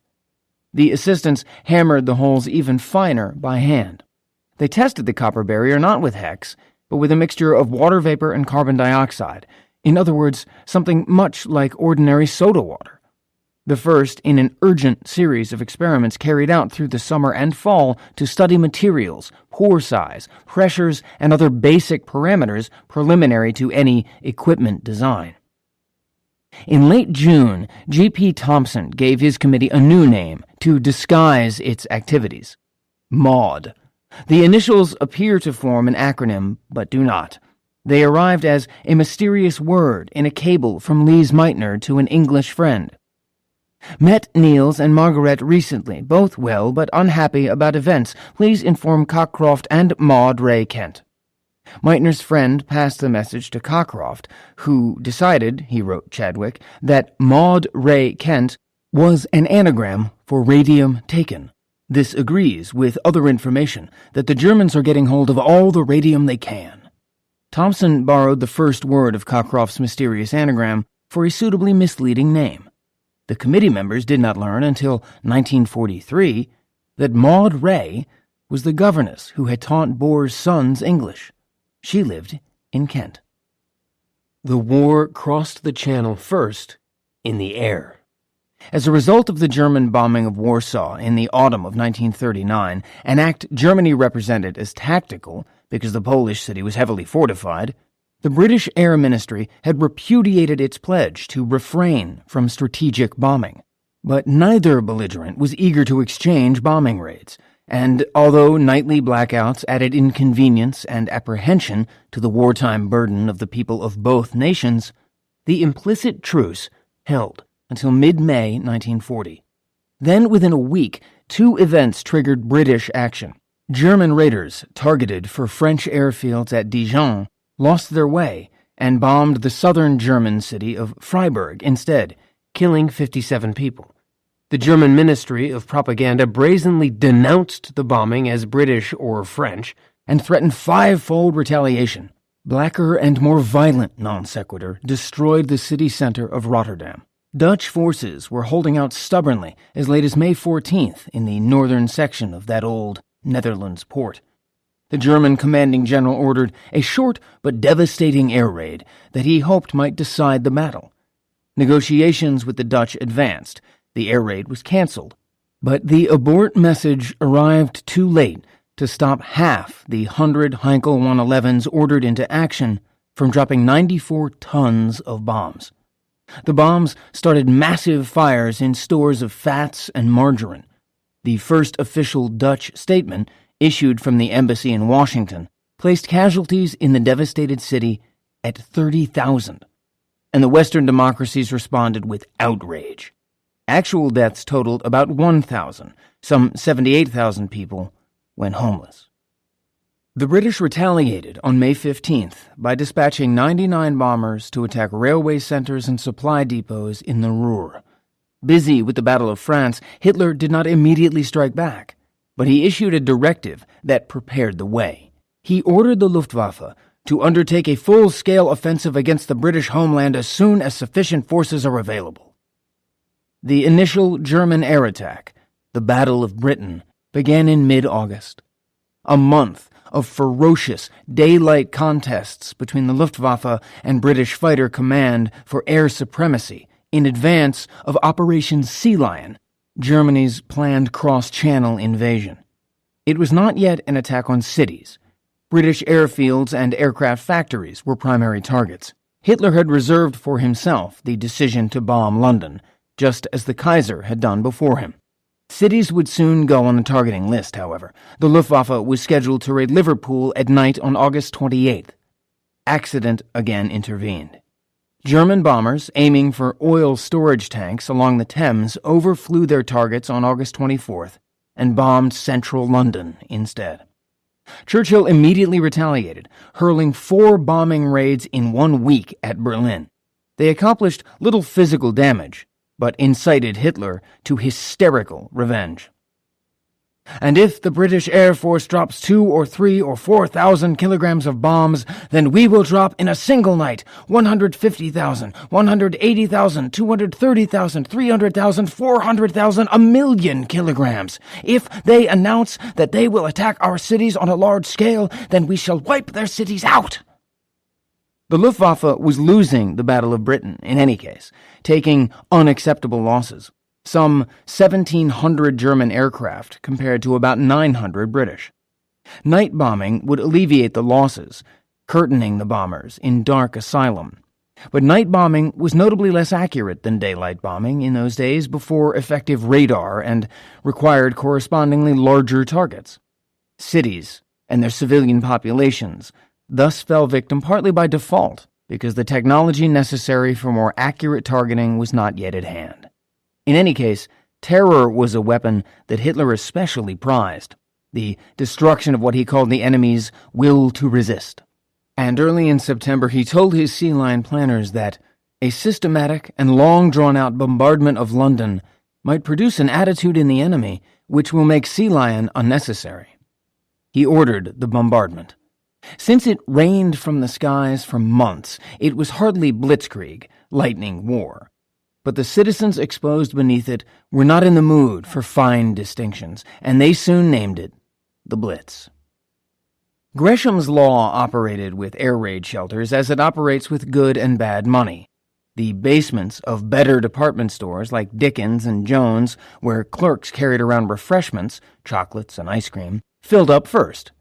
Because the bombing followed regularly, night after night, Londoners had time to get used to it. But adjustment could go either way, the confident beginner slowly unraveling, the frightened beginner moving beyond fear. More Londoners by far lived out the dangerous raids in their homes than in shelters. 27% fled to corrugated iron Anderson shelters in back gardens, 9% to street shelters, only 4% into the tube. By mid-November, 13,700 tons of high explosives had fallen, and 12,600 tons of incendiary canisters, an average of 201 tons per night. For the entire Blitz, September to May, the total tonnage reached 18,800, 18.8 kilotons by modern measure, spread across 9 months. London civilian deaths in 1940 and 1941 totaled 20,083. Civilian deaths elsewhere in Britain, 23,602. For a total death by Blitz in the second and third year of the war, about which the United States was still officially neutral, of 43,685. After that, the bombing went the other way. Only 27 Londoners lost their lives to bombs in 1942. At Oxford in December 1940, Franz Simon, now officially working for the Maud Committee, produced a report nearly as crucial to the future of uranium bomb development as the original Frisch-Peierls memoranda had been. It was titled, Estimate of the Size of an Actual Separation Plant. Its aim, Simon wrote, was to provide data for the size and costs of a plant which separates 1 kilogram per day of U-235 from the natural product. He estimated such a plant could cost about £5 million and outlined its necessities in careful detail. Simon had never trusted the mails. He trusted them even less at the height of the Blitz.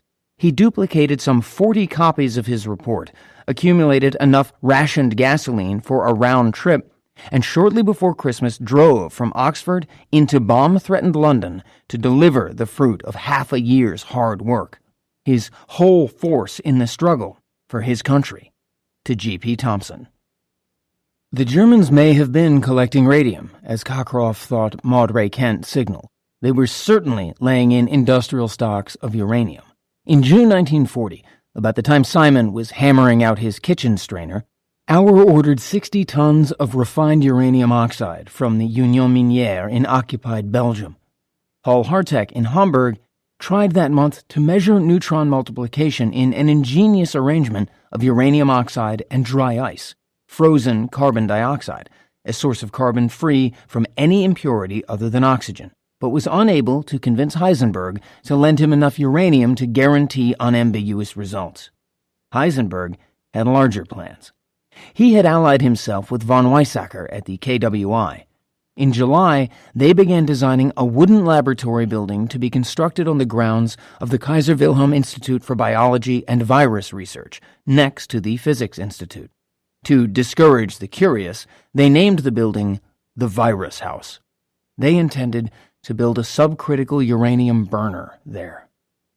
Germany had access to the world's only heavy water factory and to thousands of tons of uranium ore in Belgium and the Belgian Congo.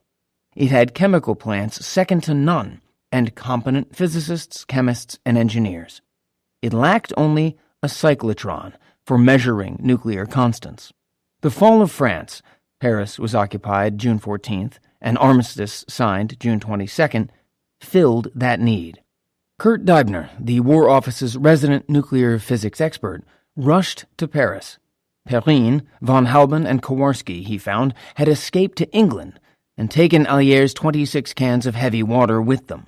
But Joliot had chosen to remain in France. The French laureate would become president of the Directing Committee of the National Front, the largest resistance organization of the war. German officers interrogated Joliot at length when he returned to his laboratory after the occupation began. Their interpreter, sent along from Heidelberg, turned out to be Wolfgang Gentner, the former Radium Institute student who had confirmed that Joliot's Geiger counter was working properly when Joliot discovered artificial radioactivity in 1933. Gentner arranged a secret meeting one evening at a student cafe and warned Joliot that the cyclotron he was building might be seized and shipped to Germany. Rather than allow that outrage, Joliot negotiated a compromise. The cyclotron would stay, but German physicists could use it for purely scientific experiments. Joliot would be allowed in turn to continue as laboratory director. The Virus House was finished in October. Besides a laboratory, the structure contained a special brick-lined pit, 6 feet deep, a variant of Fermi's water tank for neutron multiplication studies. By December, Heisenberg and von Weizsäcker had prepared the first of several such experiments. With water in the pit to serve as both reflector and radiation shield, they lowered down a large aluminum canister packed with alternating layers of uranium oxide and paraffin. A radium-beryllium source in the center of the canister supplied neutrons, but the German physicists were able to measure no neutron multiplication at all. The experiment confirmed what Fermi and Szilard had already demonstrated, that ordinary hydrogen, whether in the form of water or paraffin, would not work with natural uranium to sustain a chain reaction. That understanding left the German project with 2 possible moderator materials, graphite and heavy water. In January, a misleading measurement reduced that number to 1. At Heidelberg, Walter Botha, an exceptional experimentalist who would eventually share a Nobel Prize with Max Born, measured the absorption cross-section of carbon using a 3.6-foot sphere of high-quality graphite submerged in a tank of water.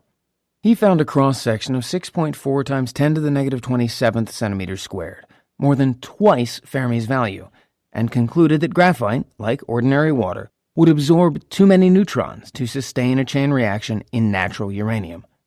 Von Halban and Kowarski, now at Cambridge and in contact with the Maud Committee, similarly overestimated the carbon cross-section. The graphite in both experiments was probably contaminated with neutron-absorbing impurities such as boron, but their work was eventually checked against Fermi's. Botha could make no such check. The previous fall, Szilard had assaulted Fermi with another secrecy appeal. When Fermi finished his carbon absorption measurement, the question of secrecy again came up. I went to his office and said that now we had this value, perhaps the value ought not to be made public. And this time Fermi really lost his temper. He really thought this was absurd. There was nothing much more I could say. But next time, when I dropped in his office, he told me that Pegram had come to see him, and Pegram thought that this value should not be published. From that point, the secrecy was on.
It was on just in time to prevent German researchers from pursuing a cheap, effective moderator. Botha's measurement ended German experiments on graphite. Nothing in the record indicates the overestimate was deliberate, but it is worth noting that Walter Botha, a protege of Max Planck, had been hounded from the directorship of the Physics Institute of the University of Heidelberg in 1933 because he was anti-Nazi. "These galling fights so affected my health," he wrote later in a brief unpublished memoir, "that I had to spend a long period in a Battenweiler sanatorium." When Botha was well again, Planck appointed him to the Kaiser Wilhelm Society's Heidelberg Physics Institute. But the Nazis continued to harass me, even to the accusation of scientific fraud. At nearly the same time, early 1941, Hartek learned at Hamburg what Otto Frisch had recently learned at Liverpool. Frisch had moved to the industrial port city in the northwest of England to work with Chadwick and Chadwick's cyclotron. He built a Clusius tube there with a student assistant Chadwick assigned him. They moved in such energetic coordination through the laboratory that they won the nickname Frisch and Chips, and discovered, says Frisch, that uranium hexafluoride is one of the gases for which the Clusius method does not work. The discovery set the British program back not at all, since Simon was already hard at work on gaseous barrier diffusion. But the German researchers had placed such faith in thermal diffusion that they had not bothered to develop alternatives. They quickly began doing so, and identified several promising methods. Oddly enough, barrier diffusion was not among them. Restudying the separation problem made it even clearer that U-235 and U-238 could only be separated by brute force methods, and at great expense.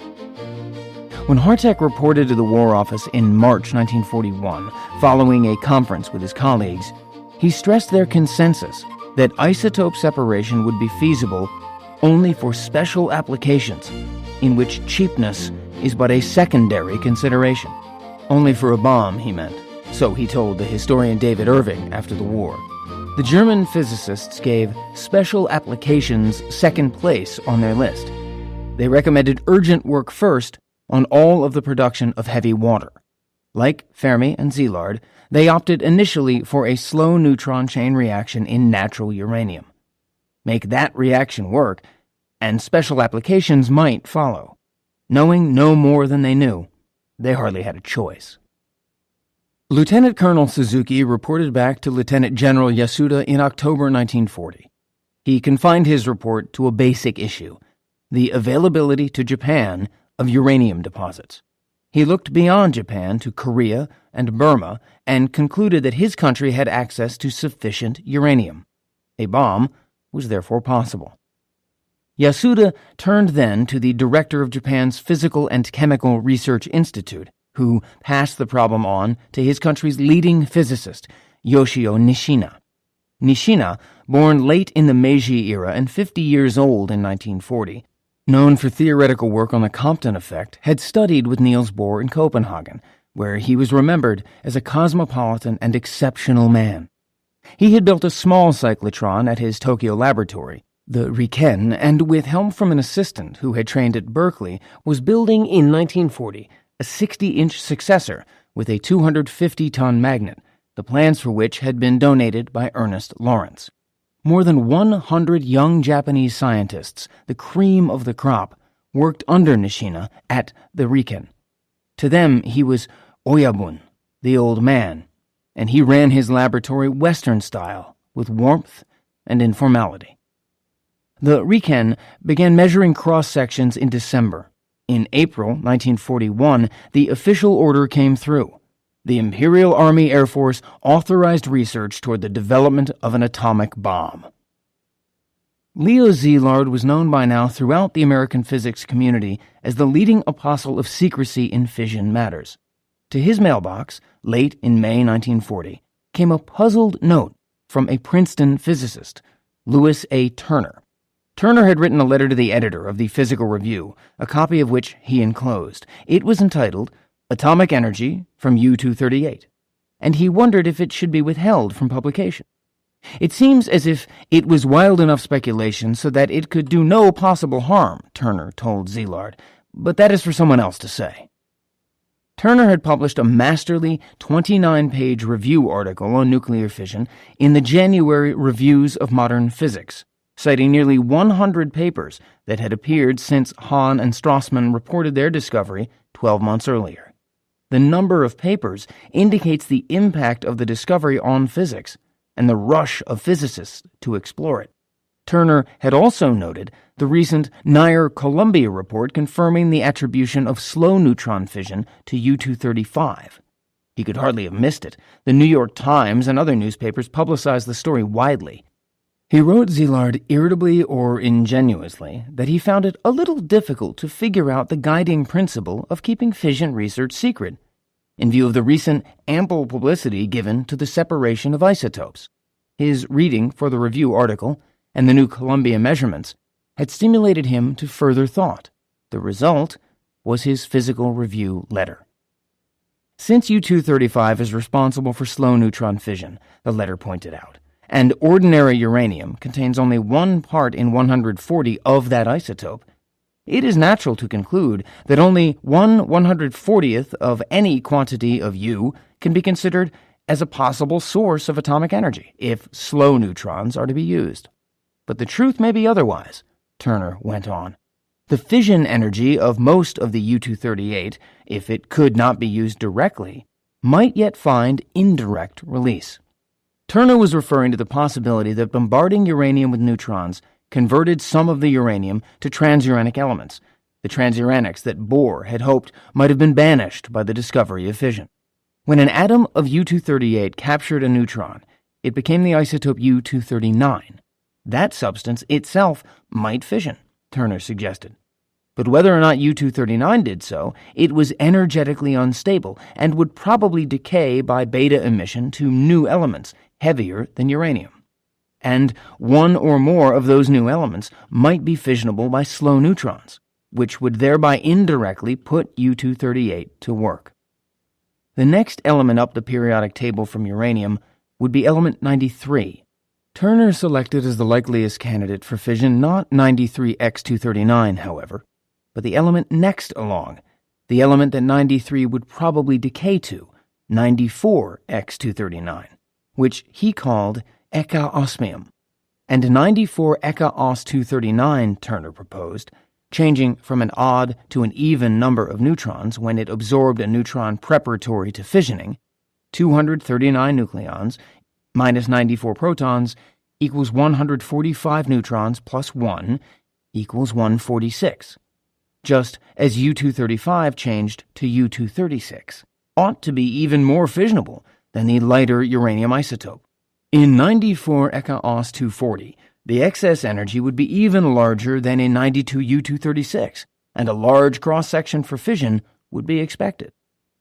While Turner was thinking these theories through, two Berkeley men, Edwin M. McMillan and Philip M. Abelson, were moving independently toward demonstrating them. McMillan, a slim, freckled, California-born experimentalist, had been one of the men most responsible in the 1930s for improving Ernest Lawrence's cyclotrons to the point where they worked steadily and produced reliable results. Soon after the news of the discovery of fission reached Berkeley in late January 1939, he had devised an elegantly simple experiment to explore the phenomenon. When a nucleus of uranium absorbs a neutron and fission takes place, McMillan told an audience later, the two resulting fragments fly apart with great violence, sufficient to propel them through the air or other matter for some distance. This distance, called the range, is a quantity of some interest, and I undertook to measure it.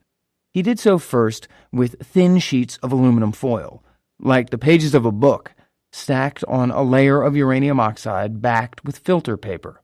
He bombarded the uranium with slow neutrons. Some of the fission fragments recoiled up into the stack of foils. Each fragment embedded itself in a single sheet of foil at the end of its range, which depended on its mass.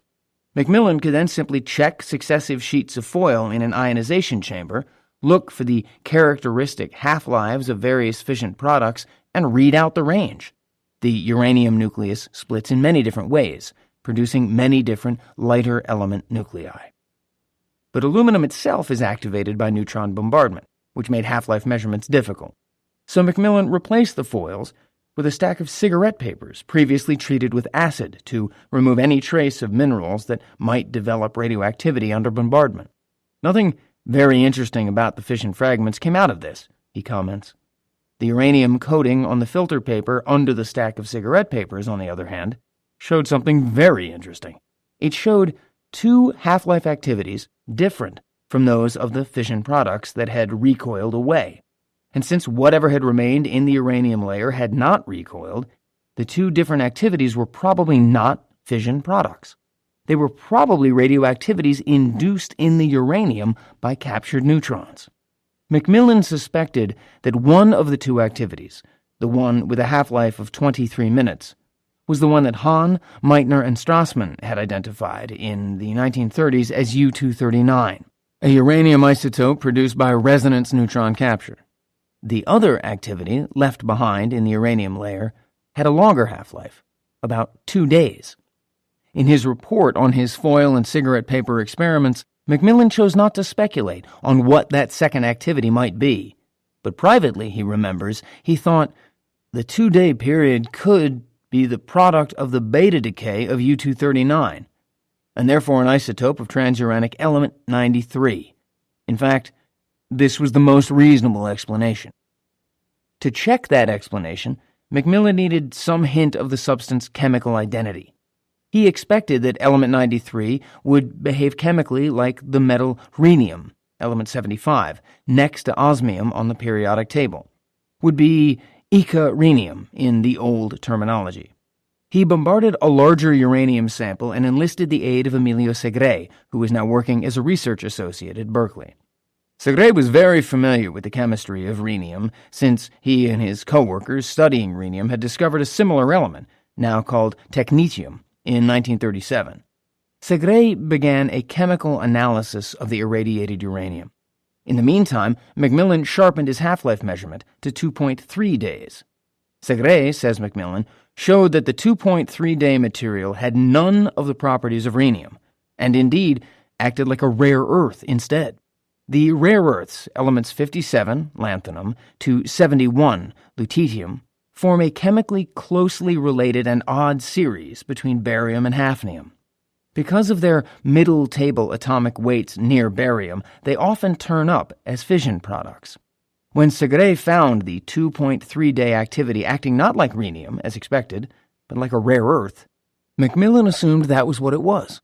Since rare earths are prominent among the fission products, this discovery seemed at the time to end the story. Segre even published a paper on his work titled An Unsuccessful Search for Transuranic Elements. Macmillan might have left it there, but the fact that the 2.3-day substance did not recoil away from the uranium layer nagged at him. As time went on and the fission process became better understood, I found it increasingly difficult to believe that one fission product should behave in a way so different from the rest, and early in 1940 I returned to the problem. The 60-inch cyclotron, with a massive rectangular-framed magnet spacious enough to shelter Lawrence's entire crew between its poles for a photograph, 27 men, 2 rows seated on the lower jaw of the beast, Lawrence prominent at center, and a third row standing inside its maw, was up and running by then. Macmillan used it to study the 2.3-day activity in more detail. He studied the activity chemically as well and managed the significant observation that it did not always fractionally crystallize out of solution, as a rare earth would. By now was the spring of 1940, Macmillan continues, and Dr. Philip Abelson came to Berkeley for a short vacation. Abelson was the young experimentalist for whose benefit Luis Alvarez had vacated his Berkeley barber chair half-shorn to pass along the news of the discovery of fission. He had finished his Berkeley Ph.D. and signed on with Merle Tuve at the DTM. Like Macmillan, he had become suspicious of the conclusion that the 2.3-day activity was merely another rare earth fission product. He found time in April 1940 to begin sorting out its chemistry. Although he was a physicist by graduate training, he had earned his B.S. in chemistry at Washington State.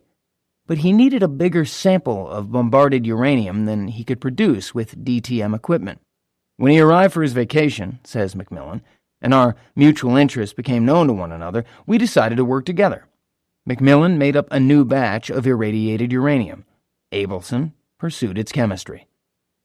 Within a day, Abelson recalls, I established that the 2.3-day activity had chemical properties different from those of any known element.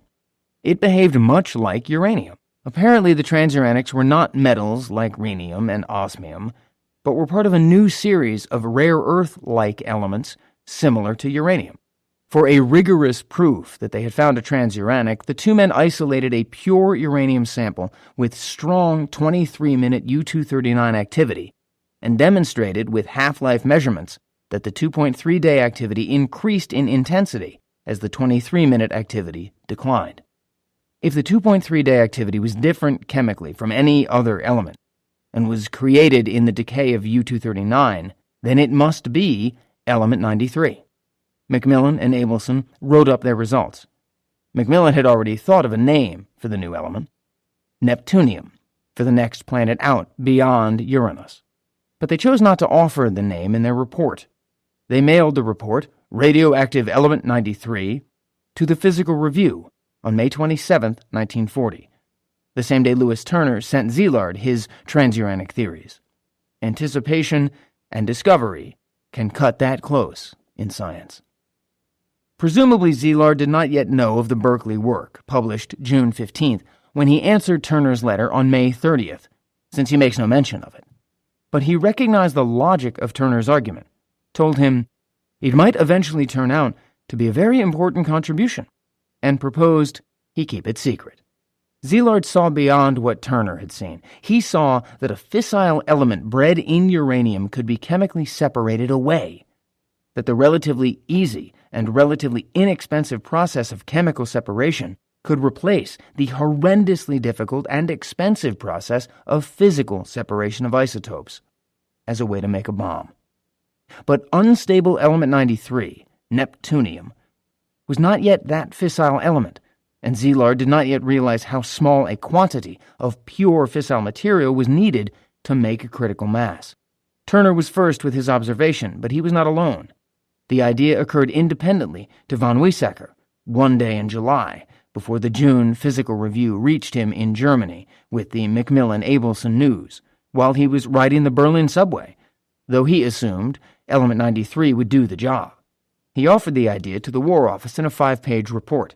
A British team at the Cavendish worked it out and presented it to the Maud Committee in early 1941.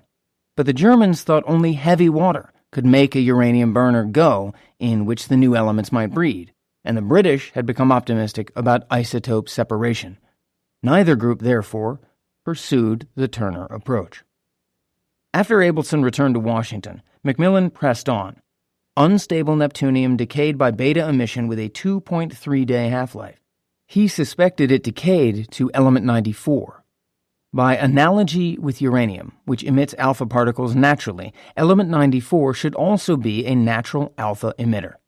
Macmillan therefore looked for alphas with ranges different from the uranium alphas coming off his mixed uranium-neptunium samples. By autumn, he had identified them. He tried some chemical separations, finding that the alpha activity did not belong to an isotope of protactinium, uranium, or neptunium. He was that close. But American science, spurred on by British appeals, was finally gearing up for war. Churchill had sent over Henry Tizard in the late summer of 1940 with a delegation of experts and a black-enameled metal steamer trunk, the original black box, full of military secrets. The prize specimen among them was the cavity magnetron developed in Mark Oliphant's laboratory at Birmingham. John Cockcroft, a future Nobel laureate with a vital mission, traveled along to explain the high-powered microwave generator. The Americans had never seen anything like it before. Cockcroft got together one weekend in October with Ernest Lawrence and multi-millionaire physicist-financier Alfred Loomis, the last of the gentleman scientists, at Loomis's private laboratory in the elegant suburban New York colony of Tuxedo Park. That meeting laid the groundwork for a major new NDRC laboratory at MIT. To keep its work secret, it was named the Radiation Laboratory, as if serious scientists might actually be pursuing applications so dubious as those bruited by visionaries from nuclear physics. Loomis wanted Lawrence to direct the new laboratory. Lawrence preferred to stay at Berkeley, laying plans and raising funds for a new 184-inch cyclotron, but was willing to encourage his best people to move to Cambridge. He convinced Macmillan. I left Berkeley in November 1940 to take part in the development of radar for national defense. Lawrence's and Macmillan's priorities are a measure of the priorities of American science in late 1940. Peacetime cyclotrons and radar for air defense came first, before superbombs. With a different perspective on the matter, James Chadwick at Liverpool was so uncharacteristically incensed by the publication of the Macmillan-Abelson paper reporting element 93 that he asked for, and got, an official protest through the British Embassy. An attaché was duly dispatched to Berkeley to scold Ernest Lawrence, the 1939 Nobel laureate in physics, for giving away secrets to the Germans in perilous times. Laura and Enrico Fermi and their 2 children had moved from a Manhattan apartment in the summer of 1939 across the George Washington Bridge and beyond the Palisades to the pleasant suburb of Leonia, New Jersey.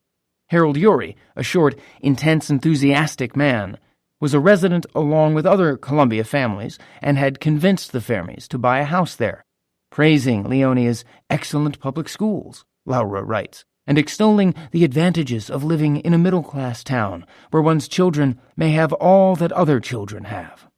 Among much good advice, Urey cautioned the Italian couple to wage eternal war on crabgrass. Fermi was a product of Roman apartments. He quickly identified Digitaria sanguinalis neutrally as an unlicensed annual, and chose to ignore it. Laura prepared to do battle, but was unable to distinguish crabgrass from sod. Yuri dropped by one day to give her counsel and identified the problem. "Do you know what's wrong with your lawn, Laura?" the chemistry laureate asked her compassionately. "It's all crabgrass." Life was pleasant in Leonia. Fermi practiced fitting in. Segre remembers that his friend purposely studied contemporary Americana and read the comic strips. "Among adult immigrants, I have never seen a comparably earnest effort toward Americanization." Segre traveled to Indiana toward the end of 1940 to interview at Purdue, perfunctory interviewing because he meant to stay at Berkeley. "The machine was so good. I could do these things that nowhere else could I do." He continued eastward to visit the Fermis in Leonia. Independently of Turner, Segre recalls, both he and Fermi had been thinking about element 94. On December 15th, he writes, "We had a long walk along the Hudson, in freezing weather, during which we spoke of the possibility that the isotope of mass 239 of element 94 might be a slow neutron fissioner. If this proved to be true, it could substitute for 235U as a nuclear explosive. Furthermore, a nuclear reactor fueled with ordinary uranium would produce the new element. This gave an entirely new perspective on the making of nuclear explosives, eliminating the need to separate uranium isotopes, at that time a truly scary problem." Lawrence happened to be visiting New York. Fermi, Lawrence, Pegram, and I met in Dean Pegram's office at Columbia University and developed plans for a cyclotron irradiation that could produce a sufficient amount of element 94. After Christmas, Segre returned to Berkeley. A young chemist there, Glenn T. Seaborg, had already begun working toward identifying and isolating element 94. Born in Michigan of Swedish-American parents, Seaborg had grown up in Los Angeles and taken his Ph.D. at Berkeley in chemistry in 1937, when he was 25. He was exceptionally tall, thin, guarded in the Swedish way, but gifted and comfortable at work. The published record of Otto Hahn's 1933 Cornell lectures, Applied Radiochemistry, had been his guidebook in grad school. Radiochemistry was his passion. He had been practicing it at Berkeley in January 1939 when the news of fission arrived. Like Philip Abelson, he was excited by the discovery and chagrined to have missed it, and had walked the streets for hours the night he heard.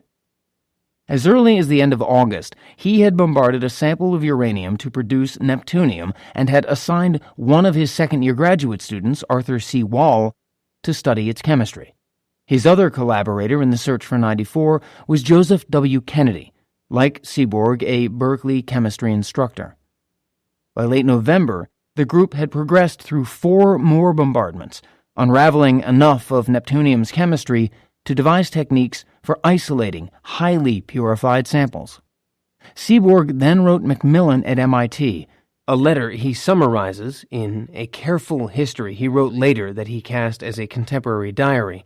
"I suggested that since he has now left Berkeley, and is therefore not in a position to continue this work of studying neptunium and looking for element 94, that we would be very glad to carry on in his absence as his collaborators."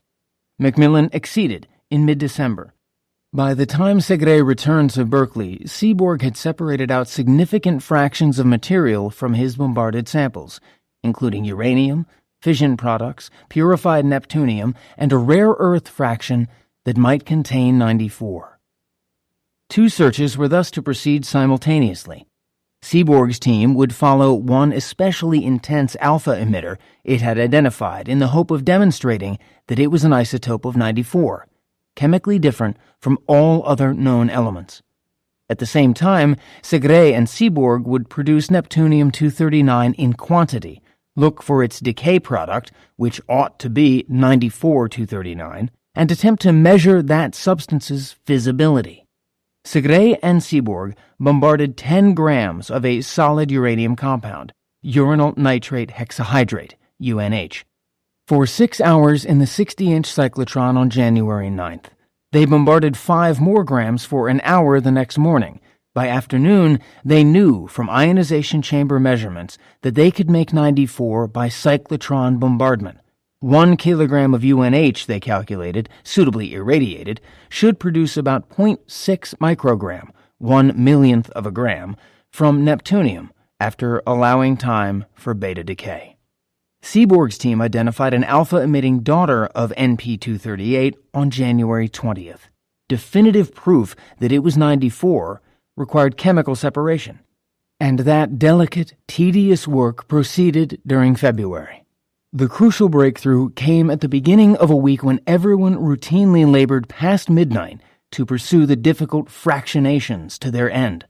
On Sunday afternoon, February 23rd, Wall discovered he could precipitate the alpha emitter from acid solution using thorium as a carrier.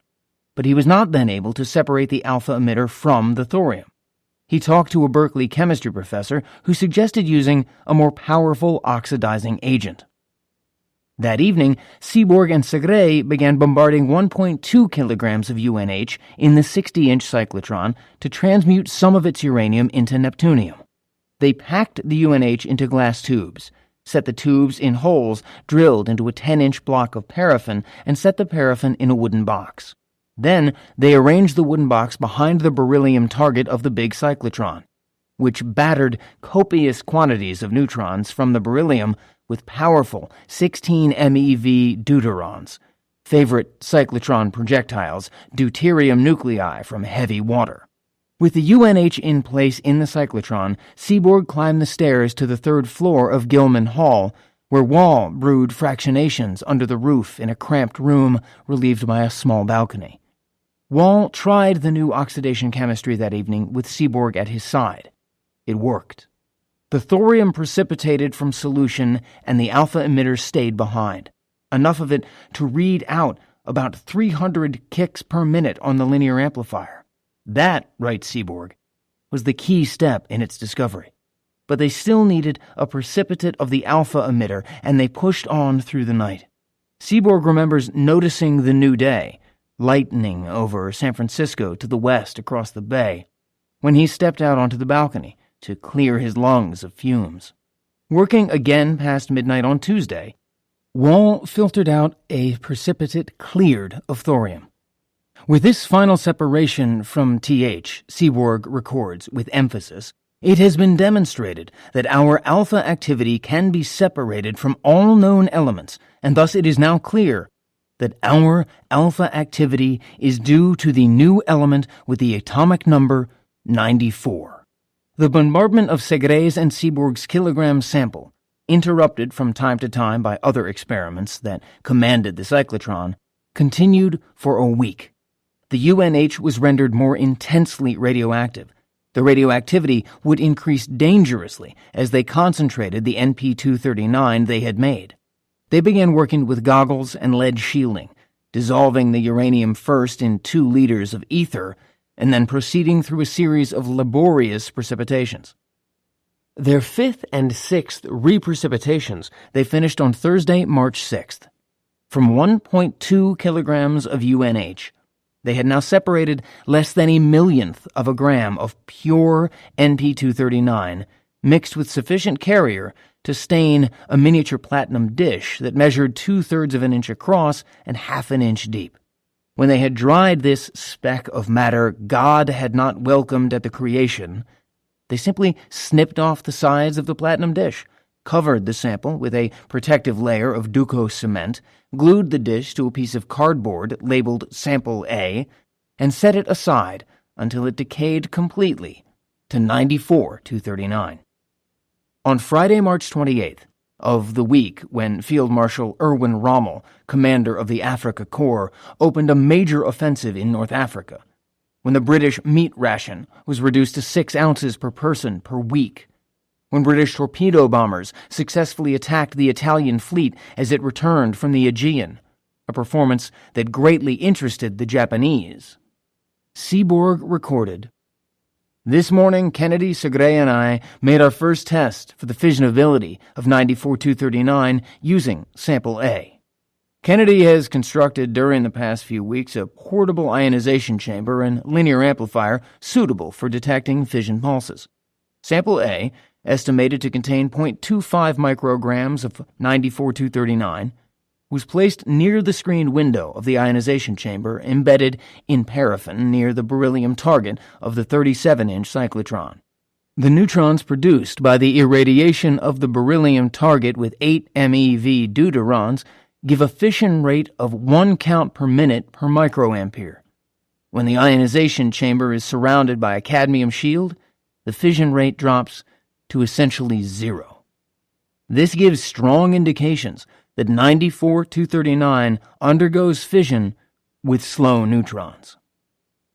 Not until 1942 would they officially propose a name for the new element that fissioned like U-235 but could be chemically separated from uranium. But Seaborg already knew what he would call it. Consistent with Martin Klaproth's inspiration in 1789 to link his discovery of a new element with the recent discovery of the planet Uranus, and with Macmillan's suggestion to extend the scheme to Neptune, Seaborg would name element 94 for Pluto, the 9th planet outward from the Sun, discovered in 1930 and named for the Greek god of the underworld, a god of the Earth's fertility, but also the god of the dead, plutonium. Frisch and Peierls had calculated a small U-235 critical mass on the basis of sensible theory. Through the winter, Merle Tuvey's group at the DTM had continued to refine its cross-section measurements. In March, Tuvey was able to send to England a measured U-235 fast fission cross-section that the British used to confirm a critical mass somewhat larger than the Frisch-Peierls estimate, about 18 pounds untamped, 9 or 10 pounds surrounded by a suitably massive and reflective tamper. This first test of theory, Peierls wrote triumphantly that month, has given a completely positive answer, and there is no doubt that the whole scheme is feasible, provided the technical problems of isotope separation are satisfactorily solved, and that the critical size for a U-sphere is manageable. Chadwick had also made further cross-section measurements. He was already a sober man. When he saw the new numbers, a more intense sobriety seized him. He described the change in 1969 in an interview. I remember the spring of 1941 to this day. I realized then that a nuclear bomb was not only possible, it was inevitable. Sooner or later, these ideas could not be peculiar to us. Everybody would think about them before long, and some country would put them into action. And I had nobody to talk to. You see, the chief people in the laboratory were Frisch and Polish experimental physicist Joseph Rotblat. However high my opinion of them was, they were not citizens of this country, and the others were quite young boys, and there was nobody to talk to about it. I had many sleepless nights.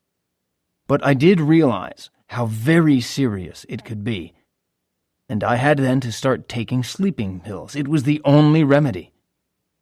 I've never stopped since then. It's 28 years, and I don't think I've missed a single night in all those 28 years.